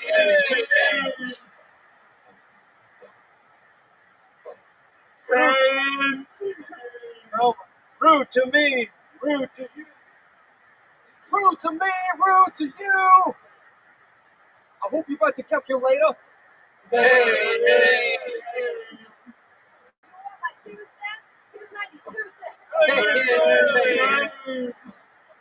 Don't lie, here comes the coins got you stuck like you screwed McDuck. Pennies from heaven, more like hell. Hey,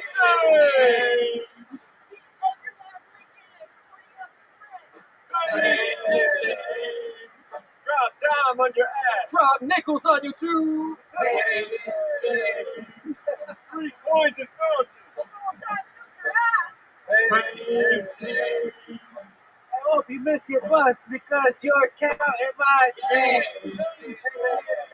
How long is this thing? Hey, why don't we get any fun lines? Hey, oh, is there a line for it? I'll do some dots for me. Hey, Well, now he's just rhyming forming with forming. hey, James. $1 second to wait. Hey, You ain't friendly. Here's a wee penny. hey, I like smoking nurses better. Que paso? 100 pesos. Hey, shouldn't that have been Joel's line? Hey, Coins are minted in 1792. Now here's 1792 coins to you. hey, Even the one about Helen Keller was better than this. hey, I hope you like the vice president because here's some pens. hey, Wow, in a script about change, there's a Pence reference before an Obama reference. hey, Copper is the color of your energy, and here's 311 pennies. It's written in the script that I don't like the script, but truly I hate this. hey, call me Obama, cause I want change. There it is.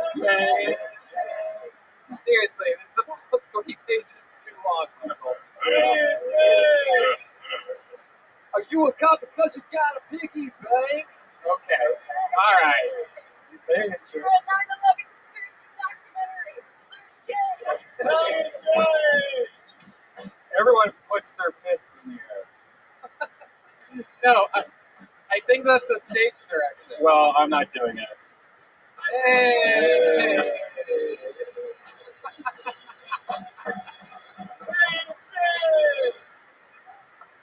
Wow! Absolutely fresh.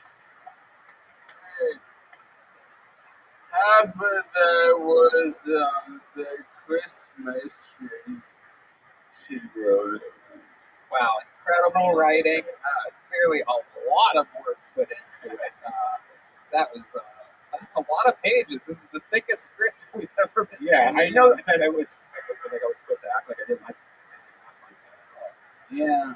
Ironic that Jetsky helped because I'm pretty sure it took an entire tree to print up all the pages. I like it. Oh, that's what you like. So funny. Oh man. Michael, incredible stuff. Thank you. Another very fun production that you put on. I love that you're taking advantage of the wide parameters that you are afforded. No, that, I mean, it's in a playground. Yeah. You know? Absolutely. I'm loving every minute. What's up with court? One looked like Barbara Streisand's ex-husband. Which ex-husband? I don't know, everyone. But two, what do you 85 and look 30? I mean, you're talking about doing bunks in the 70s. I mean, how fucking old? I remember you, like 74. We were gacking out somewhere in El Reno, Oklahoma, fucking having a good time. I thought I had enough gacking. I took too much gacking. I OD'd the guy. That's it. Gackety gack. Can't go back. So what else has been going on, Michael? Well, I have some observations about tonight. Okay. The strip club sounds interesting. Because Brian and I are very similar, almost in the Stephen King way. Like, we look like each other 3 different years I've been to hundreds of strip clubs in over 30 states, and we're both the oldest besides Corey, who made a deal with the devil or something. But in 2008, going to strip clubs was different than '05, different than 2 years ago. So, and then you learn recently what the strip clubs are different, and you have your favorites around the country. I was a real aficionado. Texas all the way. What are some of your favorites that you've been to off the top of your head? Sam South Brown, East LA, no doubt. East Chicago, Indiana, Industrial Strip. You go in there and a very kind Indian gentleman. And let me preface this by saying I'm from Chicago. And before the financial collapse of 2008, you go to Chicago, it was like some daily, like hardcore shit. At a strip club would be $100 for air dance and a $10 Budweiser. And you go through the Midwest, Indiana, and the nicest grandpa ever would greet you at the door, and he'd be like, "Oh, what we have here are fish." It's like dry humping. I gotta tell you my favorite strip club stories real quick. Me and Rogan were at the strip club in Atlanta, and this really hot stripper was tossing me. What, like 15 years ago? No, it was like 10 years ago. And she was like massaging me, and I thought she liked me, one of those things. And then she went away, and this old woman that worked there, I think she was like a manager, was standing next to me, and she was wasted. She starts tapping me, and she's like playing with my hair or something. I thought it was the other stripper. And so I just kind of like, she like leans her head into it. I thought she was going to kiss me. So I was like, all right, fine, I'll kiss that girl. I start making out with her. I hear Rogan and Eddie Bravo like crying, laughing, and they're taking photos of me. I'm like, what the fuck? They're killing it for me. And I open my eyes, and this old woman, probably like 82 years old, that I was making out with. And Joe has a video of it somewhere. It's pretty sick. And then you found out she had old cum in her pussy. And you started going down. You didn't smell the copper? Tony, I had a race story this week. A race? Did you say race? Yeah, race. Race relations are things all right now in America. I'm glad that you're talking. Thank you. Things are very tense. And I have opinions, and we all do, and we find that they sometimes conflict. And it's a very tense, hard time. And I was outside my apartment last night, and I was wheeling up to the land, and I saw 10 young African American men and one woman, standing at the front door of my apartment, looking in the directory to be led. 10 black men, 1 white woman in the front of your building. Yep. Yes. Now, it's very clear they don't know. I mean, that's clear. And I actually, during quarantine, told a story about another happening with one man, and I did not mention that he was African American, and he was, and he said, "Can you leave?" And I said, "No." And he said, "Pussy and blood." And I said, "I'm doing my duty to the resident." And there was racial tension. Because he was black. He was black. And it was guttural, and it was there, and you don't want it. And so last night, 10 black men and 1 black woman. Oh, it's a black woman or a white woman? Black woman. Oh, okay. Mean mugging, no smile, MC Light, roughneck, and meaning in the morning, so I gotta have a roughneck. Alright? There was not a smile in the group.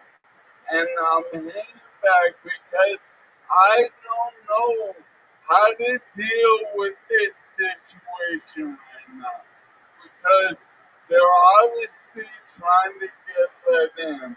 And I can love and let myself in and go, none of you can come in. And I feel it's weird. But of course that's what they should do. So I roll up the ramp and in the middle of them, and I go, guess who's letting you in? And I open the door, and they don't know what to make of me like no one does, right? And I open the door on my up, and I go, and while I'm opening the door, someone's gotta hold it for me. And I let them in, and they're still mean mugging and not breaking. They don't know what to make from me.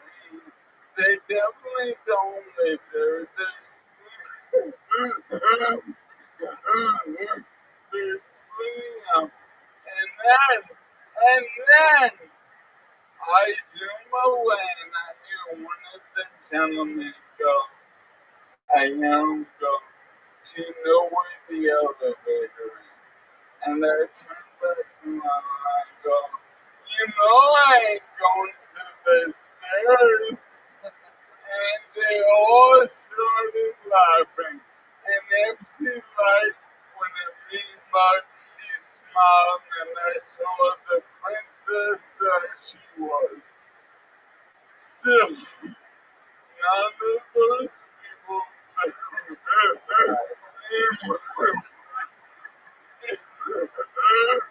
inside, helping them waiting in the lobby while I have one in the elevator.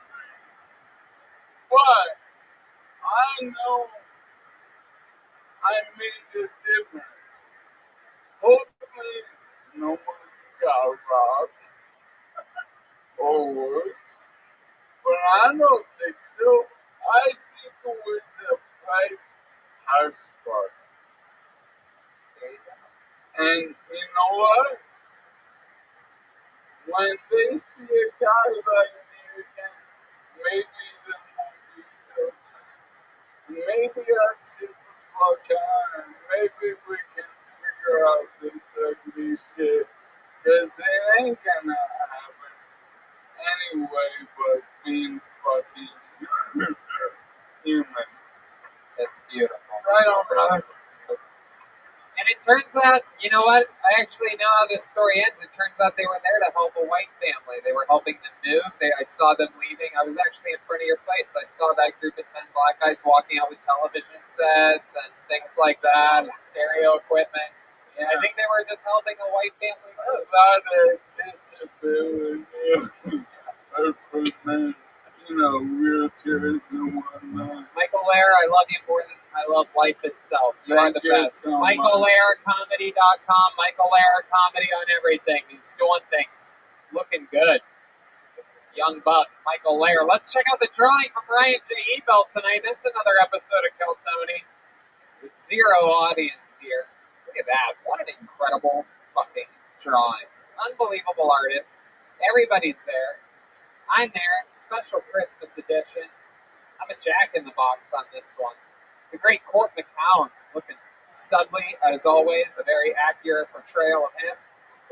And the band is very Christmassy Christmas characters. I love the style on this one. Very fun, very cinematic, adventurous. RyanGEbelt.com for every single print. Make sure you check that one out. And every print that's ever happened in the history of the show. Guys, how about a hand for the great Court McCown joining us tonight?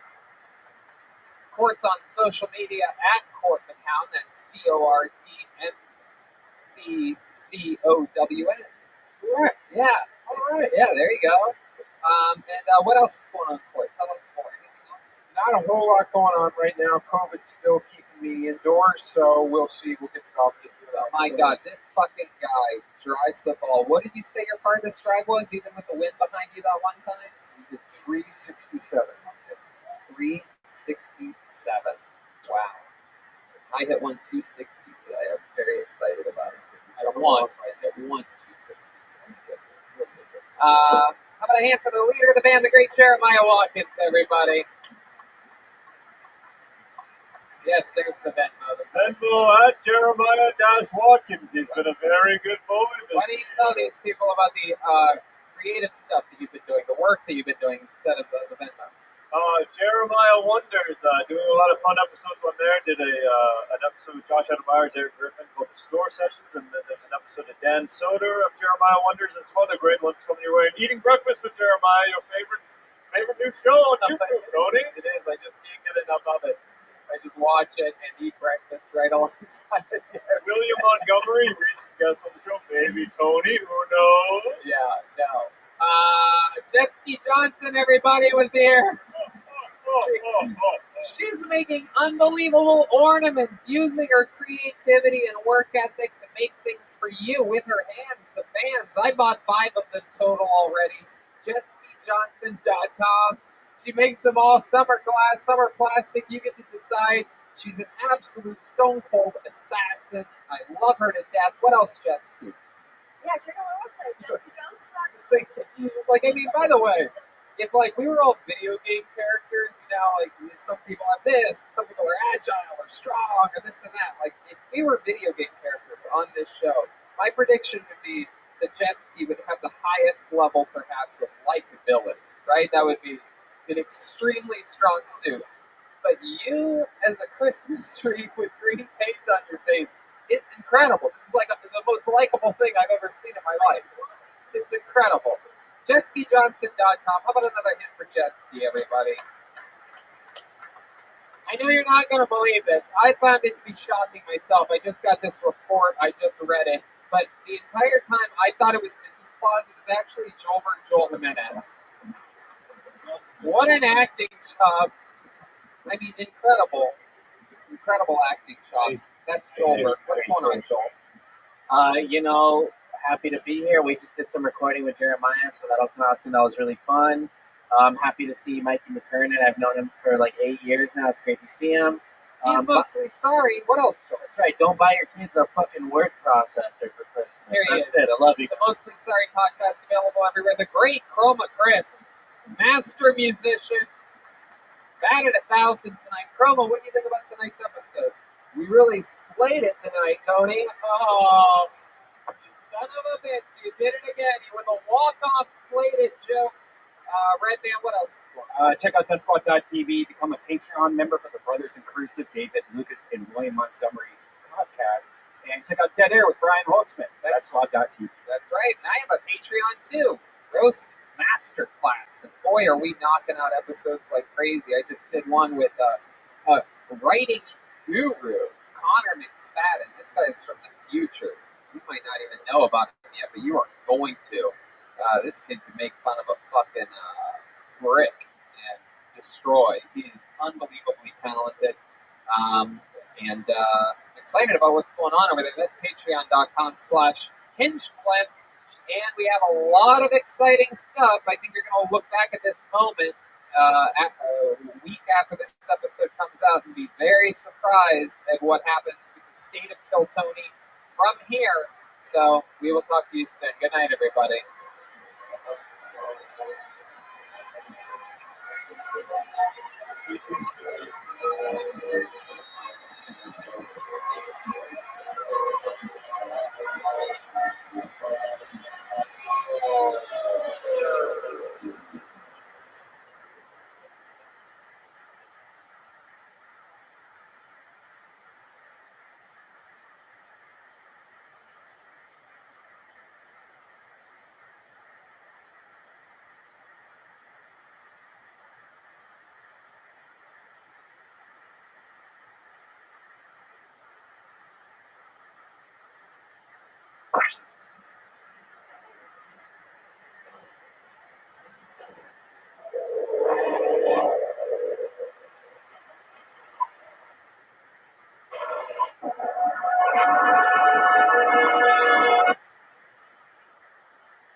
awesome. Just 480 people short. But you know what? We're going to get through it. How are you, Red Band? I'm good, man. Good weekend. There you go. Me too. Weekend. A lot of golfy pitties? A lot of golfy pitties. That's it. That's it. Cut my score by another, I don't know, 5 strokes. You know what I mean? Just advancing. I'm just basically advancing like most golfers do in a year, every week. But no big deal. You know what I mean? I'm just some of us are winners and some of us aren't. I'm excited to be here again, live from the world famous Comedy Store in a quarantine neighborhood. Hey, look at this. You see this? General Focus? It's the great Ryan J. Eagle right here. Whoa, look at that guy. Come on.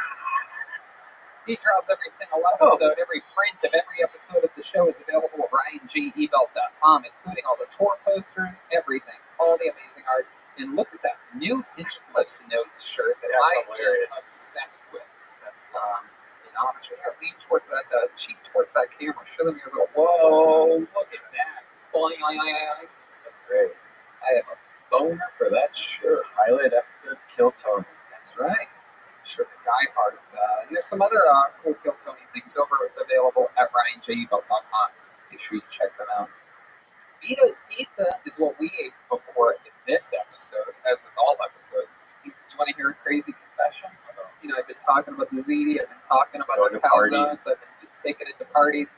Today, I was hungry and I needed something on the fly. I had to go somewhere, I had to make a meeting, and I was hungry. Well, you know what I did? Even though I knew we were going to have pizza before the show, I went and grabbed a fucking slice of Vito's Pizza on La Cienega. Is that all you eat now? Is Italian pasta and pizza? It's all I've really ever eaten. But you know what I mean? A lot of steak, a lot of ribeyes. And when I'm not eating straight fucking man meat right down my fucking gullet, I go to Vito's Pizza on La Cienega, right by Santa Monica. You can catch me over there. The great Gino is here, everybody. The Sweet Meat Betterbox Studios kept us afloat during the incredible pandemic and riots here in Los Angeles. And Rick Cossack is here. Yeah, this is very exciting. Caveman Coffee. You can go to cavemancoffee.com and use the promo code KILLTONY and save 15%. And, you know, I love that stuff. Our refrigerators are full of it. Thank God it gets me through everything. And here's a little bit more from the amazing sponsors that are bringing you tonight's episode of Kill Tony.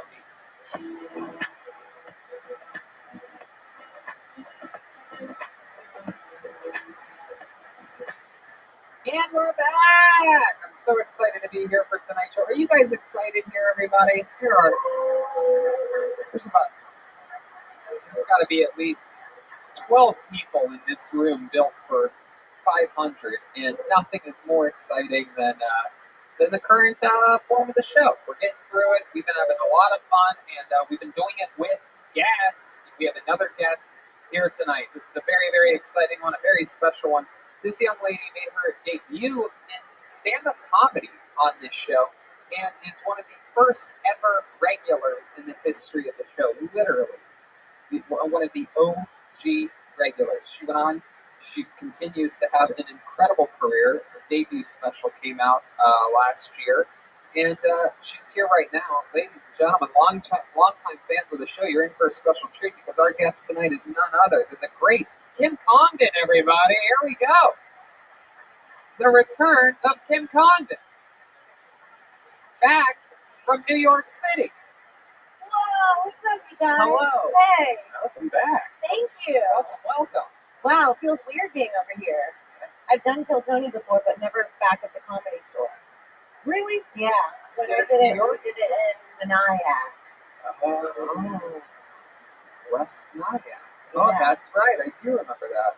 Yeah. Lewis, we all smoked a lot before. Extremely high. I remember the got really hammered. Lewis gave me a bloody nose that night at Dave & Buster's by accident because we were like wrestling and we were hammered, and then the security guy tried to break it up like it was a real fight. Oh, sweet. Some of the band was there for Nyack, right? Jeremiah and Joel, right? Yeah. Oh, I thought you were asking them, and they were coming out. I was like, oh yeah, there they go. So then you do remember that there is a band, and there is a band tonight, ladies and gentlemen. Every single episode they commit to being different characters. We never know what they're going to be. They've been in the back green room getting prepared. We're all going to find out at the same time. They usually stay in character throughout the entire episode. Sometimes Joel has a little bit of trouble with that. We all laugh about it. And here they are, ladies and gentlemen, the best damn band in the land. We're missing Jet Ski tonight, but you have Jeremiah Watkins, Trover, Joel Jimenez, and Chroma Chris. Here we go. Oh, wow.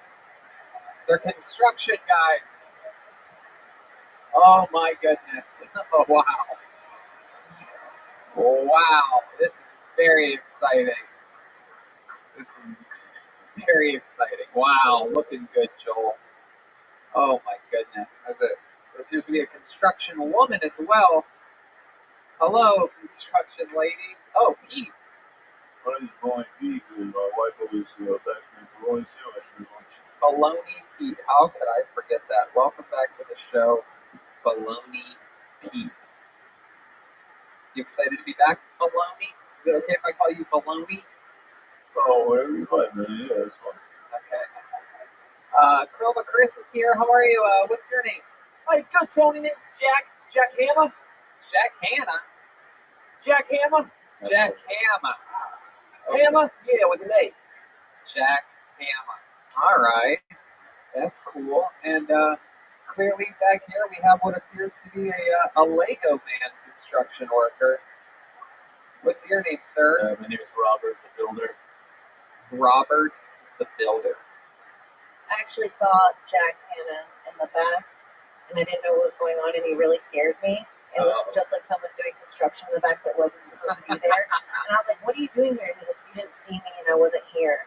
And I think he was trying to tell me about the show, but I thought it was going to be raped. Jack Hammer, not to be confused with someone that Brian and I grew up with. Yeah, Columbus Zoo. Jack Hanna. Yeah, right, with Camp Counselor. The better Stephen Irwin. Yeah, the goddamn American Stephen Irwin, the goddamn Patriot Stephen Irwin, the red, white, and blue, the still alive Stephen Irwin. Didn't die from the fish. Yeah, killed by a fucking stingray. Oh my god. Hey, I took a stingray to the chest, mate. I'm gonna leave my children fatherless children. Who dies from something that stings? Yeah, exactly. Macaulay Culkin. My girl, yes. Actually got me. There you go. Good job, Robert the Builder. All right. So we have all that. We have the construction workers. We have Kim Congdon. We have the soundboard. Oh, my goodness. How could we forget? We have a very special announcement. I know you're looking over there thinking, I don't even know who Baloney Pete is. I don't know who's playing that character. It seems like it could be anybody. Maybe Matthew McConaughey. Maybe Brad Pitt.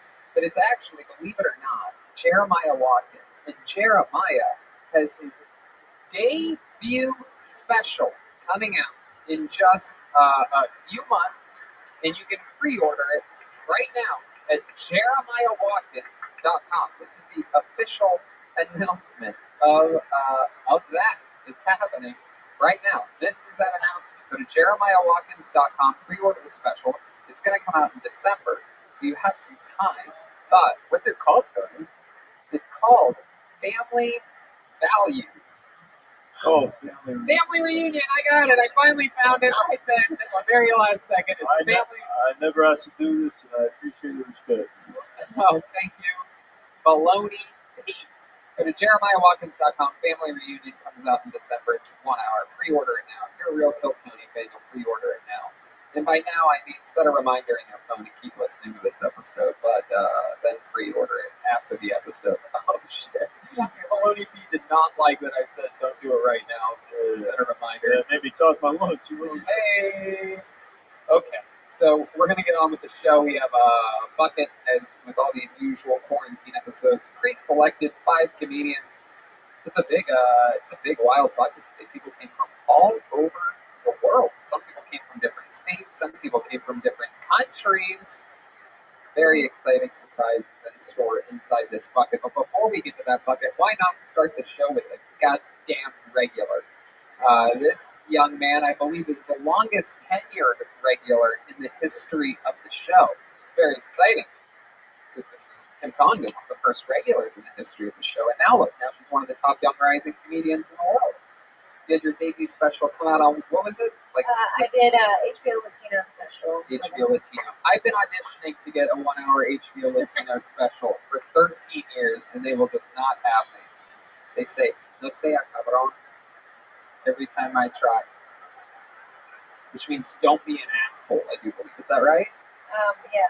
Okay. You got it. Um, I don't know. I didn't really. She's not that kind of Mexican. Is that right, Joel?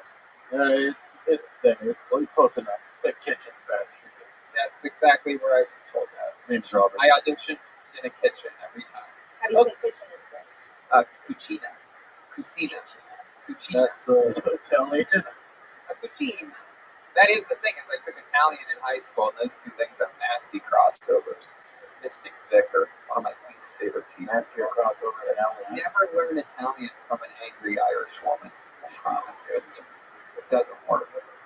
Speaking of crazy, wild Irish things, ladies and gentlemen, this is the regular that gets the party started here. Always an extremely fun performance. Ladies and gentlemen, here he is, the Big Red Machine, the great William Montgomery. An uninterrupted 60 seconds from audience favorite William Montgomery. Whatever happened to the hooker from Fraggle Rock? I used to be the town's chief meteorologist, but then they fired me for saying stuff like 65% chance of rain if you don't convert to Christianity. I messed that up. Memphis is known for their barbecue, lots of barbecue places. My mom asked me if I wanted to try this new Korean barbecue place, and I told her I prefer Gangnam Style.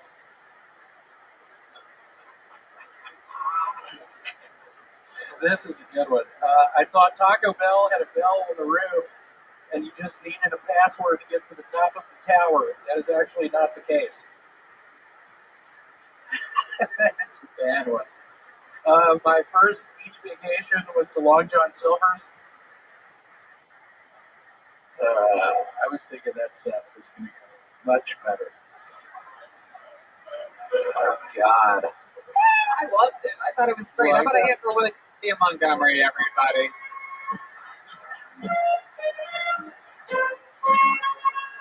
Jesus. Hi, William. Welcome. How are you? I loved it. I thought it was great.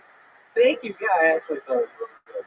I loved the part where you said this is a good one, and then afterwards it didn't go well, and you said it was a bad one. That was amazing, and I'm sure that's going to hit hard with the people at home. Very William Montgomery likes that, very quick, fiery jokes with the punchlines and references are very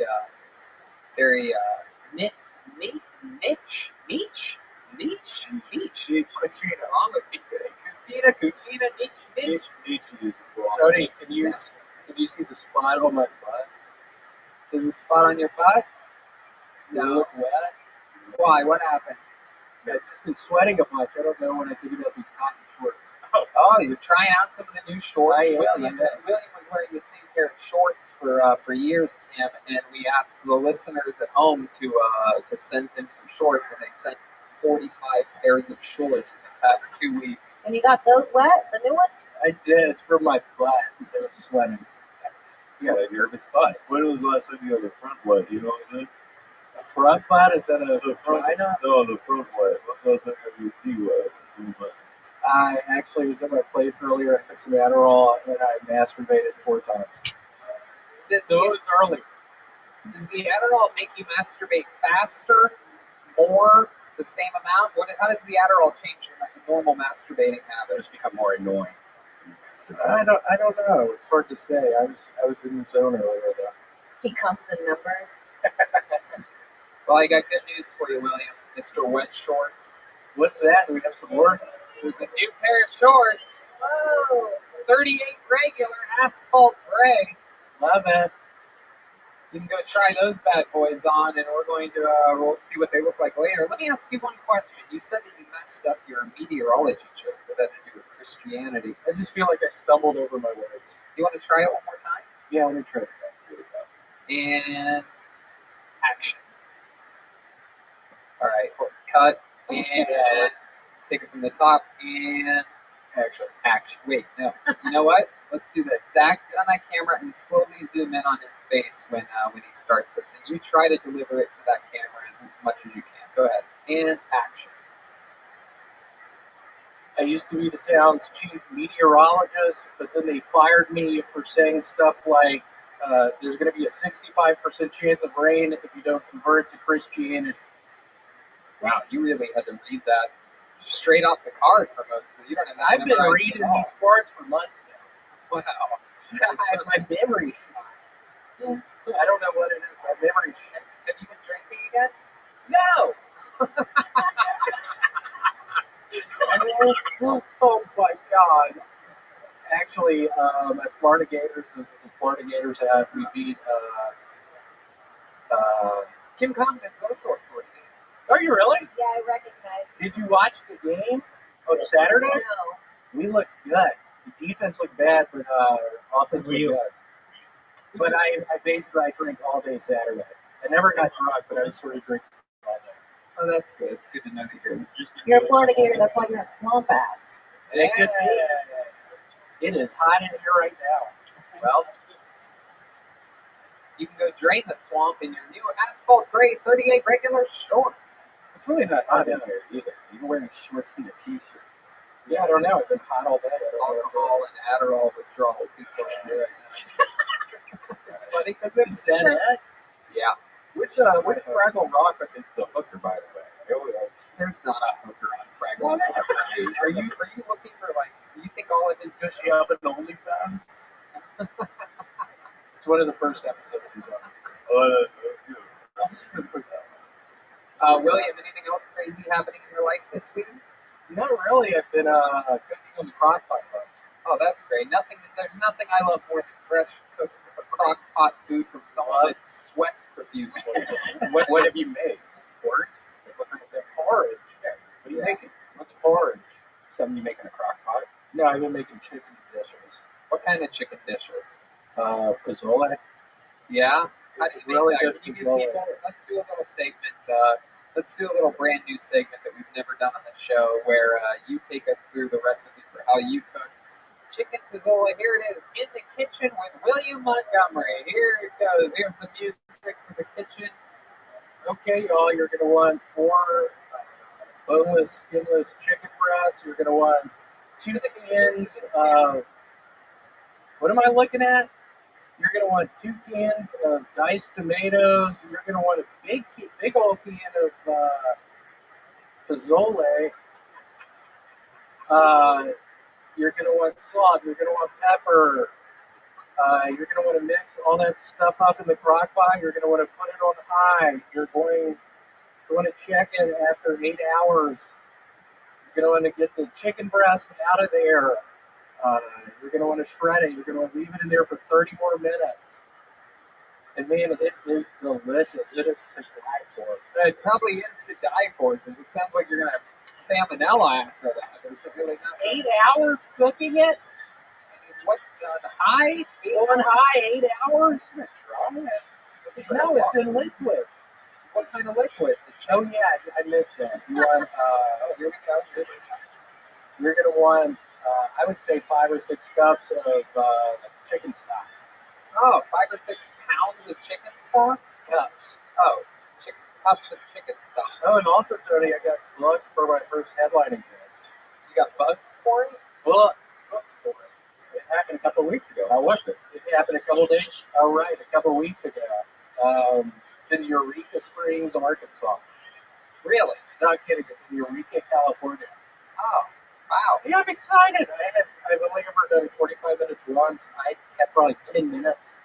Wow. So I don't know if I'm going to time. Are you just going to go with all these index cards, or are you going to like put them in a book, or are you going to have a telephone? I don't know what I'm going to do. So you're starting to get nervous. That's like a 9-hour drive. Are you going to drive there, or are you going to pay $39 for a flight? Well, if I know anything about William, he'll take the worst possible mode of transportation that makes 0 sense and put himself in a very weird position. I'm driving. Yeah. I hung on to the bottom of a truck. He looks like he rides passenger on those motorcycles with the wings on the Yeah, side. Sidecar Willie. That's what we call him sometimes. Old Sidecar Montgomery.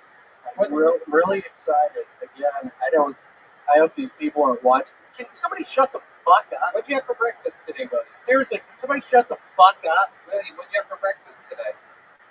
Pozole. Yeah, you had more pozole? Yeah, we eat that shit almost every day. I think he's trying to say pizza. No, I think I'm trying to say pozole. Oh, shit. I don't think it's Never what the fuck are you talking about? William gets really angry. Yeah, I mean, what the fuck are you talking about? That's the Adderall. Come on. When you say add a can of pozole, like, what does that even look like? It's corn. It means hominy.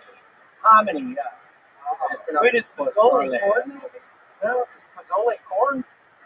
Yes, or is it hominy? Hominy is great. I like my hominy with bone thugs and hominy. I love them. Hominy. Okay, there he goes. William, William, go try on those shorts for us, will you? There he goes. William Montgomery, everybody. Not to be confused with the great author, Grape Pozole. So pozole is like a pizza? It's just it looks like a stuffed pizza. No, if you look up chicken, I believe it's Pozole, and it's pronounced pozole for all you fucking gringos out there. Whoa. There's like 3 Mexicans in here that were pissed off when he was giving the directions. Hey, what happened to Robert the Builder? He's right here, you fucking idiot. All right. Back to the bucket we go for the first time. Yeah, there it is. So it's kind of like, what's that chicken where you pound it, like the sauce?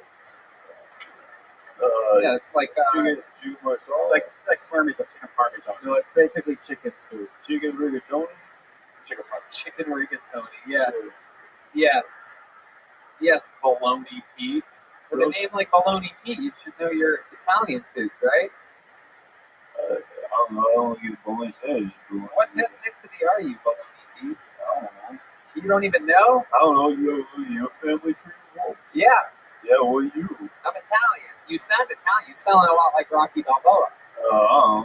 You don't. What do you mean you don't know? I don't know. I never heard that before. Say the word Adrian. Yeah. Okay, come on. It's a little fishy. You've never seen the movie Rocky? No. Have you ever seen the movie Scream? Yeah. Yeah, you look like that. Okay, come on. Jesus, Bologna Pete. You must have listened to the 15 episodes of Kill Tony where that joke's been made in the past. Yeah, I'm a big fan of the show. But you've never seen Rocky? No! Why would I do that? All right. I pulled a name out of the bucket, ladies and gentlemen. Put your hands together for your first bucket pull tonight. It's Amy Freeze, everybody. Here we go. Amy Freeze. 60 seconds from Amy Freeze. And here we go. Here's Amy. Amy Freeze. So, first of all, it's me, the girl who you can kind of recognize now because I kissed her on a stage 8 months ago. It's really no biggie, but No, it's amazing to be here. I'm so excited. This is seriously a dream come true. Yeah, and I'm so glad that I listened to my parents. They always told me to do whatever it takes to get to the top.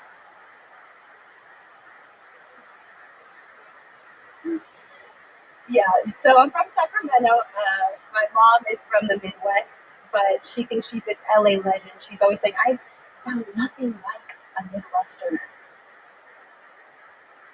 Okay, if you sound nothing like a Midwesterner, then I don't have the hair of a 14-year-old Jewish boy. Thank you. That sucked, but all right. There you go. And it remained me Freeze. Got a joke in there at the end. Started a bit slow. All right. 20 seconds to acknowledge that you've been on the show before you kissed a boy on the show. I claim the fame. In our famous old segment called First Kiss, or Kiss Me. That's not going to happen anymore. It's done. It's officially a part of Kill Tony, which is over forever, which if someone hadn't kissed someone, it's like we have 2 people Zoom each other. Yeah, there is. Zoom me on the internet. Okay, Amy Freeze. So welcome to the show.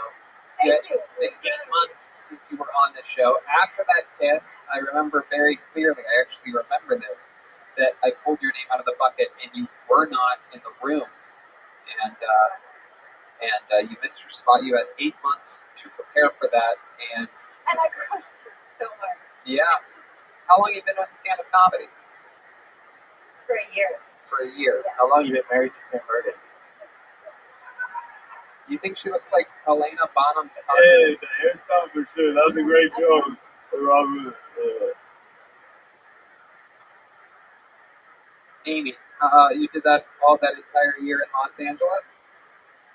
Yes, sir. How long have you lived here? I've lived here for about 5 years. What made you start stand-up a year ago? I've always loved to perform. And what type of performance have you done? Yeah, how many women plays have you done?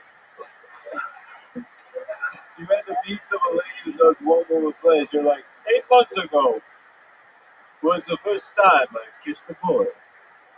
What type of performing have you done in the past? I've done dancing and I've been in plays, like acting. Not that kind of dancing. Like what type of dancing have you done? Like my favorite is dance hall. It's a Jamaican type of dance. And I like hip hop, I like jazz, I like with that type of beat right there? That's not good. Yeah, that's you guys don't know this. This is the music for the waiting room in hell for those of you wondering. Okay, everybody stop. This is the part where you realize I suck so hard that now I have to dance for them. You see that little those headphones with the X in them? So you can't hear you.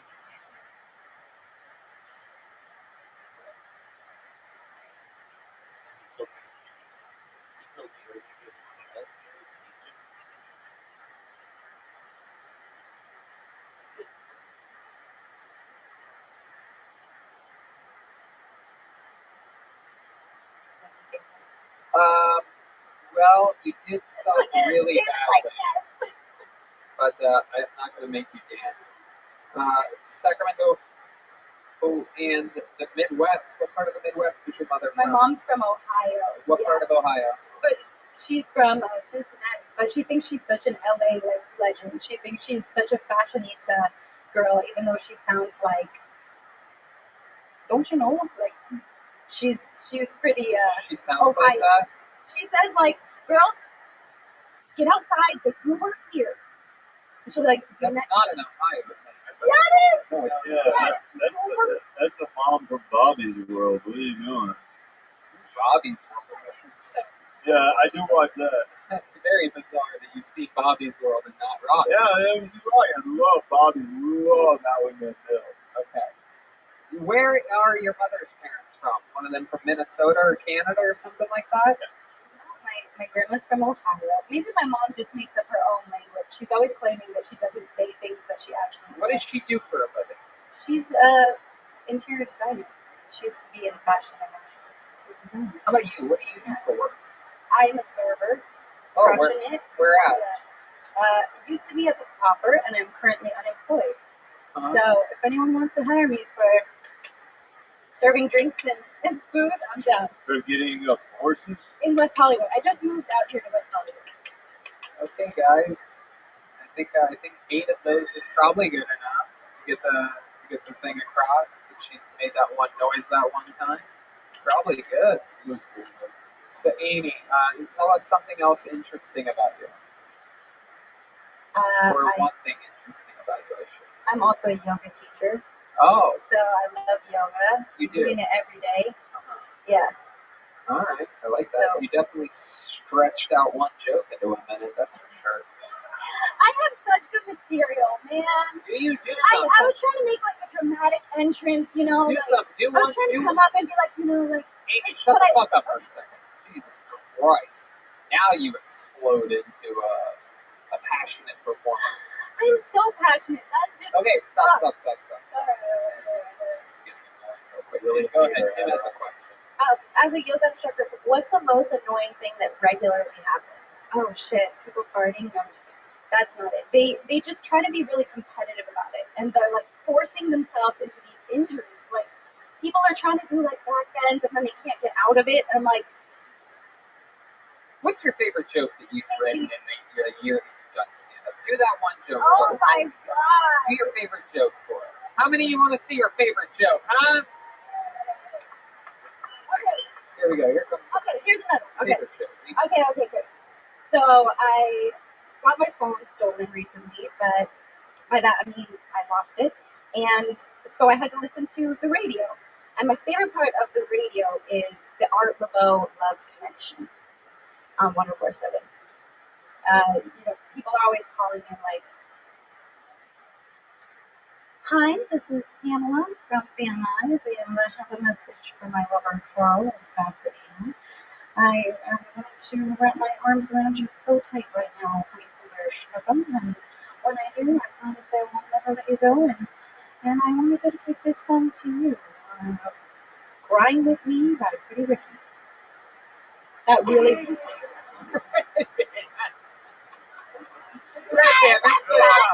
Oh my God! I couldn't think of something fast enough, so I just. You know what you do. That was so bad. What was the joke there? There's a lot of setup there. You are like a professional joke setup writer. You need setups. You don't need any of that. You don't need that your phone was stolen. You don't need the Art LeBeau. You don't need the number of the radio station. You don't need any of it. You just have to say, I love those things where I love those love stations. They're always like, and then go into that thing, and then add a bunch of funny stuff to it. And Art LeBeau comes on, and he reads the. You don't need that. Art LeBeau's dead, isn't he? He used to own this building. You know that? You know he used to own the old Zeros. He owned the Mitzi Short. Hey, yeah, he's a legend. Sammy Short bought this club from Art LeBeau. That's how old the person that you're talking about is.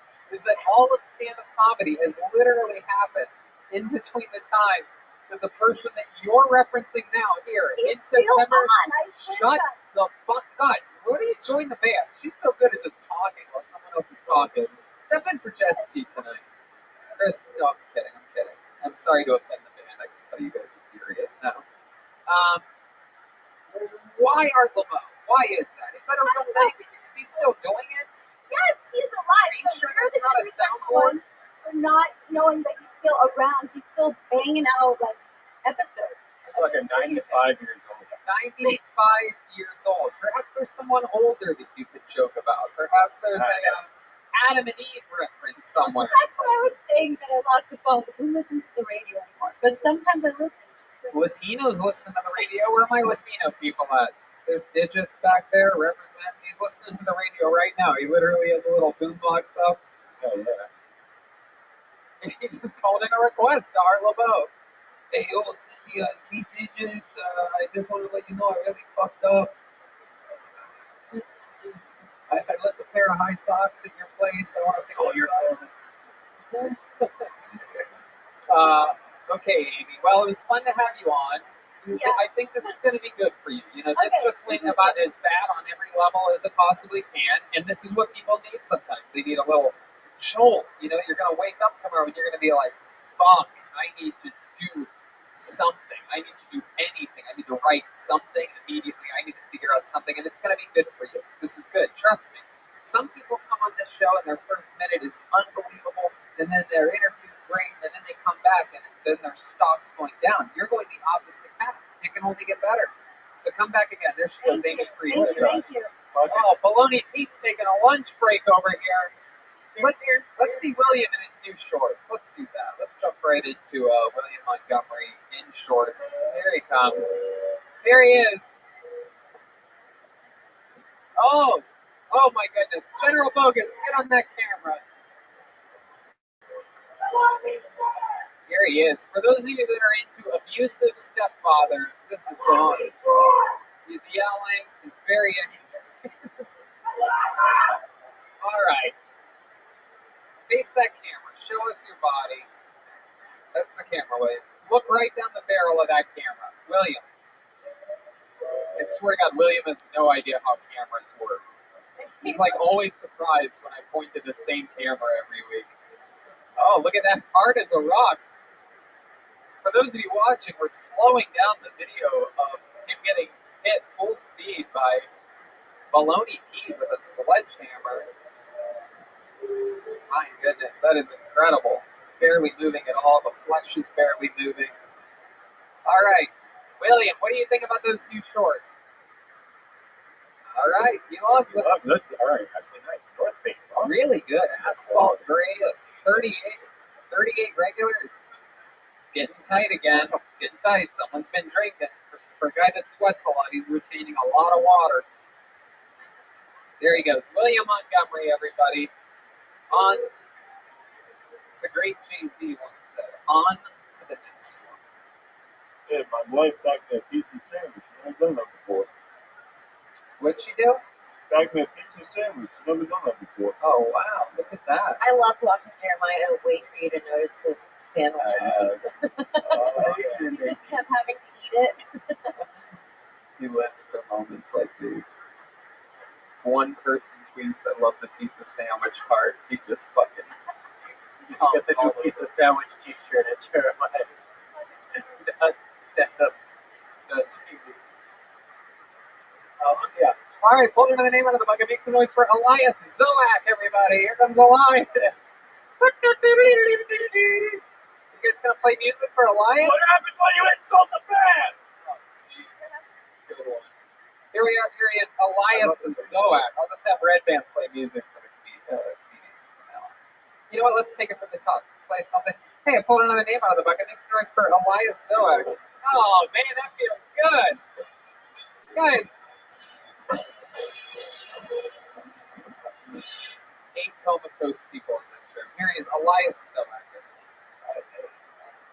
So I've been dating through quarantine. If you want to know the type of girl that I'm into, I like a girl with a sense of humor, but not too vulgar. So maybe like Amy Poehler, opposite of Amy Schumer. It's about my type.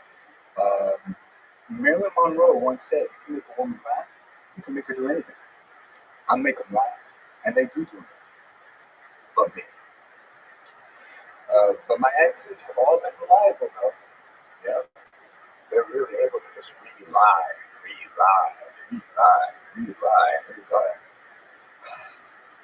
My ex just got sponsored by Glad. They just named that product after her, the scented trash bag. Yeah. Maybe she should go on a blind date. I went on a blind date. You couldn't see I was the right one. Unfortunately. I have a Kobe joke, too. Okay, let's hear it. Go ahead, Elias. Okay. So, the reason why a lot of people are so shook about Kobe's death, me included, is because we know that the popular saying, "this too shall pass," won't occur. There you go. There's a foul on the play. Elias Zoak. Oh, there they are. There it is. I love it. Welcome to the show, Elias. This is your first time on Kill Tony, am I correct? Yes, sir. Thank you so much. I'm so honored. How long have you been doing stand-up? A little under a year with COVID, so it's been tough. Right. Okay. And where are you from? Miami. How long have you been in LA? I've been in LA since June of last year. What were you going to say there for a second? I said I went to UF too, so look at that. Oh, you're also a kid. Wow. It's a big night for us. Look at this. This is incredible. My goodness. What did you study there? Telecommunications. Me too. Wow. What year did you guys graduate? Yeah, kind of fun. You guys might be twins. You have a good look to you. You look like a young Bruno Tards. I'm new to that. It's like Bruno Mars, but retarded. Bruno Tards. Yeah, you like Bruno Mars if you landed on the grenade you were singing about. I like that. What was the question? Oh, when did I graduate? 2017.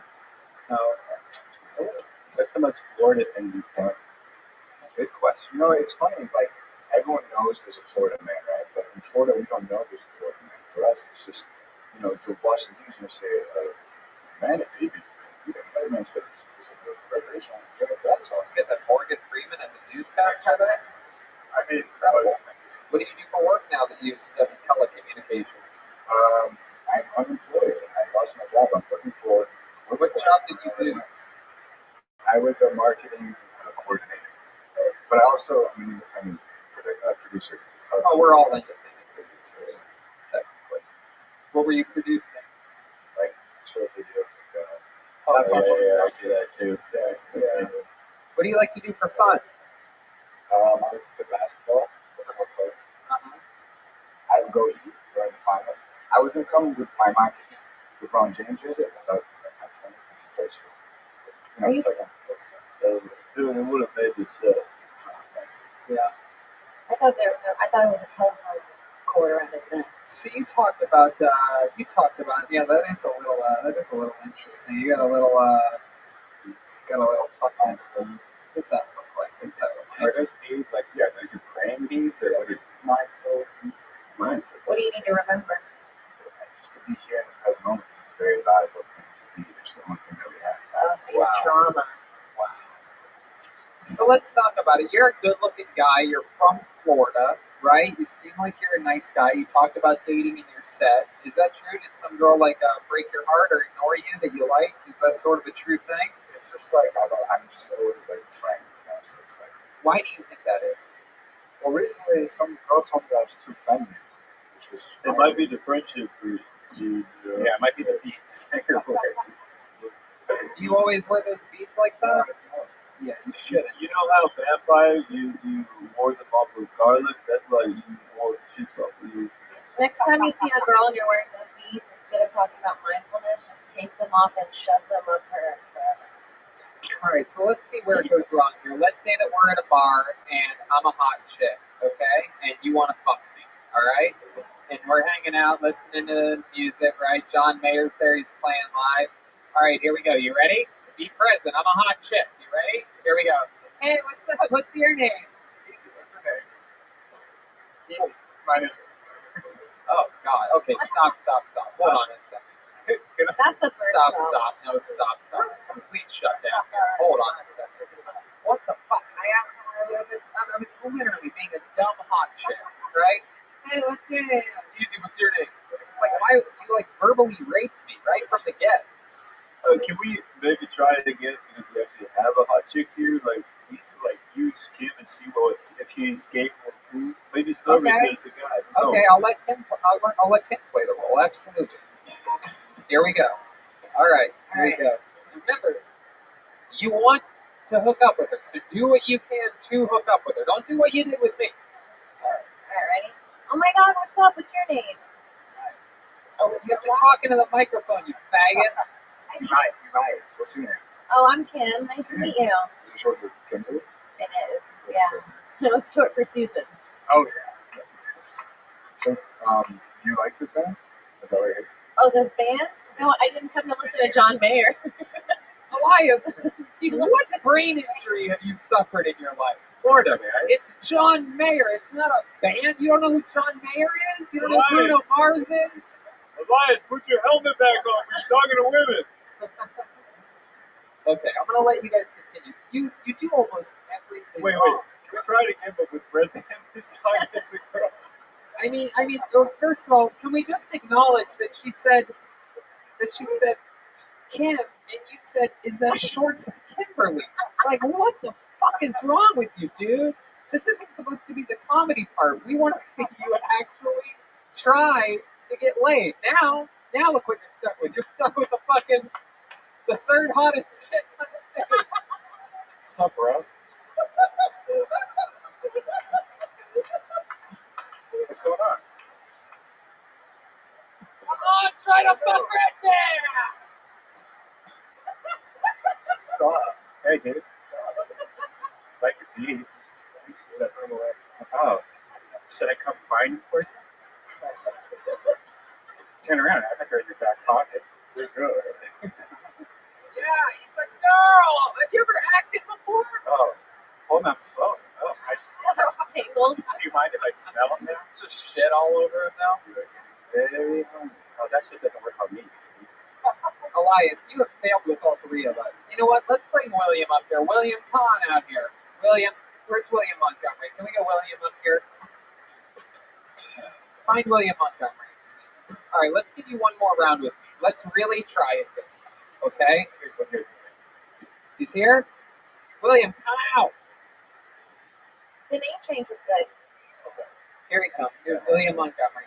See, William, in this scene, you're going to be playing a hot chick that wants to fuck this guy. Ready? And John Mayer, you're at a John Mayer concert. Flirt with him. Go. Elias. Elias, what's your sign? I'm a Leo. I'm a Leo too. Oh, wow. So we're fine. When were you born? August. August what? I was born August 12th as well. It's meant to be. How old are you? 26. I'm 26 too. Say what's meant to be. Say what's meant to be. Yeah, what's meant to be? Us. In what way? Say in what way? In what way? Together. Forever? Okay, I figured it out. That's exactly what I thought. Here's the problem. You fall in love with girls and you want a serious relationship. What you need to try to do, Elias, listen to me. Here, I want you to repeat this after me. Ready? I am a pussy hound. Say it. I'm a pussy hound. That sounds so much hotter. You were just got. That was the first time I saw you as hot. Right when you See? said that. See? You need to think this way, Elias. You're not going to find a relationship if you're out there matching zodiac signs with people that look like William fucking Montgomery. Yeah. We need to teach you how to go straight for the vagina instead of the heart. It's like you need to hit first base before you sign a long-term deal with the Yankees. Do you have a tattoo? Yeah, over his belly button. I was gonna say yeah. It's like a belly button. You have a piercing though. Am I correct? You have a nipple piercing? Yes. You have nipple piercing. Are you Cuban? Cuban, Puerto Rican, so Vegan. half what? What are you? Chinese? See, that's a bad answer too. Tony, I think that's what I am. What you do? No. Culturally ambiguous. That's what I am. Oh, it's what Do you not get laid a lot? No. Because you should. You're not bad looking. You're a good looking guy. Your eyebrows are good. You're a nice looking guy. Your outfit's not bad. Like you could get laid. It's just something about what you're doing verbally, I think. It's true, 100%. I don't think at all. I know it for a fact. I ran it through the whole gambit of testing here. That's why I did this. I don't always go, hey, what are you saying to girls? Because there had to be a serious problem, and there clearly is. The person that you connected with the best was William Montgomery. I thought we had something. Beautiful. Elias, come back again with another minute sometime, will you? Elias Soak, everybody. There he goes. That was fun.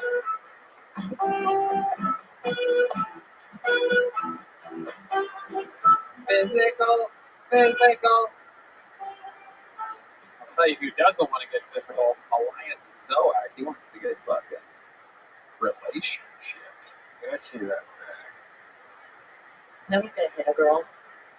He needs to do something. He needs to spice it up that fucking attitude. I wonder what that is. I think he's probably just a mommy's boy. And see, I almost feel like it's the opposite. I almost feel like normally I would agree with that. But normally mama's boys know how to communicate with women. It seems like he was mostly raised by like a hard-working father. Was your mom in your life the whole time, Elias? Raised by a single mother. Did you have a lot of brothers? Only child? There it is. He got breastfed till like 12. Yep, only child, single mother. She let you sleep in the bed with her until you were 15. Am I correct? Yeah. There you go. Thank you very much. That's psychology 101. He is. He's like a snug rabbit. I bet he lasts 5 seconds in the bedroom. No? Do you have a big penis? No. He kind of did. You see, he gave a kind of. No way. That's a big talent. See, even then, you should have just said yes. It would have been hotter. Right. Even if you don't have a big penis, pretend you do. See, little penis guys always. Ask me if I had a big penis. Do you have a big penis? You wish. Even that was fast and confident. See, that's another theory of mine is that little penis guys go straight for the relationship because they don't want to just have a one-night stand. Get really good at eating pussy. What do you think about that? You think you're good at that? He's good on sex. I'm not buying it. Something's off there. I'll tell you one guy that absolutely is great in the bedroom, without a doubt. A guy that loves eating pussy. A guy that absolutely kills it. He's another regular on the show. One of my favorite comedians in the game. Ladies and gentlemen, it's the great David Lucas, everybody. Here he is. Yo. David Lucas. Yeah. A lot of people always try to say like the South is the most racist place in the world, but the most racist place in America would have to be YouTube comments. It's Uncle Tom's Cabin and that motherfucker.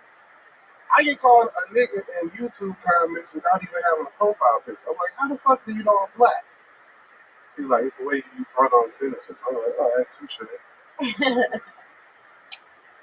Another racist thing that a lot of people don't think about, like, the most racist things that we learned in elementary school would have to be nursery rhymes. Nursery rhymes are racist as shit. Like, the most racist nursery rhyme we learned as kids was Baba Black Sheep. You guys know the lyrics? It goes like this. Baba Black Sheep, have you any wool? Yes, sir. Yes, sir. 3 bags full. One for my master. Like, hold on, what the fuck these white people got me reading in the 2nd grade? David Lucas. My goodness, that's so interesting. Is that true? What's that? Is that really Baba Black Sheep? Yeah, that's the lyrics. Baba Black Sheep, have you any wool? Yes, sir. Yes, sir. 3 bags full. No one way. For my master, one for my name, one for the little one who lives up the lane.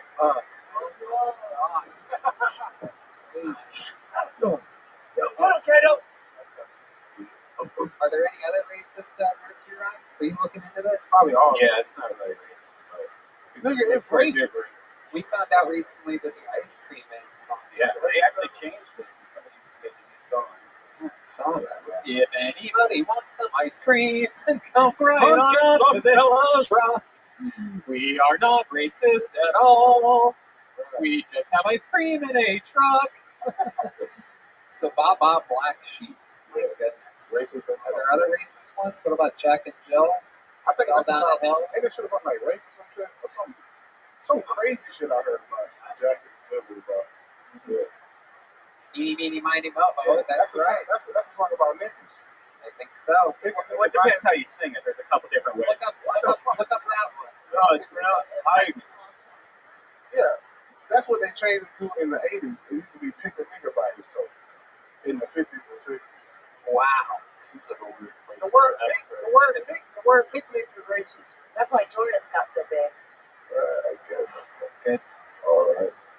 Eeny, meeny, miny, and mo were all in the same prison cell together in 1836. That's incredible. Now,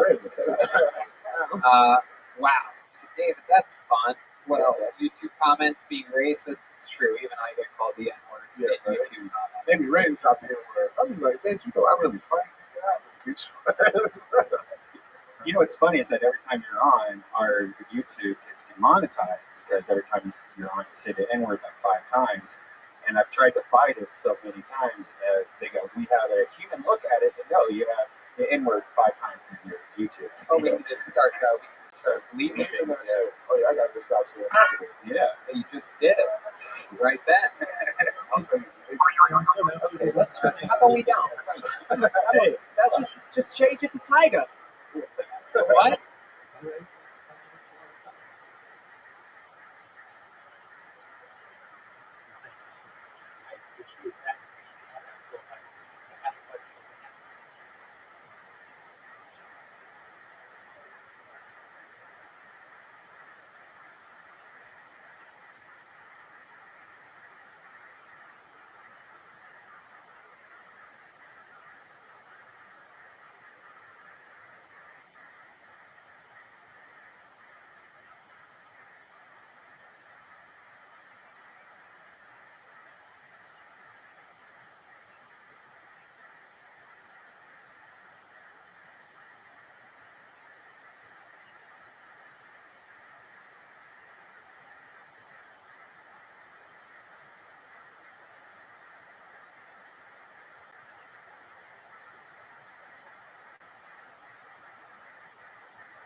Just change it to Tiger. What other words can't you use? That's pretty much it. That's pretty much the answer. So you're telling me y'all get demonetized for Every Will you please stop saying it? I also can't get naked anymore. So Jesus, you're acting like a real you know what. That one's going to get me in trouble at a later date. No, it won't. He talked to his friend that way. Bro, I was on an interview this past weekend when I was out of town, and I said something. And I was like, bro, y'all gotta beat that shit out because that shit is gonna come back and kill me in like 5 to 10 years. Because I was telling them how like I don't like to use condoms, and like I'll like secretly put Plan B in a girl's smoothie in the morning. And I was like, that shit is gonna get me fucked up in a few years. I was like, bro, you gotta edit that shit out for real. well, you just said it again. I mean, like, you're literally doing everything you shouldn't be doing. It's really incredible. My brain not working well. But it's just like, Yeah, it's good. What did you do? You had some of the girls' smoothie the other day? Bro, Had that Plan B running through your veins. the moment they make male birth control, I'll take it. I bet. Male birth control is selling a motherfucker. Hell I yeah, can't believe they haven't invented that I yet. can't wait. Everybody's always like, well, why don't you just get a vasectomy? And it's like, what the fuck are you talking about? Who wants to get their balls cut up? Oh, wow. Okay. Right. You know how dogs act when you Mini get a vasectomy over there, one of the vasectomies folks. Dogs get all depressed when you do that shit to them. Yeah, it's not the same. It's a little bit different. That's called that's castration. They actually remove the testicles all the way again. Like when you get a vasectomy, it's just it's a tube that's being tied. Yeah, and you can actually undo it. You still be able to like ski though. Yeah. Yes, you can still ski. Yeah. You can come and cum comes out and nobody gets pregnant. It's weird. Just only the actual sperm part doesn't come out, which is like Rick's I'll get one right now. It'll just be clear. It's just clear. It tastes different. My wife fucking read it. It's not just. It's more sour. Oh my god. Yeah, I saw you on Facebook. So where'd you go to this week? Where were Side Splitters, and then I did country podcast out of town. Macon, Georgia? Oh yeah, I flew. Well, after the show, I go out and be back to kill Tony, so I was like, let me just fly to see my mom for a day. How's she doing? She chilling, bro. What do you guys do? Anything fun? Grill crab legs, shrimp, and salad. Oh yeah, I saw that. That looked good. Yeah, That looked really fucking good. Yeah, bro, just like a chilling in the woods, you know. Damn. My mama, she feeds deer, so like every day around a certain time, you can see like 10, 11 deer in her backyard. Wow. That should be lit. I just like to go out there and have a peace of mind. You don't gotta have no bus, no homeless person yelling. Right. Like a little recharge. I love that. That's it. A lot of bugs and Yeah, bro, I got bit by a spider on my ass, bro. That shit. on your ass. Goddamn right, bro. I had to get that shit. Think about how hard that struggle must have been for that spider. You sit on it with just the last anything. There's a toothless spider right now. I had to get that shit drained at the ER in like 2 in the morning, bro. Because I knew I wasn't gonna be able to fly with no. You had to go to the ER? And get that shit drained. Yeah. Oh, that's disgusting. Before I went to the airport. Oh, was it poisonous spider? It had to be, bro. That shit got big, bro. Where was it at? Oh yeah, My right ass. still looks swollen from here. How much did they drain out? Did they tell you? Oh, they put a needle in that bitch. Ask them to drain out more. I was like, do what you gotta do. Oh my goodness, Right. right. Don't numb it. Did you see the spider at all? Nah, bro. But when I got to the hospital, he told me it was a spider. Wow. Yeah, he probably like, it was like a black widow or some shit. Yeah. Damn. My goodness. Yeah, I'm just glad he like with that. Yeah, that's true. It would be hard for it to get in there. With the amazing sheath underwear that you're wearing. Even How you know I got them on? Are you wearing sheets? Yeah, Oh, those are the sheets. Look at that. We love sheath underwear. You can go to sheathunderwear.com. Use the promo code KillTony. They just sent me a box last week. I love it. They are the absolute best. And while we're talking about the incredible sponsors on this show, here's a little bit more from the people that gave you this incredible episode. Hey, y'all. Today's episode is brought to you by Sheath Underwear. Sheath uses moisture-wicking technology to create underwear that keeps everything breathable and incredibly comfortable for you downstairs. Sheath's smart underwear come in a number of different styles, including a brief with a dual pouch that make your balls feel like they're floating on clouds while you work out or play golf or just walking around somewhere hot. It's It's like an inverted kangaroo pouch for your jelly that keeps your junk from sticking to your legs. You know about this, Brian. I love them. I can't go back to normal underwear after having these. Sheath underwear was invented by a soldier while serving in Iraq, where you can imagine balls tend to get very high. He developed a prototype in Iraq and raised money on Kickstarter to launch Sheath. And now they're right here supporting our show, and we're wearing them right now. They're supporting my balls. Kiss your balls goodbye. Please support our sponsors because our sponsors keep this show going. Support Sheath and they'll support you where it counts downstairs. Bottom line, Sheath creates amazing underwear, and if you don't love them, they have a 100% money-back guarantee off your first pair. Plus, they have an amazing line of underwear for women, too. I'm telling you, I wear my Sheaths all the time, wearing them right now. There's proof. You see that logo? That's the Sheath logo. I see red bands, too. We all wear Sheaths. I think they gave us a tester pack of these, and I went to their website, and I bought a bunch myself. Now, I only wear Sheath underwear. Sometimes when it's hot, I'll just slide the balls and nip hole right through there. I'll slide my stuff right into the pouches just to let it cool down, and then I'll pull it back. You don't have to leave it in there. There's no prison sentence for your balls, but you can indeed, like I like to say, kiss your balls goodbye. So go get your new favorite pair of underwear by going to sheathunderwear.com. Use the code Tony for 20% off your order. They ship anywhere in the world. Once more, that's sheathunderwear.com. Use the code Tony for 20% off. And we're back with the great David Lucas. David, who's that on your shirt? Is that Dennis Rodman? Dennis Rodman like a motherfucker. You see that comedy show train, bro? That is the only one in the world. That is incredible. That looks beautiful. Major General Lucas, can you zoom in on that? Yeah. And another year that picture be gold with diamonds with his Oh my goodness. Oh, very cool. You have a friend that made that, right? Yeah, GBO Design. Shout out to the boy GBO Design. You know what I'm saying? He gave me this to show what he could do with the jewelry shit. So, how long did it take him to do it? Because, you know, like, when somebody doing something out of the kindness of their heart to get it, it's like, bro, don't treat it like a motherfucker who paid you thousands. Give it to them when you get it to them. So, I probably told him about this like 2 months ago. And it just was in the middle of the day when I got back. That is so cool. They're so likable. Yeah. It's true. He's an absolute killer. Kills on the road. We had a lot of fun together. We were the last people. Some of the last people to do 7 sold-out shows in La Jolla. Me, him, and Saturday Night Live's Punky Johnson. How cool is that? Yeah. What? How unexpected. I guess I feel like everybody knew she was going to blow up at some point. It's crazy to have it. Great news. It's very, very exciting. I can hear Jeremiah screaming. I'm very, very proud of her. Hey, so one thing about Punk, I'm so glad, like, because like Punky getting SNL just shows you, like, in comedy you don't gotta act like nobody to get nowhere, because it's like a girl who should not be in SNL, she's gay, cusses, talk about eating pussy on stage, and has dreadlocks on everybody fucking with. Yep, no, it's true. You can whatever you want and get on SNL as long as you're a black lesbian. That's all you have to do. You have to cover. If you knock off 2 to 3 diversity bingo plays, then you can get on SNL. They don't want me. The 2 people laughing the hardest at this are the 2 people that understand what it takes to get on SNL. Michael Lair and Jeremiah Waller. Right. I wouldn't even know what to do with it after the show. Straight white males that could probably should easily be on the show, but laughing it up as a black lesbian that got on the show. SNL stands for should have not laughed.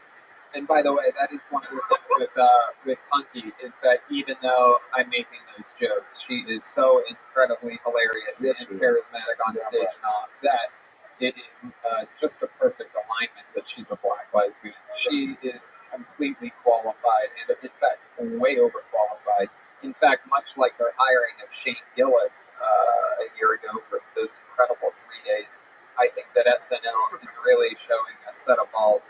And if things go correctly and they do what's right and they do it like Bill Belichick's running the show and utilize what they can for the best of the show, Punky should be the thing that kicks it off next week when they have their premiere, and she should be featured throughout the show, not hidden and have to pay dues like their old dog shit system that holds them back tremendously. But thanks to SNL for being SNL, because you helped the internet comedy scene grow tremendously by taking your golden time slot sucking with it for 2 decades. Thank you so much. Shout out to Tessa. But Punky's gonna bring it back. That's why I love talking about that thing. Heck yeah. Can't fire me from You know who asked me about you most on the road? Ew. Black folks. Goddamn mother. Black folks. They're like, what? You was a friend. Hey man, your boy was on that movie, dog. I said your boy in that movie had goals in that. Your boy was in that movie. So I was, and what? Yeah, I was in a movie. I didn't promote it much. I didn't promote it once on here. Actually, I was in a what With Jay Farrow. 10 Minutes to Fame with Jay Farrow and Cat Williams. It was so much fun. I play himself. Yeah, I play a network executive, but it's me. Yeah, it's really fun. It's actually a really good. Yeah, I was actually, I don't want to say surprised, but I was very impressed at how good the movie was. For as much talent that they stocked in that movie, it's not a bad movie. It's like you can watch. I watched the whole. I watched it because I like to support anybody who put a lot of comedians and some shit. And I was like, man, this gonna be bad. And I was like, oh goddamn, I'm really watching it. Paying attention. It was really, really good. Jay Farrow and Cat Williams. I mean, of course, Cat Williams and Jay Farrow. They're both extremely talented. They carry the movie. It's incredible. I have a little baby, sweet little cameo. Cat Williams is mad at me. He's so funny. He was in about what? He was so cool. The interesting thing about Cat Williams that I learned from working with him on that set was that he is he's a different person on a movie set than he is at a comedy club. He's a very, very. It's almost like UFC. You know, in the octagon, these people are fucking animals. They have one focus, and that is destroying their opponent. But a lot of them are so nice and so cool. Like when Nate Diaz is here, he's the fucking coolest, funniest, most awesome guy in the world. And you see him, you know, in the octagon, it's an entirely different beast. And that's how Cat Williams is at comedy clubs compared to movie sets. He knows that he's a boss, you know, 30-year comedy vet. On a movie set, he's like the nicest guy. Incredible. But I will tell you one more thing, even though this interview's going long. A funny thing about how you said that black people love me. So I was on the golf course the other day, and at one point on the turn, I look at my phone, and for some reason, I noticed that literally, for some reason, in the 2 hours that I didn't look at my phone, there's I don't know, I'm going to just throw a number out there and say 500 new Instagram followers with 100 new comments, and they're all black people avatars, right? And I'm literally like, oh, fuck. Either this Kobe joke thing came back, something I've said in the 7.5 years of making racial, not racist, but racial jokes on this show and other places is going to fuck me up. And then I realized that they aired one of the roast things on All Deaf Digital. Yeah, so it ended up being a good thing. They tagged me in. Yeah. They were like, hey, you got to get that movie. I was very concerned for a minute. I'm like, oh, this is not going to be good. But it ended up being good. A bunch of new of my black friends. Or as David would call them, the N-word. You got to start bleeping these. Yeah, we're going to have to start. Are you serious? I can't say N-word? You really can't. You can't anymore. No. We haven't been able to say it for 2 years now. Yeah. Welcome to our world, David. You know how hard it is for us to not say it? There he goes, the great David Lucas, everybody.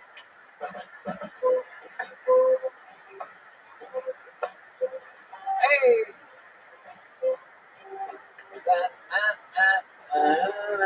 What song is that?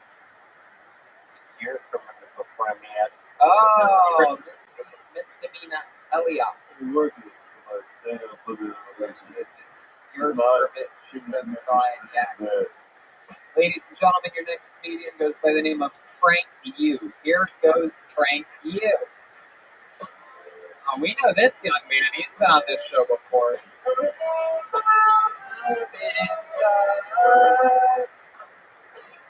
Here he is, Frank Yu, everybody. Hey, what's up?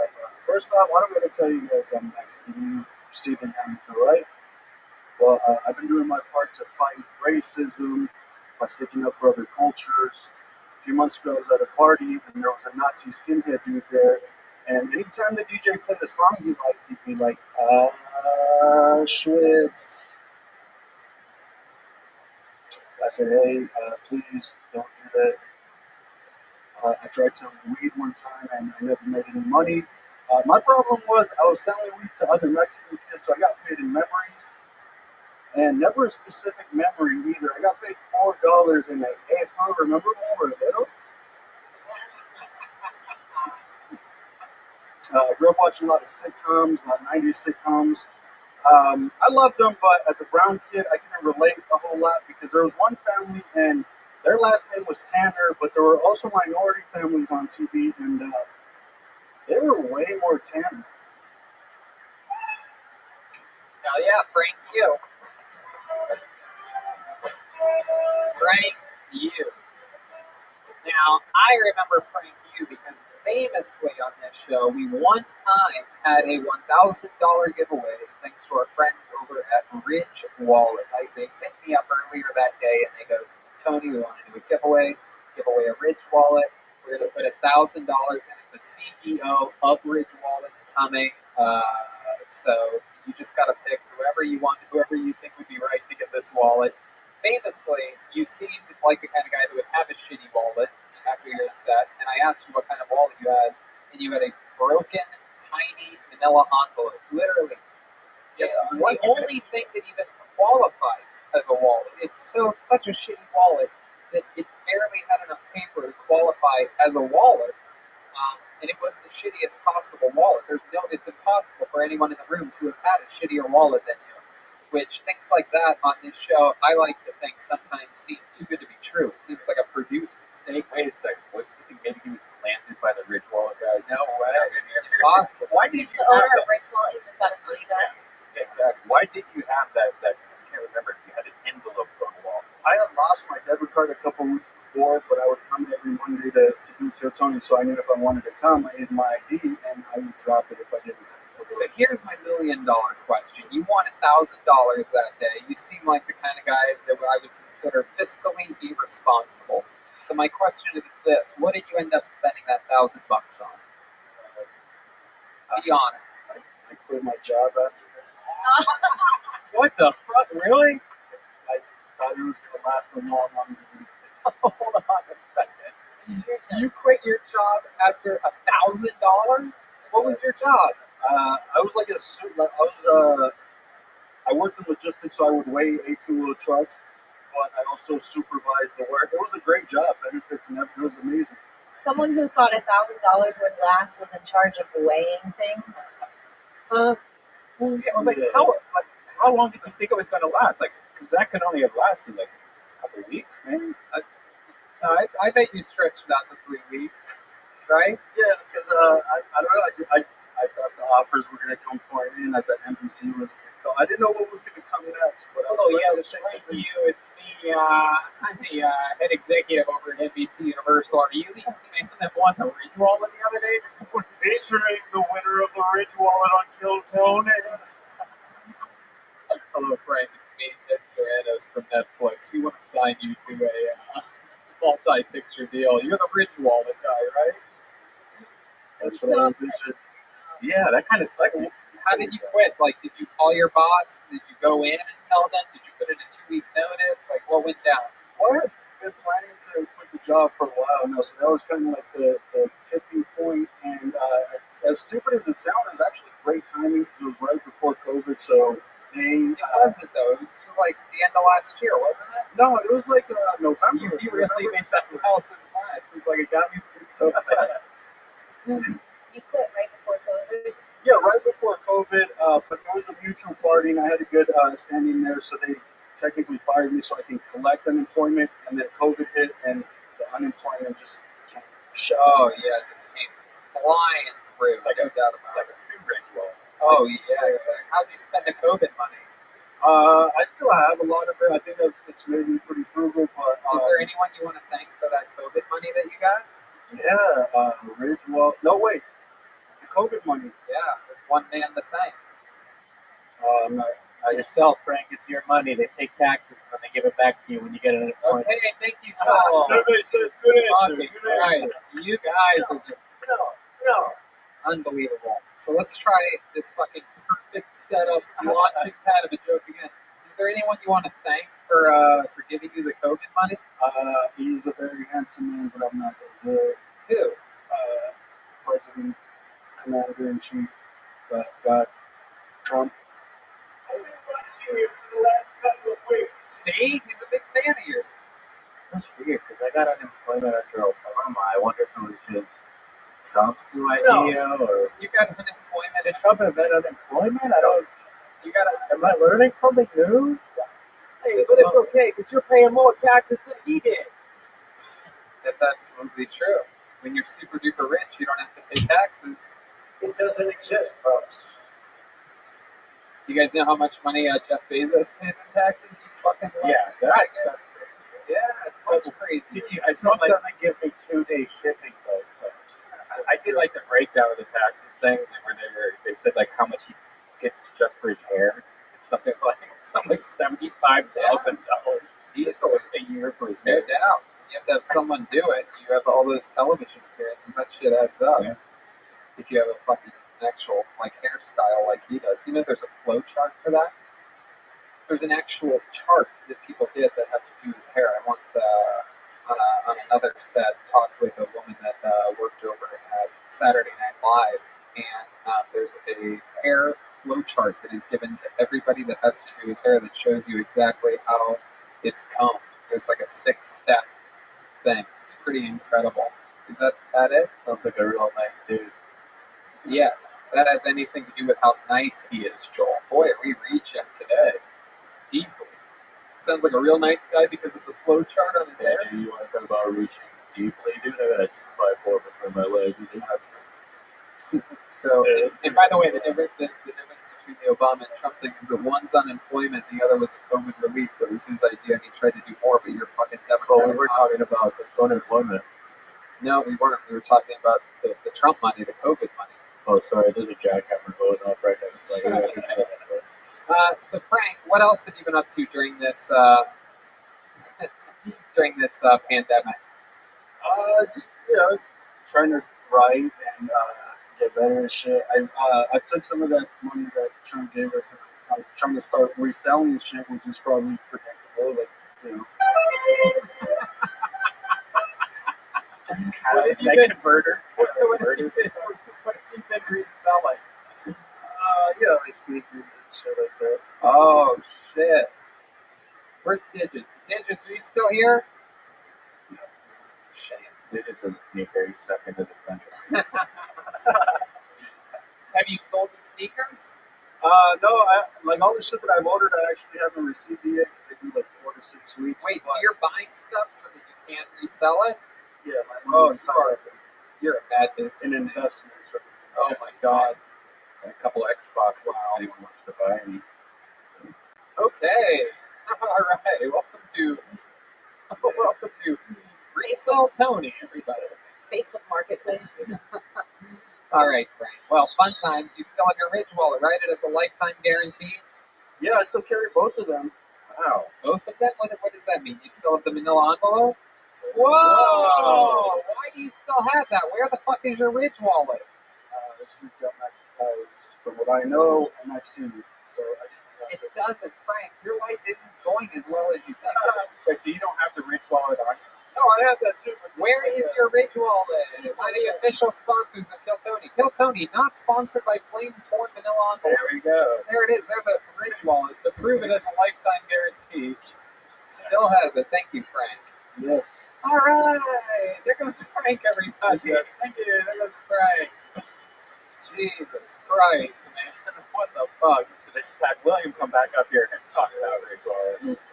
You know, William actually is being credited for selling quite a few Ridge wallets from that episode. Yeah. Oh, good. That's the rumor that I've been hearing is that we got a big uptick in Ridge wallet sales. Okay, let's keep it moving here. Ladies and gentlemen, your next comedian goes by the name of Katie Houseman. Here we go. Katie Houseman. Katie Houseman. It's Katie Houseman. So I have 2 older brothers. My oldest brother went to UC Berkeley, and he's now a doctor delivering babies and shit. Cool guy. My other brother went to Harvard University, and he's now a published author. So for my part, I also went to Harvard of the Midwest, the University of Kansas, Rock Chalk. And I actually just finished my final hours of community service for my first DUI. Thank you. Usually get a lot more applause. But it's, there's a first time for anything. And I'll try and meet them once. So, but it was an alleged DUI. I can't be certain it really happened because I was blacked the fuck out. I could be being framed, but time will tell. Anyway, I was in the Starbucks drive-thru the other day, and I roll up to the window, and the barista was like, "Great news! The person in front of you decided to pay for your order." And I was like, "Oh, fuck! I would have ordered way more if I'd known that was gonna happen." Fuck yeah, Katie Mouse.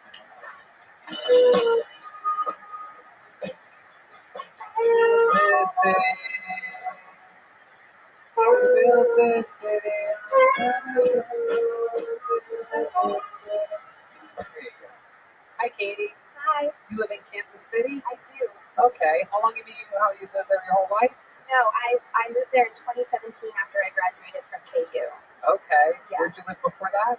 I grew up in Calabasas, California. Wow. Yeah. Calabasas, California. So your parents have a lot of money. No, we lived on the fringes. We were there when I was born in '95, so like we were there before the Kardashians. So Burbank.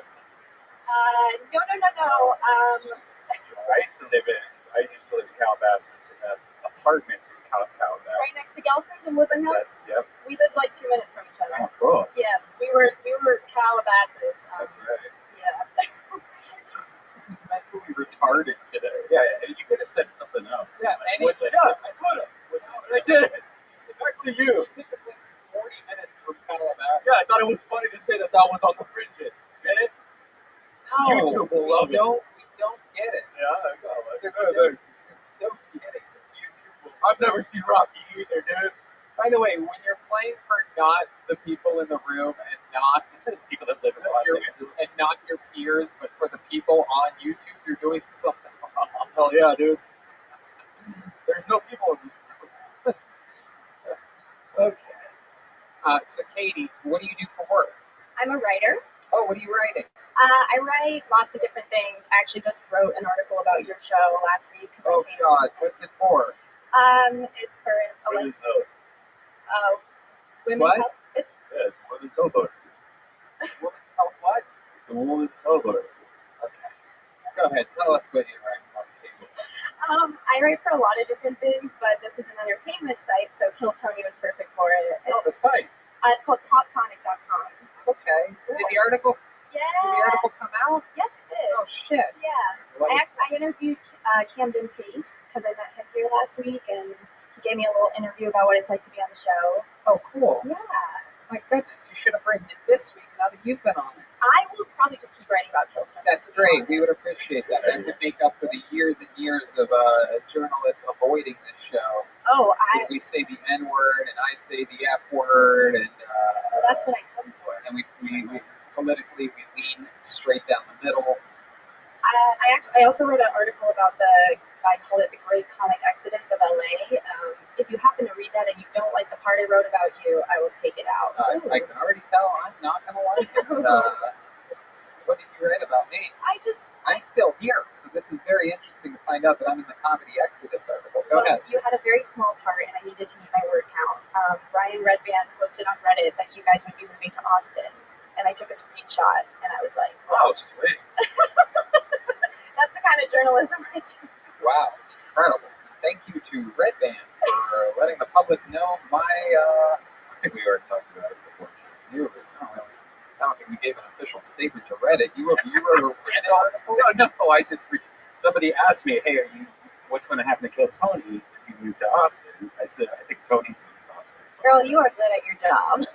Keep it. It's incredible. I mean, I'm finding out that I'm moving to Austin right now live. It's an incredible news article. Hey, No, it's okay. No, trust me. I mean, I didn't even know that you wrote it, so. That's true. No one really does. Yeah. So, what's your love life like? Are you in love with someone in Kansas? I am very bad at getting people to stick around me. I'm kind of codependent. Oh my goodness! You know, I met a guy like this earlier tonight. I met him too. Oh, damn! Elias can't even get with a girl that can't get anybody. No, go ahead. Tell her, where do you think it goes wrong with you? Honestly, I think I'm codependent, and I get really attached to people right away. Oh. He does that too. Yeah, he does that too. They can attach to each other. Yeah, your hair could be like Velcro. My guess is he might be two shades too dark for your parents. Am I correct? For your Harvard grad brothers? My concern. Katie, why are you bringing this goddamn Cuban into the house?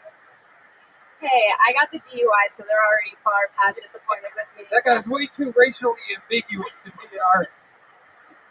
So let's talk about this DUI. Okay. What happened? You had a couple white claws and you got on your tricycle? You're on a bird scooter? Oh, I can drink like William Montgomery, I'm telling you. I worked at a bar, I was a bartender, and we could drink as much as we wanted. And I got shit-faced because I was feeling very unhappy that day. And I decided to drive home. And some people ask me, like, why would you do that? You're an idiot. I was like, I was drunk as fuck. That's right. Why.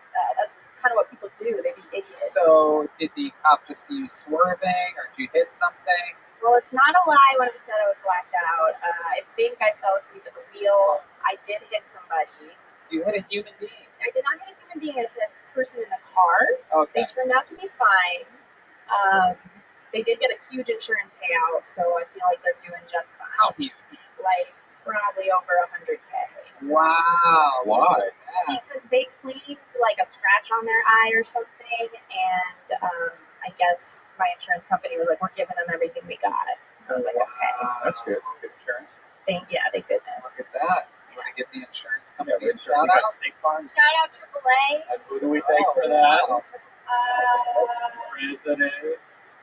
It's pretty exciting. Who do we thank? President. The one you want me to say. What's his name? There's a guy. Who do you want to thank? Reagan. I almost said that. But Ronald Reagan. I'm not the best with politics. But Wait a second. Is that your Ronald Reagan impression? Yeah. What kind of stuff do we have here? Wait a second. Are we have did we finally find Red Band's third impression here? Oh my god. Did you know about this? I found out about that with the second episode of Jeremiah Wonders, and since then I've asked for it every single. You gotta hear Johnny Carson. You gotta hear Johnny. Wait, is it exactly the same? Johnny, what kind of stuff do we have here? What? Setup. Oh. For running. No, I can't ruin it, Joel, because I am the host of the show. So I can't ruin things. You can ruin things, other people. I can't. It's impossible. And who do we have to thank for that? Exactly. Thank you, Mom. It's my mom reminding Joel just to play the drums, bitch. Well, that was a good one. Thank you, Pat, my stepfather. All right, let's hear this Johnny Carson. Hey, wait, what do I usually say? Now I'm all confused. Hey, Johnny, who do we have on the show tonight? No, that's Ronald Reagan. Now I gotta get him. All right, well, let's do an impression of Ronald Reagan on Johnny Carson. Do one where Johnny Carson's interviewing Ronald Reagan. Oh my god! Come on, you got this. Don't even think about it. Just do it. Now, tell me, Ronald. Yeah, I can't do it. Johnny, what kind of show do we have tonight? We have a good one. I can't do it right now. All right, it's okay. I am so confused with Ronald Reagan's voice. It's not easy. It's not easy to do either one of those impressions from the early '80s, but you're very good at them. Can you do any impressions, Katie Nelson? I can do a few. Yeah, go ahead. Let's hear one. Shoot, now I'm going blank, but I know I can do some. How about a Ronald Reagan? Do you have a Ronald Reagan? How about an Ed McMahon? You go a little, like, more recent. No, it's okay. You don't know any of that impressions that you can't do? Do it, Amy Schumer. Andy Schumer? Yes, sure, Andy Schumer. Famous Andy Schumer, everybody. Here she goes, doing Andy Schumer. You can basically do anything, because Andy Schumer is not a famous person. Hi, I'm Amy Schumer's dad. I'm really proud of her. Oh, that's not a good impression. There's no way he's proud of her. Oh. All right, Katie. Any other fun facts about you that we should know about? Do you have any special skills or talents? I'm pretty good at push-ups. Really? Yeah. So you do push-ups every day? I try to. How many push-ups can you do? Oh, right, like on the spot. I don't know, maybe like 20. Wow, Joel does jujitsu. Joel, why don't you get along Who do we have to thank for this push-up? Reagan. Jesus, Joel. You're welcome. Yes, let's fucking do that. Go over there next to her and do fucking push-ups, Joel. There he goes. Go on, Joel. No. Go do push-ups next to her. Alright, here's some. There you go, yeah.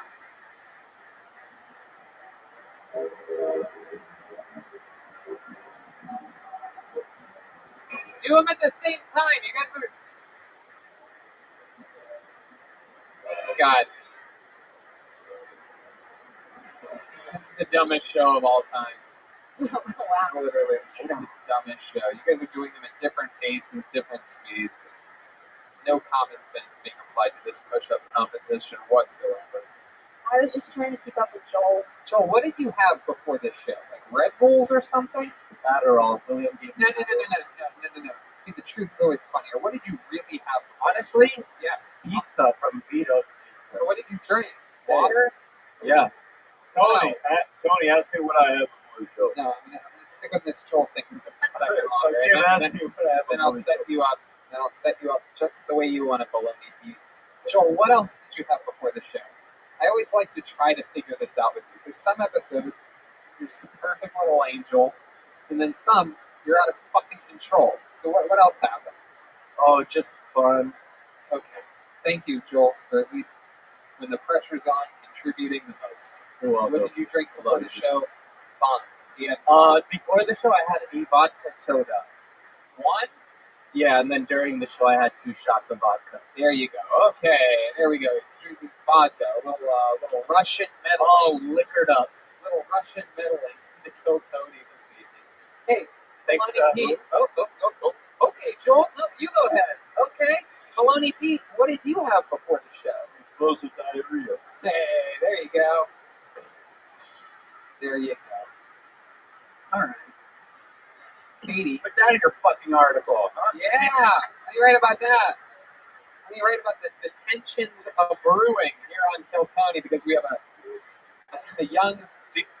Okay, go ahead. Did you actually have somebody pay for your Starbucks? Is that a real story? Like, I actually had that happen to me once also.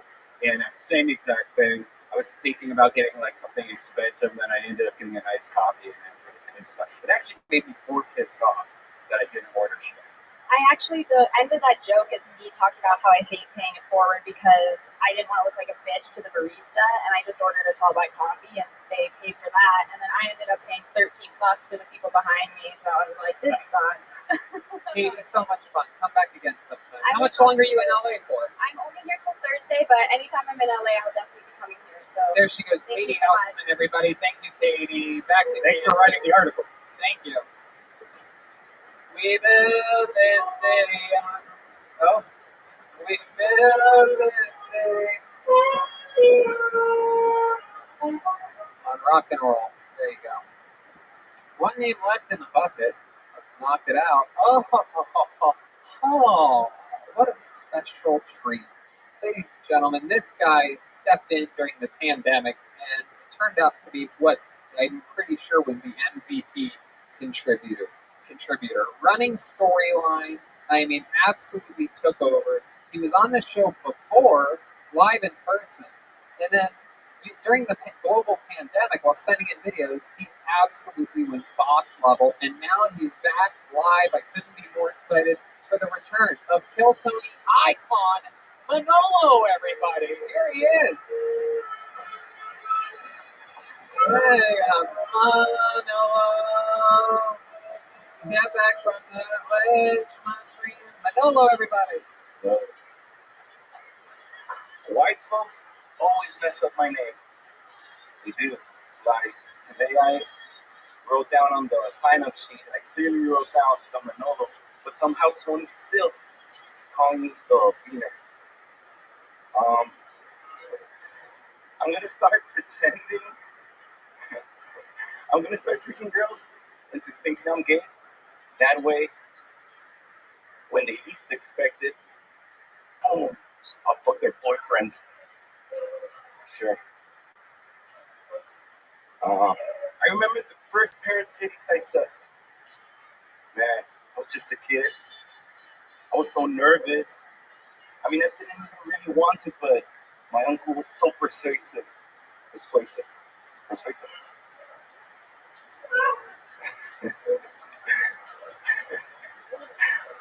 I used to date a girl who was a twin.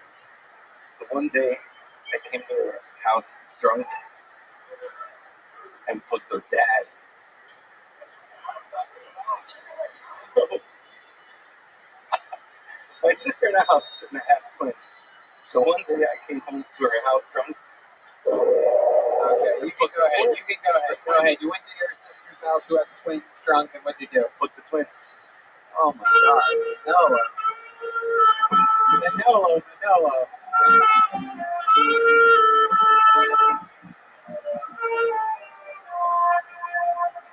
The fuck the dad thing was funny.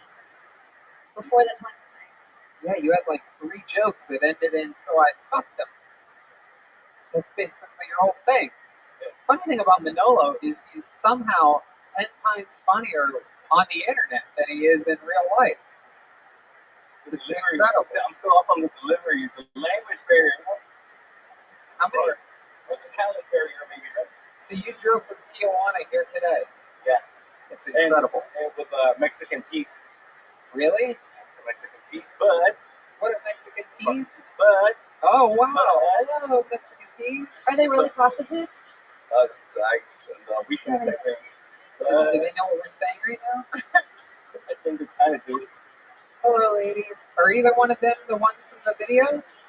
She actually made one. Is that the but that's not the one that like. Oh, okay. There was that angry one, and then there was the really nice one. Yeah. It seems like there's always one in all the videos, and even here today that's on their phone. They're just like, well, the one on the left's on their phone. They're really deals. They're the only two that can cross. That's the thing. The other ones can't cross, but they're a little bit pissed. Because where are we going? Are they even famous or something like that? When I showed them a picture of you, you were on the Joe Rogan show, and she saw you and she didn't recognize you. But she said, "Oh, I know the other guy, Joe Rogan." So now they think he's Joe Rogan. Oh, that's perfect. Yeah, this is Joe Rogan. Hey, what's up? Wow, I think we found the 4th impression. DMT. Hey, what's up? Hey. On it. Joe.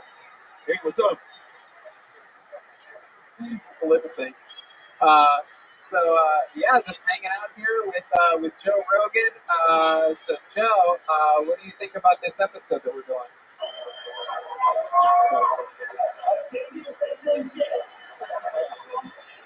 There you go. All right, Joe. Thank you. This is out of control today.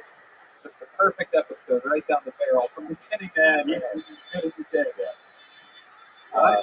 He's Joe Rogan. He doesn't use a brand called Office. Okay, so Manolo. So it's so interesting. Have you had any relations with these 2 beautiful Mexicans? Not yet, but just text around and stuff like that. But you think they would want to come up and talk to us with you? I don't know. Do you guys want to come up? Yeah. All right. Business is about to pick up, ladies and gentlemen, here in the last inning.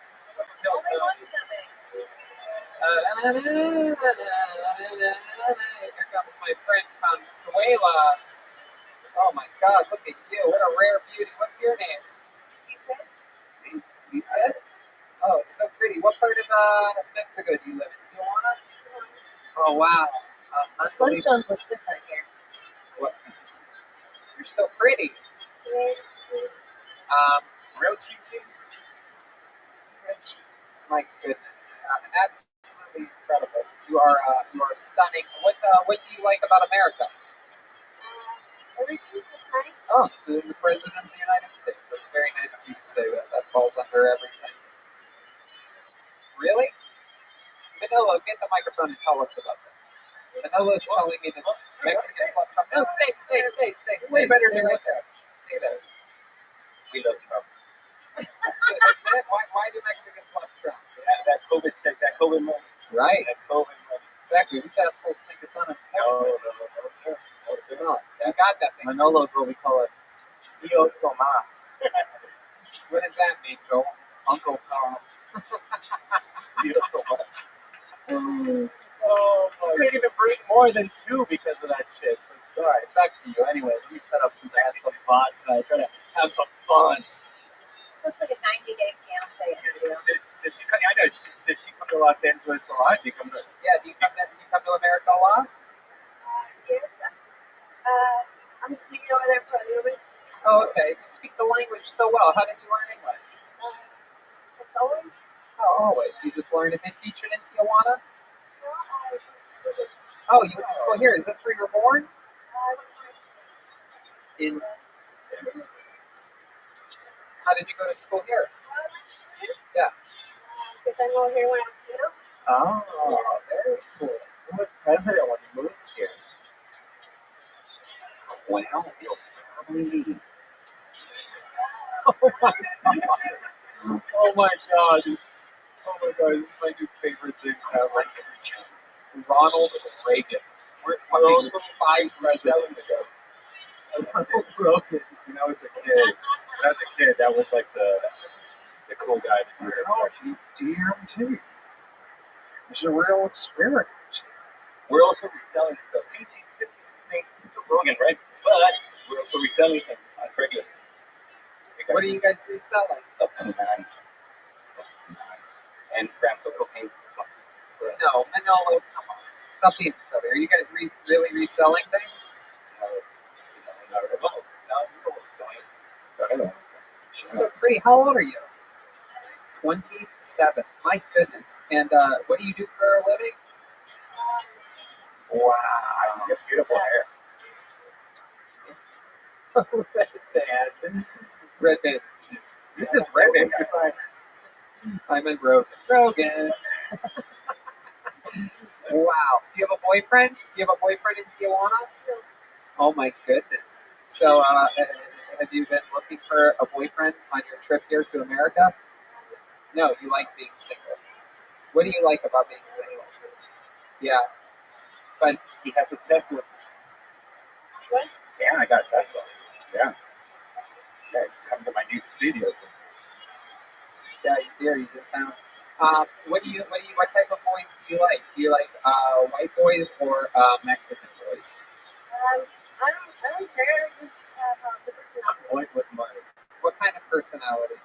Like vigorous. Okay. What kind of personality? Okay. Like a funny guy, a nice guy, serious. You like tough guys? You like tough guys with tattoos? I don't care if it has a sweet. Muscular? I don't care. Okay. But a good sense of humor? Yeah. Oh. How about their voice? Does it have to be deep? Yeah, I don't care. This is awesome. That's fun. How about when was the last time you were in a relationship? A year or 2 years? I was married for a long time. Oh wow. When did you get divorced? Last year. Oh, 30 last year. White guy. Oh, it was a white guy? I know. Probably Mexican. Yeah. Oh, it was Mexican? No, he's white. Oh, wow. White guy. Oh, how about you, Manolo? What's your love life been like lately? I like white guys. Okay.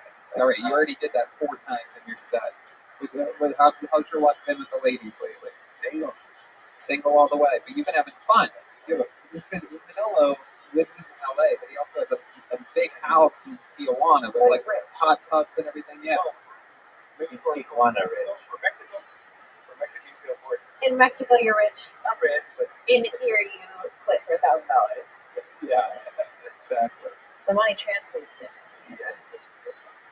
Lisa, what's up with your friend back there? Is that you? Have you known her for a while? She doesn't? Perfect. Have her come up. Tell her in Spanish to come on up. Okay. What is it?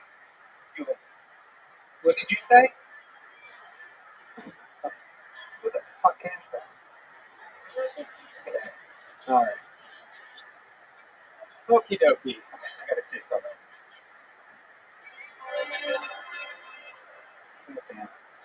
Why do you do this? You're on the back now. Oh, she did laugh at Yeah, that. she knows exactly what that is. No, she's saying no, but that means that she does. Well, she knows English because she's saying no. Yeah. What's her name? No is also spelled. Delilah? Ah, Oh, wow. That's so cute. You guys know that song, huh? All right, Manolo. What else? Anything else crazy happen? You drink anybody's bathwater or anything lately? Yesterday, yeah, we had some fun. We drank, not with them, but I drank myself. And but woke up at 11 and did the 2-hour ride, then the 3-hour ride, and then we went to sleep for like I don't know, like 2-3 hours, right? Wow. That way they were pissed Well, I think they're happy now. every hour. Got to show them around. You said, are you excited? You're at the #1 comedy club in the world right now. This is a really big deal. No, you handled it very well. You did really good.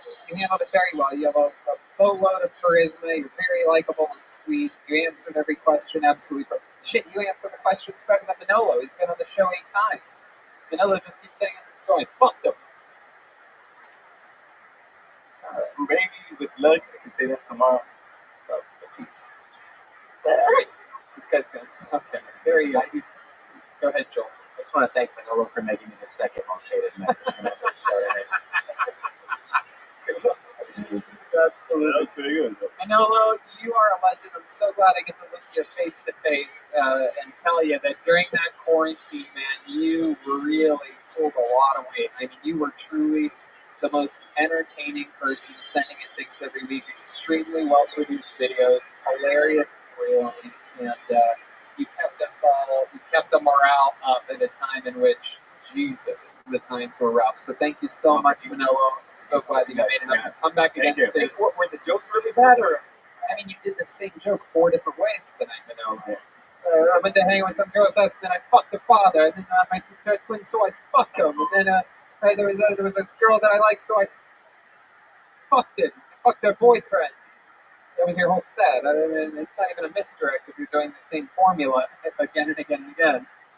It's like Andrew Dice Gay. So I fucked up. Oh!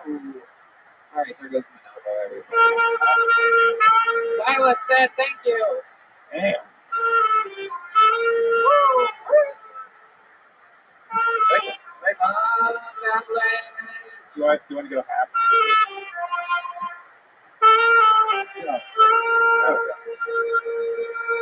I wouldn't split a fucking Subway sandwich. What are you talking about? The bottom? I'll get the top. Oh, yeah, perfect. Just your drool falling down. Fucking sound of fucking... Those beards are the perfect things. Oh, you are a giant child. All right, everybody, it is that time. Ladies and gentlemen, this is a special one. This guy, an absolute fucking monster. We save him for last, everybody. And this is his 50th appearance on Kill Tony. It's the Dragon Slayer himself, the great Michael Lair, everyone.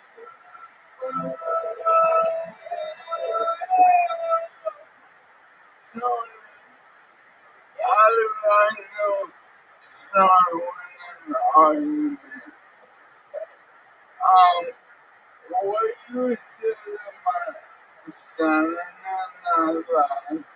is bullshit, and I appreciate which people like Eddie Bryan and strong and Vanessa and Chris Red great people, and I rock with them, and they're great comics like Michael Bryan, and they make good skits.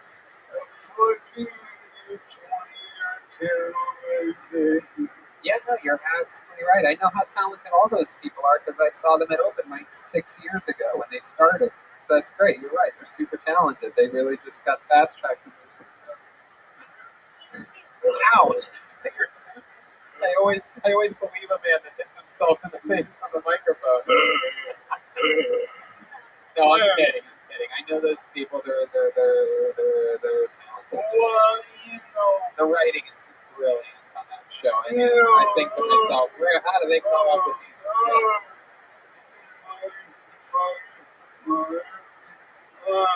Yeah, but they know comedy is a fickleness. And I know about these people is for people and fucking cocaine. So Tony, I don't give you my voice. I step to you. I step you. What? You'll fight me? I step to you. You'll step to me? Do it.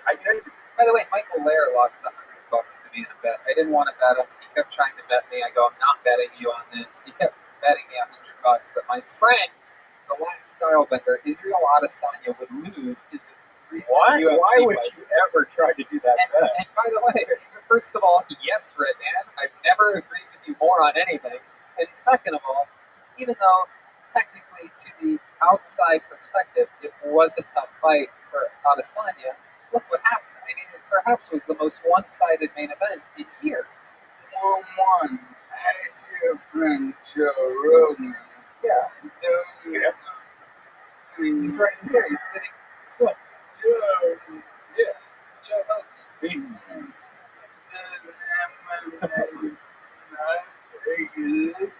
It's old sloppy Joe Rogan. Hey, wait, Tony, I had this sloppy. Oh, okay, Michael. What? Oh, Joel. Here we go. Real question. You won some money because when it happened, I predicted it almost exactly how it happened. You told me exactly what would go down, and that's what went down. I wanted to know. That's exactly right. I told Michael the same thing, and he decided to bet me $100. Did you get that money? You know what's funny is I told him this earlier. Michael is such a gentleman that I got that Venmo while Israel Adesanya was still breakdancing. He literally spun around his opponent. It really is hilarious, and he's still going. I don't know if anybody has been following this on the internet, but Israel Adesanya, usually very sportsmanlike, but this guy wanted to become the champion and talk so much shit. He made sketches. Did you see the sketch? He loved him after he knocked him out. Yeah, but his opponent Paulo Costa actually made videos where he had in his training camp there was a skinny tall black man, and so they made this video where he's chasing around the tall skinny black man shaped like Style Bender, and the guy's running away and he runs out of the octagon. So today, Style Bender was reposting his sketches with like crying emoticons and all this. Just hilarious. And then there's this guy over here that wanted to bet me. How? Yeah, you know, I give him the script for the UFC, so who's going to win, who's going to lose. Yeah. And you know that if I wanted to, at any point, not to say that I did, but maybe I did, I can text Joe Rogan any time I want. Like how some people would go, if I was friends with Joe Rogan, maybe I would text him. Well, I sort of text him so rarely that when I think that at all, like, hey, maybe I want to place a bet on this, maybe I should text Joe. I just can't, and then I do, and it's like getting insider information by a man that has been right next to the octagon since the beginning of the sport. 100% of the bets that we've had against each other, I think. Yeah, that's another way of but even Joe Rogan doesn't guess when I'm never flying. How do you know that? You don't hear his predictions. He doesn't make predictions unless you're really close with him. I listen and he does. No, he says what might happen. No, he always says. What did he say? He said Nagano wants home by Allison. Where did he say this at? There's no way he said that. He's one of the greatest heavyweights of all time. He didn't say Nagano. Let's find that for me. Okay, also I have a new bet. Michael versus ALS. Who wins that? I think ALS is going to be breakdancing after this. Hey, we never met. We haven't. I'm excited to meet you. Hey, Kim. You're very funny. Great, Michael Lair. Where are you from? I'm from Florida. Hi. You remind me of every girl I went to junior high in Queens. Yeah, she's got Queens energy. She's been in New York for a few years now. I know that. No doubt. Well, Michael, what do you think? Should we do this? But this is Michael's 50th appearance on Kill Tony. I've from my first on this. Okay. He's got a Got a picture from his first appearance on the show. He's pulling it out. That's his butt. There's the picture. Let's see it. Here it comes. Whoa! There he is. That's what he looked like just 50 short weeks ago. I thought it was Rocky at first. Yeah, what is that from? What is that? Why do you have Robert the Builder's beard on top of your head in the picture?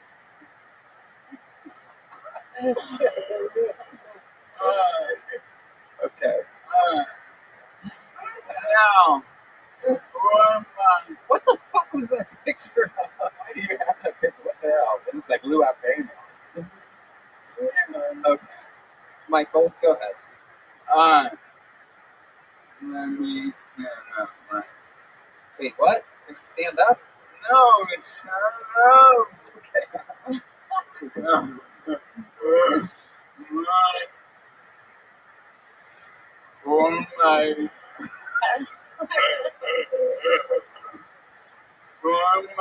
I thought you said let me stand up real quick. Am I the only one that heard that? That'd be fun if he surprised you. He was fine this whole No, I'm kidding, Michael. All right, I'm sorry. I'm sorry. No, don't stand. No, don't stand. You don't have to.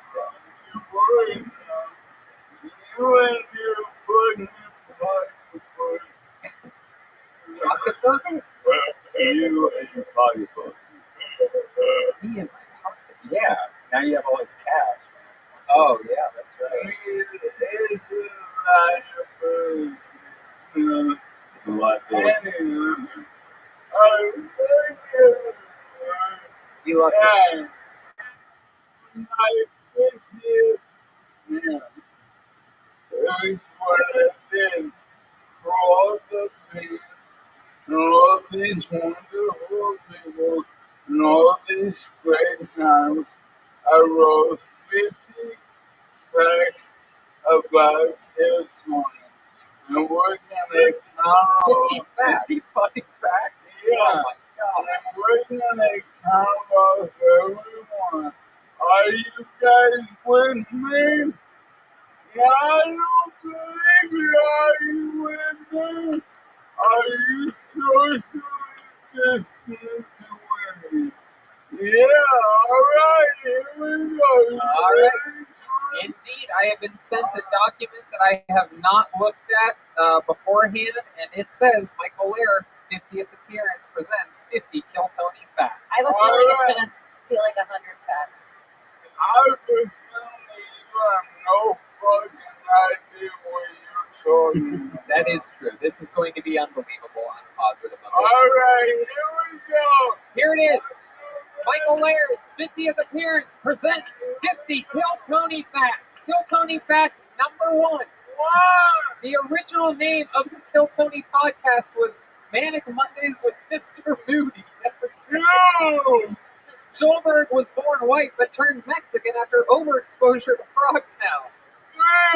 Jetski has had 6 neck surgeries because her glasses are so big and heavy. Whoa! Jeremiah Watkins' real name is Jerry Jewface. Whoa! William Montgomery hoards leftover pizza crust from Vito's Pizza. 6! The Iron Patriot raped Michael Lair. 7! David Lucas won't take photos with fans, but will steal their sneakers. 8! Ali Makovsky doesn't have eyebrows. Those are caterpillars. 9! Roma Chris fucked his way through all 4 branches of the armed forces. 10! Jeremiah Watkins' marriage is on the brink because of his hoarding of wigs and other women's apparel. 11! 35% of comics pulled from the bucket of destiny are also sex workers. 12! Ryan J. Ebelt is the Zodiac Killer. 13!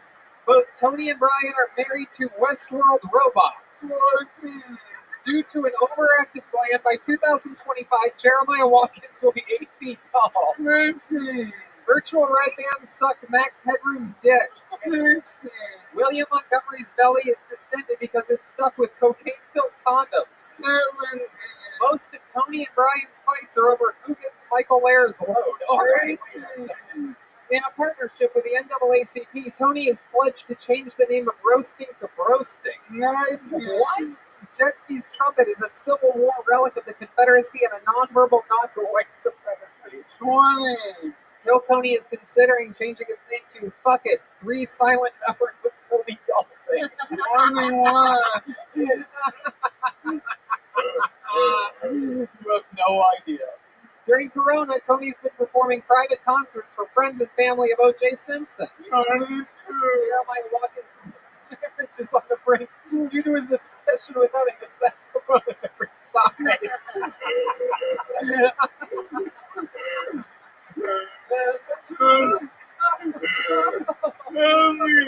The Comedy Store keeps having to buy bigger chairs because of the alarming growth of West Hollywood butts. Redman is known as the Podfather, but he's also fathered enough Asian babies to form an Olympic ping pong team. 25. Joelberg lost his hair because of former Kill Tony sponsor Monster Energy Shampoo.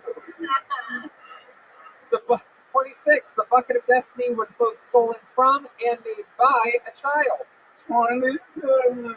There's only one rule at the Comedy Store: don't talk shit about RoboCop. He lives above the place.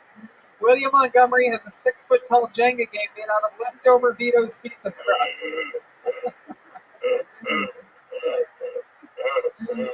29. The Kill Tony Katana sword was stolen from the grave of a World War II POW. 20. It's 30. 30 comes after 29. Thanks to Kill Tony legend Manolo, Kill Tony is the #1 podcast among Mexican narcos. 91. Many bucket comics live in their cars. Several live in Aphrodite's Afro. 32. Jeremiah Watkins' marriage is on the brink because his wife just wants to get crunked and kiss the sky motherfucker.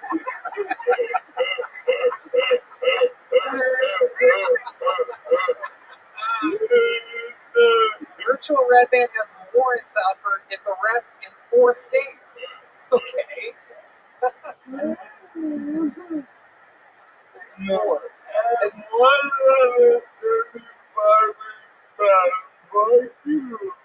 Alright, as irony would have it, the cure for ALS was also in the bucket the night Michael Lair's name was pulled. 35. Tony has settled $2 million worth of harassment lawsuits with 17 different Kill Tony photographers. What? That's true. William Montgomery was fired from the storage facility for filling storage units with leftover Vito's pizza crust. Joelberg operates the drum pedal with his anaconda of a cock. David Lucas and Michael Lair help push out each other's food.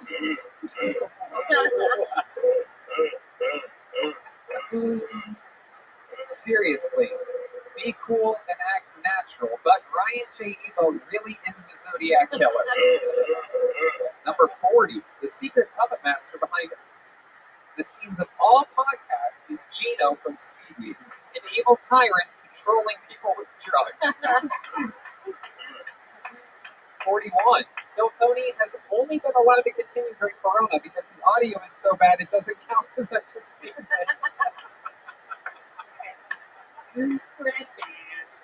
For 42, David Deary is missing. Why are we not looking for him? That's true. Is that true? Yeah. Tony, there's 43. Tony has been saved from assassination 3 times thanks to the impenetrable Ridge wallet. That is absolutely true. The only way to have your name removed from the wall of the Comedy Store is a Class B felony or higher. Alright, that one hits close to. Number 45, Kill Tony Fun Fact. Kill Tony's fan base is mostly mentally ill fathers and whores with daddy issues. Oh boy, wow, way to really connect with the lovers of the show, Michael. Despite appearances, no actual homosexuals are part of the Kill Tony ensemble. That's a true fun fact. Chroma Chris was born a brunette but turned ginger due to Agent Orange. Ooh, that's number 47. Number 48, Virtual Red Band is facing some alarming allegations from Hello Kitty. She wanted it.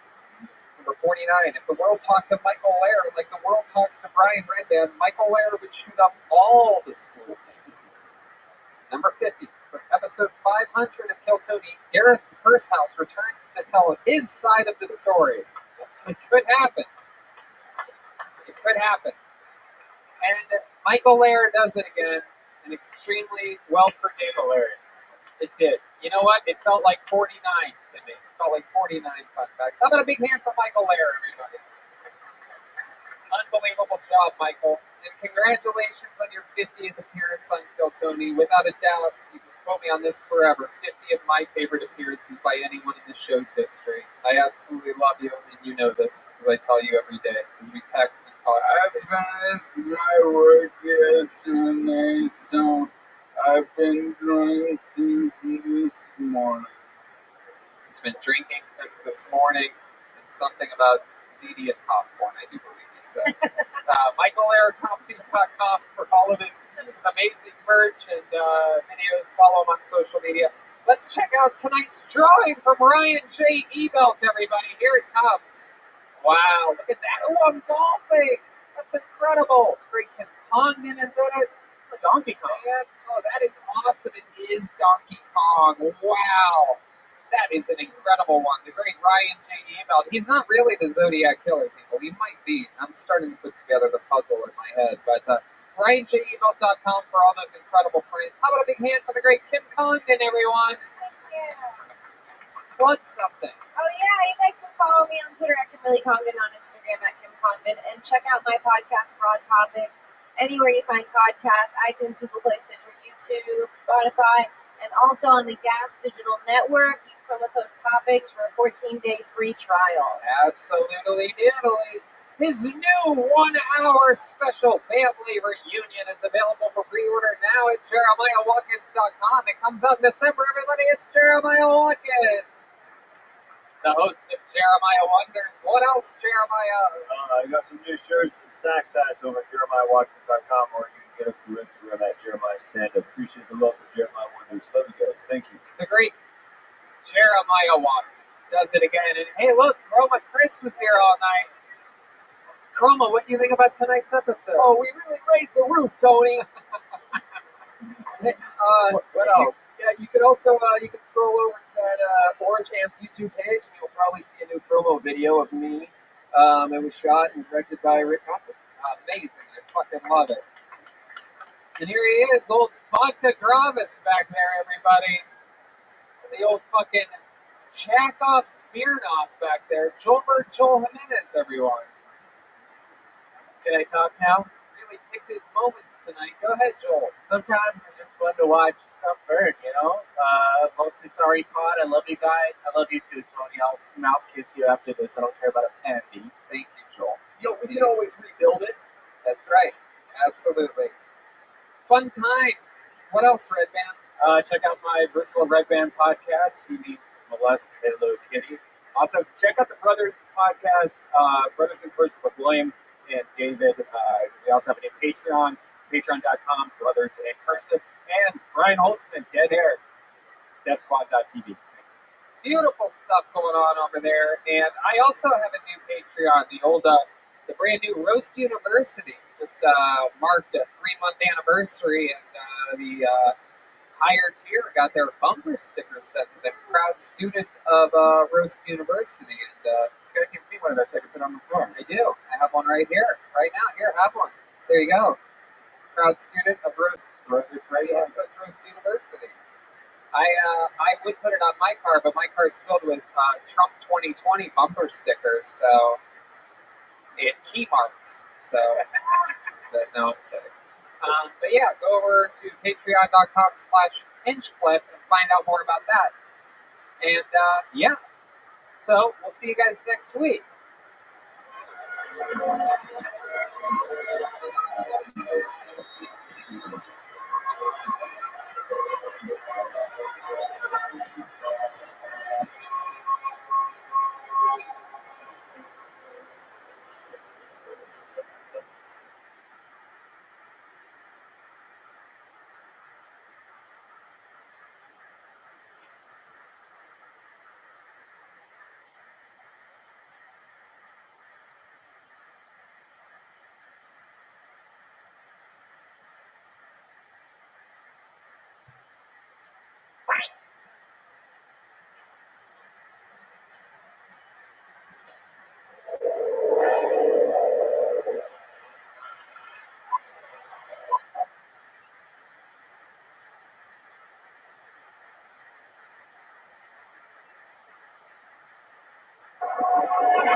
Another beautiful day, a beautiful Monday here in sweet Los Angeles, California. The fires have subsided. The president is back in the White House, and the state of California is strong.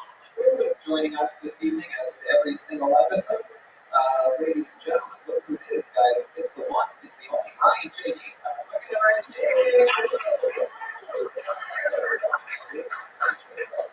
Classic turn of the camera, Ryan J. Southern Tom of the true Texas gentleman.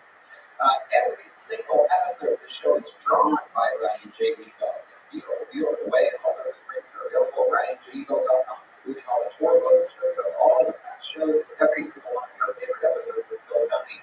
All RyanJeagle.com. Sometimes he does fun auctions. He has some cool, few new limited edition t-shirts for sale. Brandon HFS notes, throwback t-shirt. I absolutely love it. It's my new favorite t-shirt. I rarely get a chance to wear t-shirts nowadays due to golf habits. But when I do, I go with the Ryan J. t-shirt. I am stuffed up to the gills today on delicious Vito's Pizza. Charlie's here, everybody knows pizza.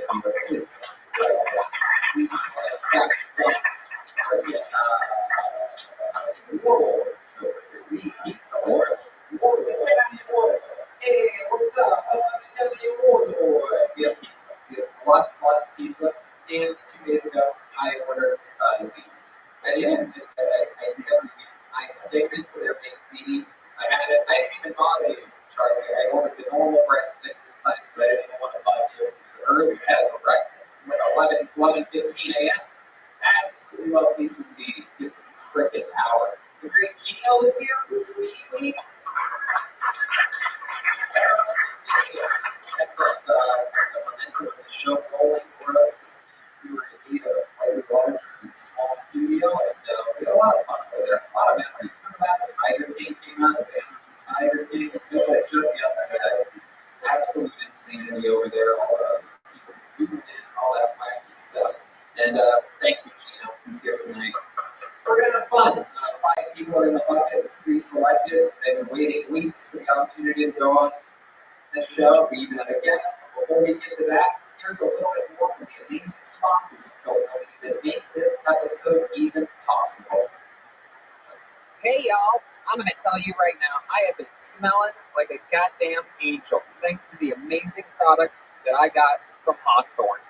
I took a quiz that is on their website. Some of the questions that, they ask you what kind of scents you're into and what kind of things that you like and what's your life like.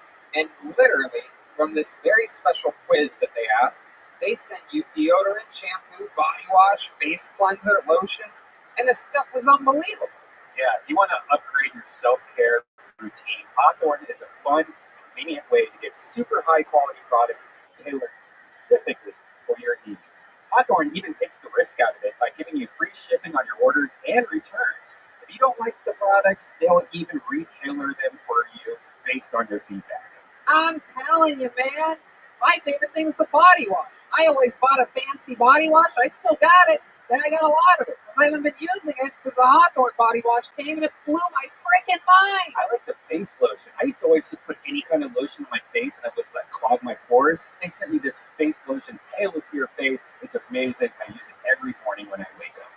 Absolutely doodly. Do what I did. Take Hawthorne's quiz today and get started on your personalized self-care routine by going to hawthorne.co and use promo code TONY to get 10% off your first purchase. That's HAWTHORNE.co, promo code TONY. Hawthorne.co, promo code Tony. And we're back! Wow, I feel like I was just shut out of a cannon. I'm so excited to start tonight's show. With us tonight, as a guest, one of the first ever regulars on the show, in the show's history.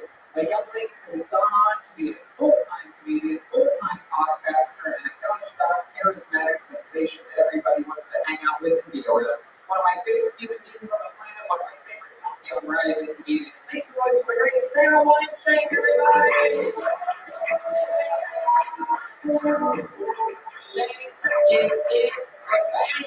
Welcome back to the world famous comedy store. Thank you so much. So excited to be here.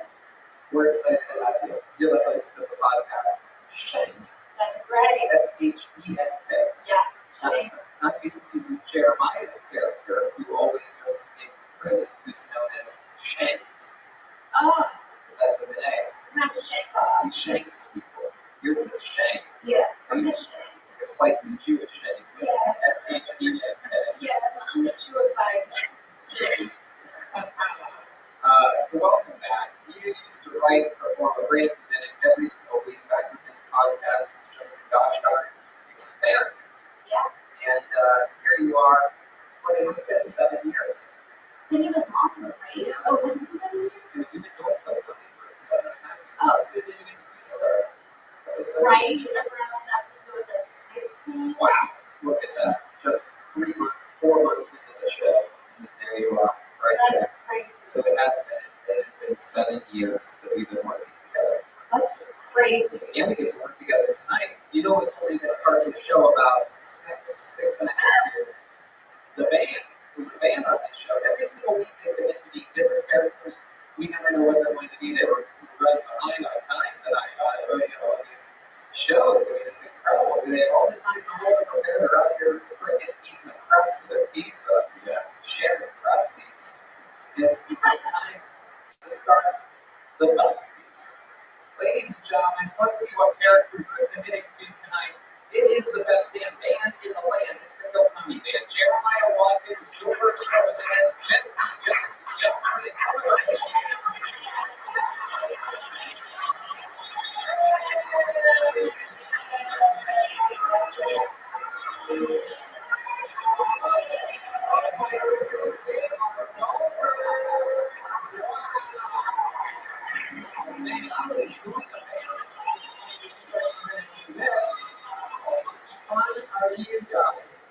This is very exciting. This is the first time we've ever had golfers on the show. I think I would remember this if it happened before. So what we're thinking about, this is a caddy, I do believe.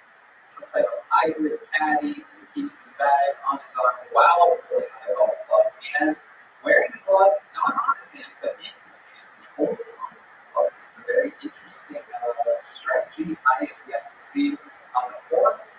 Keep the golf bag on. See your caddy. I think it's a caddy. Are you a caddy? That's the wisdom. Wow, what's your name, caddy man? Flynn. Flynn. Okay, Flynn. So welcome to the show. This is your first time here. I'm positive of that. I have somewhat of a decent memory. And I remember that it's your first time. Have you ever seen the show before tonight? Big fan, Tony. Big fan. Awesome. Well, I'm glad you could join us. And then back here, we have what appears to be a young female professional golfer. What's your name? Hi, I'm Veronica, and I love golf. What do you love about golf, Veronica? I love running the carts and hitting drains and fresh air. Yeah, it's a big part of it. Well, welcome to the show, Veronica. We're excited to have you. And what's this young man back here? This looks like a young Bill Billingsley. What's your name? The name's Cat Lumber, Tony. Cat Lumber. Now, why do you think you ended up with a name like that? Well, Tiger Woods was already taken. I fell right into your little trap. Also, Tony, we heard that you've been having some trouble holding on to your gloves. I got you some. Oh, trouble holding on to my gloves. This is very interesting. Holding on to the gloves. Oh, wow, this is beautiful. Look at this. It's a giant shaft, not the famous purple dildo. It's a putter. Oh, my goodness, I have a putter. Instead of a putter. Well, that's almost right here. Look at that. That is very fast correct. There you go. Are you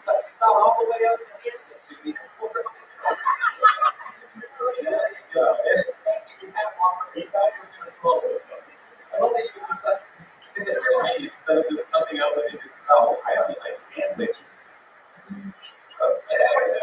Sandwiches instead of sandwiches. Yes, we got the pun man right there today. So Flynn, Veronica, and Pat Lumber joining us golfers for the first time in the show's history. For sure, not the first time in the show's history. The great Sarah Weinstein, right band, and the soundboard. Everything's ready to go. So what do you guys say? Should we start the show live?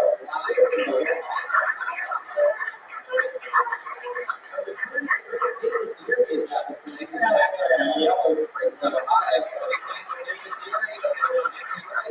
Spent months with Dave Chappelle in the middle of Ohio. And now he's back. And how about a hand for Lieutenant General Zach Bogus? Is there looking for things with the sun in his eye. So let's start the show. I have a bucket with 5 names in it, but you know what? Why would we start with that? We would start with something that's sure to get the party started here. This young man, one of the longest tenured regulars in the history of Tony. He is an unbelievable joke writer, an unbelievable performer. He has his first ever headlining gig coming up, I believe, at the end of this week. Is that correct? Ladies and gentlemen, here to debut a brand new, never heard before minute before joining his first ever long 45-minute to an hour headlining set. A guy that I'm very proud of, that I love deeply. Ladies and gentlemen, it's the Big Red Machine, William.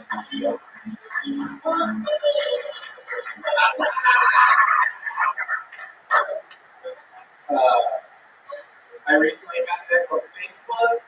Apparently, my entire family is dead. I saw a picture of my new baby cousin, and I can tell he has his mother's eyes and his father's penis.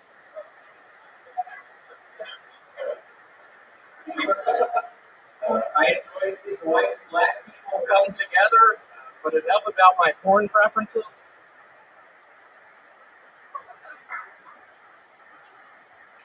So my phone died recently. Guess I should have been wearing a mask.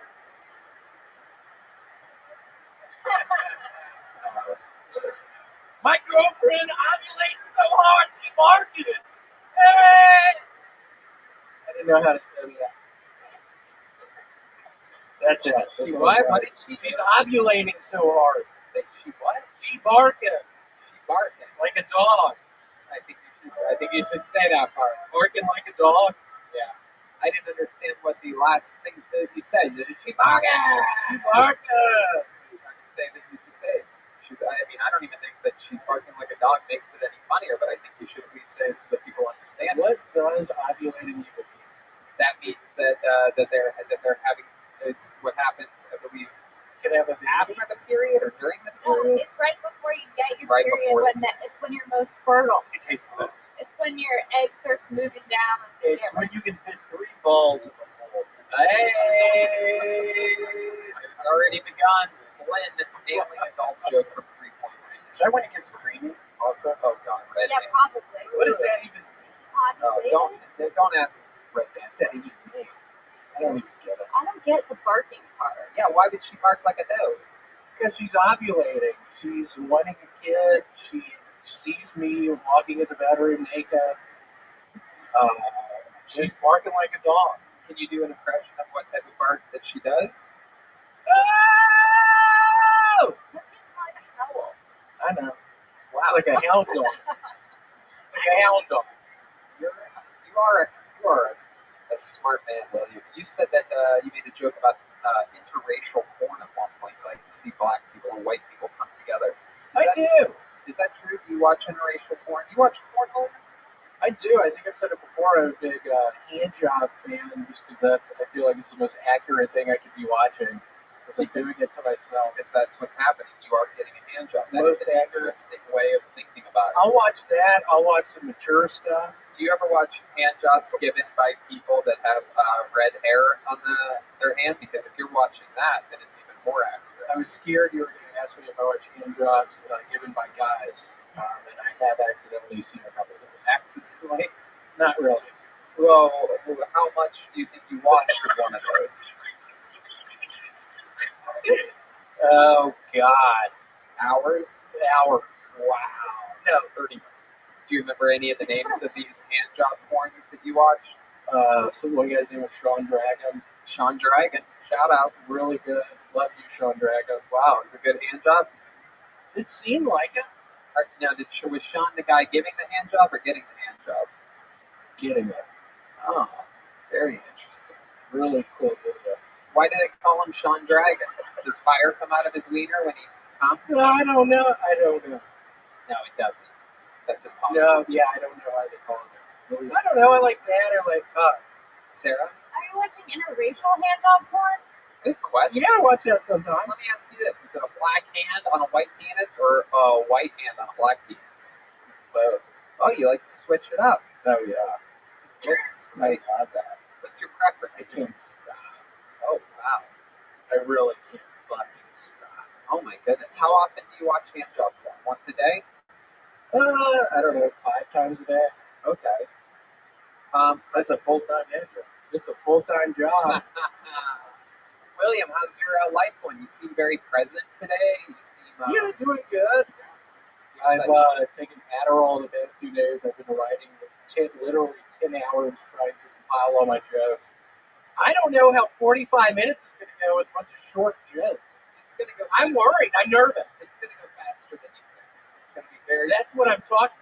What? That I can hit 45 minutes, or that I definitely going to hit 45. You need to. You think? You need to no longer worry about hitting. I know. I'm generally confident, but I've been. Whatever you do, you can't get off early. I have heard a rumor that you have a weird habit of sometimes bailing early. I believe you did it in the window the other day or something like that, or in the parking lot. Not tonight. If it happens tonight, I got it all written down.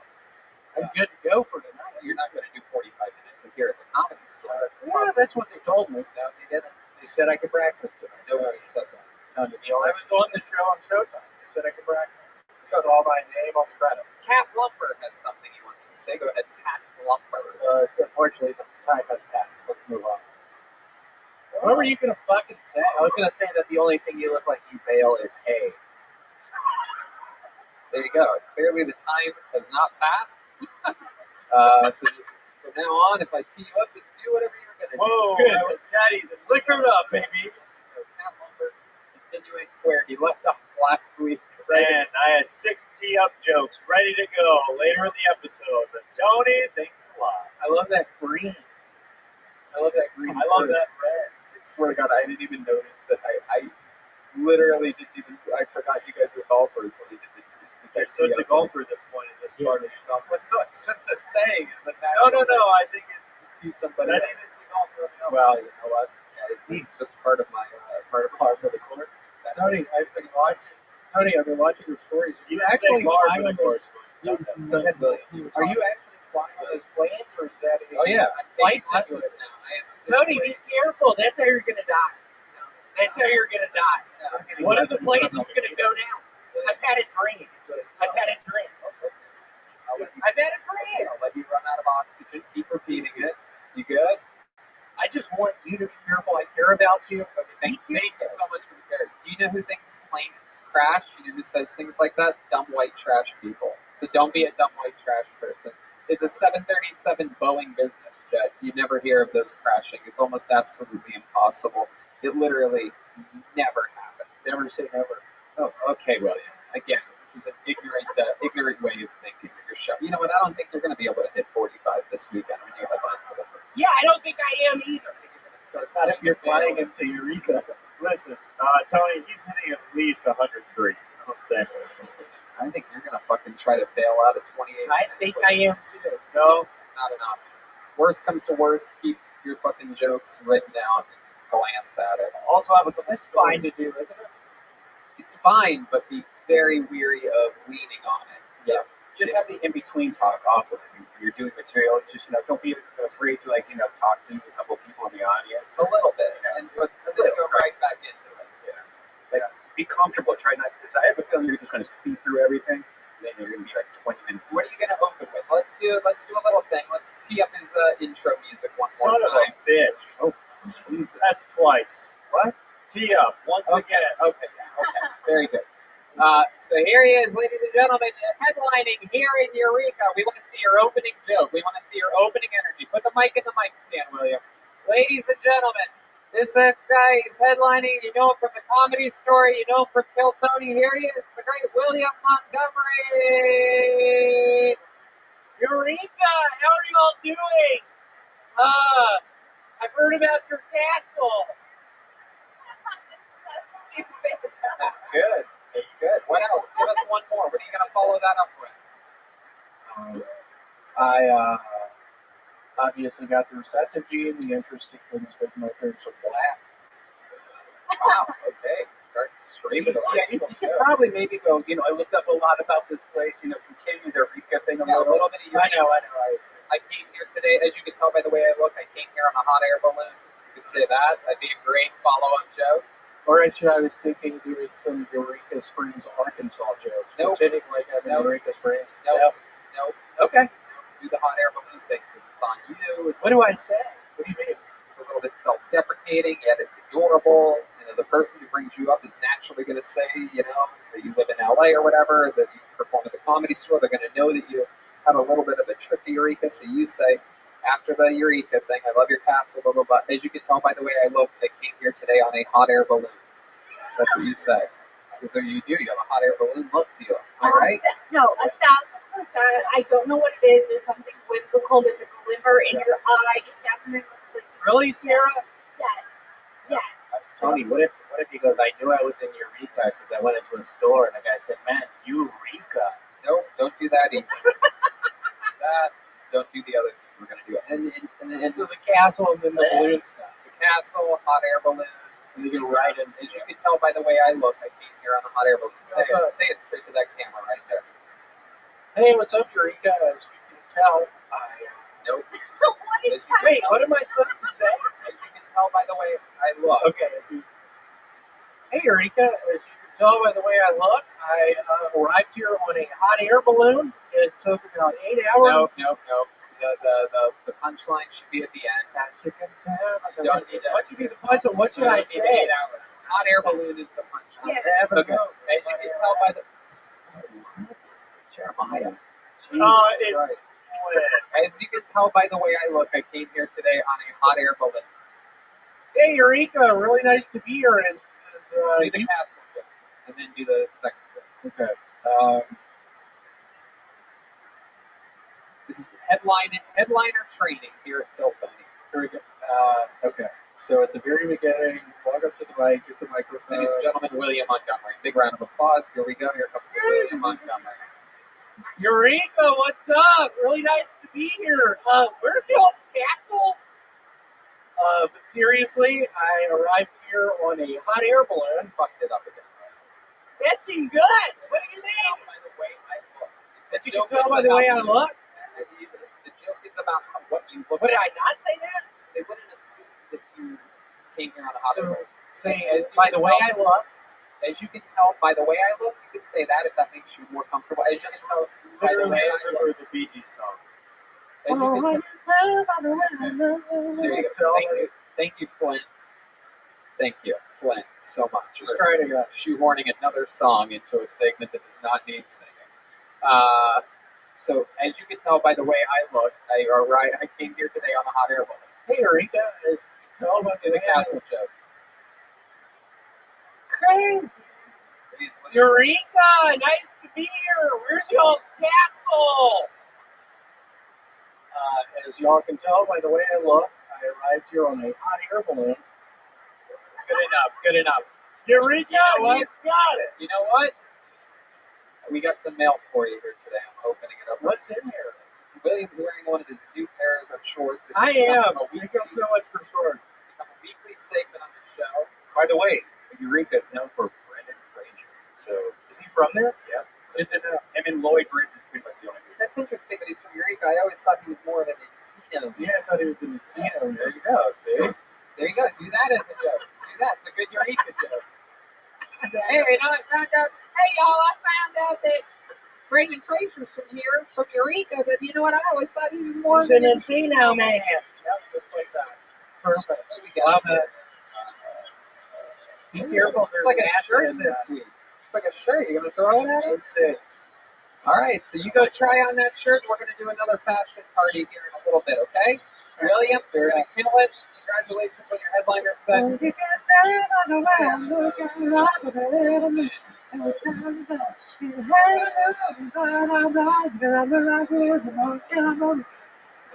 Very good. Okay, pulling a name out of the bucket. William, you gonna go? You gonna get that on for us? Okay, here we go, and to the bucket we go. You guys excited? Woo! All right, starting off tonight's show, ladies and gentlemen, your first comedian out of the bucket goes by the name of Camden Pace. Here we go. Camden Pace. 60 seconds uninterrupted for Camden Pace. Here he is. Everybody, I'd like to do a 1-minute comedic improv if I could get a word from the panel. Dog. Dog. There was once this young lady, and she was walking through New York City and stepped over this dog shit left by this really huge dog. And it really pissed her off. And she's like, you know, I've got to go just get out of here. I need something that looks like the country. So she starts walking across Central Park, and she's noticed everyone having their masks in their outfits. Of course, by now they're not wearing masks, hopefully. And everything's going fine. It's a beautiful afternoon, and she notices this guy speaking at her from behind a tree. And he's just totally done in her back. And she's like, oh my God, she's so distraught. She takes off and runs 6 city blocks all the way up to her mom's apartment there on the Upper East Side. And she's crying and she's hysterical. She says, Mom, I was walking across Central Park, and this guy was jacking off to me. And she's crying, and her mom said, oh, honey, just enjoy it now, because one day it's got to all come to a stop. There you go, Camden Pace. A little improvisational minute there.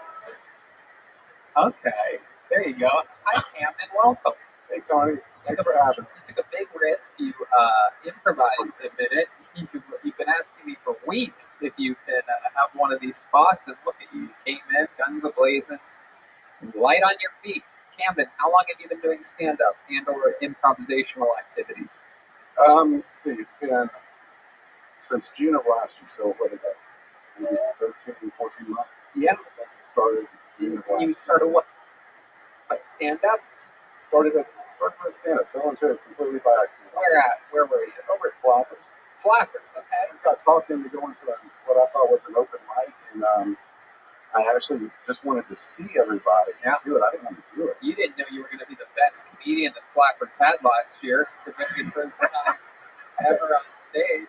So how did you find the time? Did Tenacious D take a break last year? I'm sorry, I missed that. It's okay. He says that you look like the unfamous guy from Tenacious. Oh, yes. Yeah, okay. I get that. But yeah, I just went by Flappers, and everybody was doing this thing, and they had material prepared. Did your cousin Jimmy Kimmel give you the spot? No. No? Like cousin Sal, you get that a lot too? Yeah. That I've heard. Right. Yeah, I've actually heard that. Okay, that makes sense. But the way it all started, someone said, why don't you sign up and look and just do 3 minutes? I was like, well, I don't have any material. I'd never been in a comedy club. I was 50 years old. I'd never been in a comedy club. And I got up there, and Josh was overseeing everything. He's a booking agent. And I basically told 3 minutes just off my hip on what Do you remember anything that you talked about in that 3 minutes? Can you give us a little one-liner from it? My experience coming from Georgia and moving to LA, and how it's okay to smoke weed out here, but you can't smoke a camel. The most judgmental people I've seen were the ones who I'd light up a real cigarette, and everybody would just shoo me away. And I thought it was the strangest thing because I'm from Georgia. I wasn't. It was a whole different culture. Yeah. Completely. But anyway, I got booked on my first gig from that improv, and then what did you get booked on? What the fuck exactly did you get? Someone gave him a joke writing book. It was a little 5-minute set on a Friday night in the Utah room. That's awesome. Little tiny room over there. Very good. And you love drinking Utah. I love Utah. I grew up on Utah. It's a chocolate drink. It is. Red Band drinks it while he's riding Seabody. It's gross. I used to love it, but then I found out there's no milk in it, and then it made me really hate it. Yeah. No, it's just like water. It's chocolate water. Yeah, but it's a chocolate drink, it's called. Yeah. So if you let it sit out, it gets like this gummy residue. Oh, If you don't really shake it good, it's weird. It's Sarah like Weinstein, what do you think about all this? I think that my question is this: you really wanted to come on the show? Did you think about perhaps writing something before? Yeah. Do you have anything prepared? Yeah, I had some jokes I thought, I want to challenge myself and just fly into Did something. you barely even cover the dog thing? You turned dog into dog shit, and you said everything like that correctly. I hate when you said to the lady who was in the park, and she stepped over dog shit. You didn't say step I in really dog shit. The pile. Stepped over, and then it made her mad. Why would she be so mad if she stepped over it? Because she almost stepped in it, but there's really nice shoes that I left out. Oh, you left out the part about the really nice shoes. leaving parts out. Can you retell it again, but include the nice shoes? No, don't just get it. If we could all imagine. They're really nice. I just feel sorry, but I feel like if you're going to talk about jacking off in this climate, we got to have some punchlines. It's true. Yeah, like maybe the greens were a little bit slicker than usual that day. Or maybe she slipped with the new shoes. Yep, she slipped and cum. Just say it. She slipped and cum. Just say it. It'll punch up the joke. Say she had nice lady shoes on. She slipped in some cum and she started vomiting uncontrollably. She slipped in a tap. A pool of tadpole. Smeared dog poop all over her new Maybelline face, and she just got down in the Okay, Glenn. Glenn, if you keep this up, we're going to take away your country club membership. There we go. I know how to threaten a golfer. So Camden, what have you been doing your entire life? You're 51 years old now. You started at the age of 50, so what have you been up to this entire time? Have been acting, getting in some actual gigs. What have you acted in that we might recognize you from? That you would recognize me. First thing that got me into the Screen Actors Guild was finding Steve McQueen. I was actually stunned by it. Wow. Somebody said driver. I was a driver.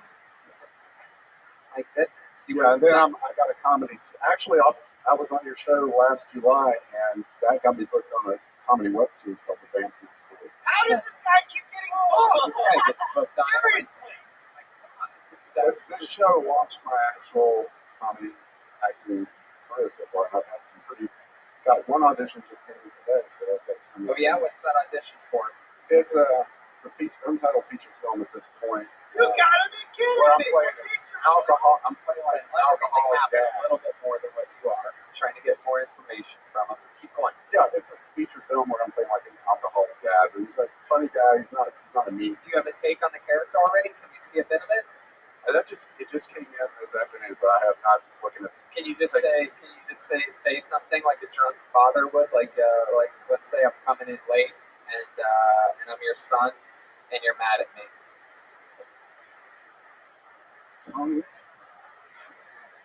I'm so proud of you. Have you ever gotten drunk before? This guy's on mushrooms. My father's on mushrooms. I came home late from a party and my dad's on mushrooms. Crying, telling me how much he loves me. My dad's on mushrooms. Going to Nickelodeon. I just worried about mom. All right.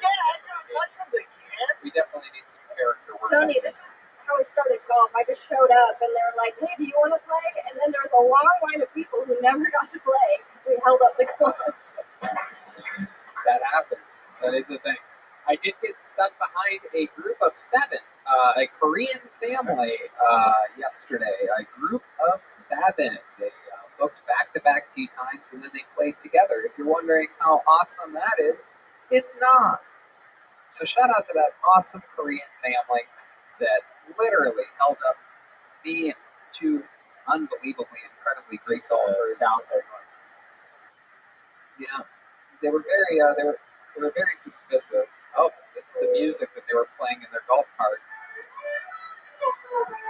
They didn't have a Bluetooth. They had a single tube. They didn't even get a hole in the blue. Yeah. Yes, exactly. Thank you. I appreciate it. So Camden, is there anything else crazy about your life or your history, a fun fact about you that we need to know about before we let you go? I did 10 years in federal prison for armed robbery. Wow! Awesome! Should lead with that. All right. Let's go back to the woman slipping in cum, okay? Wow, this is very exciting. Was this in Georgia? Yeah, it was in Georgia. And you had a gun? I had fully automatic. Oh my god! And you went to the teller with what? A note? No, I went in and take that. It was take that. You said, "Give me all I your got the fucking ball. money." Yeah, I got the ball. Did you go in with a gym bag? It's like an army sea bag.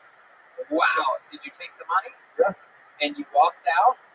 Yep. Well, I ran out. You ran out? And were you by yourself? Holy shit! And you put the bag in your car, van, truck, and then you sped away. How far did you get? They had a helicopter on me. Oh, I didn't realize. I didn't realize it was across the street. Somebody was behind a gas pump and called it in. And then when I went down the How road, did they call it in? You put a ski mask on before going in? Yeah, I had a mask. I had a huge bag. Fucking shit, with man. fully automatic. Oh my god, so they called it in. They go, I just saw a guy with a ski mask and a gun and a giant bag run into the bank. I think he might be robbing it. They had a helicopter on your truck. How long do you think you were in the bank for before escaping? How long do you think the whole takedown was? About 3 minutes? 7 minutes? 90 seconds. 90 seconds. You're running out with a bag and they already had a helicopter on you? It was, probably about 8 minutes after I left the tank. I went through a crossing guard school. I was looking in the mirror and I could see him on the radio. How many stars in Grand Theft Auto is that? Actually, Gameology, I did 4 shoots for him on the Grand Theft Auto series on heists, on bank heists. That's on Gameology. If you look that up on there. Wow. Did you think you could get away with it? Like, were you 100% like, oh, this is easy? A lot of people do. A lot of people get away with it. If you go in with a gun, though, it really raises the stakes. The big difference between this was my second one. Oh, part of the plea deal was I pled to the one. Wow! So you got away with one, and you're like, and then how much did you make out with in the first heist? Oh, I'm here to tell you, people, they don't carry more money than you need to operate this. So it's not like the movie. No, I know. Like, that's $6,000. 9,200. 9,200. See, this is good. Jesus. It does not. Yeah. How about the second one? What do you think you had in the bag? Did they count it? My guess is 25,000. Wow, that's a good one. Jesus, you almost had it. But you could also just stick something small as a credit card that has that much on it or something. I have a question. Yeah, go right ahead. Okay. You should, in my opinion, write jokes about how you're a shitty bank robber because that's actually funny and interesting. Absolutely. Versus coming on here and be like, give me a word, dog. Let me Right. You have such an interesting history. You could literally be the bank robber comedian. The shitty bank robber. Yeah. Shitty bank robber. That's stealing our time. That's what all my trolls say. All my trolls say he sucks as the bank robber. Heck yeah. Yeah. Don't do it. There are a lot of. There's a spot in the marketplace for a comedian that steals a lot. That's Carlos Mencia. Anyway, so you were in federal prison in Georgia. That must have been rough, huh? Well, actually, the thing about the feds is it's not like state jurisdiction. They can put you anywhere in the country because you're in the Federal Bureau of Prisons. So where'd they send you? I was in 6 different penitentiaries in these 2 years. Wow. I started off in Atlanta, went to FCI Asheville, South Carolina. Okay, it doesn't matter. Let me ask you this: what is your least favorite memory of all your prison time? Was there a time in which you were threatened, or perhaps you dropped the soap or anything like that? Did someone try to take advantage of you? Because you do have a nice fat ass. Would be a good body. I had 2 correctional officers handcuffed me, put my head underwater. Oh wow, toilet water? No, it was out in the yard and it rained that night. About this water. Why'd they do that? They had their knee on my neck underwater because I wouldn't tough up. And so the operations correctional officers took me down and put my head in the water. You have to write about all this, dude. You have to write a little tiny book and then go through it and figure out what's jokes and what's not. Yeah, I mean, you can perform in prisons. Yeah, people told me you could write jokes about this, but I guess from my side, I'm yet to see the funny bone. So much of that. Yeah, that's what's interesting. There's a lot of people when they first start, they're that way. I have one friend, for example, that when he first started, he didn't want to talk about the speech impediment that he had because he's been dealing with it his entire life. And I'm like, you don't get it. You have to do it months and months and months and months, and then a couple of years went by, and then he really started talking about it. He's had a career ever since. He's where he works continuously. Did a fucking baseball stadium last week. Talking about the great Josh Martin, legend. the first producers of the show. And you'll feel like a real comic then, I feel like. Yes, you have something of value. And it's very therapeutic for you. It's going to help you get over that time and utilize it. You can turn all that prison time and all that negativity into a true positive by having your own voice and brand. There you go. Ladies and gentlemen, Camden Pace. On to the next one we go. Very interesting. Come back again sometime, Camden. There goes Camden, and here's music from the band that plays when someone's done performing. Yay! Fucking awesome! It was only a 14.5-minute long statement there. Totally makes sense that the band wouldn't be present. Gotta be honest, it's hard to tell when you want us to play and not to play on the show. It's very, very easy to say. It's when the comedians come up and when they go down. The two unless Tony's already talking to somebody, like when William was over, and he was in mid-conversation, of course he wouldn't. Now, during the interview part, there wouldn't be songs. There wouldn't be singing unless it's a short, quick, very funny thing. There wouldn't be musical parts then. And then when they're done, you would play. And when I pull another name out of the bucket, you play, which I'm going to do right now. So I think you know this. I think we could all just keep it down a little bit. It's been years. What do you mean you don't know when to play? Okay. That's a real conspiracy theory there. Very excited to pull another name out of the bucket. Here we go. The name that I have pulled out goes by the name of Bobby Ludlow, everybody. Bobby Ludlow. Here we go.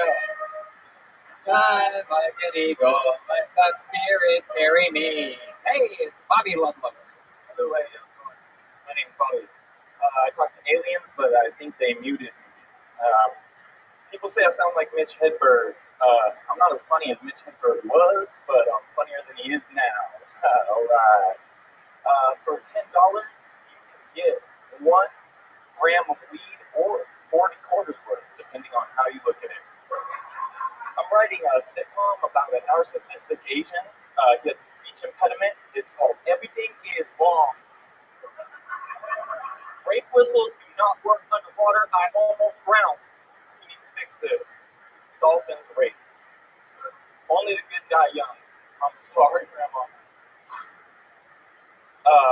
They say that you block out traumatic memories as a child. I hardly remember being told I was adopted the first time. But the second time I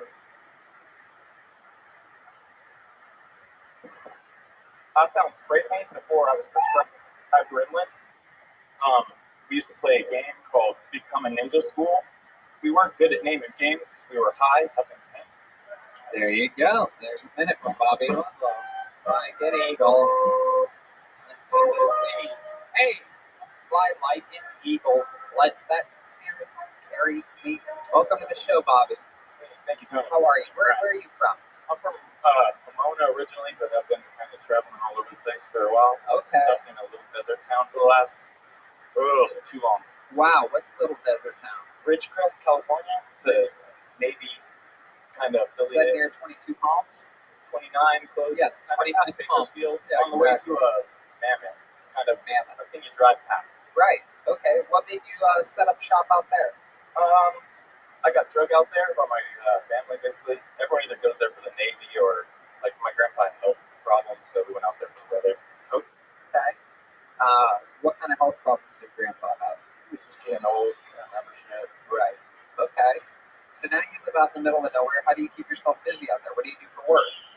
Right now I'm doing, like, construction, mostly tiling, bathrooms, showers, floors. Okay. Awesome. And what do you do for fun? For fun, I'm doing all kinds of stuff. Dirtboarding, skateboarding. Dirtboarding? Yeah. Oh my goodness. You go down like dirt hills. Right. On boards. I just got into it, so it's just like skateboarding, but with bigger, like, aired up wheels. Wow, this is exciting. That's like fucking white trash golf right there. Dirtboarding. Dirtboarding is like a classy fucking sport up there in Ridgecrest. You have friends that you dirtboard with? No one. No one solo. It's a very lonely sport out there, dirtboarding. Do you have fun with it? Yeah, I think recently I was the first person probably to skateboard down the California aqueduct. Oh, wow. How far did you go down the aqueduct? 60 feet. Oh, my goodness. Probably. I don't know, not that far. Wow. Wow. What's your love life like? You have yourself a little country girl out there in the middle of nowhere? Some little white trash girl? Oh, I actually moved into a trailer recently so I could get laid more. Goddamn right. How's that working out for you? It's alright, because the wife's still in the main house. Oh, okay. Look at that. How long you been married for? Actually, it's not even really married, but we've been together probably on and off 14 years. On and off. 14 years. When you say on and off, what caused some of those breakups that you went through? Prison. Oh, you went to prison too. Look at this. This is a very special episode of Jail Tony. I know the shows that come into. This is very exciting. This is the clientele that's willing to come do this show during a pandemic. It's a very, very high quality people. What was it, Grand Theft Auto? No. I was drunk. I was basically the first 21 years of my conscious life I just spent as a selfish just piece of junk. And now you're sober? Yeah, 2.5 years, almost 3 years sober. Look at that. Very cool. Look at that. How do you stay sober? What helps you? Don't drink alcohol. Oh, I like that. That's a very simple way of doing it. It's a very I live in a trailer way of thinking. I like that. And so you dirt board. What else? What else are we talking about here? I've been hanging out on Discord a lot lately. Okay. With Kill Tony people. Oh, cool. Guys, shout out to the Discord. Absolutely. And so 14 years on and off. Are you guys still having sex? You and what you call a wife? Yeah. How do you keep things exciting in the bedroom? I'm real inventive. Like how? Costumes and what kind? Surprise. What kind of costumes have you worn recently? Recently, I'm a dinosaur. Recently, I tried to do a Will Smith. I felt bad for him after the whole Jada Pinkett. Oh shit! Coming all fresh. In blackface? Just the spun hat. I felt dirt boarding. Wait, you did role play as Will Smith? Yeah, just to boost his ego. Hey, just came in from a cab all the way from Philly. Oh man, did that guy smell you later? Yeah. Or was it Men in Black? What Will Smith are we talking about? Wild Wild West. Wild Wild West. The worst Will. Yeah. So you come in as Will Smith. Who is she? Good question. So she takes Jada Stinkit. DJ Jazzy Jazz. She takes turns being lots of things. I don't know. Say that again? But she probably takes turns with being a lot of things. So give us an example. You come in with a spinny hat and she's laying in the bed, right? She's like, I want to have sex, Bobby. And then you come in from another room with a spinny hat. What do you say?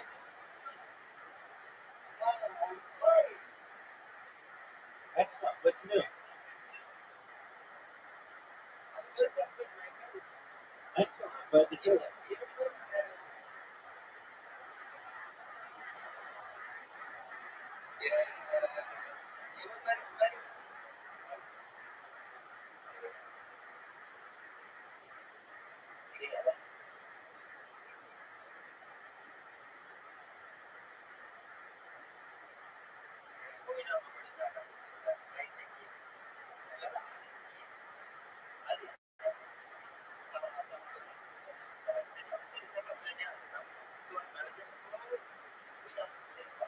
I say, West Baltimore, born and raised at Arsenal of Birth. Okay. I mean, I like. Yeah. Will Smith. What else? Give us some more examples. He's a character. So basically, yeah, just kind of. Yeah. I meet a lot of people, my friend. What's up? How are you?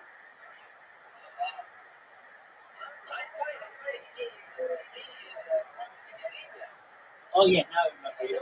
Yeah, now I remember you. Yeah, how are you? Excellent. We're just watching Kill Tony. Feel free to watch.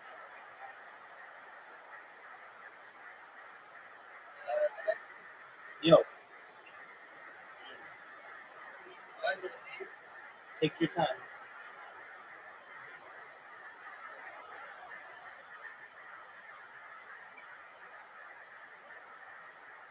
Kind of surprise her with things, put little notes in her bag. And, Okay, hello. I'm watching Kill Tony.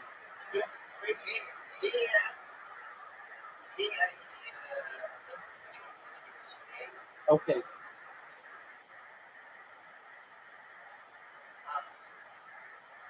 I'm working on something right now. I'm working on something right now.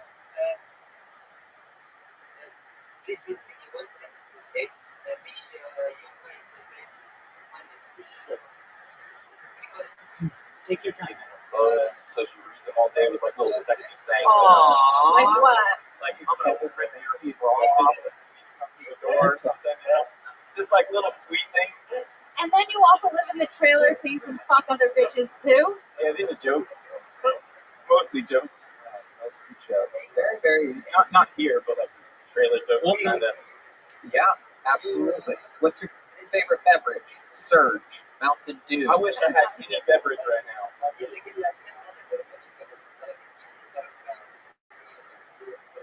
Hello, how are you? Hello, how are you? Hello, how are you?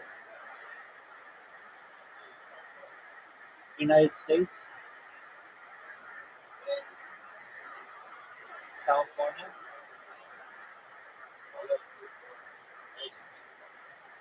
Yeah.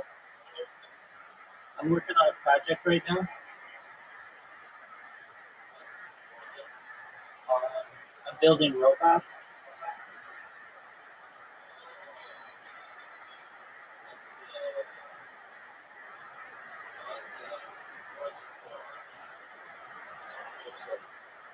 I can do that, yeah.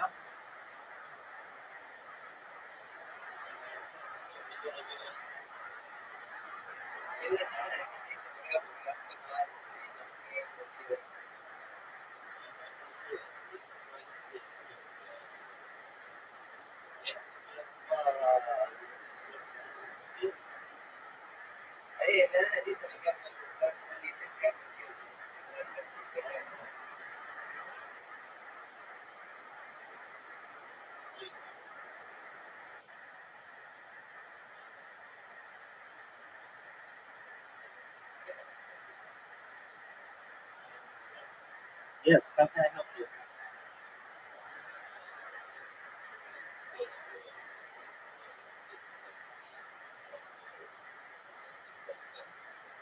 That's okay. Will you please tell him that I appreciate him being here and I hope that he's having a good day?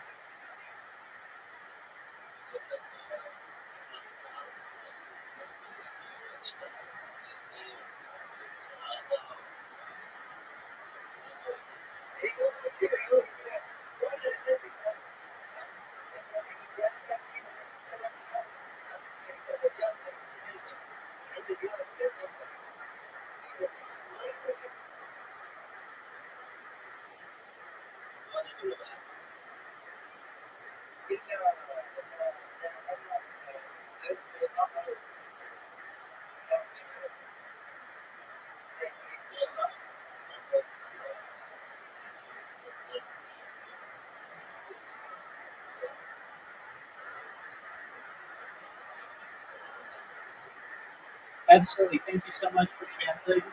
I hope you guys have a wonderful day. Come back anytime.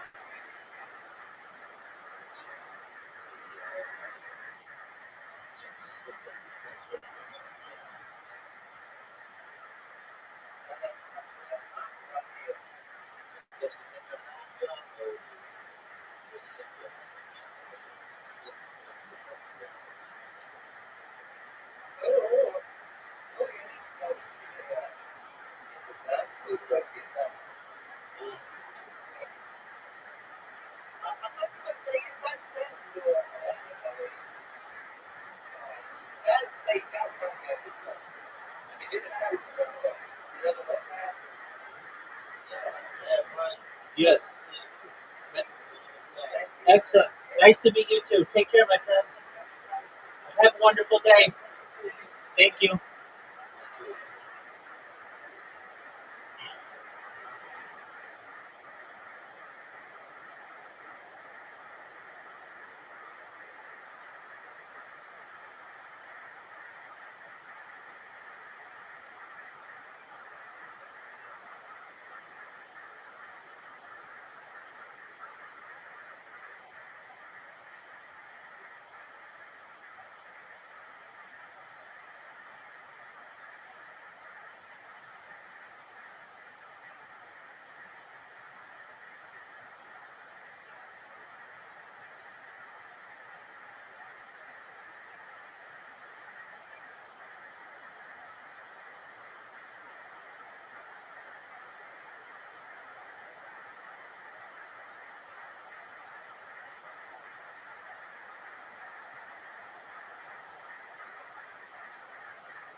What up, Frosty? Living the dream, dog. Every day's a holiday, every meal's a feast. What's good in your neck of the woods?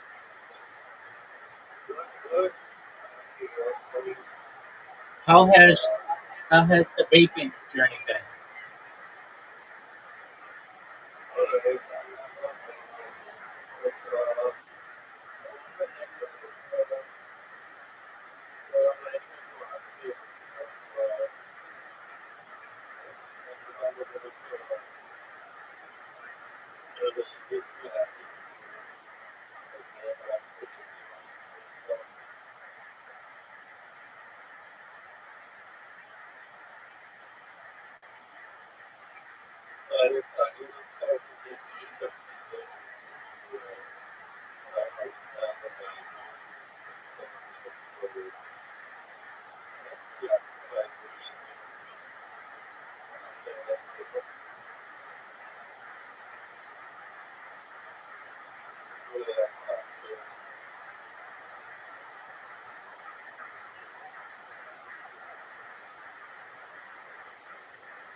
Tell me whatever you want, good dog.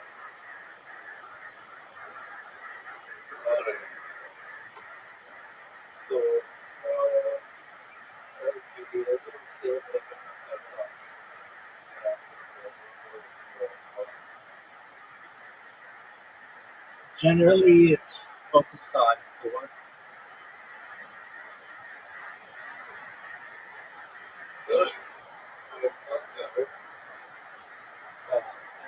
There are three major ones that are discussed in the Bible.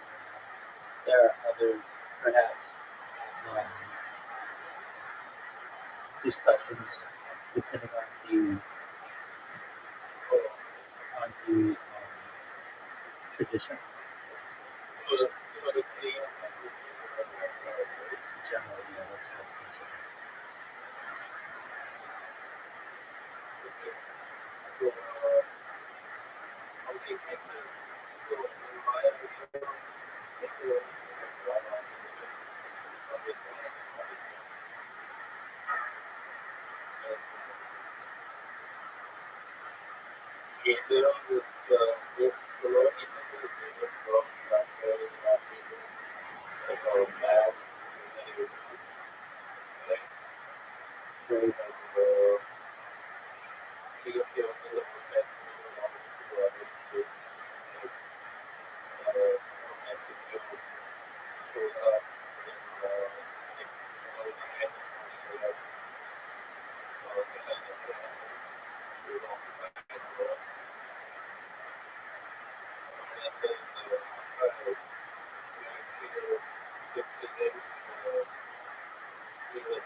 Okay.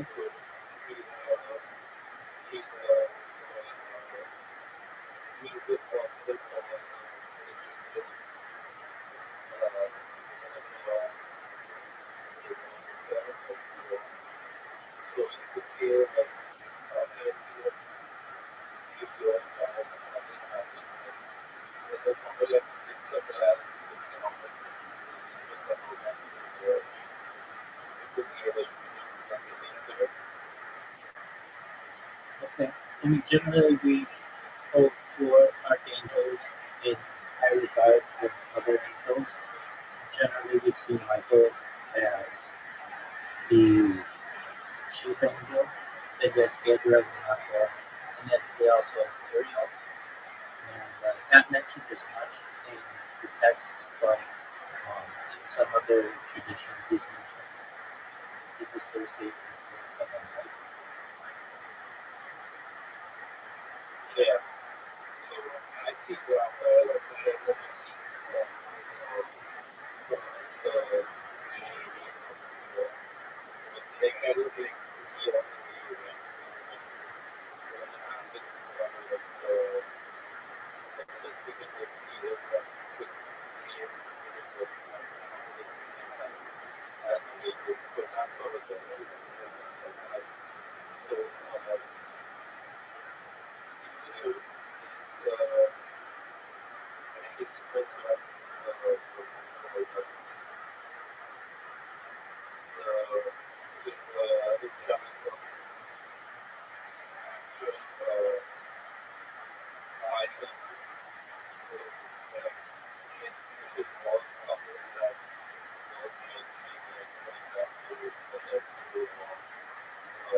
see it.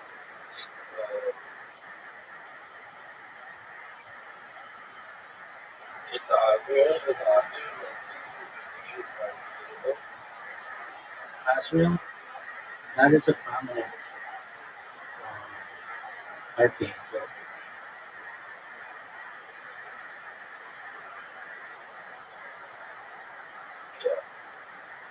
So,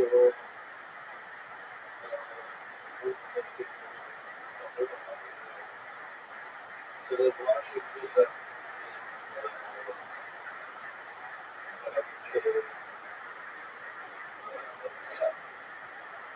so there's a lot of people who are good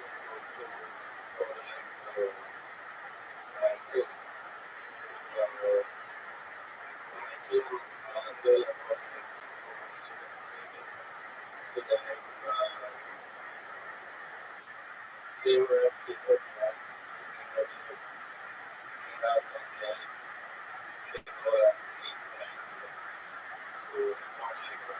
how are you spelling? How are you spelling Asriel?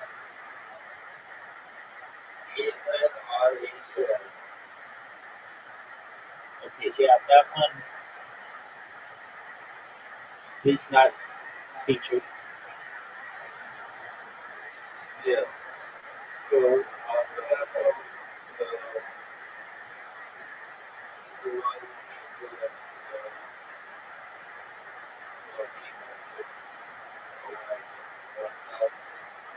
the thing is that yeah, we have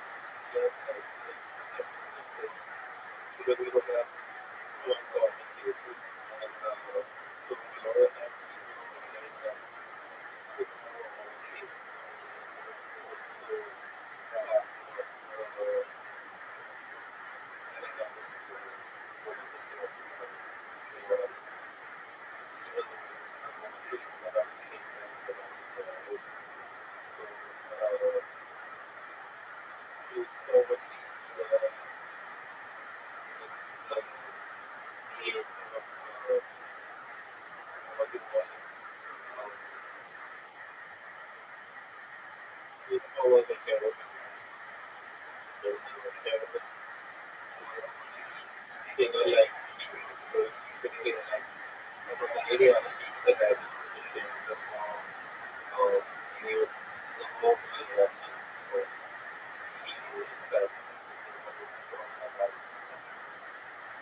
generally other Christian ideologies.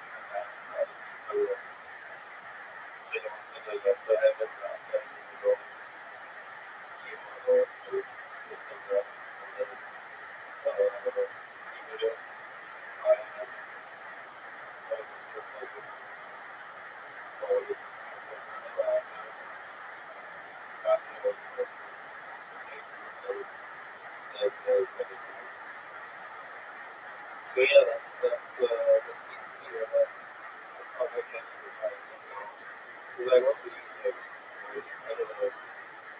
It would be that good.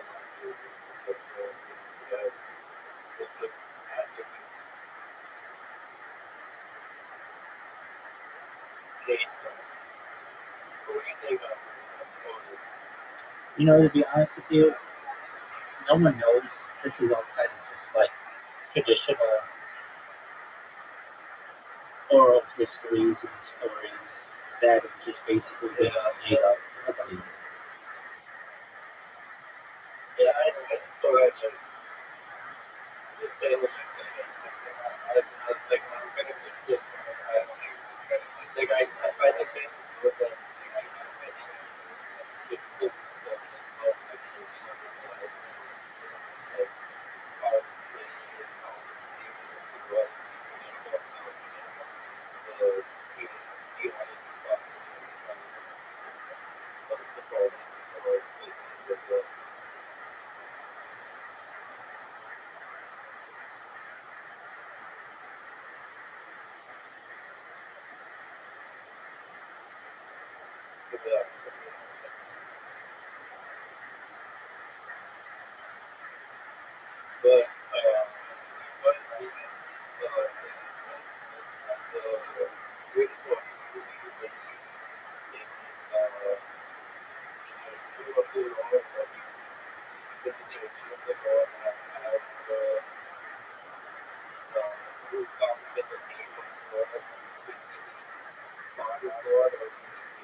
Yeah, I mean, the answer is no one knows. These are just any answer that anybody gives you will just be a falsehood. What I can tell you in traditional Orthodox Judaism, the idea of perhaps believing in an angel of God is considered a real thing. That they're spiritual beings created by God, and they serve the role as a messenger. Angel means messenger, and um, the idea that an angel of God being sent by God is a real thing. We don't see those angels. We see those angels as being separate as messengers and not in the same. We don't. We, we think that they're subservient to God, and basically the distinction is that they don't necessarily have free will, like other traditions may have them have. They are the do what God commands. But I mean, this is like just opinions. There's no science behind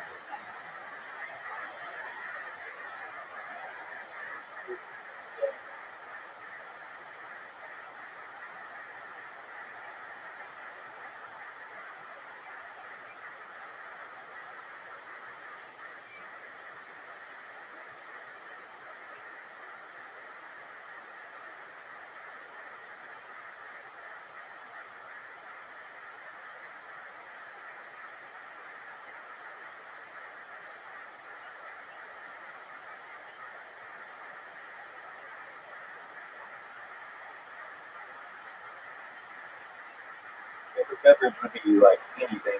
Anything. This lip is stuck to this tooth. Is that true? They're becoming friends. I don't like it. Wow, Rich Crest problems. That's what we call that right there.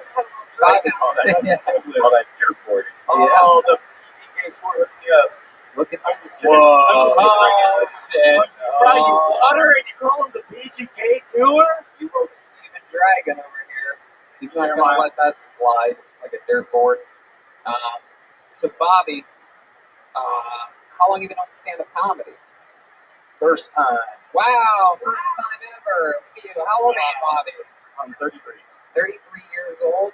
And is this something you've always wanted to do? It is. I did a little bit of improv and I did like some theater stuff a long time ago. But then what kind of theater stuff? just plays like Shakespeare. Can you be a drunk dad? Yeah. I'm not drunk. I'm not drunk.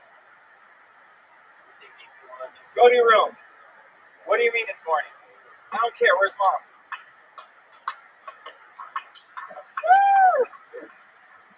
That's how you play a drunk dad. Where the fuck's Camden Pace at? You see that, Camden?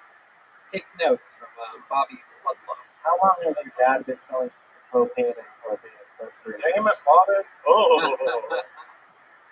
Well, Bobby, so much fun to have you on. Very, very, very smooth performance. You know, I would definitely, you acknowledge Mitch Hedberg and that you sort of did a little bit of like very Mitch Hedberg style. I would try to really, tap into you. You're a super likable guy. You're very charismatic, right? Yeah, I definitely think that you have a lot of potential. I think that you, especially for your first time doing stand-up, you had some great jokes. Your perspective, you have to own it. You know what I mean? You know that you live in a trailer. You know that you go dirt boarding. You know who you are. Ride it out. That's not Mitch Hedberg at all. You're your own thing. Just because you're a Mitch Hedberg fan doesn't mean that you have to, write and perform along that type of pathway. Ladies and gentlemen, what is the last name again? Ludlum. Ladies and gentlemen, that's Bobby Ludlum. His Kill Tony debut, his stand-up debut. Yeah.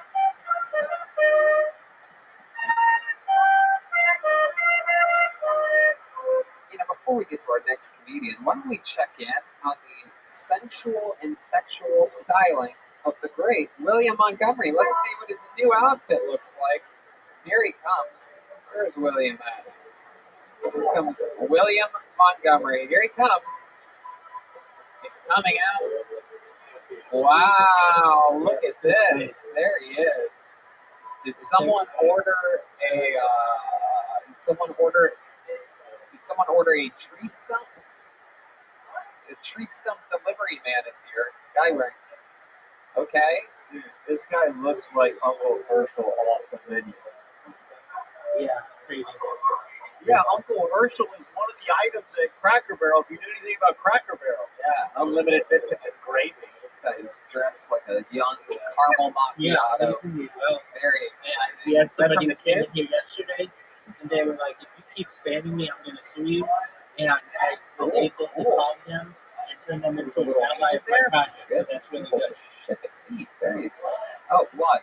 Blood in the back. There you go. That's not as exciting as a blood. Look at how he's standing. Yeah, that's the goal. That's the goal. Is that's a power do whatever I can. New segment. He's very, very sensual. Win them open. He's very sensual. Yeah. Oh my goodness. Really? He's double D joints. William, you look like a Bigfoot at small feet. Whoa. Ryan J. Evald, I don't think I've ever seen him laugh so hard at a joke than the Bigfoot small feet joke that Joel just did. It's incredible. Loves a good Bigfoot joke. Yeah, he liked it a lot.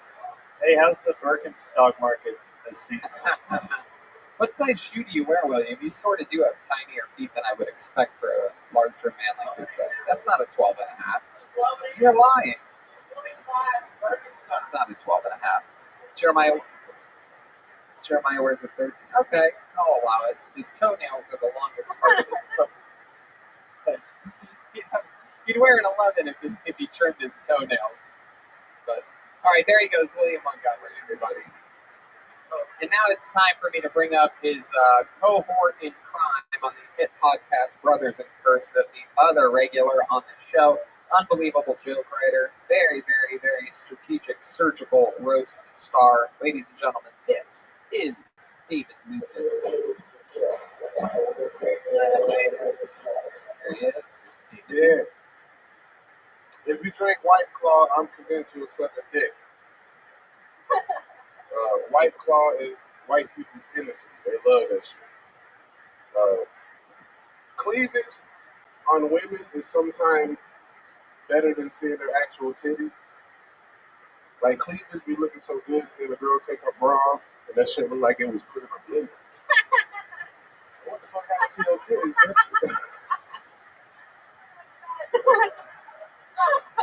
I like big areolas on the girl. if your areola don't look like a McDonald's sausage patty, don't come holler at me. And if my titties are bigger than yours and you try to fuck me, I don't respect you. I'm not wearing a condom, and after we finish fucking, I'm gonna throw the condom on your back like a Uno card. I'm convinced that women get fake titties for other women. No man gives a fuck how a titty looks. Do you know how many fucked up titties guys suck on? Like the other day, I sucked on a girl's titty. Yeah. There you go. David Lucas, ladies and gentlemen.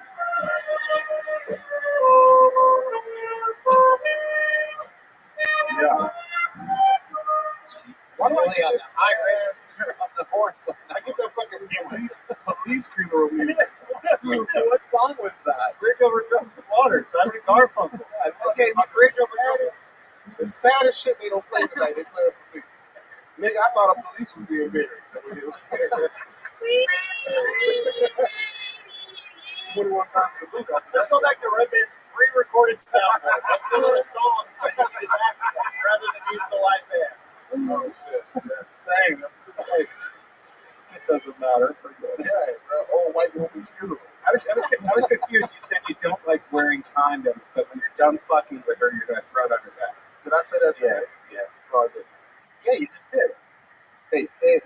What did he say? He said, I said if my titties are bigger than no. You said I refuse to wear a condom, and then you said, but when I'm done fucking her, I pull it on the back and flip this. That's a joke I've done before. You did tonight. You just did it. No, I'm pretty sure. What do you think you said? The joke that I said is if my titties are bigger than yours, I don't respect you if you try to hook up with me. After I'm done fucking you, I'm gonna throw the condom on your back like a Uno card. All right.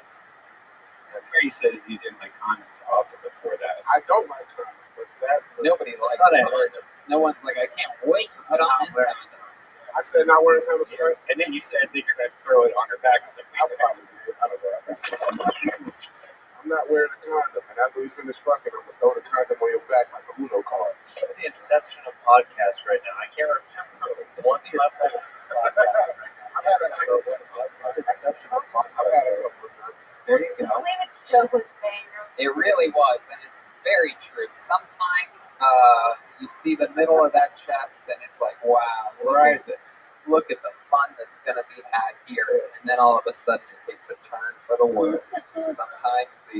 Sometimes the areolas, they look like a bad tie-dye T-shirt or something like that. Once you pull them titties out, and they hanging like a black man in 1960. Yeah. Oh my God! Well, I never really fit. Yeah, I can say that. I didn't say the N-word tonight. That's good. That's good. That's very good. Versatile. As a woman, I will say I didn't realize that there's so many different kinds of boobs out there. Oh, it's truly unbelievable. It's unbelievable. There's many things that can go wrong with boobs. Sometimes they point different directions. Sometimes ones, And by the way, sometimes it's hot. Sometimes an offset of a boob is adorable on a girl. Sometimes it's frightening. Sometimes it's perfect. Sometimes it's not so perfect. Also, real shit, bro. I like smaller titties. Yeah. Because when a girl on top, they don't be beating you up and shit. You know what I'm saying? What do you mean? You're sick of getting hit in the face by massive boobs? That's the kind of life you have?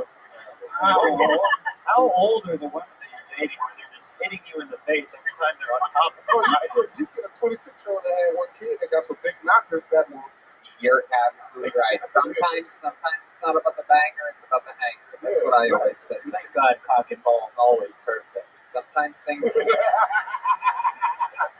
It's never weird. There are, right? Yeah. To be out there. What's something that you've seen that scared you? Well, personally, I prefer not to feel the foreskin. Right. There we go. Perfect. Right. Right. Foreskin's a thing that's out there for some people. They have to deal with that. You are born with it. It's not an extra part or anything. Oh, Joel's got the foreskin, huh? You got the old fucking, the flag skin where I'm from. You got the old wet burrito back there, huh? Girls, Dude, you got the vibes and the moleskin. girls say that shit feels much better though. That's Thank you. They say that it feels better with foreskin. Yeah. To each their own. I Like, some say that people too. are pro How can it possibly feel better? because you got like, So you need to come faster than you already do? Like, why would you want that? I want to cut more off my dicks. You know? I'm not. I said, hey, What? All I'm saying is, Brian, next time you buy something, throw some of the parts away. Why not? It's bad rules around this thing. No, I'm just saying that people always say that, hey, it feels better. Like, I don't need it to feel any better. It feels great as it is. you got a fupa? What? Brian's got everything, and he's got every extra accessory. It's like his e-bike down there. He's got everything, extra cushions. And fucking, it's got a headlight down there. Bro, like I keep saying, can't nobody fuck better than a fat dude that's in decent shape. Well, there you go. You got. You guys are both halfway there.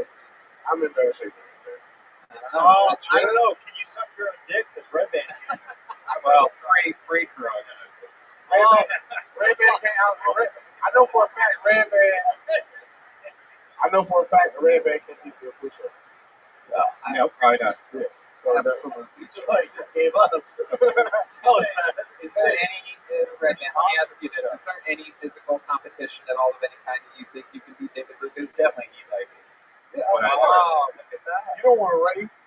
You don't want to. I will out foreskin all of you. That's it, bro. You're not gonna get me. That's fun. What else is going on in your world, David Lucas? Shit had wrestling practice today with grappling practice. I was supposed to have a match Sunday. Dude kind of like didn't want to wrestle.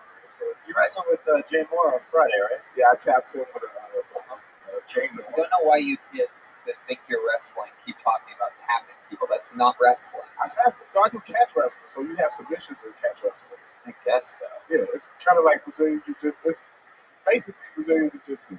So you have submissions in catch wrestling, so you can submit somebody. Are there like rounds? Like, what are you talking about? So You in a catch wrestling match, you'll probably wrestle like 3 people, 10-minute rounds each.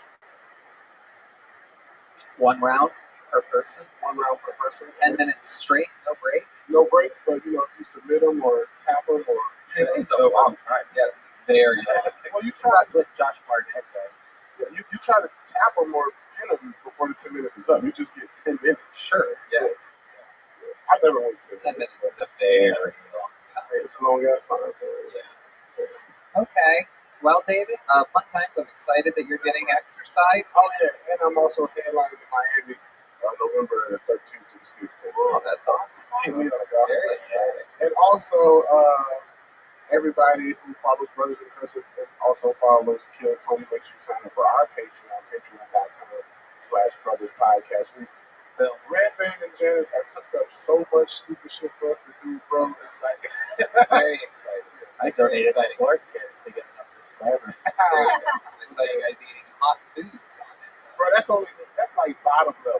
The shit that they're submitting us to now. That's very I want makeup on the whole episode, bro. I hope my mom never sees it. Very excited. David, you're amazing. We love it. The great David Lucas, everyone. There he goes. David Lucas.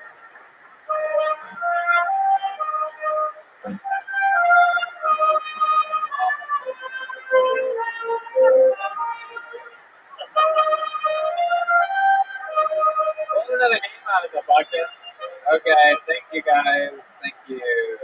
See, that's one thing we don't know is like if you are when you're saying the name, do you keep playing or would you like us to reset? Nope. You got it. It's very, very simple, and it's been this way for years. Pull another name out of the bucket. Make some history next comedian, Eric G. Now you can play.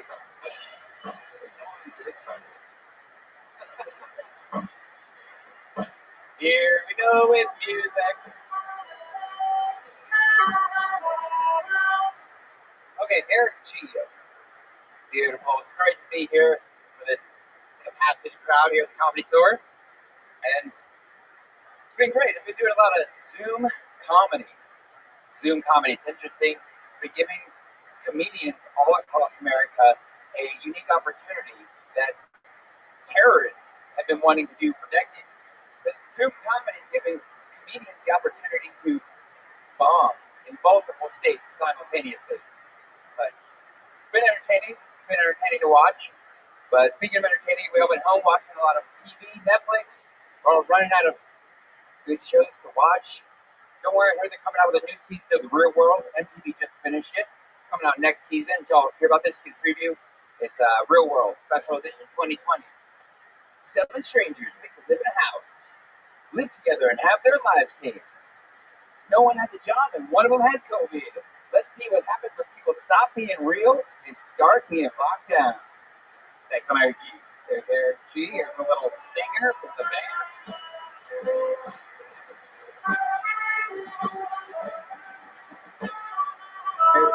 Eric G. Welcome to the show, Eric. How are you? I'm fucking awesome. I love it. Best day of my life. I love it. Well, welcome to the show. It's very exciting. We all remember you being Two-Face at the end of one of the Batman movies, and now your face is back to normal. What is that? Aaron Eckhart. Aaron Eckhart. His character was the mayor, right? It was Harvey Dent. What was that, Ryan?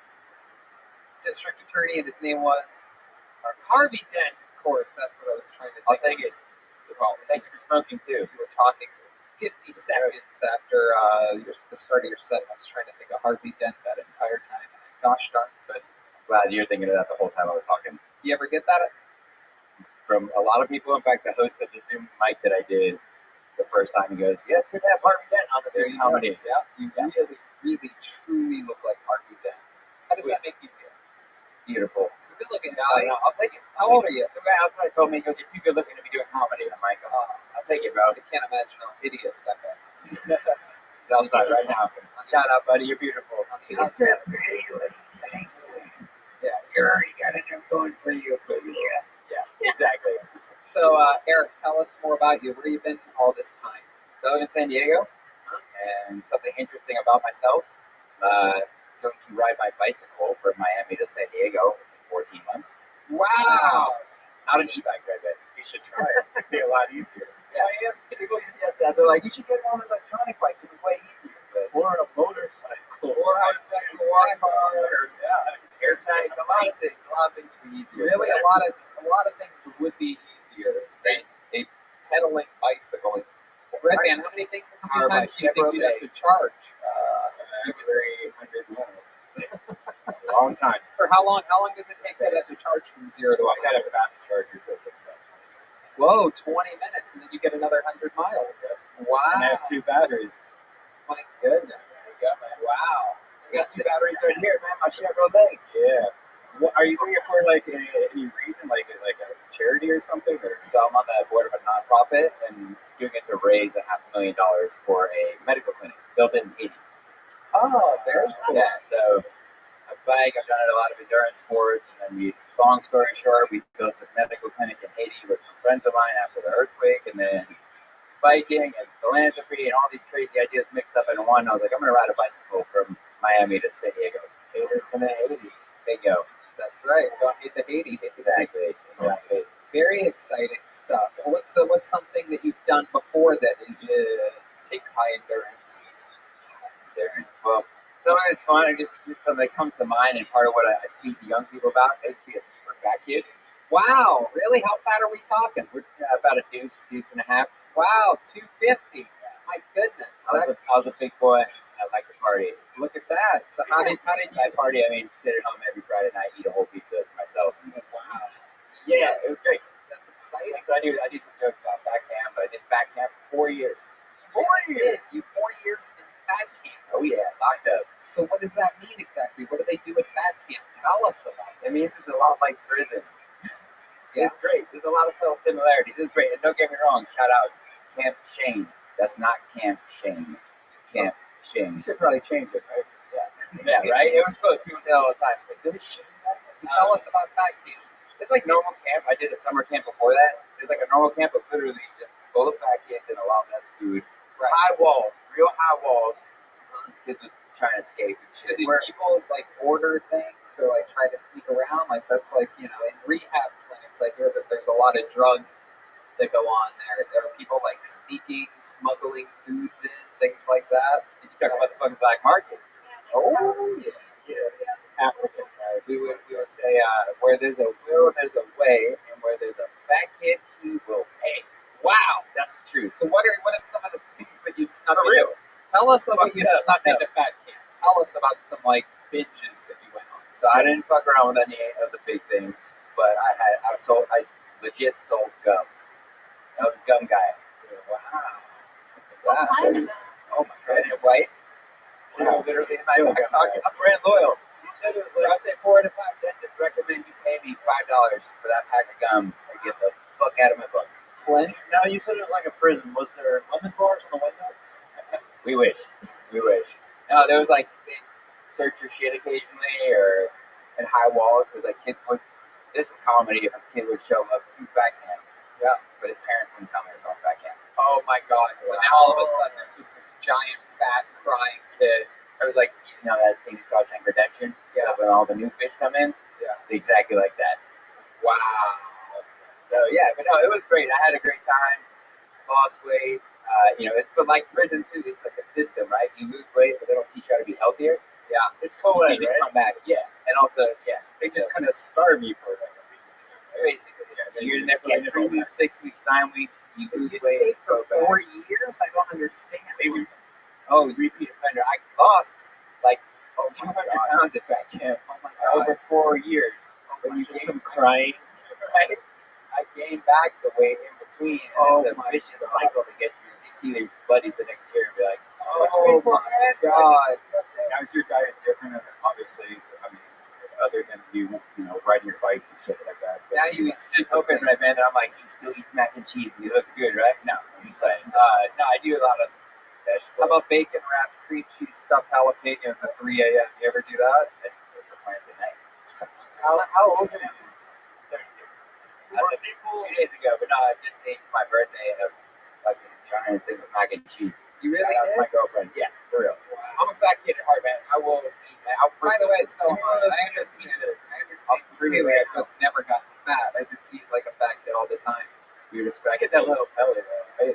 You know what's so funny? A photo came up on Facebook where it says your memories. It was like me, you, I think Jeremiah and Josh Martin were standing in the middle of the highway, and you had the biggest little pot belly. Yeah. You remember that? Yeah, probably. It's, I mean, on the road, you know what I mean? Like, and that only lasts, like, literally about an hour or two. No, it really does. Like, it'll just sit there for a second if I eat fucking In-N-Out cheese sauce and animal style.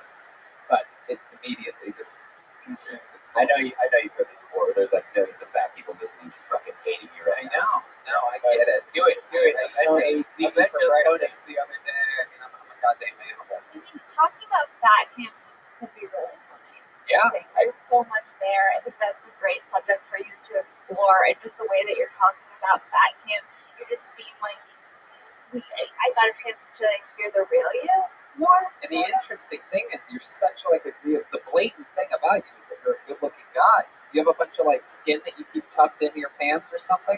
Not that much. No, lose it slowly. This guy has foreskin on his body. Yeah, I got a fupa just tucked in with foreskin now. You lost the lost skin. it slowly. So How long did it take you to lose the skin? 4 years to lose the weight, but I lost the skin. Well, it's funny. I didn't lose. I lost weight and like fat camp. I still. This is the harsh thing. So I was. Then you had to go to the extra skin camp. I was from New York. I lost a bunch of weight at fat camp. I moved to California, and I was like all confident. I'm like, I just lost a bunch of weight, and I moved to California, and I was instantly the fattest kid in my life. Great fast. I was like, fuck California, man. Gotta go back to New York where I'm just medium club. Right. But yeah. No, I do it in my stand up and good about fat camp, and it was great though. It's good times. I love it, man. Well, this is very exciting. Go ahead, Flynn. And this, I'm curious. You said it was around 8th, 9th grade. What's the oldest age at this fat camp?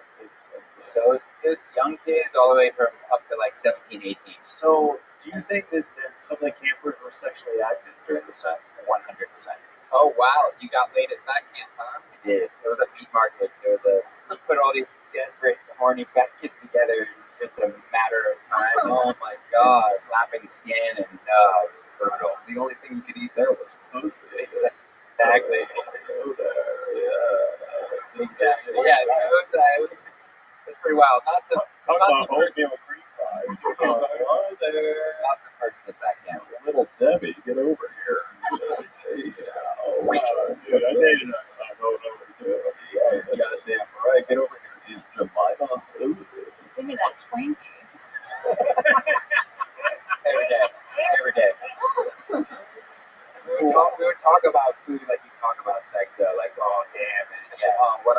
Sarah lampshades. All right. Well, this has been a lot of fun. Come back again sometime. Appreciate it. Hey, shout out to Tony and the whole crew and being an inspiration to rising comedians everywhere. We appreciate y'all. Thank you, Eric. That's very nice. Very good. Very nice, man. Eric G, everybody.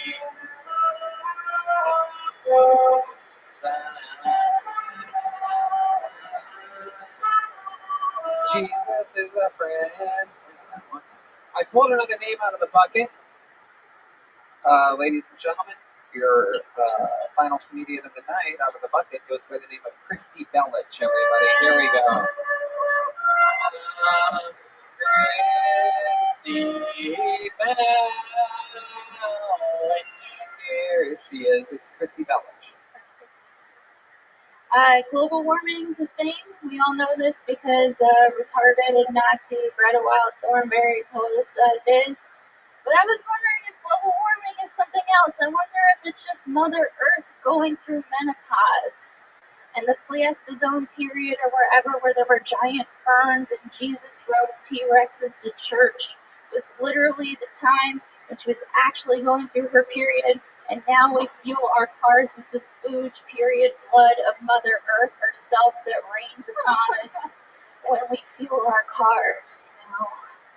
And maybe that's why there's a psychedelic movement going on, because Earth is sending out signals because she wants us to get conscious, because she wants us to build better spaceships and move to Mars with Dad. She's like, fuck you, get these Chick-fil-A wrappers off the ground, get out of here. You never did anything for me anyway.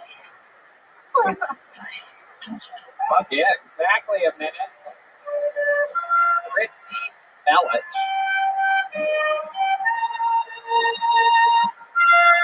There it is. Christy, I loved that performance. Very enthralling. Very, very charismatic. You took us on a trip. You were lost in your set there, and it feels good. Watching someone that doesn't look like they're thinking or trying to find words or looking at their notes. I mean, you really gave a true performance there, and very, very awesome. Remind us, how long have you been doing stand-up comedy? 6 years. 6 years. All of it here in Los Angeles? Now, East Coast, New York City, Maryland, and the road. Very cool. Absolutely. Awesome stuff. Did this go better than your last time? You've been on the show once before during this pandemic. Yeah, I was on, but I did not get my minute. I went over the minute. That's right. Yeah. That's right. Okay. And tell us more about you, Christy. Remind us of your backstory a little bit. I'm a former primate researcher from Baltimore, Maryland. I worked for the Department of Defense under contracts. I was supposed to be a veterinarian, but I ended up here instead. And I'm an astrologer by day. Whoa! I love that. I'm into this. Do you have any questions? You want her to astrologize you? Yeah. Go right ahead. What do I even ask? Oh, when's your birthday? April 19th. So you're an Aries. Yeah. I'm a birdie. Does that mean anything to you right now? Well, I'm an Aries as well. You're a fire sign. What I feel, you're at the end of Aries, so you're probably like 20, 29 degrees of Aries. So that kind of makes you sort of Taurian as well. I'm a cusper. Sort of, yeah, you're a cusp sign. For Aries this year, we're going through something called Mars retrograde, which will end on November the 13th. That I know. Which is going to be kind of a difficult. Keep going, it's okay. I like the music. But yeah, it's going to be a difficult time for you, but it's regarding career. Obviously, we're all going through the COVID bullshit, but for Aries this year, it's up to us to like find our warrior, our kind of like our, what is it? Xena, the princess warrior. Yeah. Okay, I'm a Gemini, June 8th. Tell me what's going on with me. June 8th, you are... Same birthday as Kanye West. You're a big Gemini, so... It's the day Anthony Bourdain hung himself. Well, you're a very karmic person. You're just not a Gemini. You're a little bit of something else. You're a deeper Gemini than other Geminis. You have, but also the North Node of Fate is going to take you into 2021. And I think the last time we did talk about like how your job is to help the community, but your job is to also change the voice of the community as well. That's right. So with that, it's like the Kill Tony platform that you're bringing other people towards. You're going to have two different things because you're a Gemini. So that's one of the things. So did any of these horoscopes see COVID coming, or what the fuck? Yeah, 2020 is the year of the Great Conjunction. That starts on, there's a couple different ones. January 12th, April 4th, June 30th, and then the next one coming up is November 12th, the day before Mars goes direct. What about a vaccine? What do you have for a vaccine coming out? Okay, so this gets into conspiracies and weird stuff Let's that go. I saw on. I saw that your people are going to come after me. They're gonna be like, There is no my people. We're split 50-50 here. This is a very centrist podcast. So the biotech industry is going to be pushed in the year of 2021 through 2024, but because of the biotech industry, what they're going to start doing is gearing vaccines towards more genetic markers, something called mRNA markers, which so people who invest look at something called mesoblast because that's going to help you. But yeah, they're going towards more biogenetic messenger RNA markers. Right. So I think it's like they're changing the game basically. Yes. Yeah. What about August 4th? Oh, that's my mom's birthday. It's also President Obama, the best president in the world. And also in the whole wide world. And I think it's also the Queen of England. So you're a 7-degree Leo. 7 different. Wait. 7 degree Leo.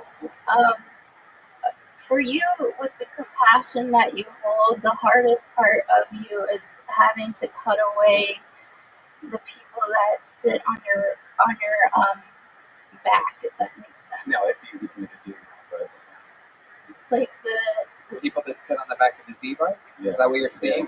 Yeah. Are you seeing it? Yeah. Let's go, Ramon. I see an electric motor on a bicycle. I see 2 unused pedals. Can you guess what my sign is? You feel like a fiery spirit. There's a lot of fire around. Like He's a flaming homosexual. So fiery. Are you looking in the mirror? I feel fire, but I don't know your sign right now. I'm a little That would be so cool. I'm so nervous Give her right the now. sign. Tell her what How you about month? I need a little more. I'm skeptical. Your sign. I'll do mine. With astrology, what we do is we read birth charts, and when I read birth charts, I look at time. Yeah, she's not mystically. Okay, my birth chart is no, I'm a Capricorn. You're wrong. So He's like Pepper Street Corn, then. He's Mexican. I'm December 15th. Oh, you're the fire. Okay, so you're Sagittarius. You're fire. So Capricorn is where the year of the great conjunctions that we're going through right now are all in the sign of Capricorn, which is basically capitalism itself, which right now we're seeing the fall or change or change. Over 70% of the COVID cases in Los Angeles is Capricorn. Latino people. The Capricorns, if you will. And what about our Sagittarius friend Flynn over here? What do you got for him? So, for you, Flynn, with your lime green shirt, you're going to be experiencing eclipse cycles that began June 5th that are taking you through June and November of this year, and November, early December, and through May of next year. And what that's doing is that's basically re-magnetizing you and redirecting you. Because you're a Sagittarius, you do have to take the fool's leap into your own sort of like way. Your journey. Wow. I want to take mushrooms with her. Yeah, it sounds like fun. Get crazy. That's all she does in the desert. You do eat a lot of mushrooms, correct? Absolutely. Just like one of the Mario brothers. I could tell her set eats a lot of mushrooms. Yeah. I loved every second. I loved every second of it too. This is a very, very special segment. I think we need to get our horoscopes read on this show more often. Yeah. Get a little taste of our future. Gotta lock you into a spot or something like that, like some type of monthly. How about the first Monday of every month from now on? How about that? We'll come, you'll do a minute, and then you'll tell us. We bring your cards. Isn't there cards and stuff? Yeah. Come on, bring your tarot deck. Yeah, bring something with you next time. How about a big hand for Christy Bellich, everybody? Really? Yeah. All right, so this is an exciting time.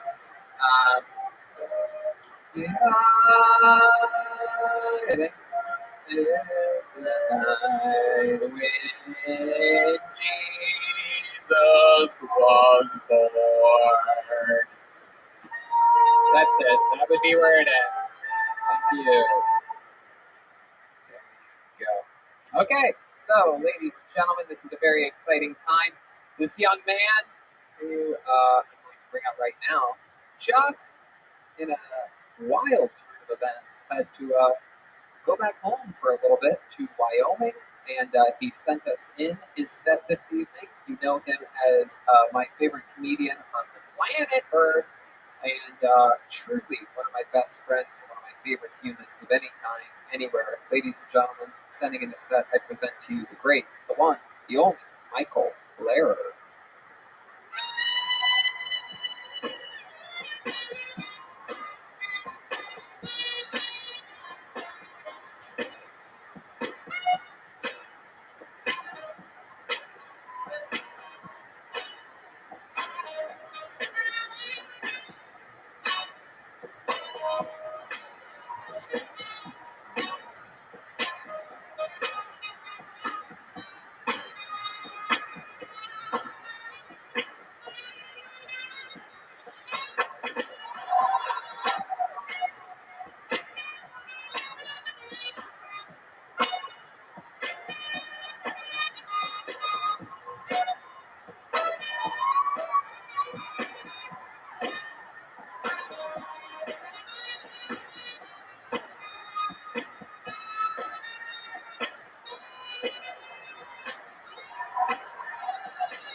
And that's it. An amazing set by Michael Lights Out Lehrer. And we did it again. That's another episode of Kill Tony live from the world famous comedy store. Make sure you check out everything Michael Lehrer at michaellehrercomedy.com. He is one of our favorite humans, and he will be back with us very soon. Hey, let's check out tonight's drawing from Ryan J. Ebel. Here it is. Wow, look at all the golf happening. You got me and my backswing there. The band is golfers. Sarah Weinshank in the front. Oh yeah, see, that's accurate. Very, very cool. Unbelievable. The complexity of these prints, I feel like you could literally watch it increase every single week. Ryan J. Ebel, RyanJEbel.com to check out every print, the limited edition t-shirts, and everything else that he does. He's absolutely incredible. How about a hand for Ryan J. Ebel, everybody?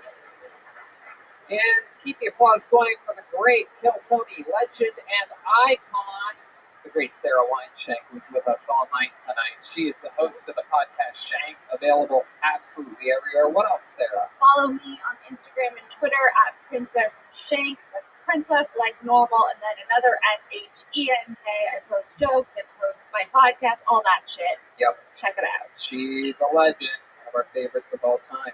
How about a big hand for the leader of the band, Flynn Jeremiah Watkins. He's got Jeremiah Wonders. He's got Eating Breakfast with Jeremiah. He always has amazing guests. Dan Soder, I've noticed. Yeah, Pete Holmes. Yes, Good stuff. Yeah. I have my debut 1 hour special coming out on December 8th, and you can pre-order it now on my website, JeremiahWatkins.com. It's through Comedy Dynamics, and it'll be available on Apple TV and Amazon and all that stuff. There you go. It's coming December 8th, the debut 1 hour special from Jeremiah Watkins. Hey, you know what I just noticed? Is that wasn't Veronica. That was Jet Ski Jesse Johnson the whole time. Hey, everybody, how's Jet Ski? She's Jet Ski Johnson on everything social media. She has brand new decorations. She has ornaments. They are anytime ornaments. I'm putting them all over my Christmas tree. I have a couple cacti that they're hanging from right now. How many have you bought? I lost track. I've now bought 9 of them. Wow. Yeah. It's incredible. It absolutely is. And they all arrived. There's only about 4 left. Oh my goodness. You only made 14. Wow. 24. Okay. No, that's cool. But I really appreciate all your support. And check out jetskijohnson.com. Jetskijohnson.com, because they really are. They're super awesome and handmade. Every single part of the craft is made by the great Jet Ski Johnson. He's been killing it in the window, killing it at stand-up comedy. You're just so much fun and such a little positive firecracker here on Kill Tony. Speaking of firecrackers, you know who loves lighting off firecrackers are Latino people, and Joel Jimenez was on drums all night tonight. How about a big hand for Joel? He's mostly sorry on everything social media. He also has mostly sorry the podcast. What else, Joel? Nothing. Love you guys. Stay safe. There you go. Chroma Chris has a new music video out. Make sure you check that out. Follow him on social media and all of that good stuff. What else, Red Band? Check out Brothers in Cursive on Patreon. It's Brothers Podcast. Also, I do Brian Holtzman's podcast. He's a really funny guy. Holtzman, Tony's going to actually be doing his podcast tomorrow. Check out Death Squad. Wednesday. Wednesday. DeathSquad.tv. And I have a Patreon as well. Patreon.com/PinchCliff. And a lot of fun stuff happening there. In fact, just recorded a recent episode with the great Jeremiah Watkins. We talk about our entire history of roasting. I mean, this guy's been part of everything. Kill Tony, roast battle, historical roast, absolutely everything. Very interesting that an unbelievable character-y, silly comedian has such a fluent roasting background. But that's what happens when you do all the shows and you got your hands in all the cookie jars like this guy. Go ahead, Jeremiah. November 1st through 7th, I'll be in New York if you want to come catch me at a rooftop show or something. There you go. And I am doing stand-up comedy in Dallas, Texas, November 13th through the 16th. Those are all stand-up comedy shows. And we'll spend some time in Texas. Maybe look around at some special places. November 13th through the 16th. Love me some Texas. I hope everybody had fun here tonight. Have a good night, y'all.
Hey, this is Rick coming live from the World's Famous Comedy Store main room for a brand new episode with Bill Tony. Give it up for Tony Hetzman! Yeah, yippee-doo-dah-day! How exciting to be back here at the beautiful Comedy Store with you, Brian Redman. Oh, I love being here with you also. That's right. We've been riding e-bikes together all week. We even rode an e-carousel this week. We bought an e-carousel with all the money that we've saved from the years of working very hard. We bought an electric carousel with tiny little ponies on it. We got to ride it for 10 minutes, and it took 7 days to charge. And very exciting stuff. I am all stuffed up with delicious Vito's Pizza. I've been going there all week. I tried a bunch of new stuff this week. I tried the lasagna. I tried the Romeo sandwich. Is that right, Charlie? The Romeo. Oh, my God. I ate half of it, took the other half on the golf course with me the next morning. Yum, yum, in my little tum-tum. Vito's Pizza, 3 times a week now for me. I'm becoming a little Italian piglet. Or as it's known in Italian, a pigoletta.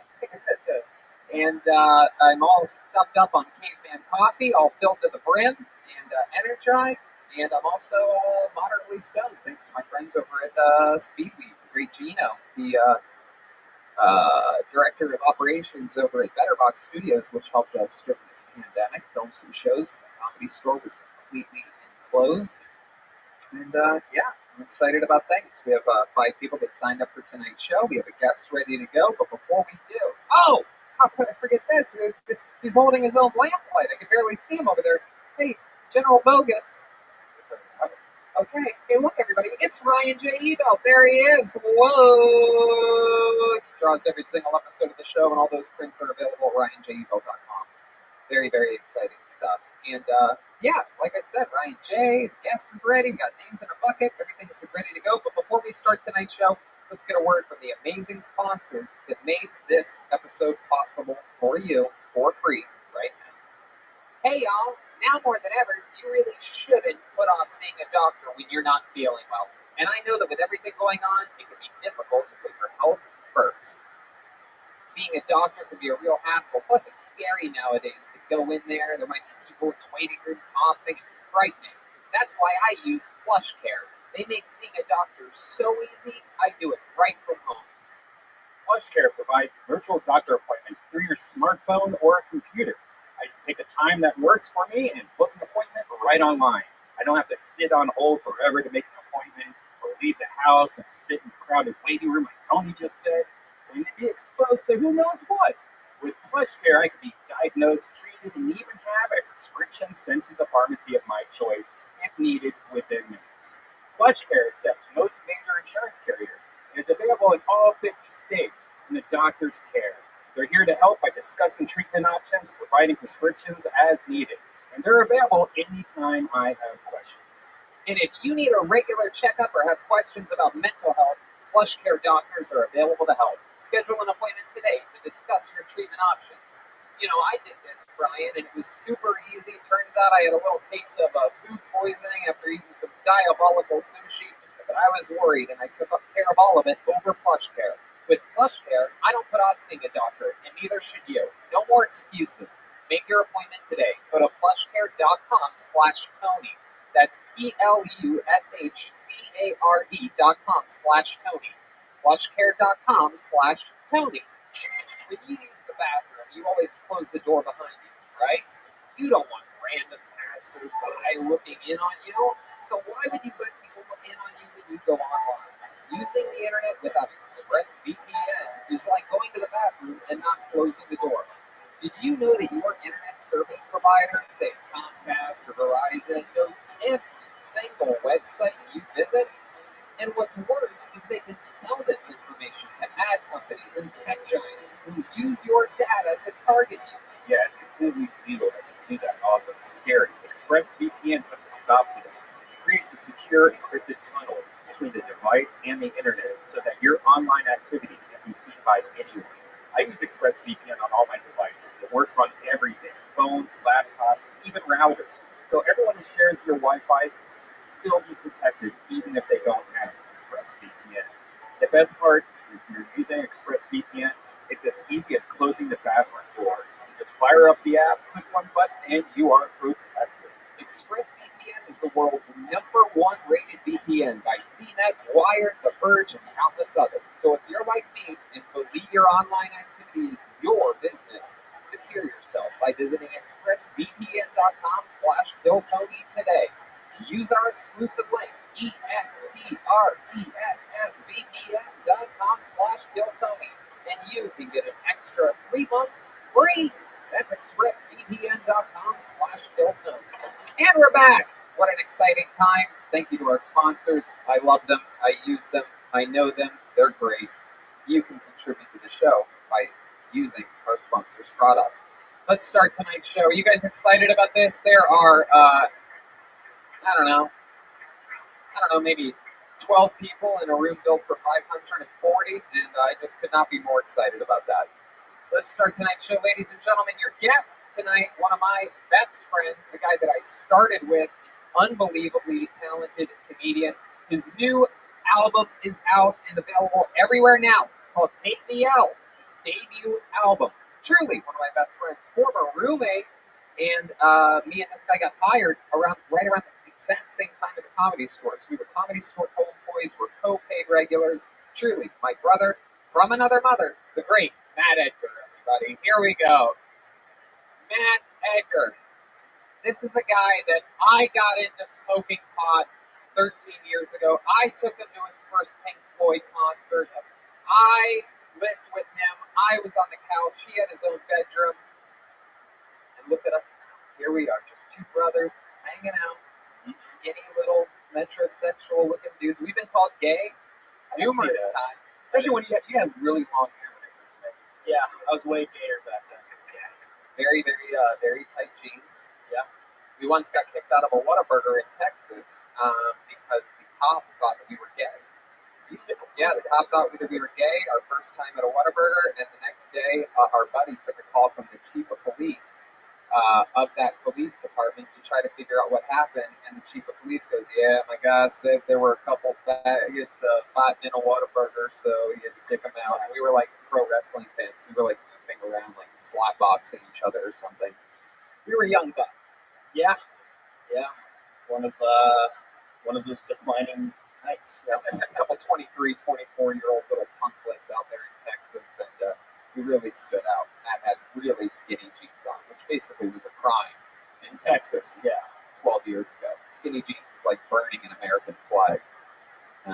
Very excited that you're here, Matt. The album Take the L is available everywhere, and very, very cool stuff. I'm excited about it. You recorded that in New York? Yes, I did at the New York Comedy Club. Sweet. Friend Amy's joint. That's right. Great place. Another great person, another great club. Did you do it during quarantine, or was this before? Nope, I did it about this time last year, actually. Yeah, so it's been a while to... It's been a while. It's been a while since you were a guest on the show. I don't know if you remember this or not, but there's a band on the show, Matt Edgar. And every single episode, they commit to being different characters, and we never know what they're going to be. They've been in the back getting ready this entire time, and they're about to come out right now. You want to know what the band's going to be tonight? Please. So let's all find out together as I present to you the best damn band in the land. It's the Kill Tony Band. Jeremiah Watkins, Joelberg Joel Jimenez, Chroma Chris, and Jet Ski Jesse Johnson.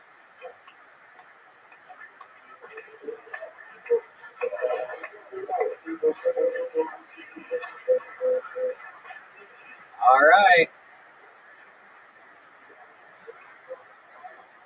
Normally, this is the part where I start to figure out what they are.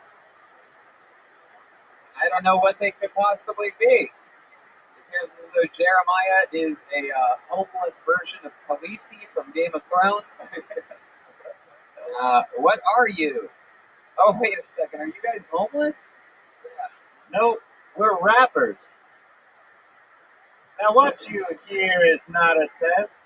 This is a blanket, not a vest. I'm a blanket, Tony. You're a blanket. I'm a blanket. Okay, Jeremiah is a blanket.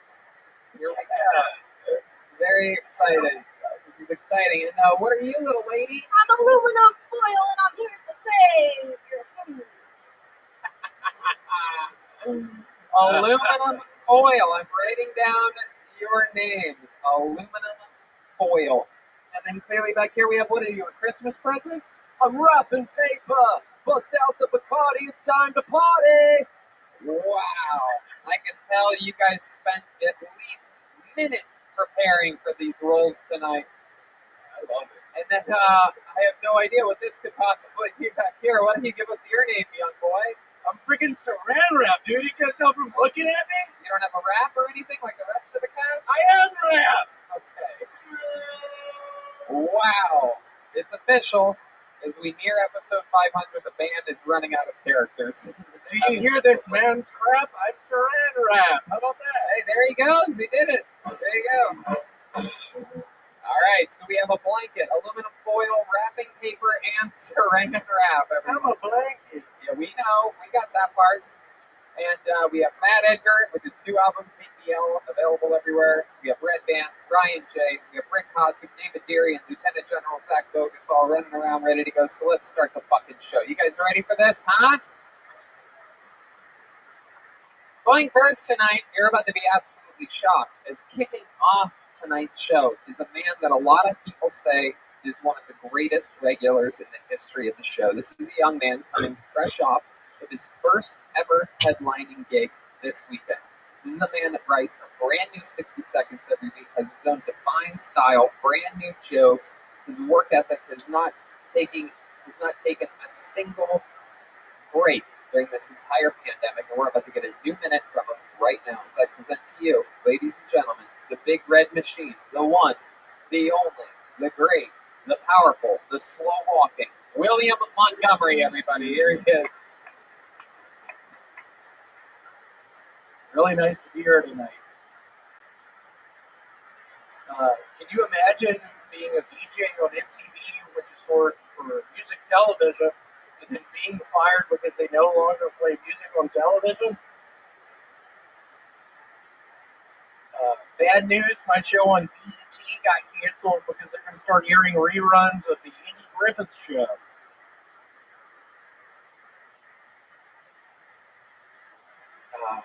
I'm so afraid of COVID, I called the cops because I think it's black.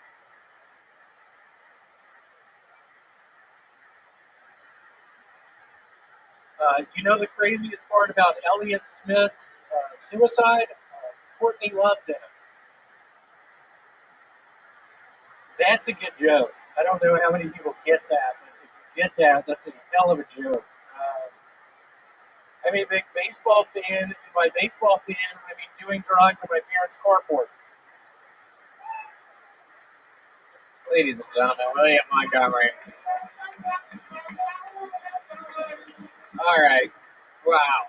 Incredible. I can barely hear you over the sound of the band moving around. Yeah, what the heck? In every direction. It is a lot of noise back there, except for you, Blanket. I'm just the 5 minutes with you. There you are. Absolutely. William, I might have to edit in a new intro. Maybe I made that a little bit too good. A killer minute every week, headlining weekend, and all this. That was a really good set. And you come in guns a-blazing with an MTV. Everything was like your misdirect today. Your one awkward hard hitter with no real. It was cool though. You know, it's a tough position that you're in. Did you get cable this week? I noticed the MTV, BET references. I did. My favorite network is BET. Because he's a blanket. Blankets go on the bed. William, what did you do this week? I had the headline you said, Eureka. So tell us about it. I'm sure the listeners are excited to know. They've been following your growth for years now. Your first headlining set. Tell us the truth about how it went. It was fun. I was able to managed to do 45 minutes. I brought my synthesizer, which I brought on the show before. My synthesizer was malfunctioning. I tried to make it work. It kind of worked. I want to warn you all, nobody had masks on. I'm pretty sure it was a super spreader event. So whoever is talking after me, it's fun. I've already started feeling sick. No, they changed the microphones. Oh, okay. Was this outdoors or indoor show? It was indoors. What? Yeah, it was nothing like LA. They're more lax in Eureka. Yeah, for sure. They're more relaxed everywhere than LA. Did you hear people coughing or perhaps having symptoms of the coronavirus during the show? Were there people sweating and taking their own temperature? Yeah, there were a couple of black people who seemed really sick. I don't think we could put you in one spot. No, I mean that's not even a joke. They seemed really sick. I like how he said he managed to get through 45 minutes. Well, one of the repeat problems is a repeat offender, William. One of the catches with him is that he tends to just do the bare minimum time. So even on an average Kill Tony set, for some reason, he usually clocks in about 50 seconds. And I would be really interested. Did you record that set? It was recorded. What did you record it on your phone? No, some guy. Some guy? No, the guy who ran the bar, he recorded it on a GoPro. Have you watched it yet? I never watch any of my sets. You should watch it. Because I think I would. What does that mean? I don't want to watch it. Why? Because I think I quit comedy. Why? I don't know. Because when I go back over my notes, I think they're not that good. And I think, what am I doing out here? I need to be back in Memphis as a teacher. Why? Because I think it's because he's sober when he watches sets, right? Yeah, you got to get as fucked up as usual and then watch it. No, don't do that. He has a serious alcohol. Yeah, I have a problem. Don't tell me that. So William, let me ask you this. You did the set. What do you think the odds are that you actually did like 43 or 44 minutes and you're stretching it out saying 45? I think I actually did 32 minutes. There you go. I think that's I did 32 minutes. You really believe that, or are you being silly? No, I did 32 William, minutes. over here. Don't look at me. I did 32 minutes. 32. No, I did 45. 45, exactly 45. Yeah, 45, 46. When did you get the light? 40. Did they say wrap it up? Alright, maybe just a regular rim shot after jokes like that, Joel. No, it was fun though. It gave me a bit of confidence. I did, I think 125 jokes. Wow, that's great. So I was reading out of my notebook. Uh-huh. And who did you take with you to Eureka? Did you go by yourself? Did you take your Eureka. girlfriend? My girlfriend. Yeah. We had fun. Did you drive her there? I drove the entire way. I was able to get Adderall. I was able to procure Adderall from a friend. So I was taking that. I got on 70s Road Trip on Spotify. Smoking six. Drinking beer. You were drinking beers while driving? Blacking out. What time of the day did you drive there? Starting at 7 in the morning. 7 in the morning, and you took Adderall after that? Oh yeah, I was blacked out by probably 2 in the cow country of California. And then did you guys stay at a hotel in Eureka? We did. We stayed at one in Fort Bragg. Oh wow, what was that like? We went to a hell of a pizza place. Was it